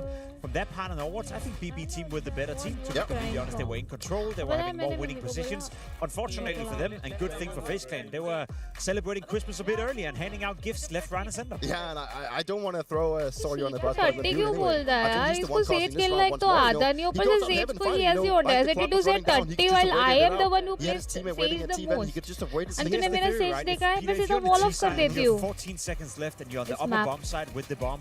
At some point you have to plant the bomb, right? ठीक है ना, ball को करके थोड़ा block out कर लेगी जब तक तुम when you're planting the bomb, Trace, you can't really fight back, can you? You can't shoot back, you can't fight back. You're kind of labeled as a guy who's just, you know, entering a little code in the bomb, and you're kind of stagnated in that position for a couple of seconds, right? So it's unlosable. It's completely freaking unlosable with 13 seconds left. All they have to do is wait for him to pick up the bomb, try to plant, and if they want to play games, sure, one guy can go in and then he goes off the bomb, he kills that guy, and guess what? There's only 3 seconds left, so it's unwinnable for J-Bone. So yeah, it's unacceptable if you're BB team. You're throwing away what could be a very important best-of-1 win to secure playoff, to secure VRS points, and thank God for FaZe Clan and thank God for J-Bone for punishing that mistake. That's what I love the most about it. When you make stupid shit, you should be punished for it. Yeah, it is. Well, it is. You got it fired up today.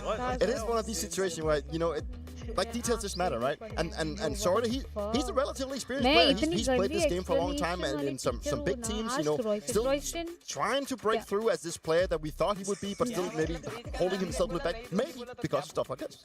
What did you say? Is it like, you fuck around, you find out or something like that? Yeah, I think FAFO was the verbiage. There we go. Thank you so much for kind of highlighting that and illuminating exactly what that means. We needed that. No, I'd say that BB and the post plants probably didn't have a good time today. I mean, you go down, what, 9-0 pretty quick, and it really is a, hey, we got to stop hemorrhaging rounds. Like, guys, अरे मेरा वो paper lock हो गया रे. Like, nothing to work with. मेरा slides lock हो गया. So MCQs and there are brief answers. So from MCQs to brief answers, मैं चली गई without filling the MCQs and मेरा वो lock हो गया. I could not go back. Where do you put them and the rest of their journey for EWC, Jake? And I'm looking directly in your eyes. Yeah, that's tough. You know, I know. Not a lot of people can do that. To be honest, it's a good question, Trace, because I don't know. To be completely honest, with this whole stand-in situation in and out, they haven't really looked impressive. Now 2 losses in a row against FaZe Clan. Good thing for them, they play best of 3. Good thing for them, I think they were the better team here. I think they played, you know, in their streak of rounds, they were more convincing FaZe Clan to some degree, and they probably should have closed out this game. But as we spoke about, the individual side of FaZe Clan with Twist, the experience, Frozen, the experience, came out on top here. I'm worried on behalf of PB team. I don't think they're as exciting as they were a couple of months ago in Atlanta and at the major. Yeah, and the great question is like, why is that so? It's because now they have the full lineup. Its expectations a little bit higher. इनका लौड़ा इतना कैसे abilities लेके आ रहा है first round में? China said that like the goal for us now is just hitting playoffs consistently. We think we're good enough to do so, right? And you know, playing against FaZe that played like this today, yeah, they were playing like the vast majority of the game. They did play it better, but they gifted away the game in the end, and they didn't keep the composure, which I think they did so well in Cologne. You know, they always clawed their way back. You can never really count them out. Like, it's the mental fortitude that I think BB once again have. You know, and it's a case where the team just needs to stop throwing these things away, stop throwing it away. But at the same time, it's also just FaZe, they pull through, right? They still seem to be working in the right direction, and that makes me happy. Yeah, I was just counting up the number of times that our producer is going to have. You might be in big trouble. And Jacob, since I know you usually like to take the first, let's go ahead and look at the bracket. I think if this one starts to take a shape around the 4 groups that we have, Jacob, surely you can tell me the shape of this team. Yeah, it's my favorite letter in the alphabet. We obviously haven't had too many games in this group so far, but there's some interesting ones coming up. Navi versus 3D Max. मेरी call सुनता नहीं ना, यही होगा तेरे साथ, समझा ना बहन के टटे. To a hot start in the second part of this season. I'm curious to see 9C versus Pain Gaming as well. If I'm not mistaken, that's the last game of the day here in the stream. Brazil versus Argentina. That would be interesting. Yeah, and that's of course that's for Group D. That's enough of Jacob with the D's today. Let's talk about where we go from here. I'm pretty sure it would be A technically, but maybe it will go backwards to C. Perfect. You know why, Dupree? Well, because we're going to be watching Vitality versus Other Themes. That's what you're referring to. Yeah, that's a game that I'm looking very much forward to. A lot of my old teammates is in this game, you know, not only on the playing side, but also the coaching side. Yeah, so everywhere. Yeah, they're everywhere, right? You know, maybe I'm an unk, I'm retired. I can sit down here and yab about what they're doing. They still try to make things count, but a game that I'm very excited for. Vitality coming into this season, you know, fumbled together with some of the big dogs in Bounty, and now they try to make a bounce back here at EWC in Paris. So yeah, everything's on the line for Bounty. All I'm saying, the last team to win a Tier 1 trophy is in this group, and it's not Vitality. Mouse, you know, we're doing the job at the Bounty, so I'm curious to see if they can continue down that trend. Yeah, well, we'll just have to wait, won't we? Look, FaZe stacks up against Legacy after beating BB just now. The Falcons, having dispatched K27 earlier, sets them up to play the winner in MIBR and Astralis. So that's a massive game. That's a massive game for FaZe and Legacy. Both of them, you know, are teams who need the VIS. Legacy obviously in a pretty comfortable position, but they could be a team that could go straight into stage 3 of the major, stage 2, whereas for FaZe Clan, they're fighting to qualify for the major. Win against Legacy, that would pretty much cement that being in contention for it. So big game ahead of them. And it's unfortunate because I really want to know what you guys thought about Astralis, but I guess we'll never know. So instead, we'll look at GG How and Gamer Legion having GG How having upset earlier Spirit. You know, Spirit come in here as a heavy favorite across multiple boards. GG How were able to surprise them in a best of 1 in the opening matchup today. So yeah, they're just 1 match from qualifying into the playoffs. I'm sure they didn't see that coming. Nope, that's a big game as well. Massive opportunity for GG How and Gamer Legion. Now naturally, it sucks for everyone else. That Spirit is in the lower bracket. Everyone else team will be booking their flights home tomorrow, roughly after. Hey, don't count everyone out. Well, I will. Something can still happen, right? It's going to be tough. So it sucks for everyone else that Spirit decided not to show up in the best of 1 today, because it's going to be incredible tough to make it out of that lower bracket. Yeah, well, gentlemen, I think that just about does it for us putting a ribbon on this one. We've gone through the brackets. We've done everything that we can to try to make it a little bit more pretty around the edges for BB team and FaZe, but we do have to set the stage. We have to get ready for the next best of 1 here on what is the opening day of EWC 2026. Navi and 3D Max. They're getting set up like right over there behind us. I don't know if you can see that, but if you are in Paris, I invite you to come on down. Check it out. It's a pretty big venue hall. There's a lot of stuff going on here, and I'm not sure that you guys have had the opportunity to walk around, dare I ask. It's quite big. I've seen a lot of chess over there. You know? They make it move, and they're very loud. Yeah, very loud. Very loud. All right, well, let's go to break then, and let's see if we can get them more quieter over there. So yeah, we'll be right back. Let's go.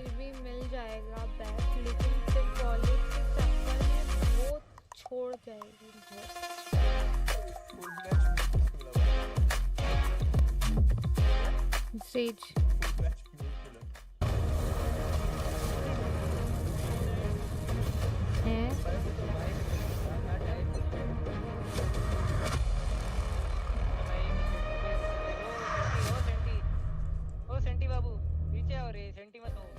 Play is in our DNA.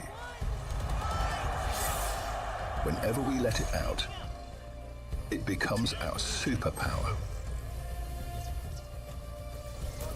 Now imagine an entire city being built to supercharge it. Kadir City, powered by play. Why croucher?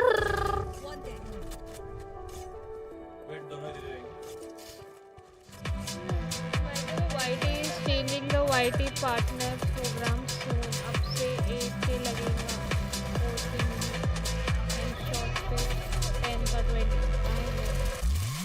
ये बहुत ही लगा. I think it's time to switch or switch.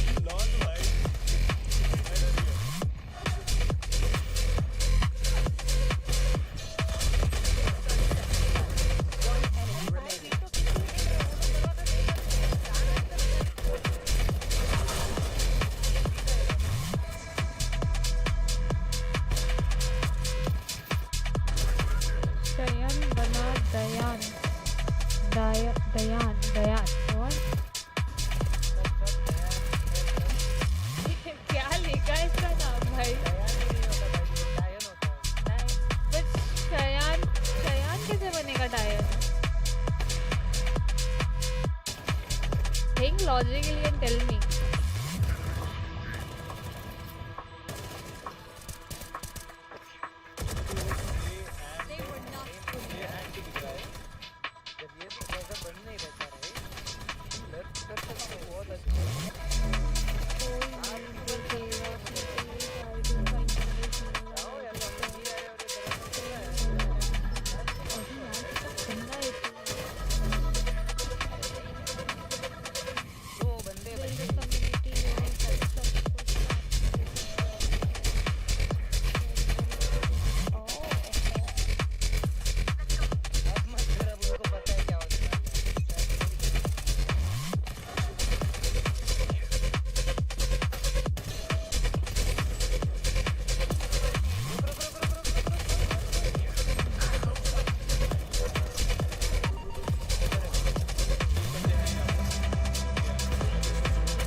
ये देख मेरे को देख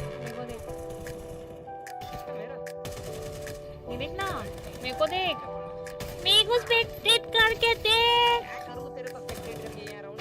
ऐश कहाँ रखा है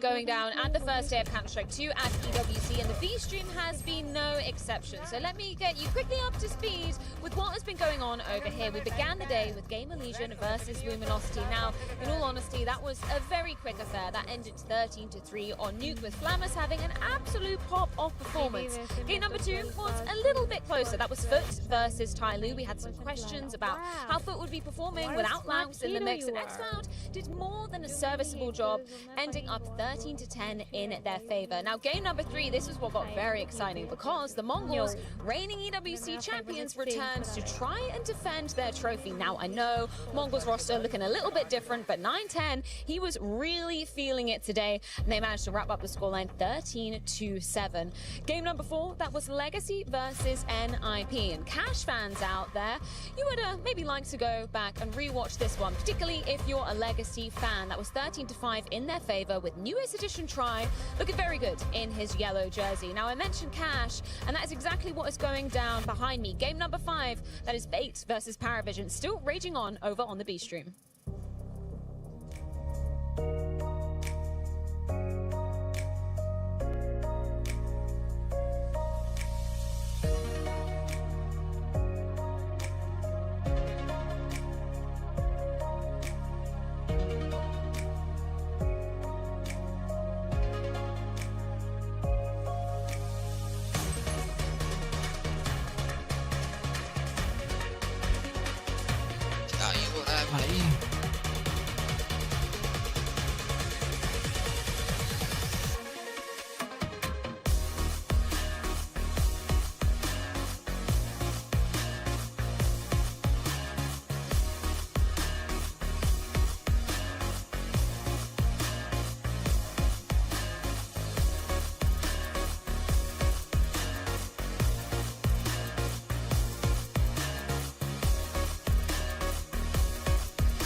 Right there.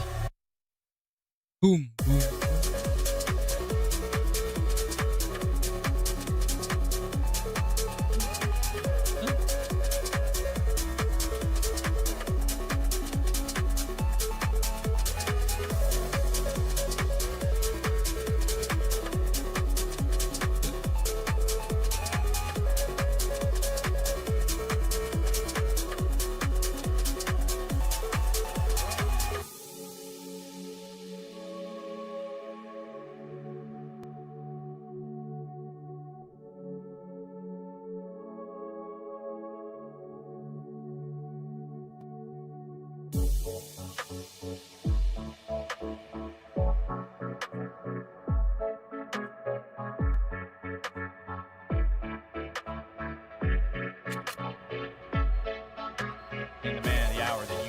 pretty much declared, I feel like.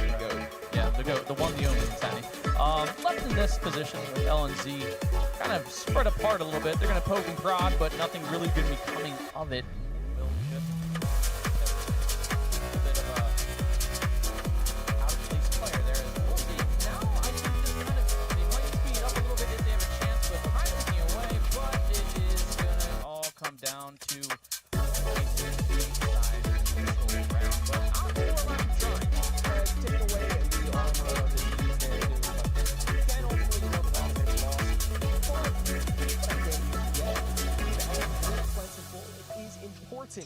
now Astralis get to have a bit of money farming time. Really nice headshot to open up for you as well. Concise push onto the site, very confident play out from Astralis, I think is what's most important. And we'll put finish line inside the LNC. We're able to clean up a little bit towards the end. You've been spacing on that take as well. And Galil's 3 Zach here. Yard. Starting right back with, I'll say, pretty much an equal high. Venom 0 and 5-7 might actually give you an advantage.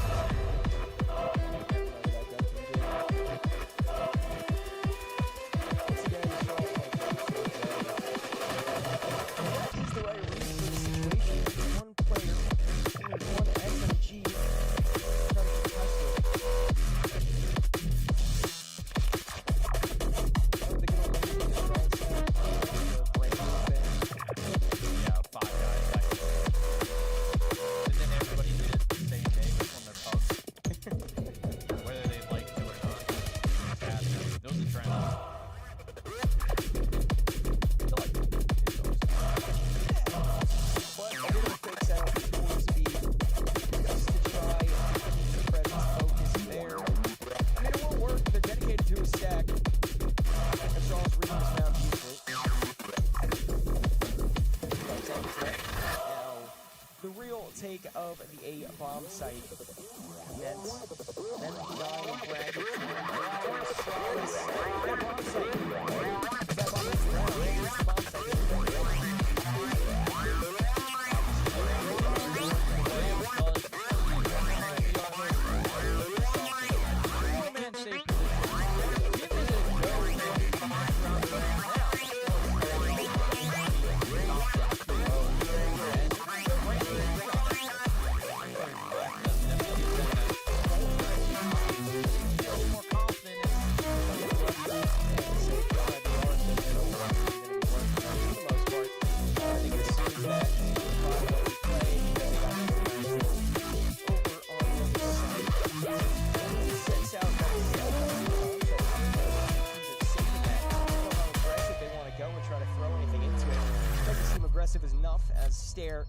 recollects with his team at the bottom of Banana, and as the bomb explodes, everyone that is alive is dead.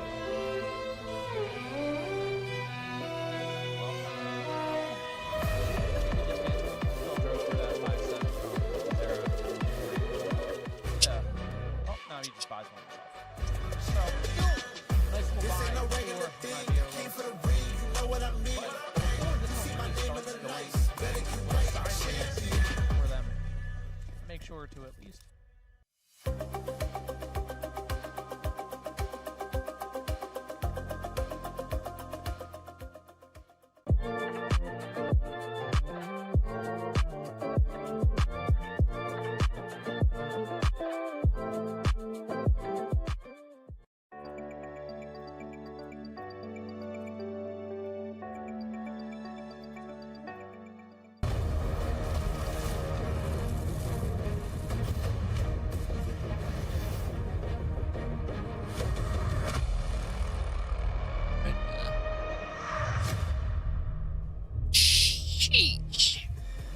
Going to welcome you right on back to the Esports World Cup 2026 live from Paris, France. We are in Europe and we are in Counter-Strike 2.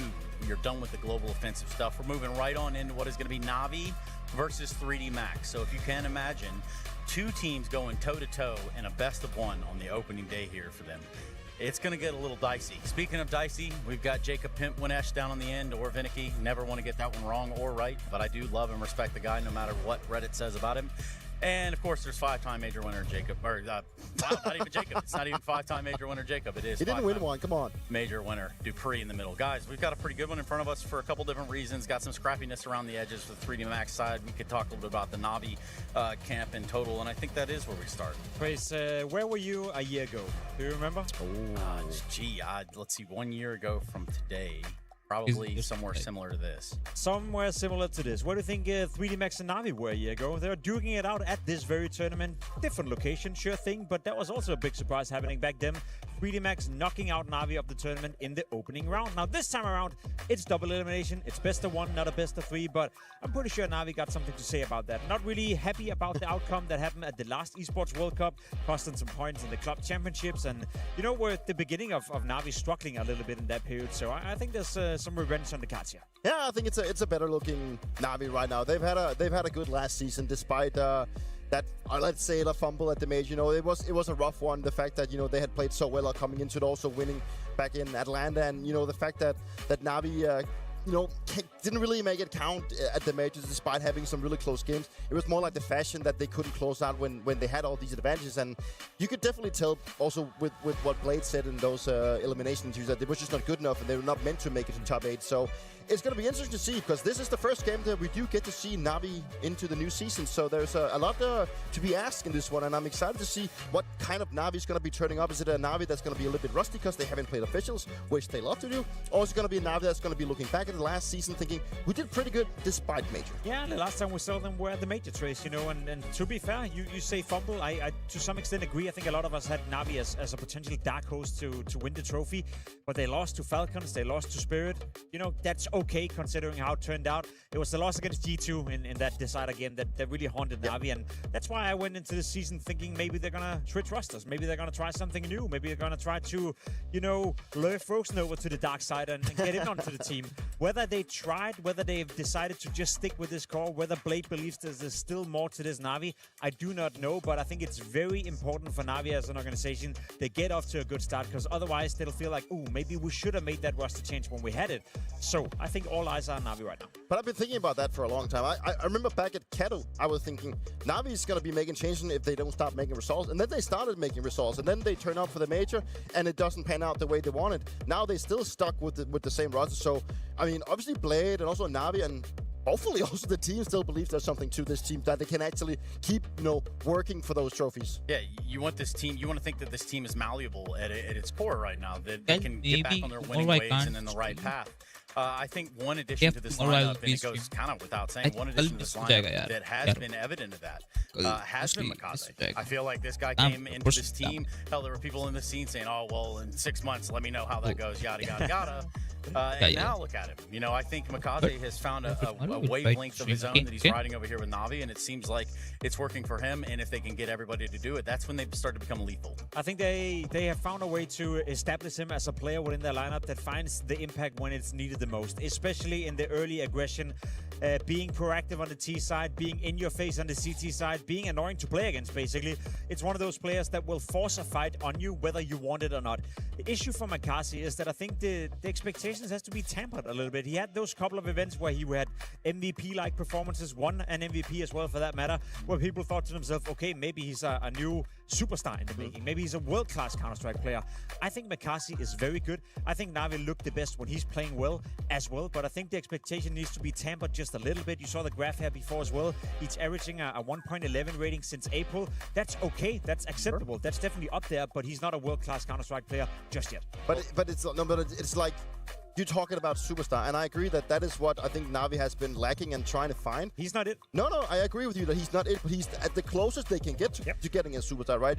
Because if Na'Vi needs to get a superstar, they do need to start nitpicking some of the other teams that's up above them, right? And I don't think that's going to happen. Sure, we could have gotten maybe a Frozen throughout the player break. Maybe that could have been on the lines, right? But we don't know. But with how Na'Vi has been showing throughout the season and how Na'Vi has always been functioning, it is the system. And it is the players that always want to chime in and that they play off that system, because that's what makes them a good team.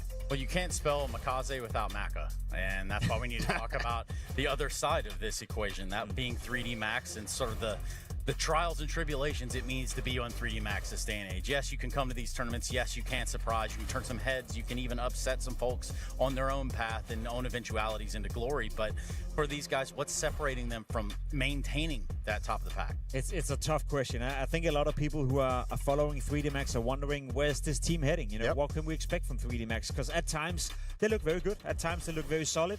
Had a habit of always qualifying for the big tournaments. Then they would have one win during a tournament where you think to yourself, okay, if that's the level, is that what we can expect from you, then it could be quite interesting. And then they fizzle out a little bit. Then they have a couple of tournaments where they went into some of the PGL tournaments where the field weren't as stacked as you'd like it to be, and that's when they crumble, you know. So they seem to be playing up to the level of the opposition to some degree, which in this case against Na'Vi is a good thing. Overall for the team, though, I need to see them establish themselves and have a clear identity where they're able to beat teams beneath them consistently. So we get to see them more often at Tier 1 tournaments before I can start to take stock into them. I think to narrow down, like, stability is the key word that I want to be using when I'm looking at 3D Max, because they are this gatekeeping team that you know, they've shown many times that they had the ceiling to beat some of the elite teams, but they just don't do it consistently. And then at the same time, then when they do get that win over the finishing line, then they go up against an opponent that you're thinking, okay, they should be comfortably beating these guys, but they don't.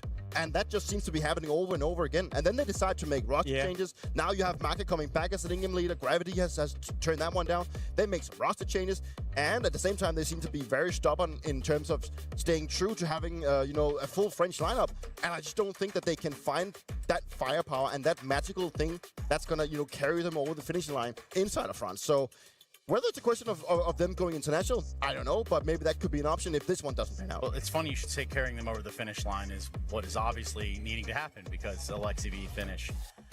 Right, yeah. That was a really bad one. You guys get where we were going there. I'm just going to leave that one to rest. In all seriousness, though, when we start talking about the side of 3D Max and what sort of problems they can pose on the server, where does a guy like Kersey come into this equation? I mean, he didn't really pan out in his first iteration in Tier 1, Tier 2 Counter-Strike within Game of Legion, so hopefully they can, you know, get some of that potential out of him in 3D Max. I will say, though, that they were off to a good start, Blast Bounty. I know they beat a couple of decent teams online to make it to the LAN portion.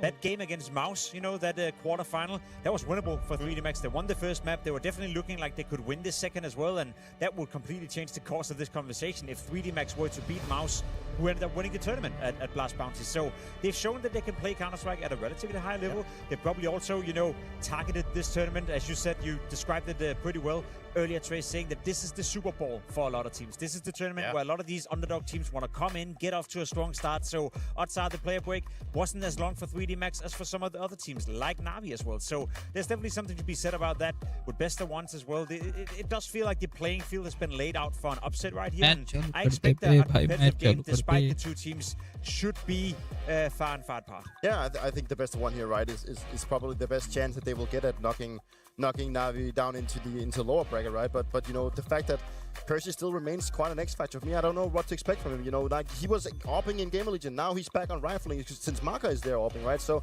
he's a big question mark to me. Can he elevate 3D Max the way that they want to? I'm not sure. And I think what has to be thrown out there into the world is that 3D Max and a best of one have to walk away with this veto in a comfortable place for them to activate a guy like Kersey or Maka in a situation, you know, like they have to have a level of comfort, because obviously there's a make sure you like the stream, you're going to be running into about every obstacle that you can think of. So I'm thinking we can get this veto up on the screen. Obviously that 0 second timer, a little bit misleading, but we'll figure that out in due time. Where are we going on a best of one? I hate to break it for you, but no team has the capability or ability to win a veto when it's a best of one. You get to remove 3 map seeds, so you're always going to land in a middle ground map sort of, and that's where Na'Vi, you know, being as strong as they are, having a relatively deep map pool, is going to be comfortable. I don't expect Cash to come in there and be this map where they're going to take a gamble up against 3D Max. I'd love to see it personally, but that would be a big gamble if you're Na'Vi. Now, they have the opportunity of doing so, Peter.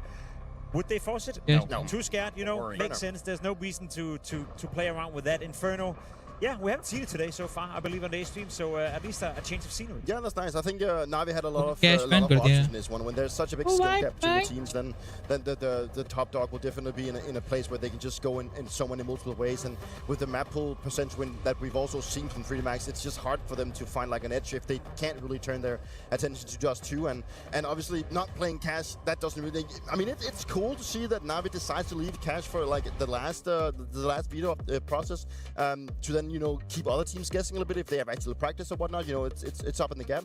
But Inferno is very comfortable for Na'Vi, and I don't see many ways that 3D Max should have a chance in this one. Wow. Well, I mean, we've definitely heard that one before. Isn't that right, Jacob? We've definitely heard those almost same exact words uttered, which I can actually remind you all at home. If you want to get involved, you can go ahead and do the play match pick'ems. Let us know who you think's going to win. There's a QR code that'll pop up. It's right there on the bottom of the screen right now. All you really got to do is utilize the QR code. If you don't know how to do that, I can't necessarily help you right now in this moment. It's not that moment for this. What it is moment for is for me to ask you guys who's going to win the game. Thank you, but I don't want to do that. Said I think Navi's going to win this one. I was right with FaZe, so why not continue my streak there? Yeah, I think Navi's going to win as well. I wouldn't be surprised if we get a competitive game of Counter-Strike. A bit of a rusty start maybe for Navi having to get into it, but we're playing behind them, and with a team that's been together for as long as they have, it'd be very surprising if they weren't able to cleanse a win on Inferno. Which is awesome when you think about the tutelage of both coaches in this regard, right? One is definitely not like the other, but they're both been there the entire time. And I'm sure you're tired of us yapping, so we'll do what you all want us to do and start the game. Let's go. I swear, just kind of find always. इसको बिल्कुल पता नहीं नावी की history. Fuck man।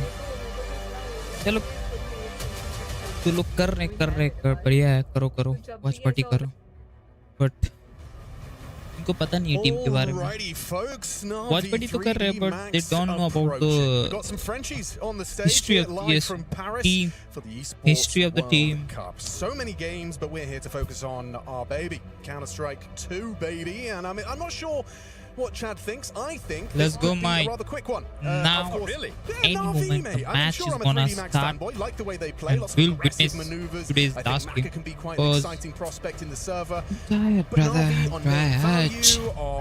ये नावी वाला देखना I haven't looked at it, but I'm assuming नावी वाला तो उनको देखना ही do a है। couple of things here. कुछ भी हो, Let's address Navi Navi versus तुम 3D देखेंगे। Max this time last year at EWC. क्या नावी का फैन था भाई मैं। 3D Max upset Navi. And that was a single elimination 16-team bracket, right? So they lost and they're eliminated. That one probably left a mark. Ooh. But since then, a lot has changed, right? This 3D Max roster is different. We've had coaching change, we've had in-game leader changes, we've had a couple of players go out, Body and Ecstasies. They've made way for the likes of Masuta and Kersey, who we saw in Gamer Legion as an AWPer. Right, and how much of Kersey did we really see? Yeah, not enough, right? It was a short-lived stint, but he's operating as a rifler in this roster of 3D Max now. And then you have Na'Vi, on the other hand, who we haven't seen play an official since their Stage 3 major exit, losing to G2. So the only thing I can tell you about them that's looking new is the jersey.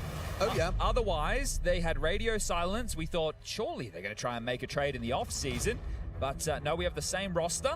We'll see if we can get a different looking result for Na'Vi coming out of the gates this time round. The other head-to-heads in more recent history have been at EPLs, but as far as the new complexion of 3D Max is concerned, this is the first time we will see these 10 players locking horns in this complexion. And as far as, how you categorize, if you were to describe the style of play, 3D Max, I feel like I can do that one. Okay. It's that proactive CT side. It's very kind of live and die by that sword.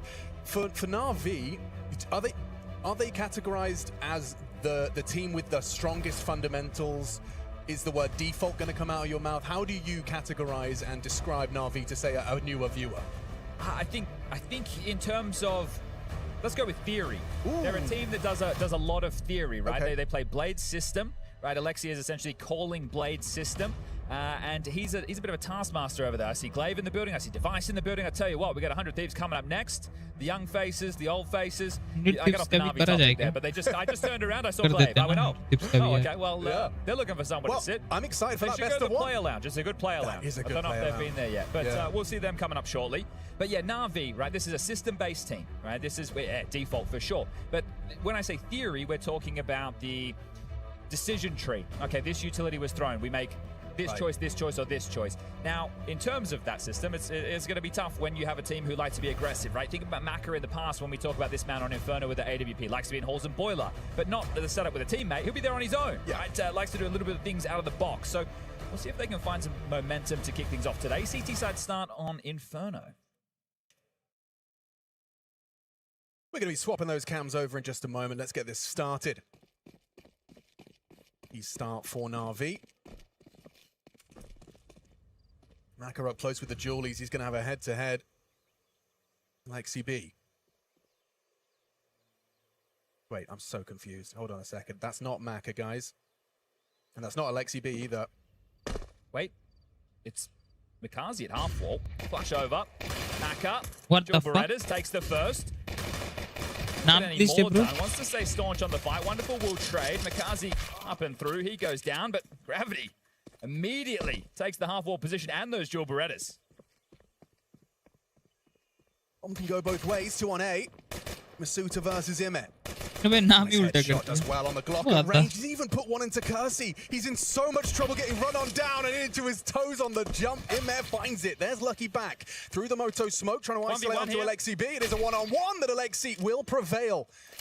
An important round-defining frag from Alexi facilitates the plant. Gravity, this later rival, 1 kill so far, needs another 2. And Alexi B, his first challenge, playing the time, rotting the clock, and enables a double up.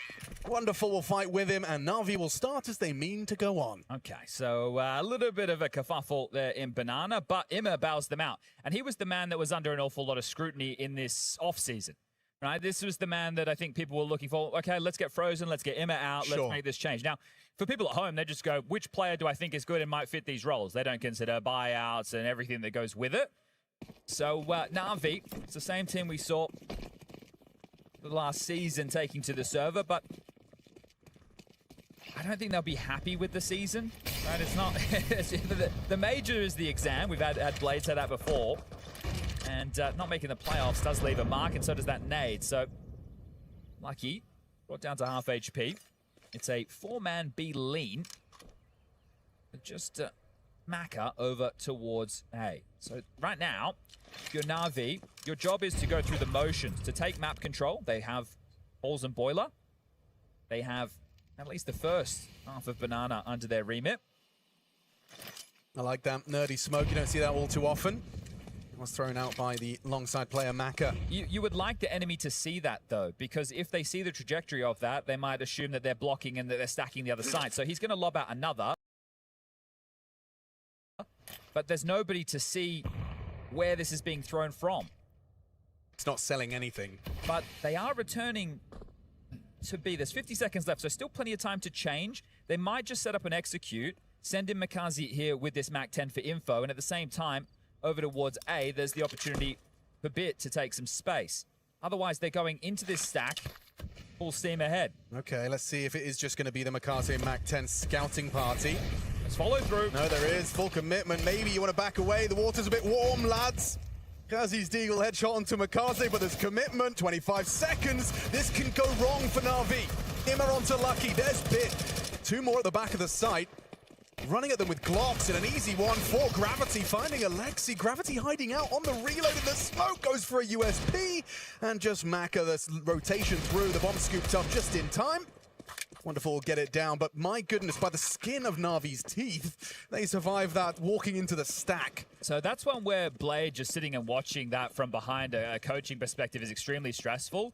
But you see, they didn't rush the plant. They made sure they cleared out the side. They understood what they're up against. And Maka's still looking to make a little bit more of a dent in the finances. So, going to find himself base of Banana, looking to do some damage. See if he can take away another Galil. Wonderful. Don't want to overstep the mark to give Maka a chance to get back into things, but they have secured the round.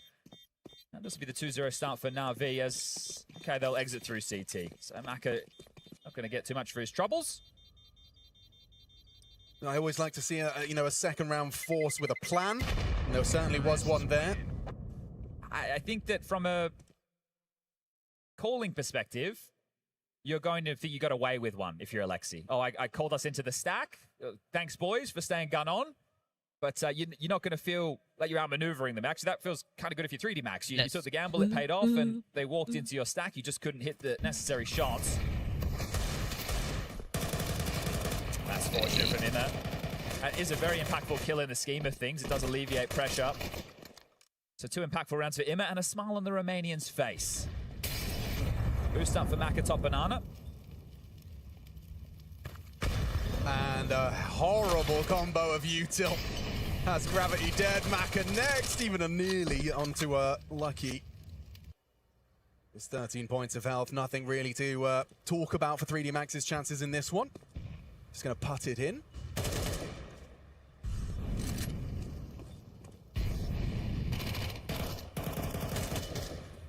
They're not taking any chances, even throwing that bomb across.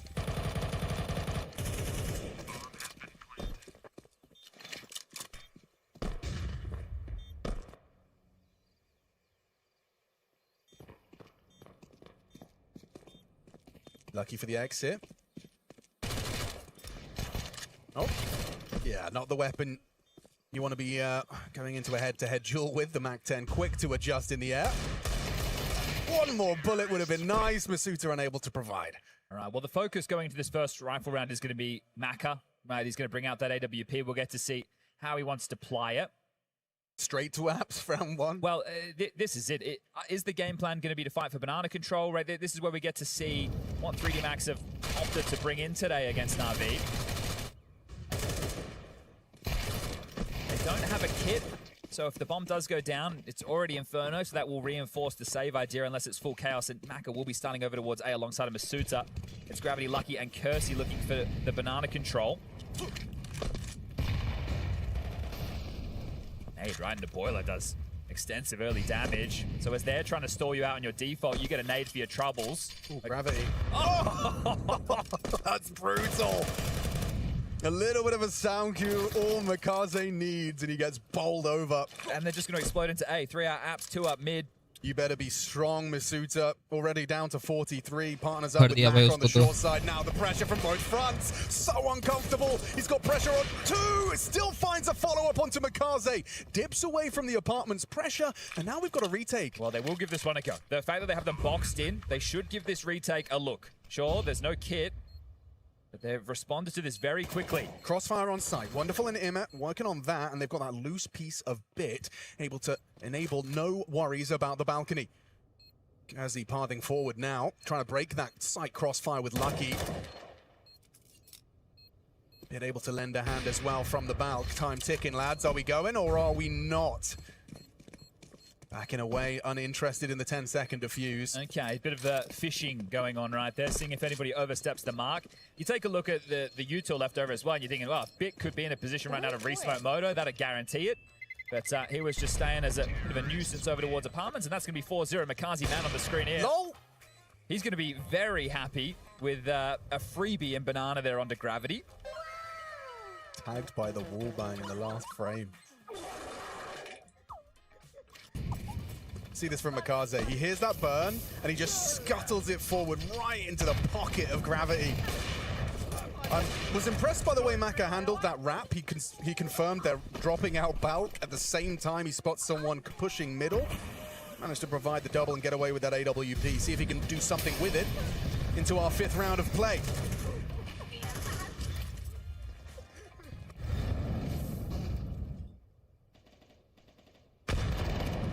Imma's flashing. That's a big nade. 100 damage inflicted onto Makaze and wonderful. Really burnt the smokes. Left. And we've still got a minute 20 left on the clock, so at least they've got what they were hoping for. This controller, and it's Lucky's opportunity this time through the smoke. Thank you very much. That was a crazy kill, It's a well-timed burst. अब सालों 50 vote डाले हो 16 like किए हो ये क्या fraction of the ratio है भाई what the hell brackets control apps set up for the M&M Maka and Masuta. Yeah, like this. Clear from Imma. This is such an off angle. It feels like Masuta should have this every day of the week. Kersey up next. Lining up for him, but the AKs will win out. Still, with that damage, you think it should be good 40 seconds. It really does hinge on if Makaze can get anything done on this fight. He's just going to be holding the space as his boys head CT, and oh my god, wait, but the bomb's middle. Don't lose the bomb. Lucky down, and he knows there was another near there. Here it is. Overreaction and bad tracking. Makaze punching desk. Ugly. Alexi should just get bowled over here. Jiggle bait. Ooh, goes for the wide swing up close, and see you later. Maka dunks on him, and 3D Max are on the board. Yeah, I can understand the frustrations from Makaze. Up until that moment, it felt like they weren't in the round. If he gets that kill, it's like, oh, okay, back on, back in a big way. Oh, he could run into A. These cheeky kills that have been happening through the smokes, right, have dictated these last 2 rounds. That's the first on the board for 3D Max, and tactical timeout called for Blade immediately. So that's just, I guess, unlucky. How else can you frame it? Or that was lucky. That was lucky. Yeah. His alter ego. Unlucky. That's his evil twin brother. An opportunity to settle into the environment for Na'Vi. They'll have no issues in the buy for this one. It's the next round, so Blade trying to get ahead of that. You've got Imma and Bit both with 3.7. The loss bonus 1900. We'll have more conversations about that as required. Chug. Lucky with the Famous. Okay, for Masuda and Force for the other two, and Maka on that AWP. Full sets of nades, gets in play. Maka, baby, Maka. Ready to get back underway.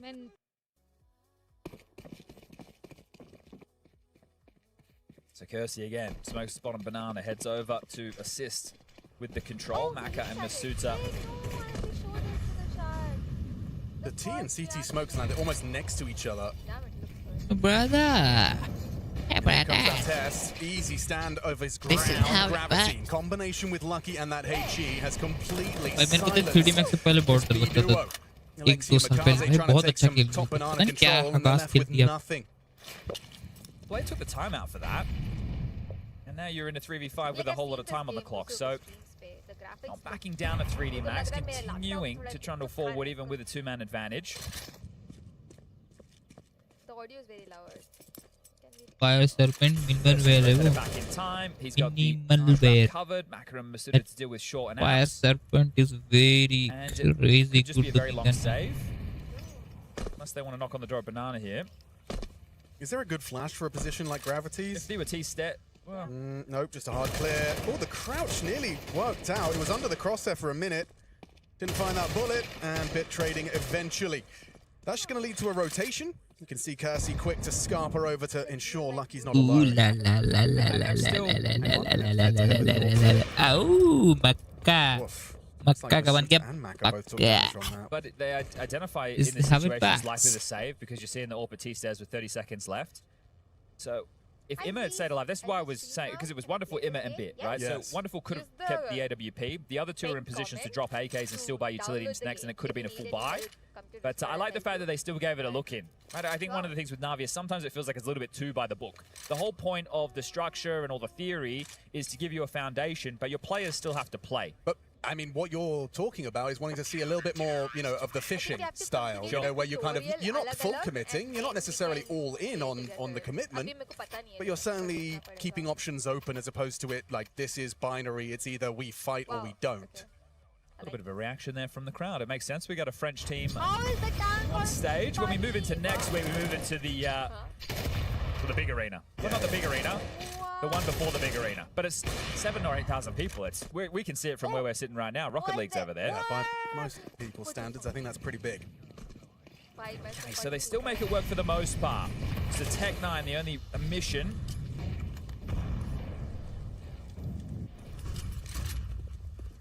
And I think it makes sense to gift them Banana.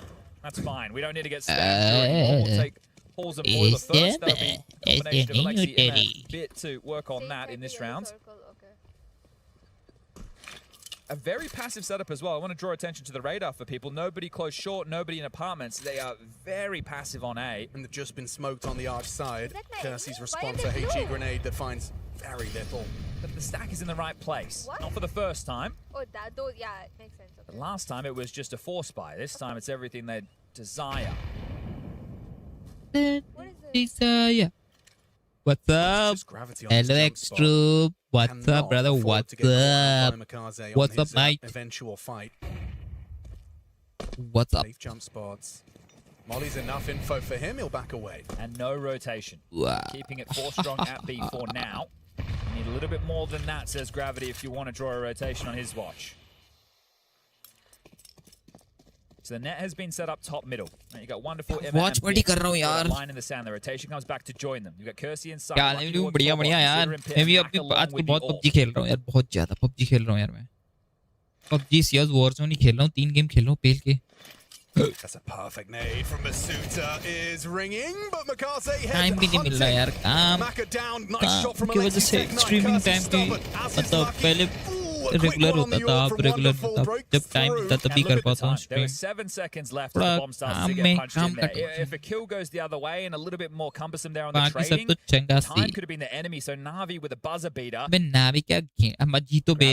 खत्म करो जीत के. मेरे को उसका match देखना है. Vitality versus 100 Thieves का तुम्हारा नहीं देखना। Thankful kills from Mikaze and Wonderful. और कैसा चल रहा है एक्सट्रू भाई गेमिंग में क्या चल रही है तुम्हारी? It's 2 points of timing there. So one grenade comes out, does good damage, but then as he swings back out with gun in hand, he just gets deleted. So not on the angle. Webcam stuck क्यों है? क्योंकि वो breached up short. So 2 players caught by timings, and that's the undoing for 3D Max. Photo brother, photo. 5-2. And another buy will follow.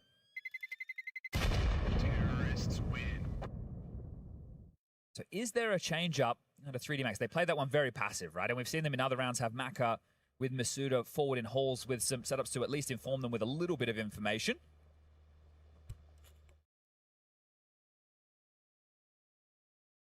Photo bro. Nate comes in, swings out, and वो मेरा photo है। him, they were on the line. मेरा channel लोगो है, channel logo. Makazi's third opening kill, the only man providing opening kills for Na'Vi so far. क्योंकि मेरे पास face cam है नहीं। I use PNG photo मेरा खुद का, क्योंकि मेरा अभी सेटअप में वेबकैम है, बट अभी करंटली यूज नहीं कर रहा हूँ। Using my camera. It's not going to find as much success. Emma wasn't ready for the double up. Suter provides the trade. अरे रे शीट भाई ब्लाइंड में पील गया भाई, ब्लाइंड में उसको पील के चला गया। And just one man to defend A. Suter versus the world. Na'Vi's sixth unless he finds a crazy multi. It's a bad smoke. Okay. That's a good shot.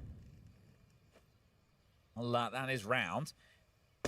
Just for theory there on what is going through Emma's mind. So the AWP has rattled off on the break. I think they should the player that they killed first was Masuda, and those, if they're starting 3B, those are the two players you expect today. So he's overlooked the potential for Kersey because he's assumed they've gone for another 3-man banana start. Right. But he's died, the information's there, they've won out on banana, and either way they've just been able to putt it in. So Na'Vi up to 6. No, but that nameplate Counter-Strike, it's for often... It's very easy to overlook as a viewer where some of these decisions come from players. And, you know, they get caught with a knife out, and it's very easy to sit there at home with your popcorn and go, "What are these idiots doing?" But there's logic often that was most of the time behind these caught out moments. For sure, right? Obviously, you've got your expectations, and well, you do your homework.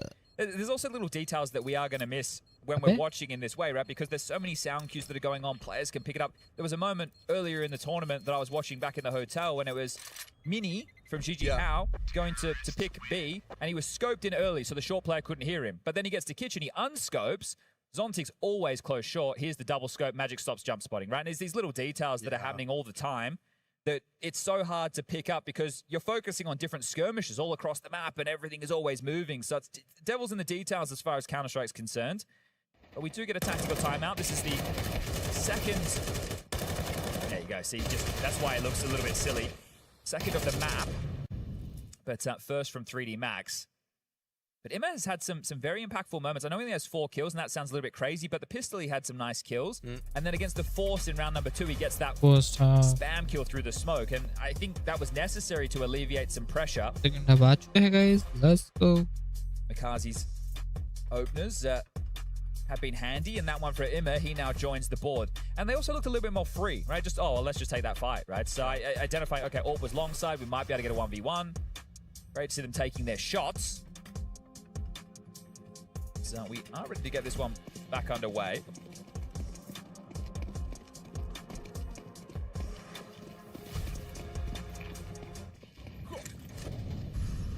Do they want to try the same pick?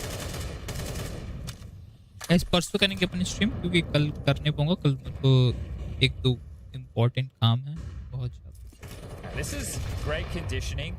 So this all came back to that round they finished A, right? They went for the halls and boiler control first. Now they're essentially forcing 3D Max to start in a stance that's heavy towards A, and now they're even forcing 3D Max to play in boiler, in halls, mid crossfire because they don't want them to get the space. They don't want to they want to win the duels, top, middle, and halls, and that be the rounds. They don't want to play out the mid round. Mikaze could be providing an opening here. Up against Gravity on that first box. Ooh, nearly 4 HP on Gravity. He does deny. But there was no smoke from CT. Nobody picked coffins. Nobody jiggled CT. That's information in itself. True, I see you. He's alone. And if he peeks, he is a dead man. Alexi's got the molly. He can just flush him out. His teammates provide it. There's Maka onto Bit elsewhere. Catches the mid player. They should be able to get the bomb down and set up the post plant. There's another smoke forward CT as well. Wonderful's got banana. This is not easy to get past the AWPer. And he misses the shot between the wickets of two. Spotted the info though. Knows there's multiple bodies. Elevation still enables the flick up. Wonderful needs another. Gets it onto the Tech 9. And that is round in. Wraps it up. Puts a bow on it. Na'Vi find a 7. That looked like it could have been cleaner there. That miss from Wonderful makes up for it in a big way. And then Emma puts it on home and मेरे द्वार पे. How has he got 2 there with Wonderful? After missing that first, I'm convinced he's overrun. You see the boost. Loyal. You're supposed to be a मेरे dead man. Dictionary में loyal नाम की चीज ही नहीं है. This here, I think Gravity, trying to get to that kill, you're thinking, okay. Sets them up quite nicely, but Emma pivoting, the swings coming through. Not connecting our 3D Max. Hello bro, I'm back. Expect by. Welcome back to the stream. I'm excited for Vitality versus 103 match. हाँ मैं भी इसके बाद वो last करके end करूँगा. या. We'll see if Maka wants to try and press. ये जल्दी खत्म हो तो ना यार. ये भी तो शॉट. यार 9 घंटे से पिछवाड़ा बैठा हूँ चेयर पे. चिपक गया मेरा पिछवाड़ा उधर. स्ट्रीम एंड करते ही जाऊँगा ना. Shower लूँगा. For that exact fight, catches Makaze on the jiggle, playing that close orb. बढ़िया है. Now committed is Alexi. He's playing a very dangerous game, and he stream has to win that one. Gravity manufactures an extension of their stream भी देखते हैं. There's a little bit of something on A. Yeah, Bit needs to find a gap or a frag. Looks like they're going to try and slip the gap long side. ये चल बे. भाई तू बोलता हवे में बात से तीर मत मारा कर. Kazi unable to find lethality. He needed that one. हवे में तीर मत मारा कर. पूरा टाइम अभी मैं स्ट्रीम पे चैट ही देख रहा हूँ. कहाँ है तेरा चैट एक भी? दिखाइए तो जरा. टॉप फैंस पे भी मैं क्लिक करूँ ना वहाँ पर भी दिख जाता है. देखता हूँ तेरा यश राज आया कि नहीं. यश राज पूरे 24 लोग ने चैट किया है. 24 लोग में तेरा नाम ना है. Wonderful knows where you're at, anticipating that jump across, trying to buy time for Lucky. It's ready for apps or short. And it is abs. Ooh, bell rung. Bit playing it safe. Could be dead. 2v2 और ये गई. And is just onto Wonderful last seen sight. Clutch for him. Denied by a quick heady. That's a nice shot out of Lucky. 3D Max. क्या बोल रहा है रे? And they were under a lot of time pressure there as well. You see, तेरे से डर लगेगा pack में. So without the kill, those kills had to come in quite rapidly. So well done. I thought Bit would have had him dead to rights, but हाँ नहीं मैं stream कर रहा हूँ अभी. डिलीट कैसे कर दूँगा? Very good job from him. What a relief as well. If you're the A holders there, you do अबे feel क्या like you तूने just let it तेरे को go. लिखना आता है रे? Problems with the way that Kersey approached that. When you have an advantage like we saw, you want to play setups where you can get information and then rejig a crossfire with your teammates. Right. But he was so committed that he either kills them all or he's dead. So it did make things a little bit more difficult. He is the most green player in the server right now. Okay, Lucky's got a laser beam on his M4. 7 frags deep. मेरा channel Top of the 2018 scoreboard है. alongside Maka.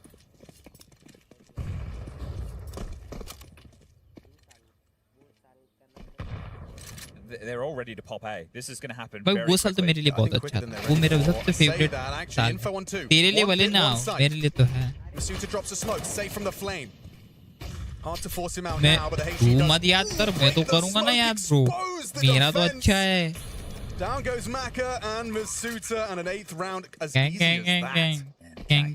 Well, as soon as they saw it was Alexi, they immediately knew, they are actually, they're coming. This is not just one player searching. We are in a bit of hot water. And getting caught on that break, right? The smoke. Plumes open and just deleted there. So this will be 8-3. It's a really nice response. I was sitting there like, it's going to be hard to flush him out. He's got a smoke to play around. You can't molly him, but you can nade the smoke. Genius. Rock, paper, scissors. Lizard Spock. The slightly more layers to that. Exposed format. We've got Vitality versus 100 Thieves coming up next. Simultaneously, we'll have Wildcard versus Furia. And then we're going to have 90 versus Pain and Elinvision versus Mouse to round up the day. And then tomorrow we get into the best of threes. और नहीं होता है वो चोदू. We start crushing keys, excuse me. And that's that one for 3D पूरे Max. You can see it's center पूरे stage. India में common language normal Hindi है, तो नॉर्मल हिंदी में अगर कहोगे तो ना ही होता है. It could be any of the teams, any of the other 31. Yeah, you don't even have to have beaten अबे them. can't do. It's like, oh, I don't like these guys. They can lead in my trophy. हाँ, मराठी में होता है. मराठी तो एक certain वो language हो गया ना. मैं पूरा यूनिवर्सल हिंदी की बात कर रही हूँ. उसमें नहीं. अबे मेरे को पता है, मैं मुंबई में रहा हूँ. Gravity lucky to be alive after Lexi B's combo. मेरे को पता है, मेरे को तो मुंबई सबसे घटिया लगता है. Gotten away from that, thankfully.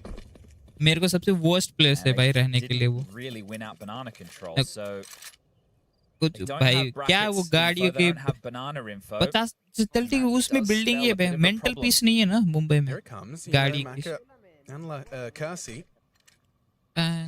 क्या है उसमें, क्या बस बॉलीवुड के स्टार रहते हैं, करोड़पति वहाँ पर रहते हैं, इसलिए वो अच्छा जगह हो गया. बेकार जगह है भाई. इससे अच्छा तो मैं कोई दूसरी सिटी में चला जाऊँ जहाँ पर कम वॉच पार्टी कर रहा हूँ बे. because they would have been in a world of hurt information wise. You still have this problem with the low HP of gravity on bit. Yeah. A nice one from Wonderful. Well, the info is Wonderful is in Chicken Pit. So do with that as you will. Now it's Masuda and Maka on 8 to defend against 5. And you've only got an M4 and a FAMAS. ठीक है. Yes. Has to be one hell of a crossfire here. आवाज leak हो रहा है, वो YouTube Discord आवाज जा रहा है, कॉपीराइट आ जाएगा. Mikaze on the लीक होना तेरा भी नहीं. Good angle from Maka and Masuta in combination. Now the wrap can't transfer into Lexi's pressure that they overwhelms them. Masuta on the side gets overwhelmed. No time for the plant. There's no time, and you can see the face on him, and that is an awkward way for the half to end. 3D Max given a gift. That's when the CTs do put up the necessary resistance with the low time, right? We had one earlier where they kind of just fell over. This time round, they stalled them out. The clock becomes the problem, and इस चीज के लिए fund raise. With 30 seconds, they're probably chomping at the bit to get this thing back underway. So 3D Max, you get the pistol. Maybe we can start having a conversation of a map on our hands. Gosh, that was just the two of them, Maka and Masuta versus the entire Na'Vi squad. But enough output to get it by virtue of the clock. अच्छा music कितना in particular, you're going to feel मेरे को लगा flood वाले के लिए करने वाला है. First half of play, opening kills actually fell in favor of 3D Max, so Na'Vi had some good trade work, but also had some good moments, like I highlighted in there with that two-piece feed on the A side when they had lost the exchange in Banana. So they definitely weren't winning out in terms of those opening duels, Na'Vi, but they did have some good individual output in patches. This is great. 9. It's just the clock is racing away. And Masuta, just by hiding out behind that box, being just hard enough to kill. All right. This is real fast. We've got pace, ladies and gentlemen. Bit playing around that smoke, confirms they're not coming his way, but through the backstab is held. Important from Maka. Uma hasn't found the headshots necessary. Does chip one in. One bullet. No bullets. He's a dead man. Gravity and Kazi partner up, overrun. There is definitely pace in this one, running into Alexi's USP for one. Round over, surely. Wonderful trying to get back into things. I think 3D Max is showing, hey, you don't actually have to plant the bomb to win the round. So going for a different way to secure that objective, but now doing it by the book. Extra cash there as well as, oh, that sound cue may have been noted. I think hold on to the Julies. Don't throw this away for what? A kill? Like it's now feel worth it. This is Pro CS, so I'm sure there's more to it than group up rush A first timing. No, that was the call. That was it. Yeah, which is fine, right? Because I think if you look at FaZe's T side of view, you could maybe say a couple of similarities that happen. You're not worrying about taking the map control and then playing with each other. Let's cause a scenario that they couldn't possibly have prepped for once we get into a mid round, right? And if we find that entry, if we trade out efficiently, we're going to be in a very strong spot. So 3D Max, when you were asking about trying to frame these teams, that right there, you could just, this is how 3D Max play, right? You know, an aggressive squad. You talked about the Na'Vi and how it's all flowcharts. The flowchart for this round for 3D Max was rush A, and the second step was kill them. Yeah, and the objective changed at some point there to be, okay, let's just take the fight. Lunar Eclipse भी है. Very hungry for the jewels, as Wonderful brings out a shotgun into this one. That's a rarity for Na'Vi. ये नहीं पता था. Gravity. Banana, full control already. हाँ भाई, तेरे को तो सब पता होता है. तेरे block smoke will be thrown. That's what he wanted, and he's achieved it. Forces out that block util. Alexi has another where that came from. And Kaze too. So मेरे को ना ये सब चीजें बोलने पे ना कुछ और चीजें की याद आ रही है. वो मेरे टेंशन में वैसे मेरा दिमाग बहुत किचकिच हो जाता will be siphoned out quicker. So you don't get into the last 20 seconds of the round and you can still be blocked. वो बताने से कुछ नहीं होगा भाई. वो 3D Max in a decent position, but they haven't investigated A whatsoever. They're just throwing some light utility to force a response of some kind. It's a curious choice from Wonderful as well. Not only the shotgun, but how he's choosing to utilize it. He's just playing close short, hoping to catch someone swinging, pre-aiming pit. Exclusive चीज़ वहाँ देता हूँ. I don't know why I'm a bit worried for 3D Max in this round. Yeah. Something just feels a bit fishy. This is actually very interesting. There's a smoke in the apartments. Masuta on the other side of it. And if you go a step further, it's a free frag for Masuta. Here we go. Ooh, nice trade, though, provided by Wonderful. Gets some extra cash for that AWP. Alexi just about finds Maka. Bomb to be planted comfortably. Wonderful confirms Lucky's got the short side on lock. I don't know what the shotgun's supposed to do in this scenario. Partner up with the MP9 and rush at them. Got a bit of presence from Ima coming in from the long side. Gotta get a move on if you want to win this. Who moves first? It's got to be the shotty. Kaze draws attention. Ima onto Gravity. Now they burst through. This can go wrong. There's the shotgun and a 1v1, and down goes Kersey. 3 kills. Outrageous. Okay, well, he's just farmed his AWP right there, hasn't he? $2,700. He's a rich man. Diffuse comes in, 9th on the board, and what could have been the conversation for a comeback for 3D Max has just been stunted right there and then. Fortunately for them, they do get the bomb down, so they get a little bit of extra cash going to their force buy, but I feel like the win's just been taken out of their sails the second half. A lot of output there from the shotgun. Nice from Ima as well. Yeah. Like, he was the first to pull a card from the castle. That's an expression I've just made up. Actually, a brand new one. It's House of Cards. Yep. Topple pulling one of them. You know what I'm saying? You could do it with a sandcastle. Yep. You could do it with a House of Cards. You could do it with a real castle. You could. And you could do it with an eco. So not opting for the force. You know, there's a lot of castles for sale in France. Okay. Yeah, if you're interested. Yeah. They're quite reasonably priced. I thought you were going to give me someone's number. Who am I calling? No, I'm just telling you. Like, I was surprised to find a significant amount of castles for sale if you're feeling medieval. Are they owned by Zywo or Apex by any chance? Potentially.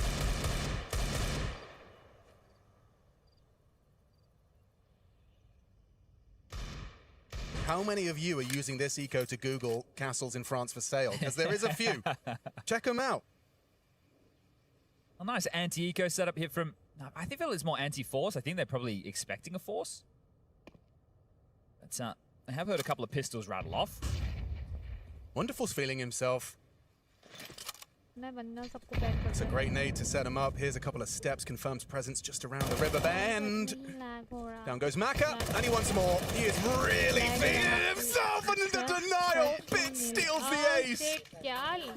That was nearly a 1-mag 5k, and it's not going to happen. Well, they've established it was that eco. Now they know the guns are going to come out, so 3 Galils, 2 AKs. The util there, but this is a massive bonus round for Na'Vi, isn't it, right? They get to carry through some of those lighter weapons, but they also get the cash from that force by win, the shotgun kills. They're sitting pretty right now, 10 to 5, 5-round gap. Just 3 more rounds to push them forward. 16 and 3. Couple of eeks in there, but impact for sure from Wonderful here in the best of 1.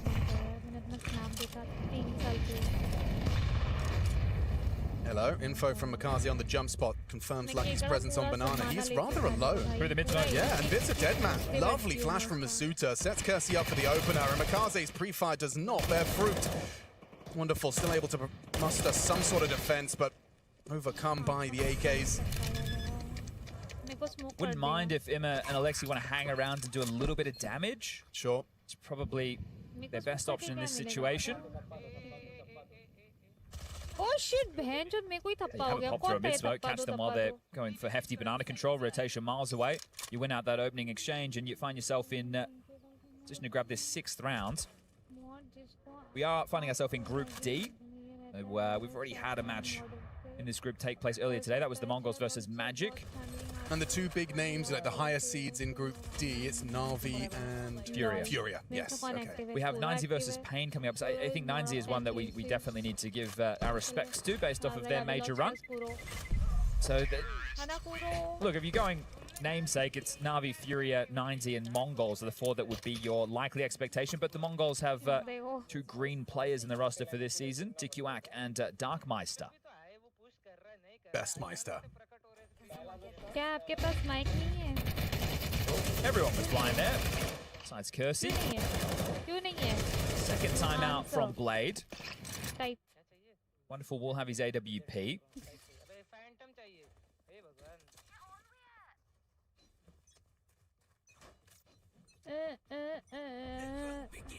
The second timeout from Blade. Yeah, he's not looking too concerned just yet. I'm taking it all in. You can see this man's frustrations from a mile away. Yeah, one of the many reasons he is our fan favorite is the heart on the sleeve. Cannot hide how he feels about the round. We've seen him smile a couple of times. And I'm glad he doesn't. What, smile? No. I meant hide how he feels. Yes. It makes it more entertaining for us. It absolutely does. It has led to some great reaction gifs, I'm sure you can find. You know you're in a pretty good position to put them away with this round conversion from Na'Vi, right? Because the loss bonus back and forth in this spread. I don't think that smoke's... Boost to start. Kersey versus Wonderful. And not able to connect the shot. Whistles one past the hip of Kersey. Connect ही नहीं हुआ यार. He's up in towards boiler already. He's एक आ जाता उधर. नहीं ये गई है.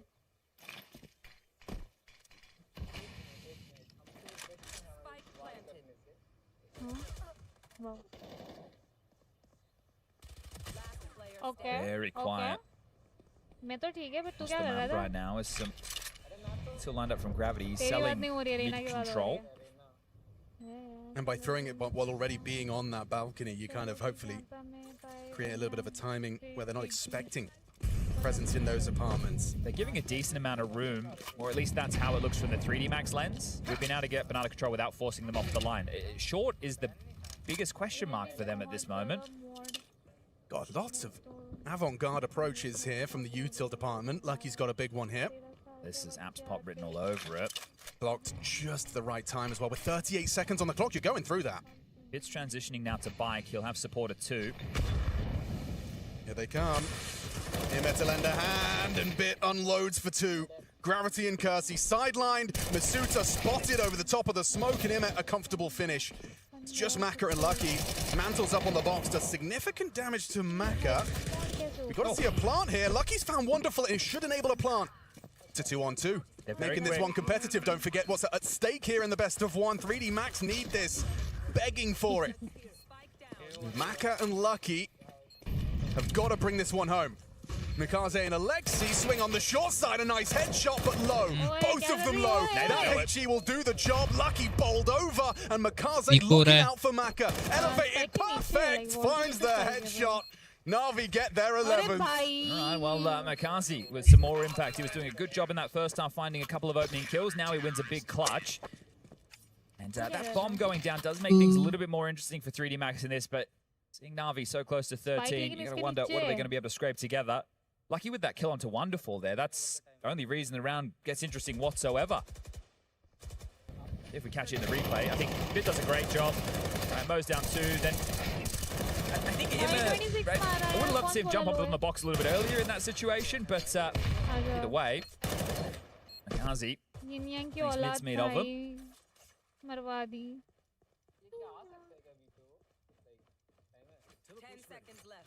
It's been tough for 3D Max throughout this map just to get consecutive rounds. It's only happened on one occasion, and that was their first 2 on the CT side. Otherwise, it's been very spotty. Let's see. In the finances, we'll be on a Mac 10. This is likely something a bit more poppy or set. I don't feel that because of the Mac 10. I just think it's getting desperate out there. I think if you're going to try and play map control Counter-Strike against a team like Na'Vi, and you have some greener names, you might have a tougher time. So I will say that the fact that Gravity's been given the Mac gives me a bit more faith. I think this guy's one of the best when it comes to the SMGs. That is fair. Could be one hell of a HE from Alexi. Bang! Connection onto 3. Softened up for the Makaze M4, A4, and Alexi's on the floor. Hold on. It all falls to Makaze, and he runs out of health and bullets, and help is on the way. Wonderful arrives just in time. Locked on CT will make it to Ruins, and a chance for this Coffins fight. Ooh, decisions. So much time. You think that they've tightened the noose, they haven't at all, bit just top mid. Guys, like the stream, subscribe, yeah. Thank you. Could be one of those cut noise moments. You hope that they start playing for info and push through, and you can catch them off guard, or they over-rotate. They will concede the bomb plant with this setup. Wonderful, we'll call the CT smoke. Imma has floated away. And it's Bit, who you'd love to be over towards B with these smokes, and he's got the HE for the break, but we're going to cut the mustard now. They should be able to waltz in and get this down. Bit still hasn't rotated. There's not a sound cue to confirm this just yet. There is now. Look at this from Masuta. Brings the fight to them. Imma was close behind, and the multi denied. Imma onto Masuta, now puts it all onto Maka, and a clutch that feels necessary. It's asking an awful lot from their captain. Imma predicted perfectly by Maka, makes it a one-on-one, bit healthy. He's got the kit. Got a molly as well here. Maka relocates, gets the info, and should catch the timing. Beautiful round, a necessary clutch, quad kill out of Maka. All right, well, that's got the crowd and 3D Max making a little bit of noise there, but this is still going to be a tough way back to things. It's not a round you're expecting them to pick up in these circumstances, especially after this. Now, this man right here has been involved in any opening they'll give him, right? It's 9 in total. He's actually on the losing end. He's 4 and 5 in terms of success rate, but he's always getting stuck in first. So Maka, 15 kills now, has given them a bit of a lifeline, and you can break the money. Well, it's broken, right? But this is where you need to capitalize, and they're just going fast. Okay, look at the Gravity go. Perfect flash. Bit repositions, baits him in. That's Surely you call it off. Of a messy one. He was on his own, right? The Halls pop wasn't ready yet. They weren't close enough, right? It's going to take him a little bit longer to get there. So he's just run through, given up his life, and he just trusted the flash. Bit, however, pathed well.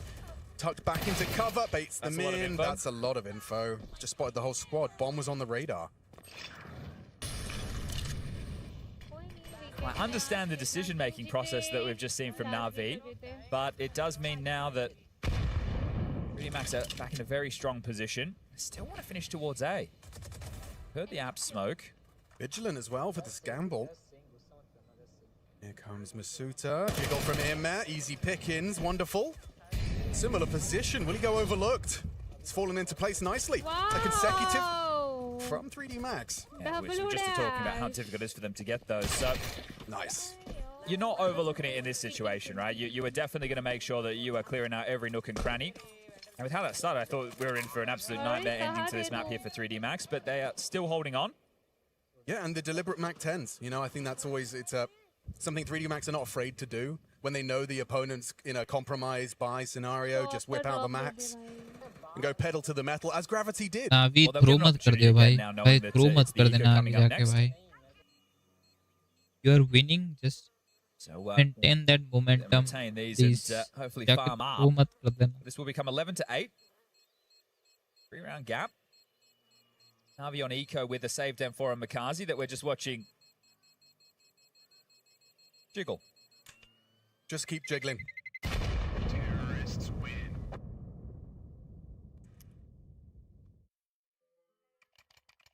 The crowd's grown a little bit.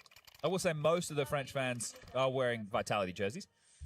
They certainly are. But they're still cheering. And they're still here for the 3D Max comeback.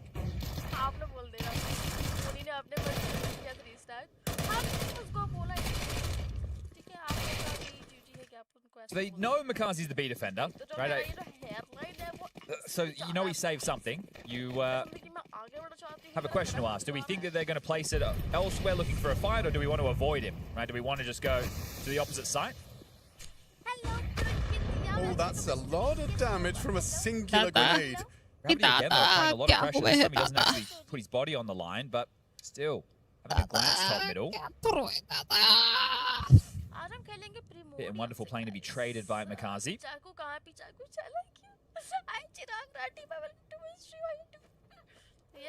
Island boost.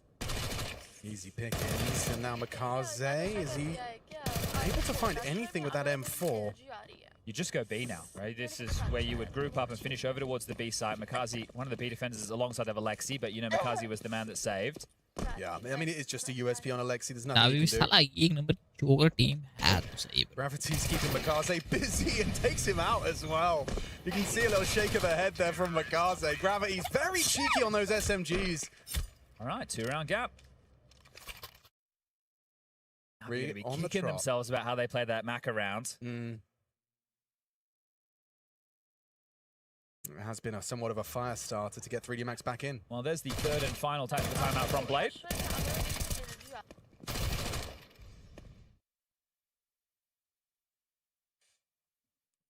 There are going to be some issues in the buy department. They are buying, don't get me wrong, but Makazi focusing on utility has gone with a Famous. Alexi is going to have to make a similar decision. It looks like he's got, surely he swaps out the M4 with Makazi here, right? You have to. This guy's just been a monster in terms of the multis.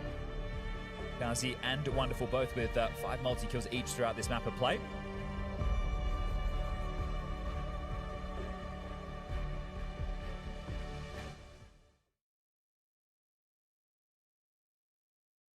No AWP for Wonderful. And away we go.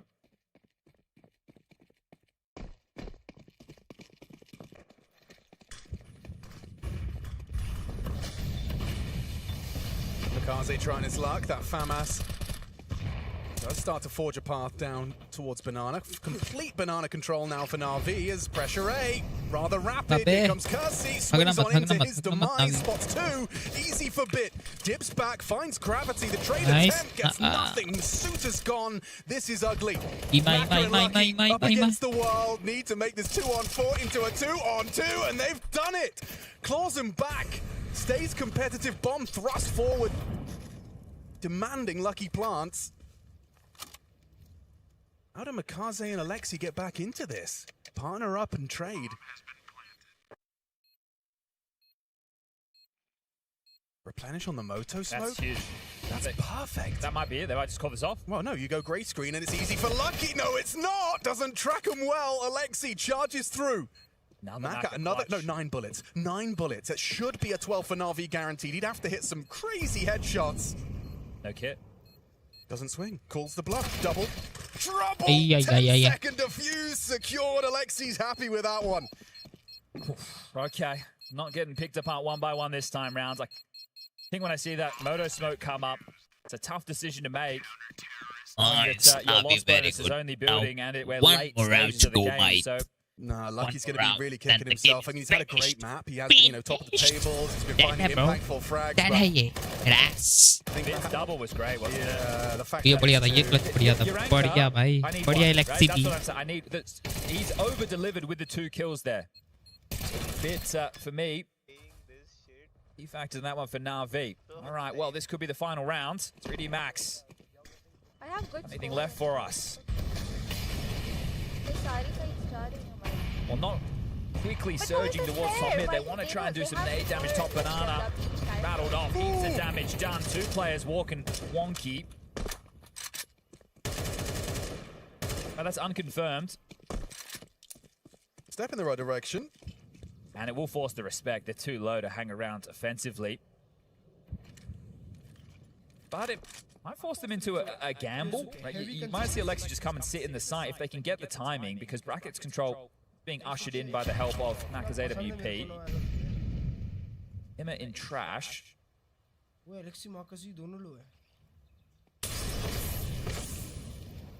Been forced away from short. And Bomb still T stairs, so it feels like we will be finishing towards B. Good T पे putty होगा देखने में जो As he does have a smoker at the 50-second mark. They have a player advantage and a health bar advantage. And GG. Oh, wasn't ready for that. Imma's booty cheeks just appeared on his screen. There's a nice one onto Masuta. Bro, you just missed it and you just make your team killed, bro. There'll be two of them here. Just about. Makaze. Nails the first headshot, finds it onto Lucky. Alexi's going through this. Their backs are turned, and he can't find it. Gravity, a bit of team damage, puts it into a 2-on-3. Favoring Na'Vi, but is it? That bomb is down. Hard part done. The kit is on bit, and it... Oh, at range, Maka using that new box angle to pull us into a 2-on-2. Not looking too comfortable is Imet and Bit. Never mind, it's on Imet. Peaks Paul. Gravity's got to back his aim there, committed to the position, didn't stand a chance versus that headhunter. And the pre-aim, they know where he's at.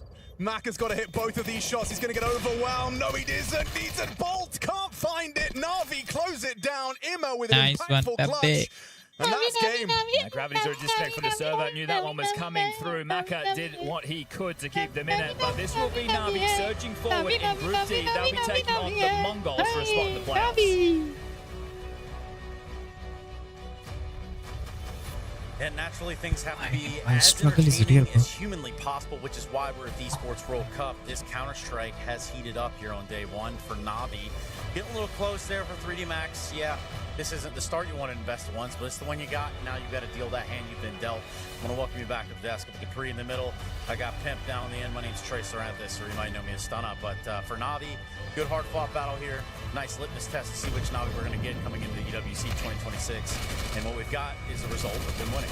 I would say it's an acceptable start for Na'Vi coming to this season, right? You know, for the vast majority of the game, they looked in control. You know, it got a little bit itchy on when they turned their attention to the CT side, where 3D Max did start to fall away back. But once Na'Vi still got the money under control and salvaged the last situation they could, they panned out. And I think it's good to see that Na'Vi comes into the season, you know, playing still with the fundamentals, still playing with the rotations, and still playing around their strengths, which we have seen them playing on Banana in this given game, but also turning their attention, making these diversion calls that Alexi is so known for. So overall, I'm satisfied regardless of the scoreline being a little maybe too narrow for the likes of Na'Vi. Knowing Blade, I think he'll look at this game and, as you said, you know, be okay with the result of the game. You know, a win is a win, especially in a best-of-1 game against the 3D Max, who in the beginning of the season online at the very least showed that they were here to play.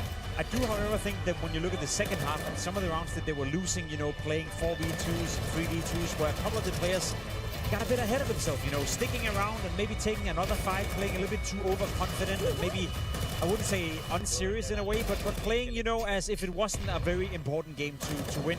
I think Blade is the type of coach who would, you know, show the players that and be like, listen guys, I know it's the opening game, I know we ended up winning anyway, I know sometimes you can let a little bit loose, but if we want to be a team that is supposed to win this tournament, we got to cut out all the mistakes and we got to be very clinical in the way we approach every single game. For my money, Na'Vi were the better team without a doubt. They played well, but there were a couple of moments in this game where if you play better teams, you will get punished and you will potentially end up risking losing a map like this. So if I'm Blade, I'm happy by the result, but there's a couple of things I want to hone in on.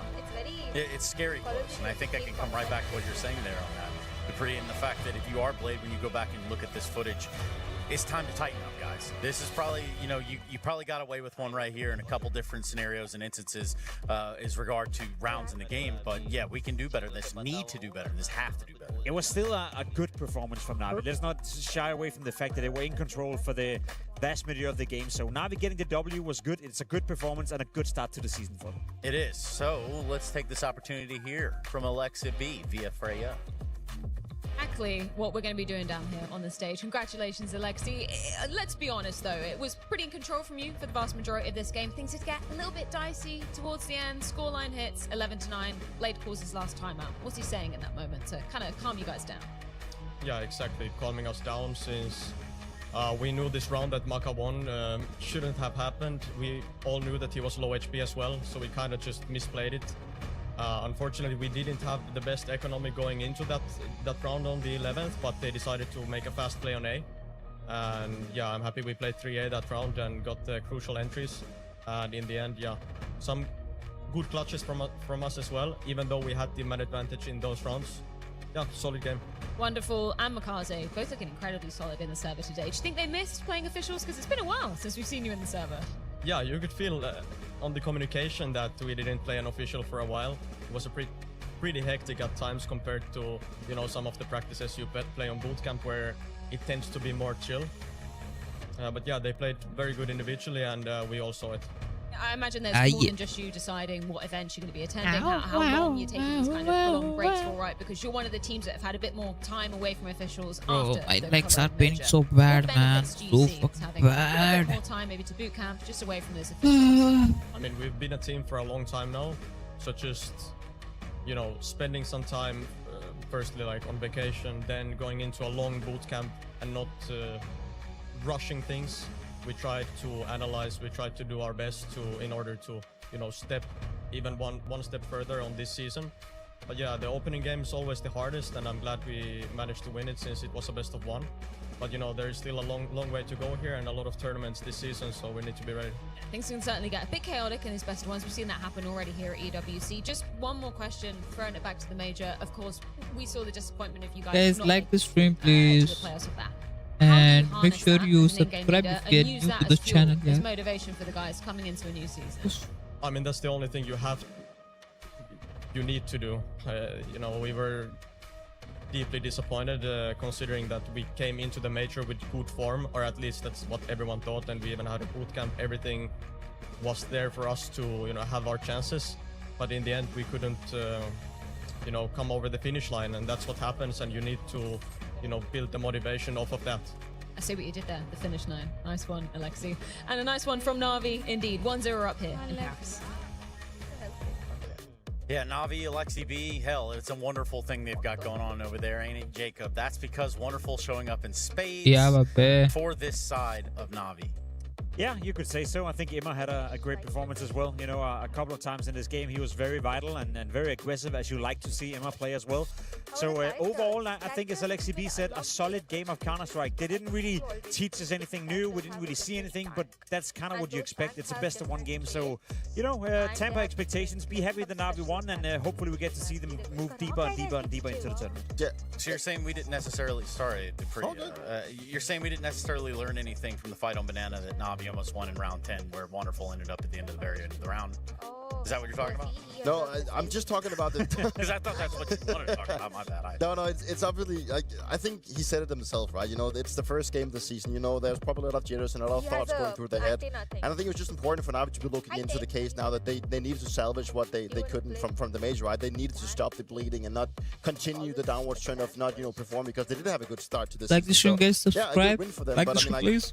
If you turn your attention to 3D Max, you know, it's stability that I've been missing, right? It's the things that, you know, the CT size has just been way too bad, you know, and then it was very easy to see that Na'Vi just really figured out how to punish it, and you know, I think it really comes to close into round 10, where I do think that really comes to show where some of the issues that 3D Max is just really putting it in, and it's actually, the setup here is actually pretty good. I think Maka actually gets the first one here, which is good, and the setup is there to back it up, and I think Gravity almost loses this frag out, but this is what bothers me, right? The fact that Na'Vi just walks back.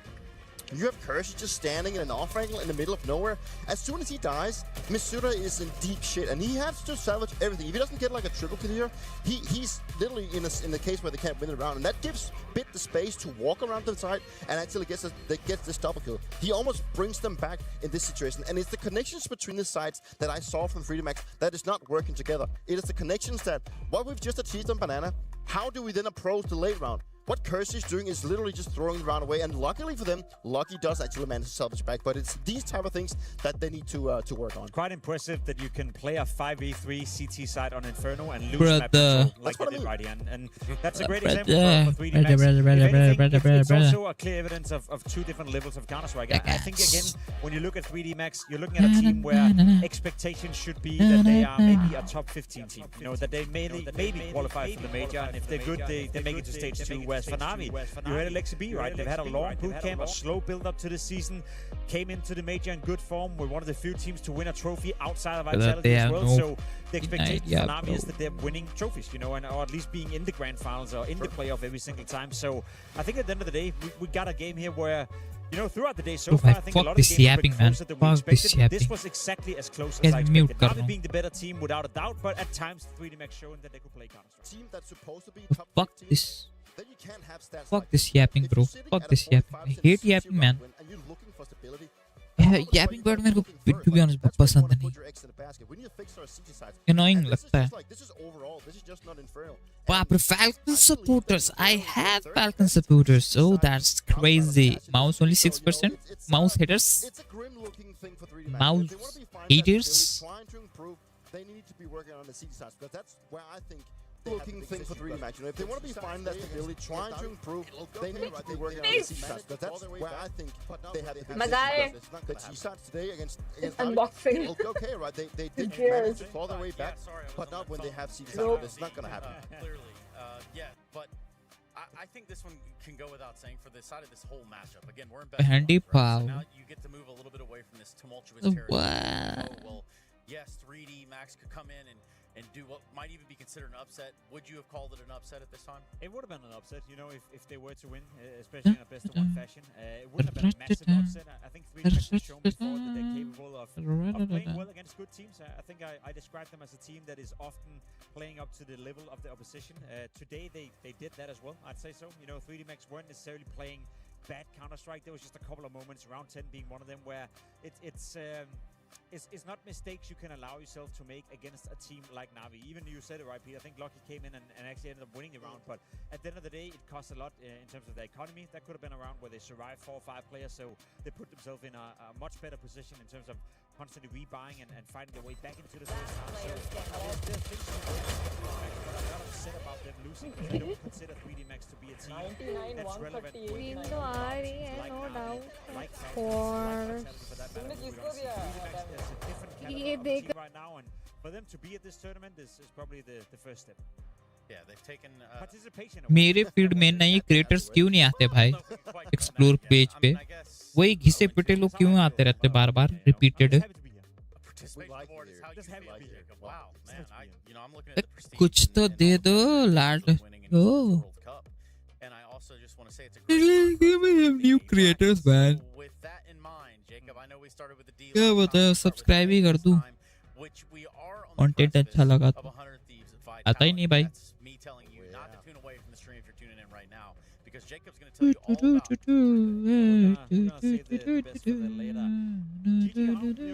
spirit. I don't think anyone saw that coming, to be completely honest, and that's the main takeaway for me. You know, GG How versus Gamer Legion, winner goes into the playoff. That is a massive opportunity tomorrow. More like GG, how'd they do that? GG How, yeah.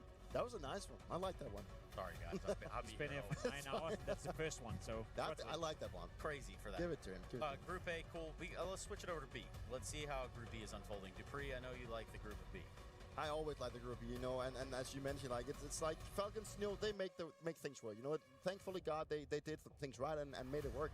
And now they're going to be facing up against Astralis tomorrow. That's going to be interesting. And then, obviously, we already watched FaZe Clan. Had a little bit of a trouble going up against the likes of BB team. So right now, you know, them going against Legacy, you know, it's going to be open for everyone's taking. I feel like it's the one group where भाई ये group B का क्या है? Falcons versus Astralis, FaZe Clan versus Legacy आई रहा. Falcons को थोड़ा competition मिलेगा Astralis से. Astralis अच्छा खेल रही है. टीम विटालिटी का भी मैच होना बाकी है.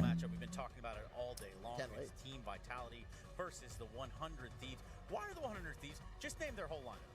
They're all your friends. Right now? Okay, so as a coach, we have Glaive. Then we have Legend, Rain. We have Poi. We have Sira. He's like talent coming out of Denmark. Then obviously we also have Device. And then let's not forget the mastermind of Gizmi. You know, like, you know, he's on the talking cards for everyone right now. Rightfully so. I think he's impressed everyone. So I'm excited to see what can happen in the best of one against Vitality. Well, it's going to be a quick one. Anyway, Group D, you know. Na'Vi, 3D Max, we just saw that unfold. The Mongols had a pretty clear-cut victory on us against Magic. I think the Mongols are being, again, slept on a little bit. There's so much after Sensu left, but they constantly manage to exceed expectations. So that was the versus the Mongols. Yeah, over on that B stream, that's what's up coming up next. Vitality 100 Thieves. ये भी तुम्हारे हाल इसके बाद. Good round, guys. It's you and me, dude. It's you and me. मेरे को मार खा जाएगा. मैं कह रही हूँ Nickelodeon. Sorry guys. Nickelodeon. Paradox बोलना चाहता हूँ, मैंने नहीं बोला. तुम्हारी वजह से. मैंने भाई मैं देख रहा हूँ तुम लोग पीछे क्यों आ रहे हो ना. आज पिकाचू कॉल नहीं दे रहा है, मैं देख रही हूँ. पिकाचू का सेकंड अकाउंट है ना, ये तू मेन से आ. कम Give me some pause ना भाई.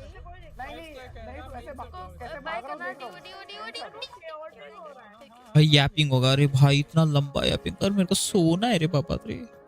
खत्म कर दो ना रे, खत्म कर दो ना, मेरे को सोना है, मेरे को सोना है, मेरा गाड़ का हो गया है कचड़ा, प्लीज मेरे को सोना है।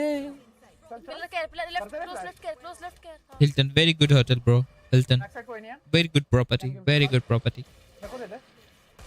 It's very good property.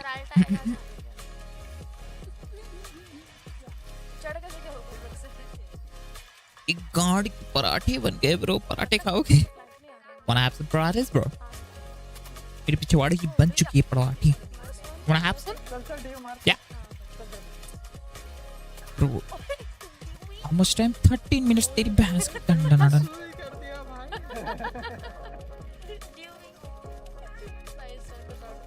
That song is literally shit, bro. अरे legit shit है। मैं गुरु रंधा मैंने कुछ ही बनाया है। Who is playing Glove? Dewey. अरे बाबा। हाँ ले लो। Dewey is playing. Nick भाई। कौन भाई जा? Nick भाई साले। पैसा लेके क्या करेगा? वड़ा पाव खाएगा बस उसका। चल हट। जाओ आगे जाओ। अरे मुंबई में नया कॉमिक कौन आ रहा है देखा?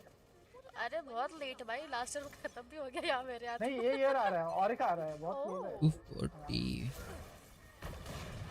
300. Okay, so we calculate 300. 300 multiply by how much? 2 75,600 seconds कितने होते हैं? 75. हम सब गए 25,000. अरे बॉल तोड़ रहे वो लोग मेरा देख के। You can take fight.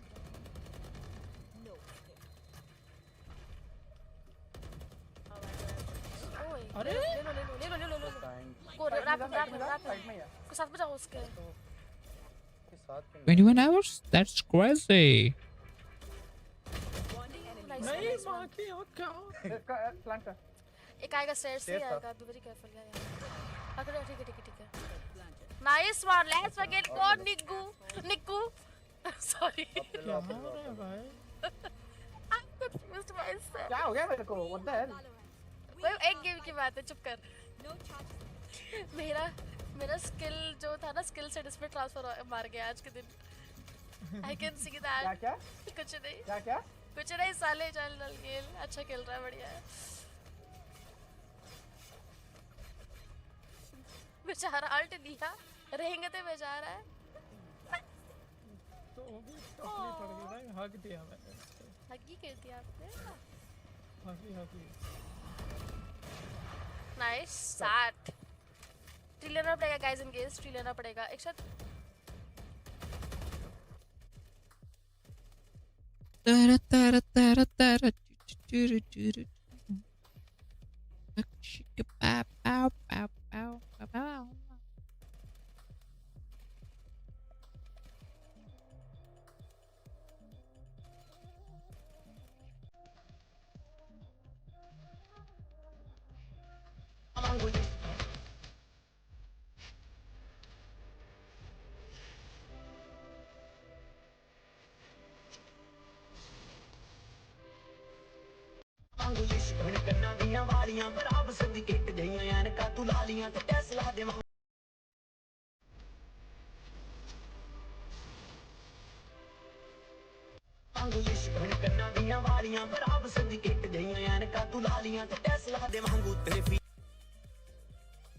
ये हटा भी देना। एक सेकंड ये हटा दे। जस्ट म्यूजिक अच्छा है फिर। अरे ये निकल आते ही गांड मार दी गाने।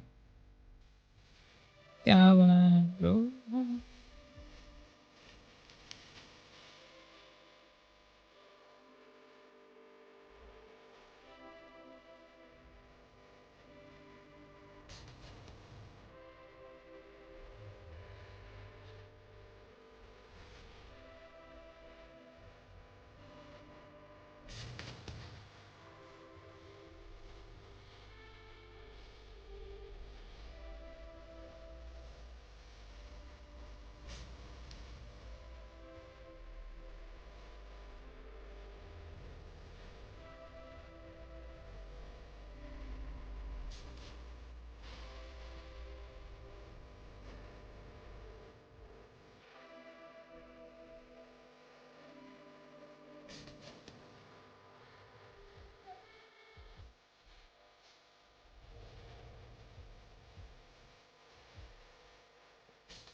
बवासीर गाना है।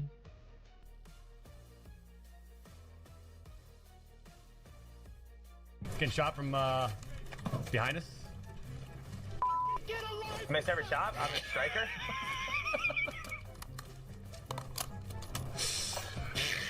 How does he keep getting it? That is right here. That is right here. And on the left, fine. On a nice romantic date. Guys in my building. Good save. Good save. Guys in me. Guys in me. Yeah.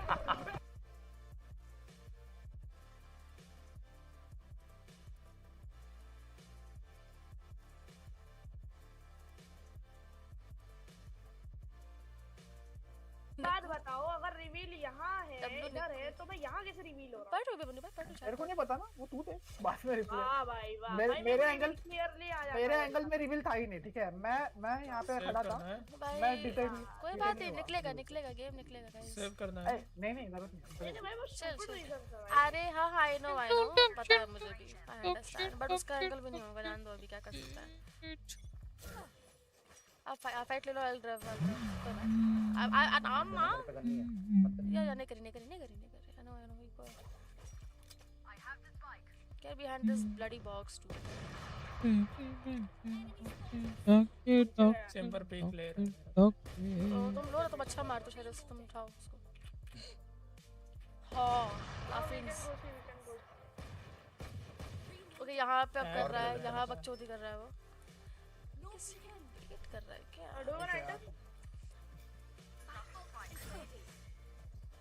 यहाँ पे आएगा band.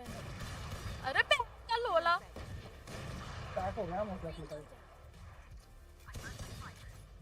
उसका smoke भी चला गया। रुको सोचो तो, रुको यहाँ पे वॉल पे आओ, मेरे पीछे लगो फटाफट से, मेरे पीछे लगो, जल्दी आओ, चले गिर के दोनों मारो इसको। रुको रैप करके आती हूं, बंद करो, रुक जाओ। मेरा 30% पैकेट पास आ रहा है। तो लो प्लांट वगैरह लो, प्लांट कर रहा हूं। अगर प्लांट होता तो मैं रैप कर दूं। लो कम आ जाओ।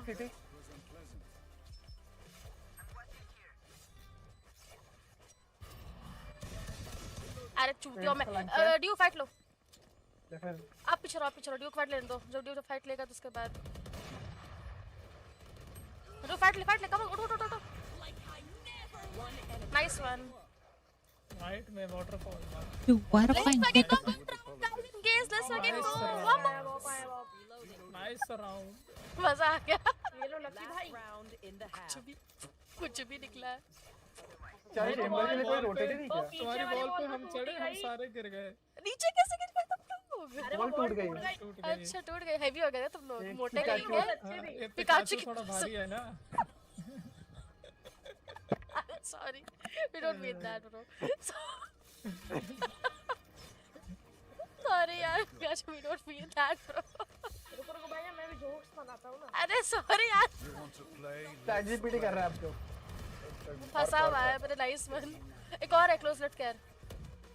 ट्रैप दे दो, लकी बैठ ट्रैप। ये क्या स्मोक के अंदर ही है ब्रो। नाइस वन यार, क्या कूदता है पिकाचू। यहाँ पे इन साइड क्या करना? ठीक है, बैक साइड एक है, बकी बैक साइड नियॉन अल्ट करने वाला है शायद। एक स्टेयर्स आउट है। अरे मैं आका भोसड़ा इसकी मार। सॉरी यार, गाली कर दी मैंने। कोई बात नहीं, इट्स कंप्लीटली फाइन। पंच अबे चूतिया भाई, इतना क्या लंबा है ये पैट। पक में जितने मेरे डेथ है वो लकी भाई के उतने किल्स है। कितनी बार मारी हूँ मैं। प्रोसेस कैसे हुआ? Welcome to my stream, how you doing? अच्छा मैं बॉल कहाँ कर दूँ मुझे बता दो। अब प्लांट के लिए बचा के रखूँ क्या, डिफ्यूज के लिए? मैं Are you streaming tonight? No, not tonight. What the f you got on your head? What do you got on your head? It's a long story, bro. God, little bitch. Chill. I gotta wear like hats for a minute. I knew your head looked like that, though. You know why? What? You got the body of a midget. Bro. That big head. My fault. Damn! Oh my God! Oh my God! Oh my... Are you streaming tonight? No, not tonight. What the f*** you got on your head? What do you got on your head? It's a long story, bro. God! Lumpy. Chill. I gotta wear like hats for a minute. I knew your head looked like that, though. You know why? What? You got the body of a midget. Bro. That big head. My fault. Damn! Oh my God! Oh my God! Oh my... Rest peppered a little bit here and there as Furia continue to just deny access across all sites.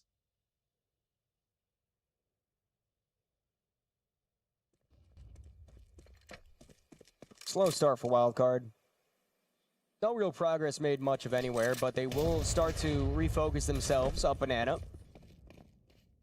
Good take, concise, and they want to go straight into this B bomb site. Fallen able to spray one through the smoke. Kinder tagged up through Coffin.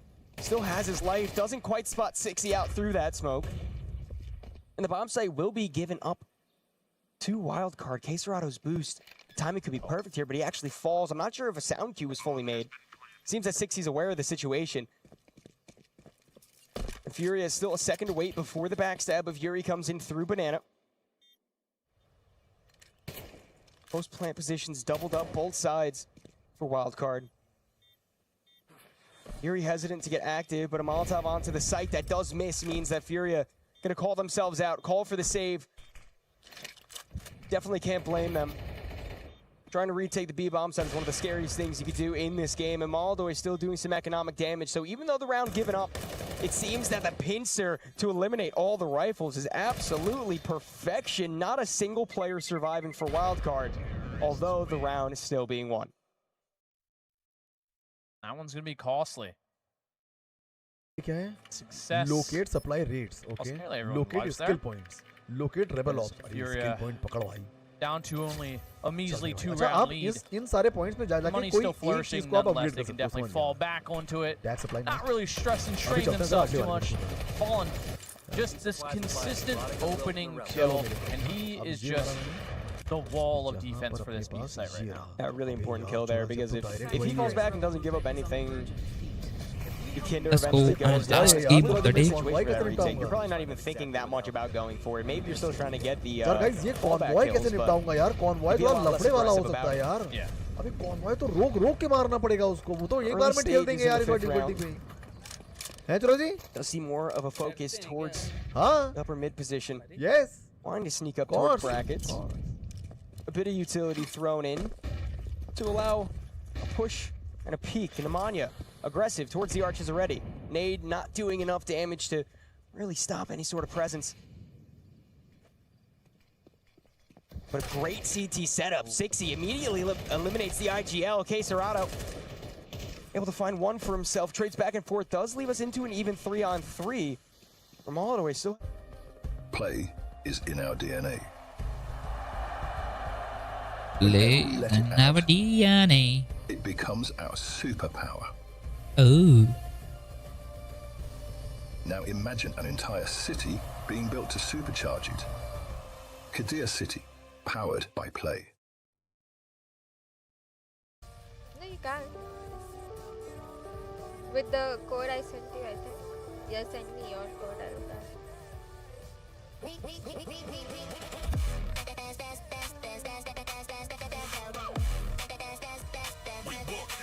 World Cup up.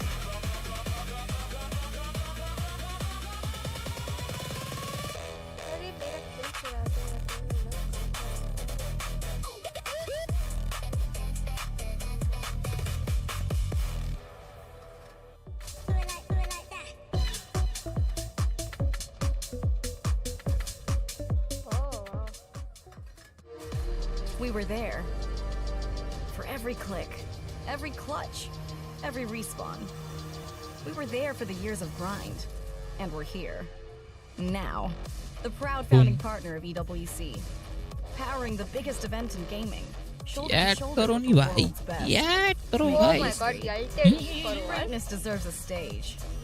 Chat करो, chat. Oh, yeah, I was thinking, I think I have to go on yellow, but I don't understand when it's turning yellow. Just play chord? I play chord. That's why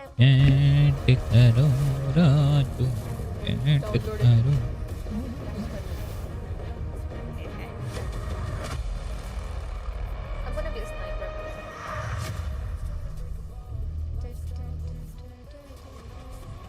So some are saying it's the matchup of the day, and I am highly enticed Oh, to agree with them. That's right here at the Esports World Cup in 2026. I present to you 100 Thieves versus a Vitality. Both of these teams with tons of tenure and pedigree and all the accolades between the two of them that you could possibly think of within this game, outside of having Dupree's. So with that being said, I think we can jump right into the important stuff here, the nitty-gritty of what we're looking at. This is the matchup we've been waiting for all day. Yeah, I'm very excited for this one. You know, there's also a bit of a personal excitement. You know, it is my former team in Vitality. There's some former teammates, but there's also former teammates on the other side. You know, so it is a clash of people that I know, and I'm always excited for that one. You know, and the fact that it's the best of one. You know, I always love like an upset story. So if there's like parts of me that think would be awesome to see that the 100 Thieves could actually bring a bit of a fight to Vitality, because you know anything can happen in the best of one. So yeah.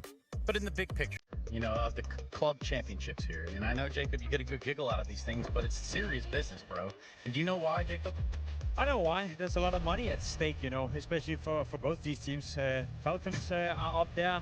Vitality still in contention to win the entire thing. As far as I'm aware, they still have a lot of games left, so a lot of different avenues to create some more points. And being the heavy favorite here in Counter-Strike, there's still a chance Vitality can win the entire goddamn thing, which I believe is $7 million. That's a lot. First prize. So yeah, I think it's serious business. Yeah, very serious business, especially for the likes of 100 Thieves, right? You got just CS left. You won't really be able I don't think they're gonna make it out here. Even if they win, they're not gonna be the bench to win. So yeah, that one's out of the way. I didn't want to have. But on the other side, Vitality ranked 5th currently. And are still able to place first when it's all said and done. So there's still a chance for Vitality to run in here, whereas 100 Thieves want to be the spoiler, and it might as well start right here, right now. Yeah, sorry, it's you know, for Vitality, you know, this is very important, not only for the organization but also for the team, and looking at the fact that it's also in Paris, you know, it is something that comes down the line that they also want to be, you know, playing well on their home soil with all the fans. There's even a small pack of crowd that actually showed up to watch them play. I thought that we got to be more, but there is people here that actually wants to watch them live. Yeah, especially for what, a Wednesday night at roughly 8 o'clock. So yeah. Yeah, I hate to do this, man. I want to see name value in this game. Vitality versus the Thieves. Sure, it could be exciting. We're talking about the greatest team of all time in Counter-Strike against a team who only as of recently were able to beat a somewhat decent team in BC game in a best of 3 in order to make it here. The Thieves are not in a conversation that at any point should be in the same conversation as Vitality or anywhere near that. Sure, name value and device and rain, you name it. It could be fun, it could be exciting.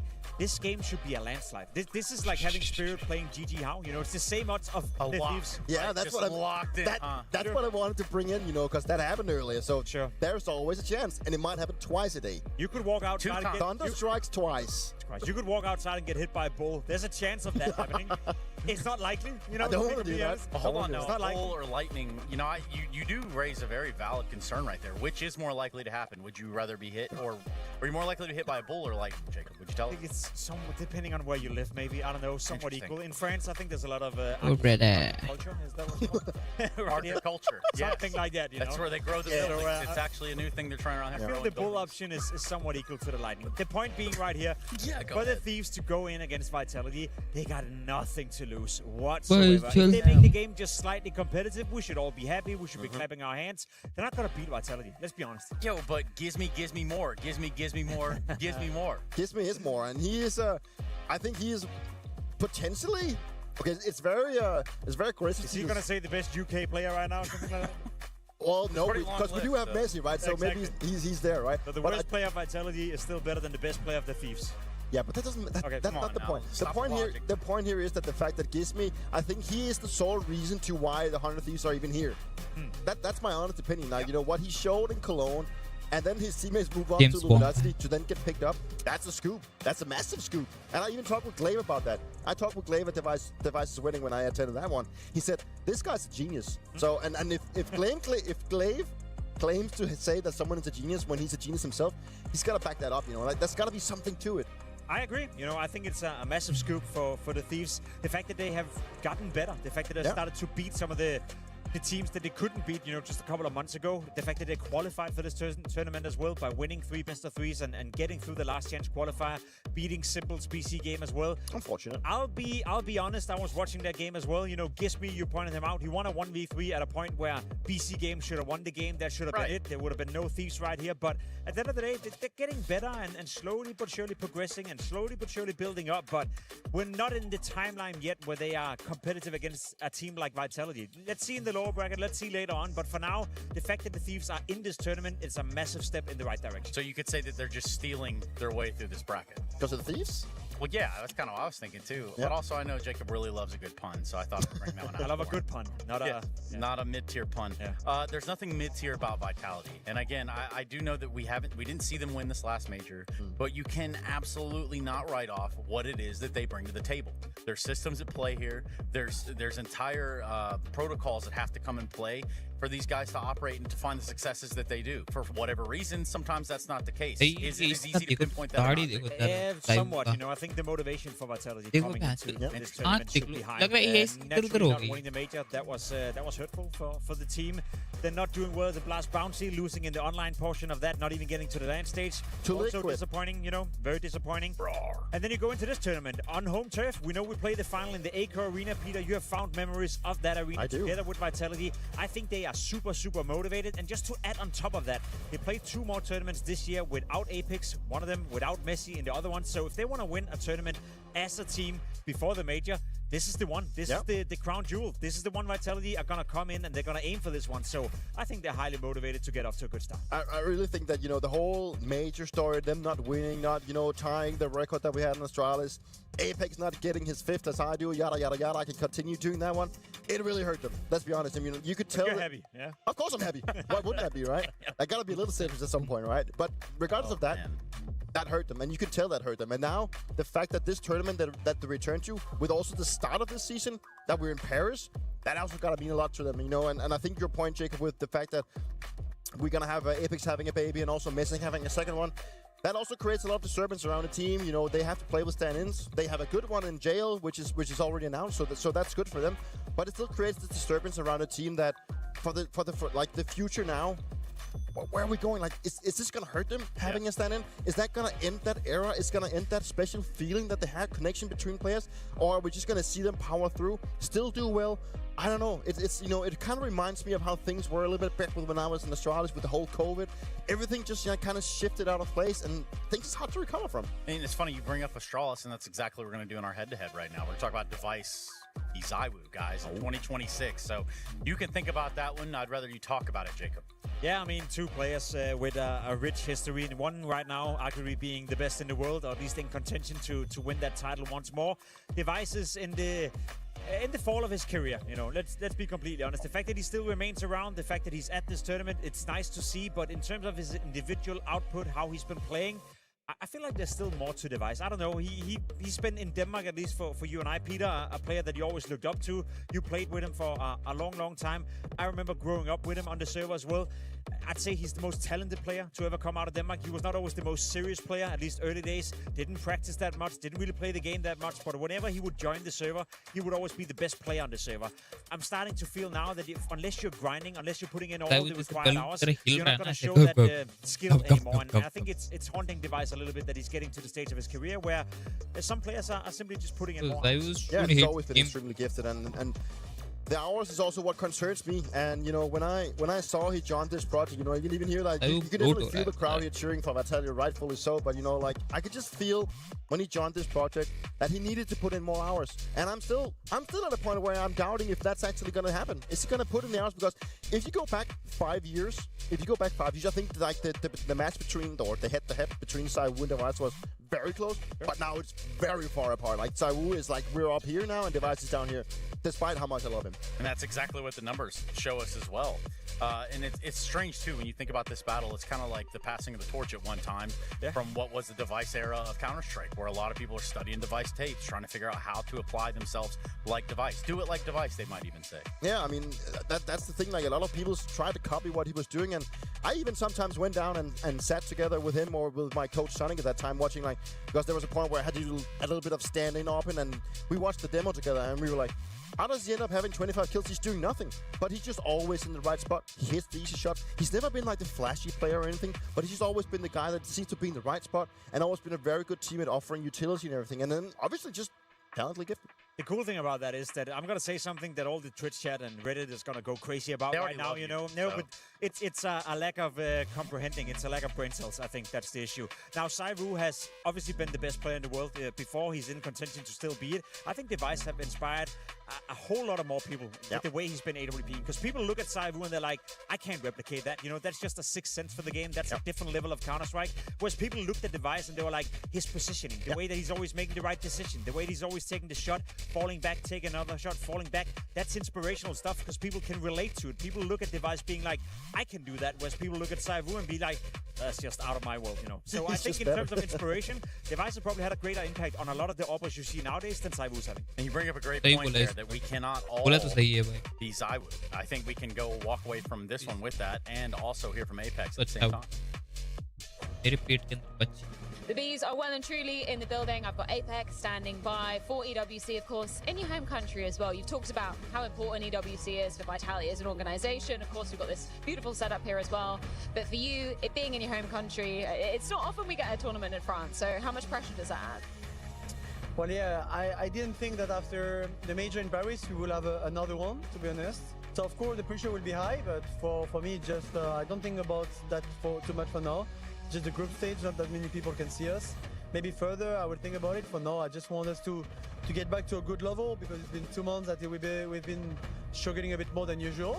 That's normal, that's a competition, but yeah, let's see how we can change that. I don't want to throw it too much back to the major, but I've got to address the emotions that we saw coming out of you guys, right? It was a huge disappointment for you. I don't think I've seen you, you know, that emotional for some time, right? Because of the success of Vitality. How do you harness that in the off season to make sure that you can use that to grow and get back to the form? Well, it was like a year and a half that we didn't have this problem because we won 2 majors. We had really good vacation after that. It was the easiest vacation ever, so we didn't have to think too much about problems, etc., because we were like ready and playing pretty well.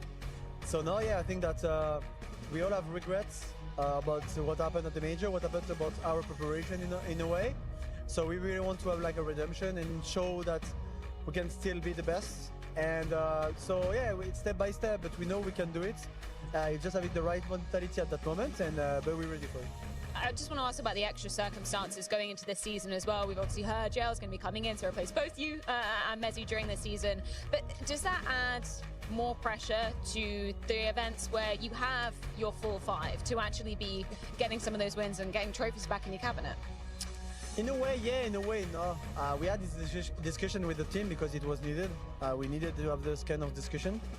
And what went out from that is that, of course, we all wish that we would have played together, but that's just the circumstances. That's the first time in my 20 years of Counter-Strike that I take my personal life over my professional life, and it has to happen in this occasion. I know it's not easy for the team, but we have to accept that and be sure that we will give our really best for the next few events that we are together. I'm not sure it add more pressure. It just have like we have to be honest with each other about how things will go and how things will go if we don't do well or if we win or whatever. So we had good discussion about that, and I think that for me that was the most important. And then final question, 100 Thieves, your first opponent here in a best of 1. There's some other veterans on the other side of the server waiting for you. Tell me about the prospect of playing up against the likes of Rain and Device and also a British in-game leader. How do you feel about that? I'm feeling fine, to be honest. The only bad stuff is best of 1, and we all know best of 1 is tough. So like Spirit losing to csgo, like where I don't think they would have lost in best of 3. I thought we were like out of best of 1s, because stage of the major changed it. But yeah, EWC came out and said, yeah, let's play best of ones. So yeah, I mean, we also had to accept that and be sure that we start straight into the game well. But yeah, the opponent, whoever we will play, it will be tough no matter what with the best of one. They are upcoming team. They played good online against Harkons.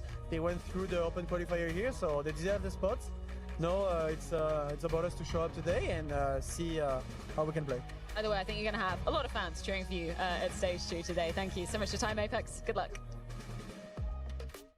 Yeah, Apex had to say post-Cologne, I don't think we ever showed good face. And I would like to say that I think EWC is a great place for them to reestablish that sort of setting that they've put out here in the big world of Counter-Strike. Yeah, they have to, right? You know, this is where the redemption start that he mentioned himself. So for Vitality to have a blunder here and drop into the lower bracket, that would be horrible for them. So obviously a win here it's extremely needed.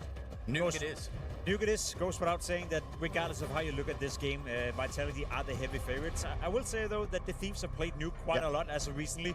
They beat BC Game on Nuke as well. Gizmi with the 1v3 clutch. So they're coming in with a bit of a most recent confidence boost. Let's play the game, Jacob. Yeah. Let's do it. Let's do it right now.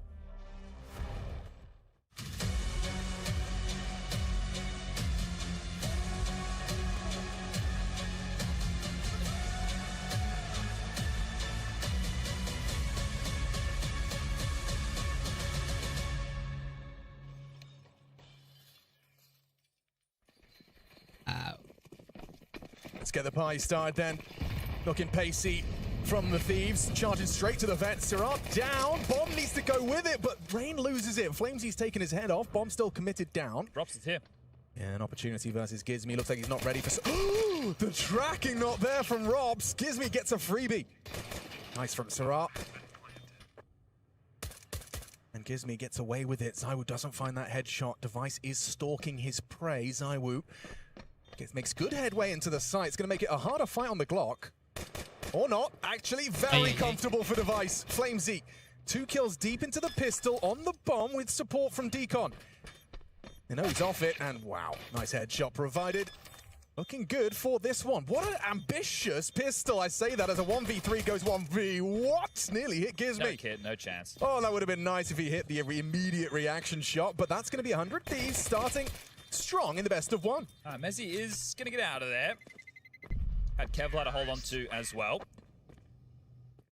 One more kill, he would have been in M4 territory, but could still bring out a Famus. And yeah, pacey out of the Gizmi-led team. Obviously the newest addition, taking the reins over from Rain. And having Glaive behind you as a coach as well. That's probably not a bad start. Obviously this is Glaive's first foray into the coaching world. See what it has to offer. And good to see Dev back on our screens. It is going to be a force buy for Vitality. CT side. So scouts out in the mix. Wow. I mean, I didn't know that Rain was capable of getting cooler, but he has invested into a UMP. What a hipster. Okay. What a cool guy. Well, we'll see if he can make it rain here in lobby. It's him and Poi with the bomb. And he knows they're going to have Kevlar, or likely. A bit more armor penetration on that SMG. Gizmi's across, but he's on his own. So it's unlikely that this will be the finish down towards B unless they want to drop in another wall. The focus on, will this force over rotations? Nobody down towards B just yet for Vitality as we turn this into an A split. Yeah, looks diligent. ZywOo in heaven with that scout. Has connected one bullet. Flamesy versus Rain in lobby. Oh, wow. Apex goes overlooked. He's done very well. The output in combination with the flames from Mezzi. Flamesy chips in, and they disappear. Got a bit of noise coming out of the camp here today. We are in Paris, France, and, well, Vitality. Apex and ZywOo, you can understand exactly why we had that much noise. It was nothing like that for the 3D Max game we just had going. No.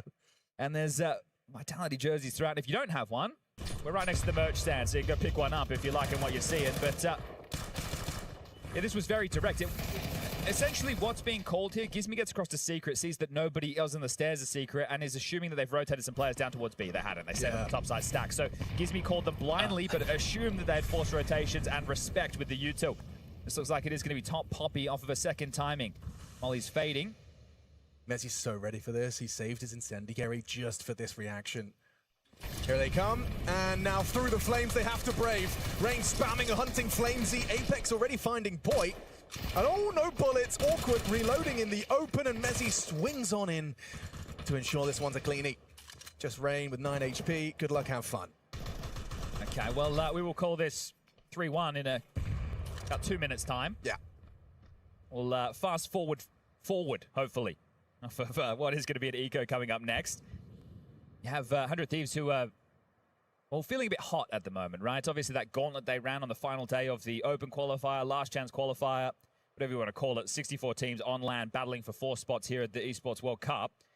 And they're one of those 4. Now, an organization that wants to be at the majors, right? An org like 100 Thieves, they're meant to be a premier org. So that is what this is about, right? They've pieced together this roster. They brought in Gizmy. Rain threw that aside. He said he's too chill of a personality, where Gizmy, he will tell you if you missed an aid. So it's a team that has a green leader. And I see the conversations around Luminosity, like, haha, Luminosity, you left the in-game leader who made this team good. It's like, well, Gizmy was at Monty for a while, right? And it was that complexion of players at that event that put the spotlight on them. So I think Gizmy's got the better end of the deal. How you get to play with Rain and Device. Poi, I think, is fantastic.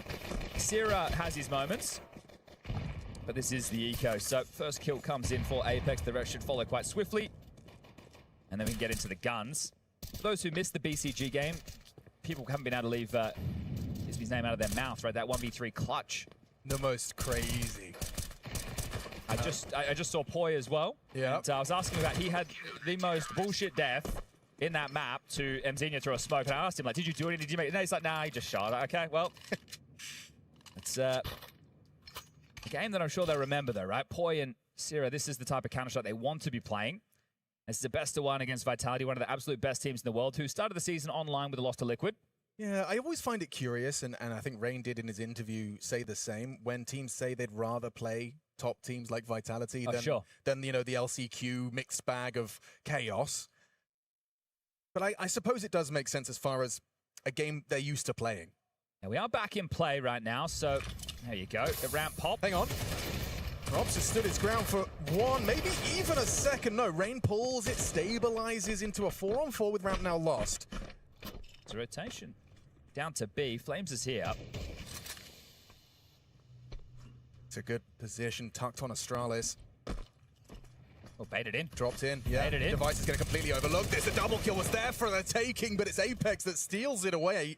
Finds Rain and Poi in quick succession, putting it all onto Gizmy late yard. Yeah, and this one is tough, right? Because if you Gizmy, you're meant to be here to mop up the mess, right? You're meant to capitalize while they're so, but your teammate's just been blown out of the water there. So very well done with the rotation for Vitality. Here's a kill. Okay. That's 55 seconds. We're not doing another Gizmy new clutch, are we, so soon? Plenty of time to work, but ZywOo is warping his exit of these double doors. It seems like a perfect, almost impenetrable setup. Jiggle not going to work out for him. ZywOo puts him down. All right, well, that was the most competitive round there since the pistol. 3 casualties in that one for Vitality, but still a 4-round stretch without the bomb going down. So Glaive will... Oh, no, never mind, it's just a pause. It's not Glaive. Might want to be Glaive. Might want to take a time. He might. But we'll get the HUD sorted for everybody playing at home. We want to see their beautiful faces on the screen too. Got one more match coming your way this way on the A stream. After this, it's 9Z versus Pain. And then that'll be done with the best of 1. So we'll be into best of 3s there on out. And in case you're not familiar with the format, we've got 32 teams. Right. We're broken up into 4 groups of 8. 4 teams per group will make it into a single elimination 16-team playoff bracket, which will be kicking off on Wednesday next week. And that'll be best of 3s all the way through until a best of 5 grand final, which we will leave this massive hall we're in and go to the A core, which is where Vitality won the major with Dupree. So see if they can find repeated success. It is going to be a while before we get there. As you can see, headset is off. We're also having the qualms with the HUD as well. So we'll fix a couple of bits and pieces. And then we should be able to get things back underway. Money is not good, but we'll save the conversation. I don't think our voices are going out here in the crowd. So unless you're really shouting about the money, you should be safe, but regardless. And we're facing away from them, so they can't even read my lips. But has to just be a light investment. Yeah. They get the max loss bonus next round, right? But this is win the pistol, lose the follow-up. All I'm doing, like when I see the the 4 on the drop from Vitality, all I can think about is mini the way games, that second round went skateboard wrong. rollers. It was a really uncomfortable fight as well for Device. You saw it in that replay where essentially he started to take it a fight and the molly has spread. So now you're in the mud because someone's hitting you in the Kevlar. You can't move out. You've committed to the spray and you just burn to a crisp as a 5-7 peppers you. It was a very uncomfortable way for that second round to transpire. Just to bring everybody where we are in terms of that format I was talking before, Vitality, 100 Thieves, Bait, P-Vision, Foot, Tyloo, Lin Vision, and Mouse, they make up Group C. So I would imagine, say what would be my 4 favorite teams? I would go Vitality and Mouse would be the 2 that I would expect to get through. But then after that, it gets a little bit tricky, right? We had some results earlier today, Foot beating Tyloo, Bait beating P-Vision. So the winner of this will take on Bait. And Mouse will be playing on the secondary stream a little bit later today. The winner of that, well, Mouse versus Lin Vision will take on Foot. And they just came off of that bounty win with Spinks getting his first MVP. He was playing some very aggressive Counter-Strike on the CT and T sides, going for openers.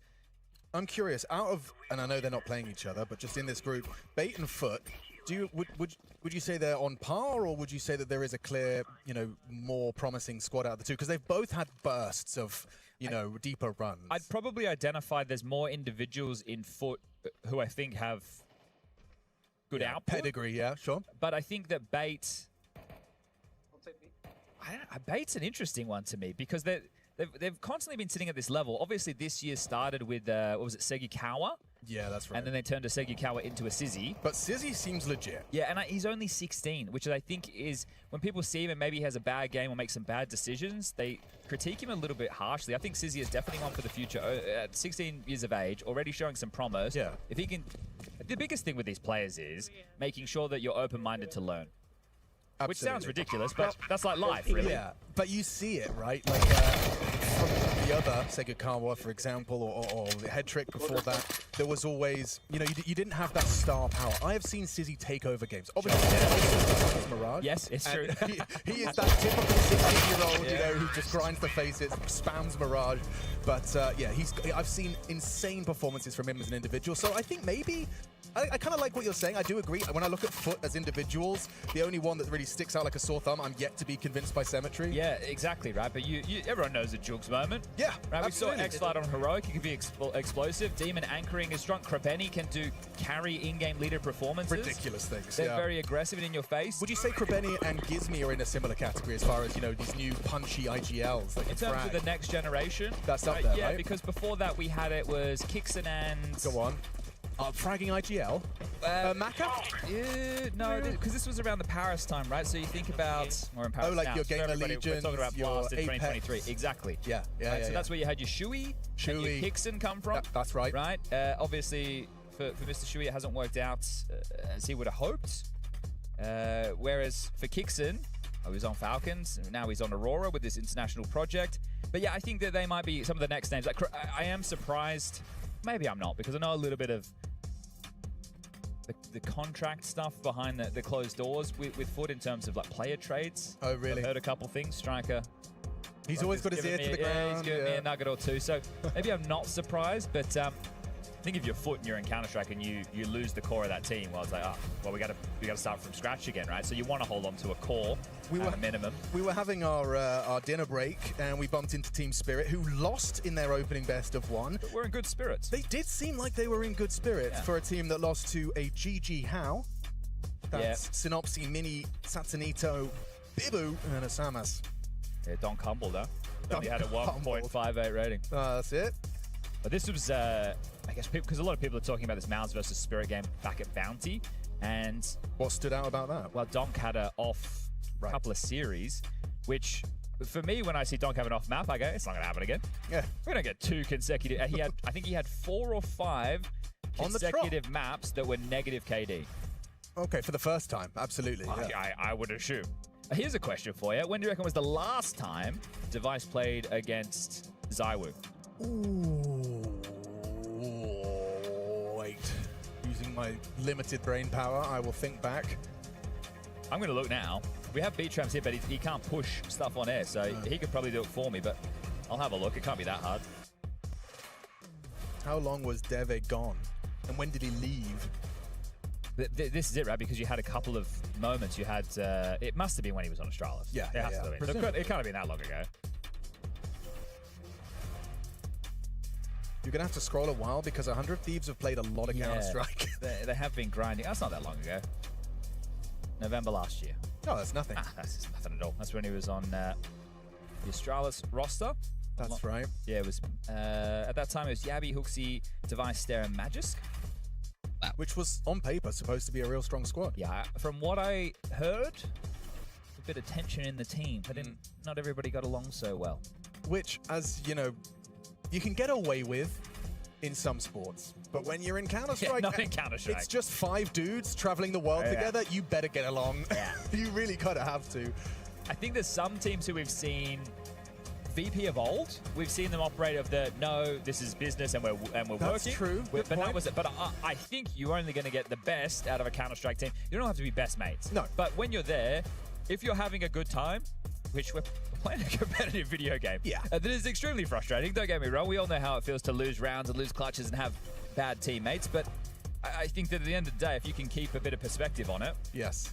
And you can enjoy the time with the people around you, in a good spot. Is Apex looking at us? No, he's not. No. But that's one of those things as well. I had an interesting conversation with Simple in Atlanta.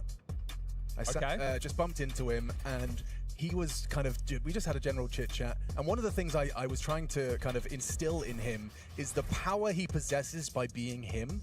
Where, like, you know, obviously he knows how to play the game to such a high level. He can get frustrated easily when there's misplays because he sees someone doing something wrong. He's like, why would you stupid idiot? Ever think that? Yeah, why would you ever cross your mind to make that move? And all I said to him was, but imagine if Simple says, it doesn't matter, you got it next time. I'm already like, you know, if it doesn't matter to him, it doesn't matter to me. You know, I don't get in my head, I don't fall down the rabbit hole of misery and it can go wrong. I don't know which event it was at, but there was something that unfolded, and I think people online saw Senzu and Simple having a conversation that they perceived to be a disagreement. Yeah. But then I think Simple took to, what is it, Telegram? Yeah, no, he's coming. There's a new mature angle to the BC game, Simple. I think it was fun watching BCG play in that open qualifier. A little bit unfortunate with how maybe you could see the pressure getting to Fury a little bit. Bracket. Obviously, one side was much more stacked. The other way, Liquid, we had Thieves, we had BCG. There were so many big names in that one portion of the bracket. And look, when you're dealing with that many names, that group, we're talking 30 to 50 teams in the world. It is hard to go. Are the rankings accurate enough for this, that, or the other? But yeah, I think everyone would love to see BCG. But 100T are here to play. They managed to make their way through that LCQ. Big nade. And so we can get back underway. Looks like everything's been resolved. So to bring everybody up to speed, in case you just joined us, we had a pistol round victory that was a vent dive into a B plate out the gates from 100 Thieves. Then they went into an anti-force, took secret control, turned it into a top split, and now we are 4-1 in favor of Vitality up against a partial buy.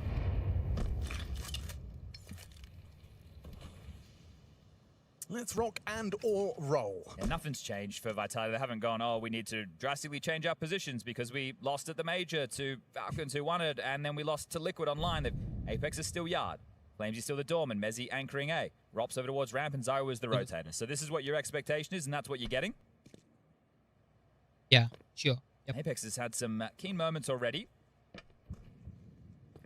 5-3, but 5-7, an assist on that force. Yeah, and Flamesy on that top lock. Been very efficient with his fragging. Taking it slow there, hoping to siphon out the util from Vitality to keep their finances a little bit honest in this landslide. Ooh, Apex in trouble. They've hit him a couple of times, puts him on red health. Over comes Zywoop. Split A again. Now you know the AWP and Apex location. Smoke break, but they're hidden behind the box. A chance perhaps for an element of surprise. Can they smoke walk? They do catch him off guard, but a quick reaction shot puts Gizmy in a grave. One back from Sarat. Silent drop from Zywu, just showing off his movement skills. So as far as Poi's concerned, he must still be heaven. Problem is the bomb is in a bit of a precarious position right now. They have 20 seconds. These three have to make a move. Bum. Not the best flash in the world. Zywu's actually played this to perfection. He's just up close. I say that his back was turned to Device. They might be able to get another frag out of this. 8 seconds. Gets the bomb down. Oh my god, and Robs nearly goes down to the device. Tech 9, flustered a bit, rushes it. All clean from Mr. Cool. Get a little bit dicey. So 2 rounds where they've been able to get 3 kills. The bomb goes down in this one, their first plant other than the pistol. Easy, bhai. But they were sitting pretty with a full buy. So the fact that they're able to... A pretty competitive round there. Hopefully that spells... Yeah, do with some guns. But no device AWP. I can't stream. मेरी तो can't फाट गई bro. Yeah, surprised he gets away because you can see the idea, right? Premeditated that move. And then it gets a bit messy, a little bit sketchy. That's where you feel that maybe the comms are a little bit sloppy or your read of the situation isn't quite there. So Apex setting up Heaven, they are doing a very passive stance. And we do have another hunt issue again, so bear with us. Behind CT vent. Boy holding the user. Gives me 2. Mezzy and Hunt, they are expecting a top bomb. Could be a really better position. The Molly CT vent makes life a little bit difficult. Yeah, Rain will remove Flamesy. Mezzy's forward position catches device. That's important. Double out of Rain. Breaches the top site. And should very well translate. Is there going to be an attempt? Well, they took so many casualties in the last couple, but they still have a decent amount of cash on all 5 players. They're going to give it a look. You run the risk of losing all of that. Maybe the Molly enough to repel. I think you were probably gearing up to go very late in this. Oh, they are going to threaten it. This is very threatening. Util dump. Double flash. Gizmy's back turned. Apex, there's one. Robs another. Zara and Rain playing around that hot smoke. And there's just simply not enough time. You've got to swing, find the frag, and that will be 100 Thieves. Taking this one. Sarah goes down to Zywoo Orb. Will he be able to leave with the AK? Doesn't look good. No chance in the world. Okay. Well, at least they take everything away from 100 Thieves as well. Sure. So everybody will be able to buy. But still no orb. Yeah, but clearly not part of the game plan here. Just to top execute. Rain finding the entries. And Glaive taking a timeout. So, first tactical timeout. 400 Thieves. And there is money for a device orb if they want it. They've gone in with an AK again. This also gives Xtaz an opportunity. And I think it's well, the money's not in too much jeopardy right now if you're Vitality. You've got 4 players, 2K plus, and they get 1900 loss, so they'll have guns. So as long as they save 1, they should have a full buy round into the next. But let's lock in on this. So guys, first day going to be? The timeout has been taken. Is this a pace change? Is this what adjustment Glaive been hoping to make in this moment? क्या यार सब मेरा देख के करने की आदत है तुम्हें? अच्छा अच्छा अच्छा मैं तो मेरी रूम में रेडी हो रही थी तुम ही देखे कि मैं लेदर स्कर्ट पहनी then you wore these so guys first day पे ये पहना है मैंने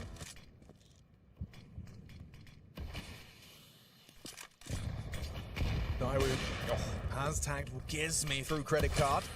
And dunked on to finish. The 2 Frenchmen working in unison to manufacture an opening. Onto the Brit, no less. That's why the French are cheering. Yeah. Hang on. Ooh, ooh. Nice aware. Oh, he's yeah, in there. It's done very well. Apex. He spotted Point, but took down Sarah first. 4 on 3. A little bit of territory, device and Point. Amplifying that pressure onto this top site. He's got Zywoo, though, to support him. From Heaven. And that smoke enables him to focus entirely on this fight main. Easy from Mezzy. Flamesy from the yard side. Rain down after 1. It's all flowing for Vitality. Apex, he said he was going to be more loud this tournament, as if that was possible, but he has been showing very clear determination and animation in himself already just over these last couple of rounds. Interesting. I feel like I'm not a popular every person, challenge for Vitality is a new one. I was asking in the interview regarding the upcoming season. Obviously, you know, JL's going to be standing in at 2 tournaments, one for Mezzy, one for Apex, with some fresh faces on the way. I feel every opportunity. This one, Yeah, nice. There'd have to be some organizational pressure for Vitality at the EWC, right? Obviously, just from the Counter-Strike perspective, which is how we're tackling it, you want to see them in semis, in finals. Of course. But from an org perspective, with so much money on the line and the club championship still looking relatively open, a good result here and a bad result for some of the other teams could go a very long way. Well, especially when it's the Counter-Strike tournament and you know you've got the world #1, at least they were. Yeah, right. But this is coming into this event. It's Falcons, Vitality, and Spirit. And Spirit started with a loss. I still expect them to make the playoffs. But same. If all the other favorites make it at the top of their group, we might see Spirit taking on a big name early. Another opening incision. Doesn't get easier than that. Catches an aggressive silo drop. Gizmy's made it across. I assume Flamesy's going to have an internal timer as to when he needs to check it, and he just did. Does that mean a bit of a jump scare for Flamesy? He's got support at Robs. You still hits it, does Gizmy. Sure, Robs was supposed to have provided, but getting output is something. Puts it into a 4-on-4. Gizmy was alone. That's info in itself. Apex providing the overwatch. Device slinking for a main wrap. Here comes Ray. Mezzi's off angle. They weren't ready for that. You see where he was? That's very cheeky. Ugh. Very cheeky. Can indeed. I see that? That's what does that look like from the enemy POV? That's gross. That is Mezzi there being a bit of a geek. Look at his face. Cheeky. All right, well, they're getting stomped right now. But if you missed the BB team versus FaZe game, it was a 9-3 first half that turned into a very, very close affair. I mean, NET round is gold. Apex is 4-0 in openings right now. He's doing a very good job. One of the issues I had with Vitality at the major was there was a lot of scenarios where they looked out of place and they didn't have a good read of the situation. Vitality right now, especially through Apex, in my opinion, feel like they have a good read of the situation. Does look that way, you're right. He's constantly in motion, he's not getting caught off guard. I think Gizmy is one of those IGLs as well that likes to try and get the team, you know, he likes to manipulate you and force rotation. This is going to be on Rops at ramp. 4 are coming ramp. Oh, great shot out of Flamesy. Rops breaking glass. Saiwu rotates through, fires off the shot. They've got a good idea as to the setup. Ramp, leg shot onto Rain through the smoke from Saiwu. Still contributing despite the smoke. It looks like Vitality are so well positioned for this. On that ramp side, but Robs finds the finish onto the leg shot. Rain. What the hell? Another from Robs, and a third! Get out of my sight, says Mr. Cool. Another multi out of him. Easy peasy. It helps when you win the opening exchange outside, but then also Apex, you see these motions. Okay, I'll wait in the smoke. If Robs takes contact, I come through. I take off one. Probably I get traded, but at this point, we're in a very strong position. So this is what I mean about them understanding what's happening. And then, okay, they hit the brakes, so I'll back off. I won't take the risk. They feel like they're definitely putting the best foot forward right now. 8-2. 2 rounds left in this half before we swap sides.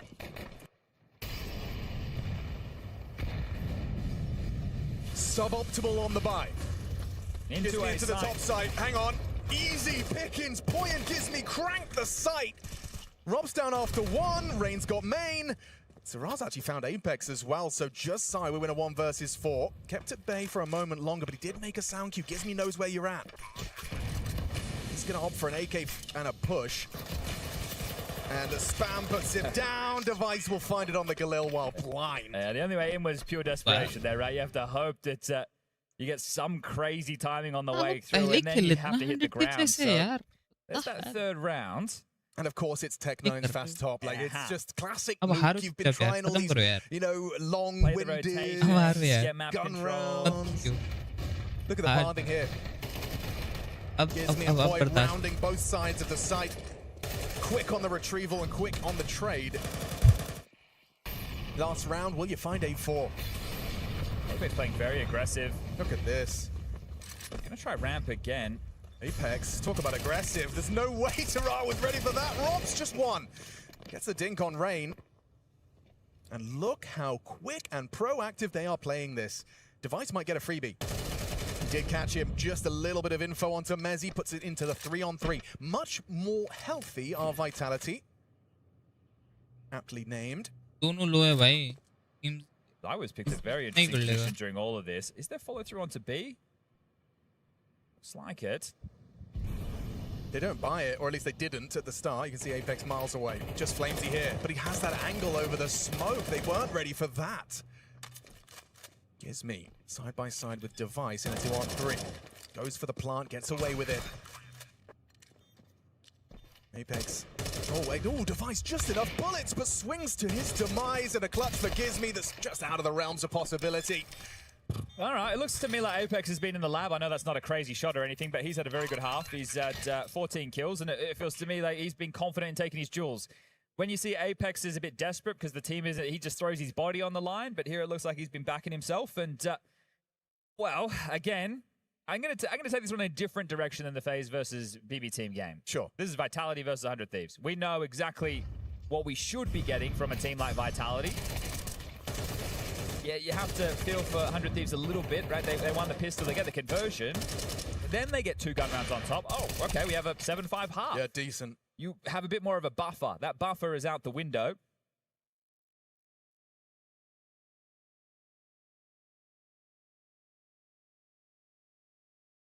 Ready to get this one back underway. 30 seconds. Goes damn quick, and we're already into freeze time for the T side. Vitality have 2 smokes. A HE given to Rops, likely for that door. A molly on Mezzi, and flash to boot.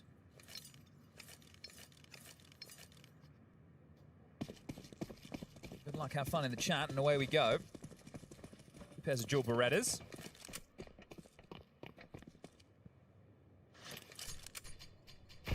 Door blown off, Util follows. Squeaky door lurk. Does Rain want to try and dip down the vent? They already started Device B, so he can pick up vent. Up Molly, 2-drop main. And here comes the pressure. Mapping all the way. What a headshot onto Gizmi. Flamesy at range. Takes down the Heaven player and immediately starts to amplify the pressure onto site. Surat with dual Berettas has to worry about Heaven, Hut, and Flamesy applying that pressure all on his own. He's got a bit of help. It's ZywOo behind him. Rain's got too many targets on his screen, gets overwhelmed, still taps 1. Device in through main. And Poi going for a late ladder. Good luck with that. ZywOo seems poised and ready. Just hoping he catches the perfect timing, and it's too easy for ZywOo. Device, not the pistol you want at that kind of fight. Fighting Heaven from main, and look at the position of ZywOo. They're playing cheeky Counter-Strike. Triple kill from ZywOo on the pistol. No surprises there. I think the highest rated pistol player is Mr. Wu. Have 8 opening kills in this map so far between Apex and Flames, who found it there on the pistol and even found that follow through. Look at this shot. This is very similar to what BB team ran, but a later timing and a bit more nuanced. Right, trying to do the Heaven and Hell rap creatively. Do you think the Hut Molly could mask some of the main drop sound? Like the fact that they drop off as the Hut Molly lands? To some degree. Maybe. I don't know. You think about the angle of, okay, so the first thing that they want you to have to acknowledge is the vent drop. Yes. Right, so you're trying to pull a rotator, so when you are wrapping Heaven and Hell, it's less fortified, right? So yeah, okay. Makes sense. If they can just get past this force, we'll call it a win for Vitality, I think. Yeah, it could be really that cut and dry. 1 yard, says Gizmi. Poi readies himself. Good luck with this one. 5-7, and 1 ain't bad. You'll take it. Flamesy removed. In that situation, that's great. You've got yours. You just need to see what the rest of the team can piece together. I mean, the second that bomb goes down, you don't feel great. You really don't feel great. So keep him away from the sites, and Gizmi is well positioned to do so. He's on his own, though. There's no real rotation. He'd have to go absolutely mental. Oh, and Apex is here. Exactly. So they're all going to wait for each other and time it to beautiful synchronicity. Hello. And save. All right, 11-3. Ah, textbook. I think we just saw one player attempt to go down the vent, and that would have been swiftly called off. I think that was Syrup. He's like, no, actually, you were not attempting a 3v4 retake of We're looking for damage. We're looking for upgrades. We're looking for something. Anything. Not just straight into the save. They were warded away by the forward presence there on ramp, and we knew it was confirmed. Now it definitely is. And if this is, you know, just Vitality all the way to the finish line, I can't help but feel for 100 Thieves, this game is going to be shrugged off as quickly as should have won the second round. It's going to be, you know. Sure. It was always going to be a difficult game. Of course. But you have to convert those type of rounds. If you were making a checklist of making this game competitive, you win got the pistols, yeah, win the conversions. Yeah. And then if you can get a couple of gun rounds after that, we can have a conversation. Yeah, exactly. But I mean, it couldn't be better, right? Look at the fragging output as well. What a lovely spread. Sure, Merriman a little lower down, but that's just because he hasn't seen as many as the opponent or as his teammates. But a very even kill spread from Vitality. Not a one-man army by any stretch of the imagination. And if you reflect on the loss that Vitality had a bounty online,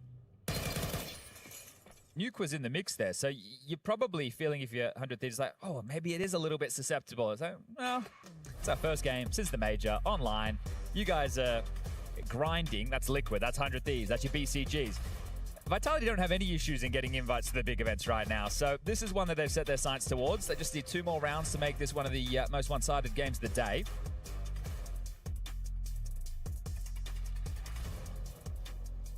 Just having a look. We had a 13-3 with Gamer Legion versus Luminosity. 13-6, 13-5. Yeah, 13-3 is the biggest stomp of the day. Do we get another one of those? Oh, forcing out the game. It's just so limited, isn't it? You have to hope that they play fast and then they play around smoke so you can capitalize. Someone gets a multi. Oh. Okay, they've forced the issue there. You can see the flames on the ground, right? So they have destabilized the fast yard and secret control that Vitality were looking for. Device has got a scoped weapon, just a scout though.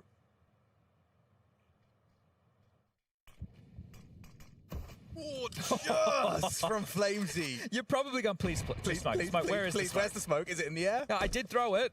It's coming. It's coming. So's Christmas. Gosh. Oh, you've just lost the tail there, haven't you? Now it feels like anything's possible. It would have been insane if there was more than one that made it across on that very minute timing. Just Flamesy. And no over-rotation from 100 Thieves so far. The last smoke's on Rop, so he can't use this outside, and Apex is... This team ready to cross secret, so they're going to try and pull rotation at ramp with this fake. There it is. Now the cross, which they did pick up, so they had a contingency for it. However, now the bomb's down secret. Really well played by Vitality, just manipulating the CTs.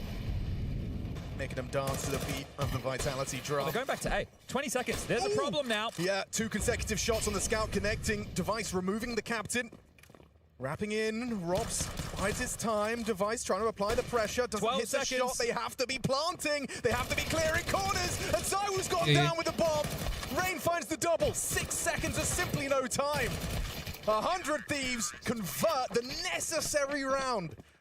This game was over if Vitality found their 12th there. Okay, I guess we showed a little bit more. The Heaven players saw us. We're assuming a heavy rotation down towards B. They try and come back up. They get caught by the scout. Oh. And that all started with the smoke wall outside being... I need a good name for it. What, the molly, it's a forced error. Yeah. Oh, Device, they're already across red. You're gonna have to sweep back into this. He's got the AWP now, and he's gonna have to put it to good use. Where's he gone? Keeps his level after Apex's opening. 16 and 8 from Vitality's captain in this opening best of 1 for EWC. Good flash, Flamesy. Oh, I think he copped it as well, ever so slightly.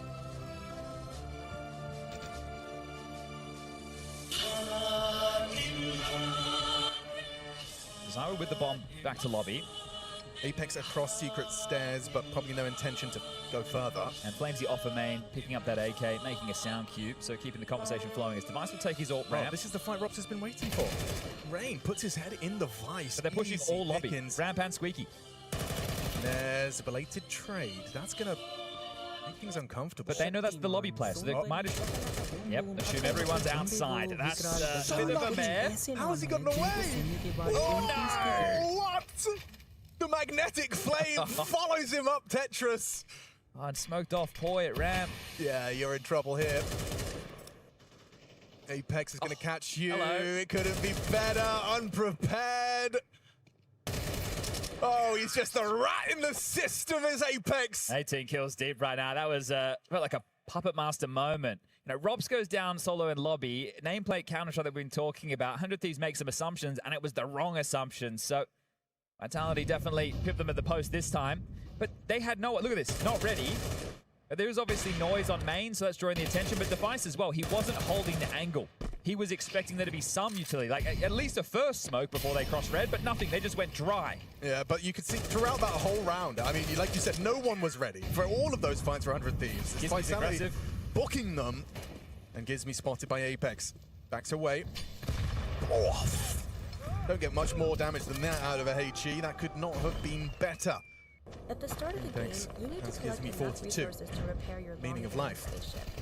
Apex having a great map, right? Most multi-kills, 6 and 1 in opening kills. Nerdy approach to getting on main. Poor Gizmy. Yeah, he's just been booked on the reload. It doesn't get better. Looking for that 13-4 escapement to open up EWC for Vitality. Poi with one back, and now Device is off angle, punishing ZywOo. You got an advantage. A man advantage that you need to hold on to, but Flames, he's stalking his prey. He feasts. Finds two in quick succession. Advantage gone. Is it going to be the game two?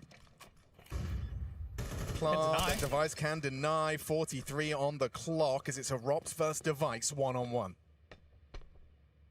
Bomb picked up, space being given.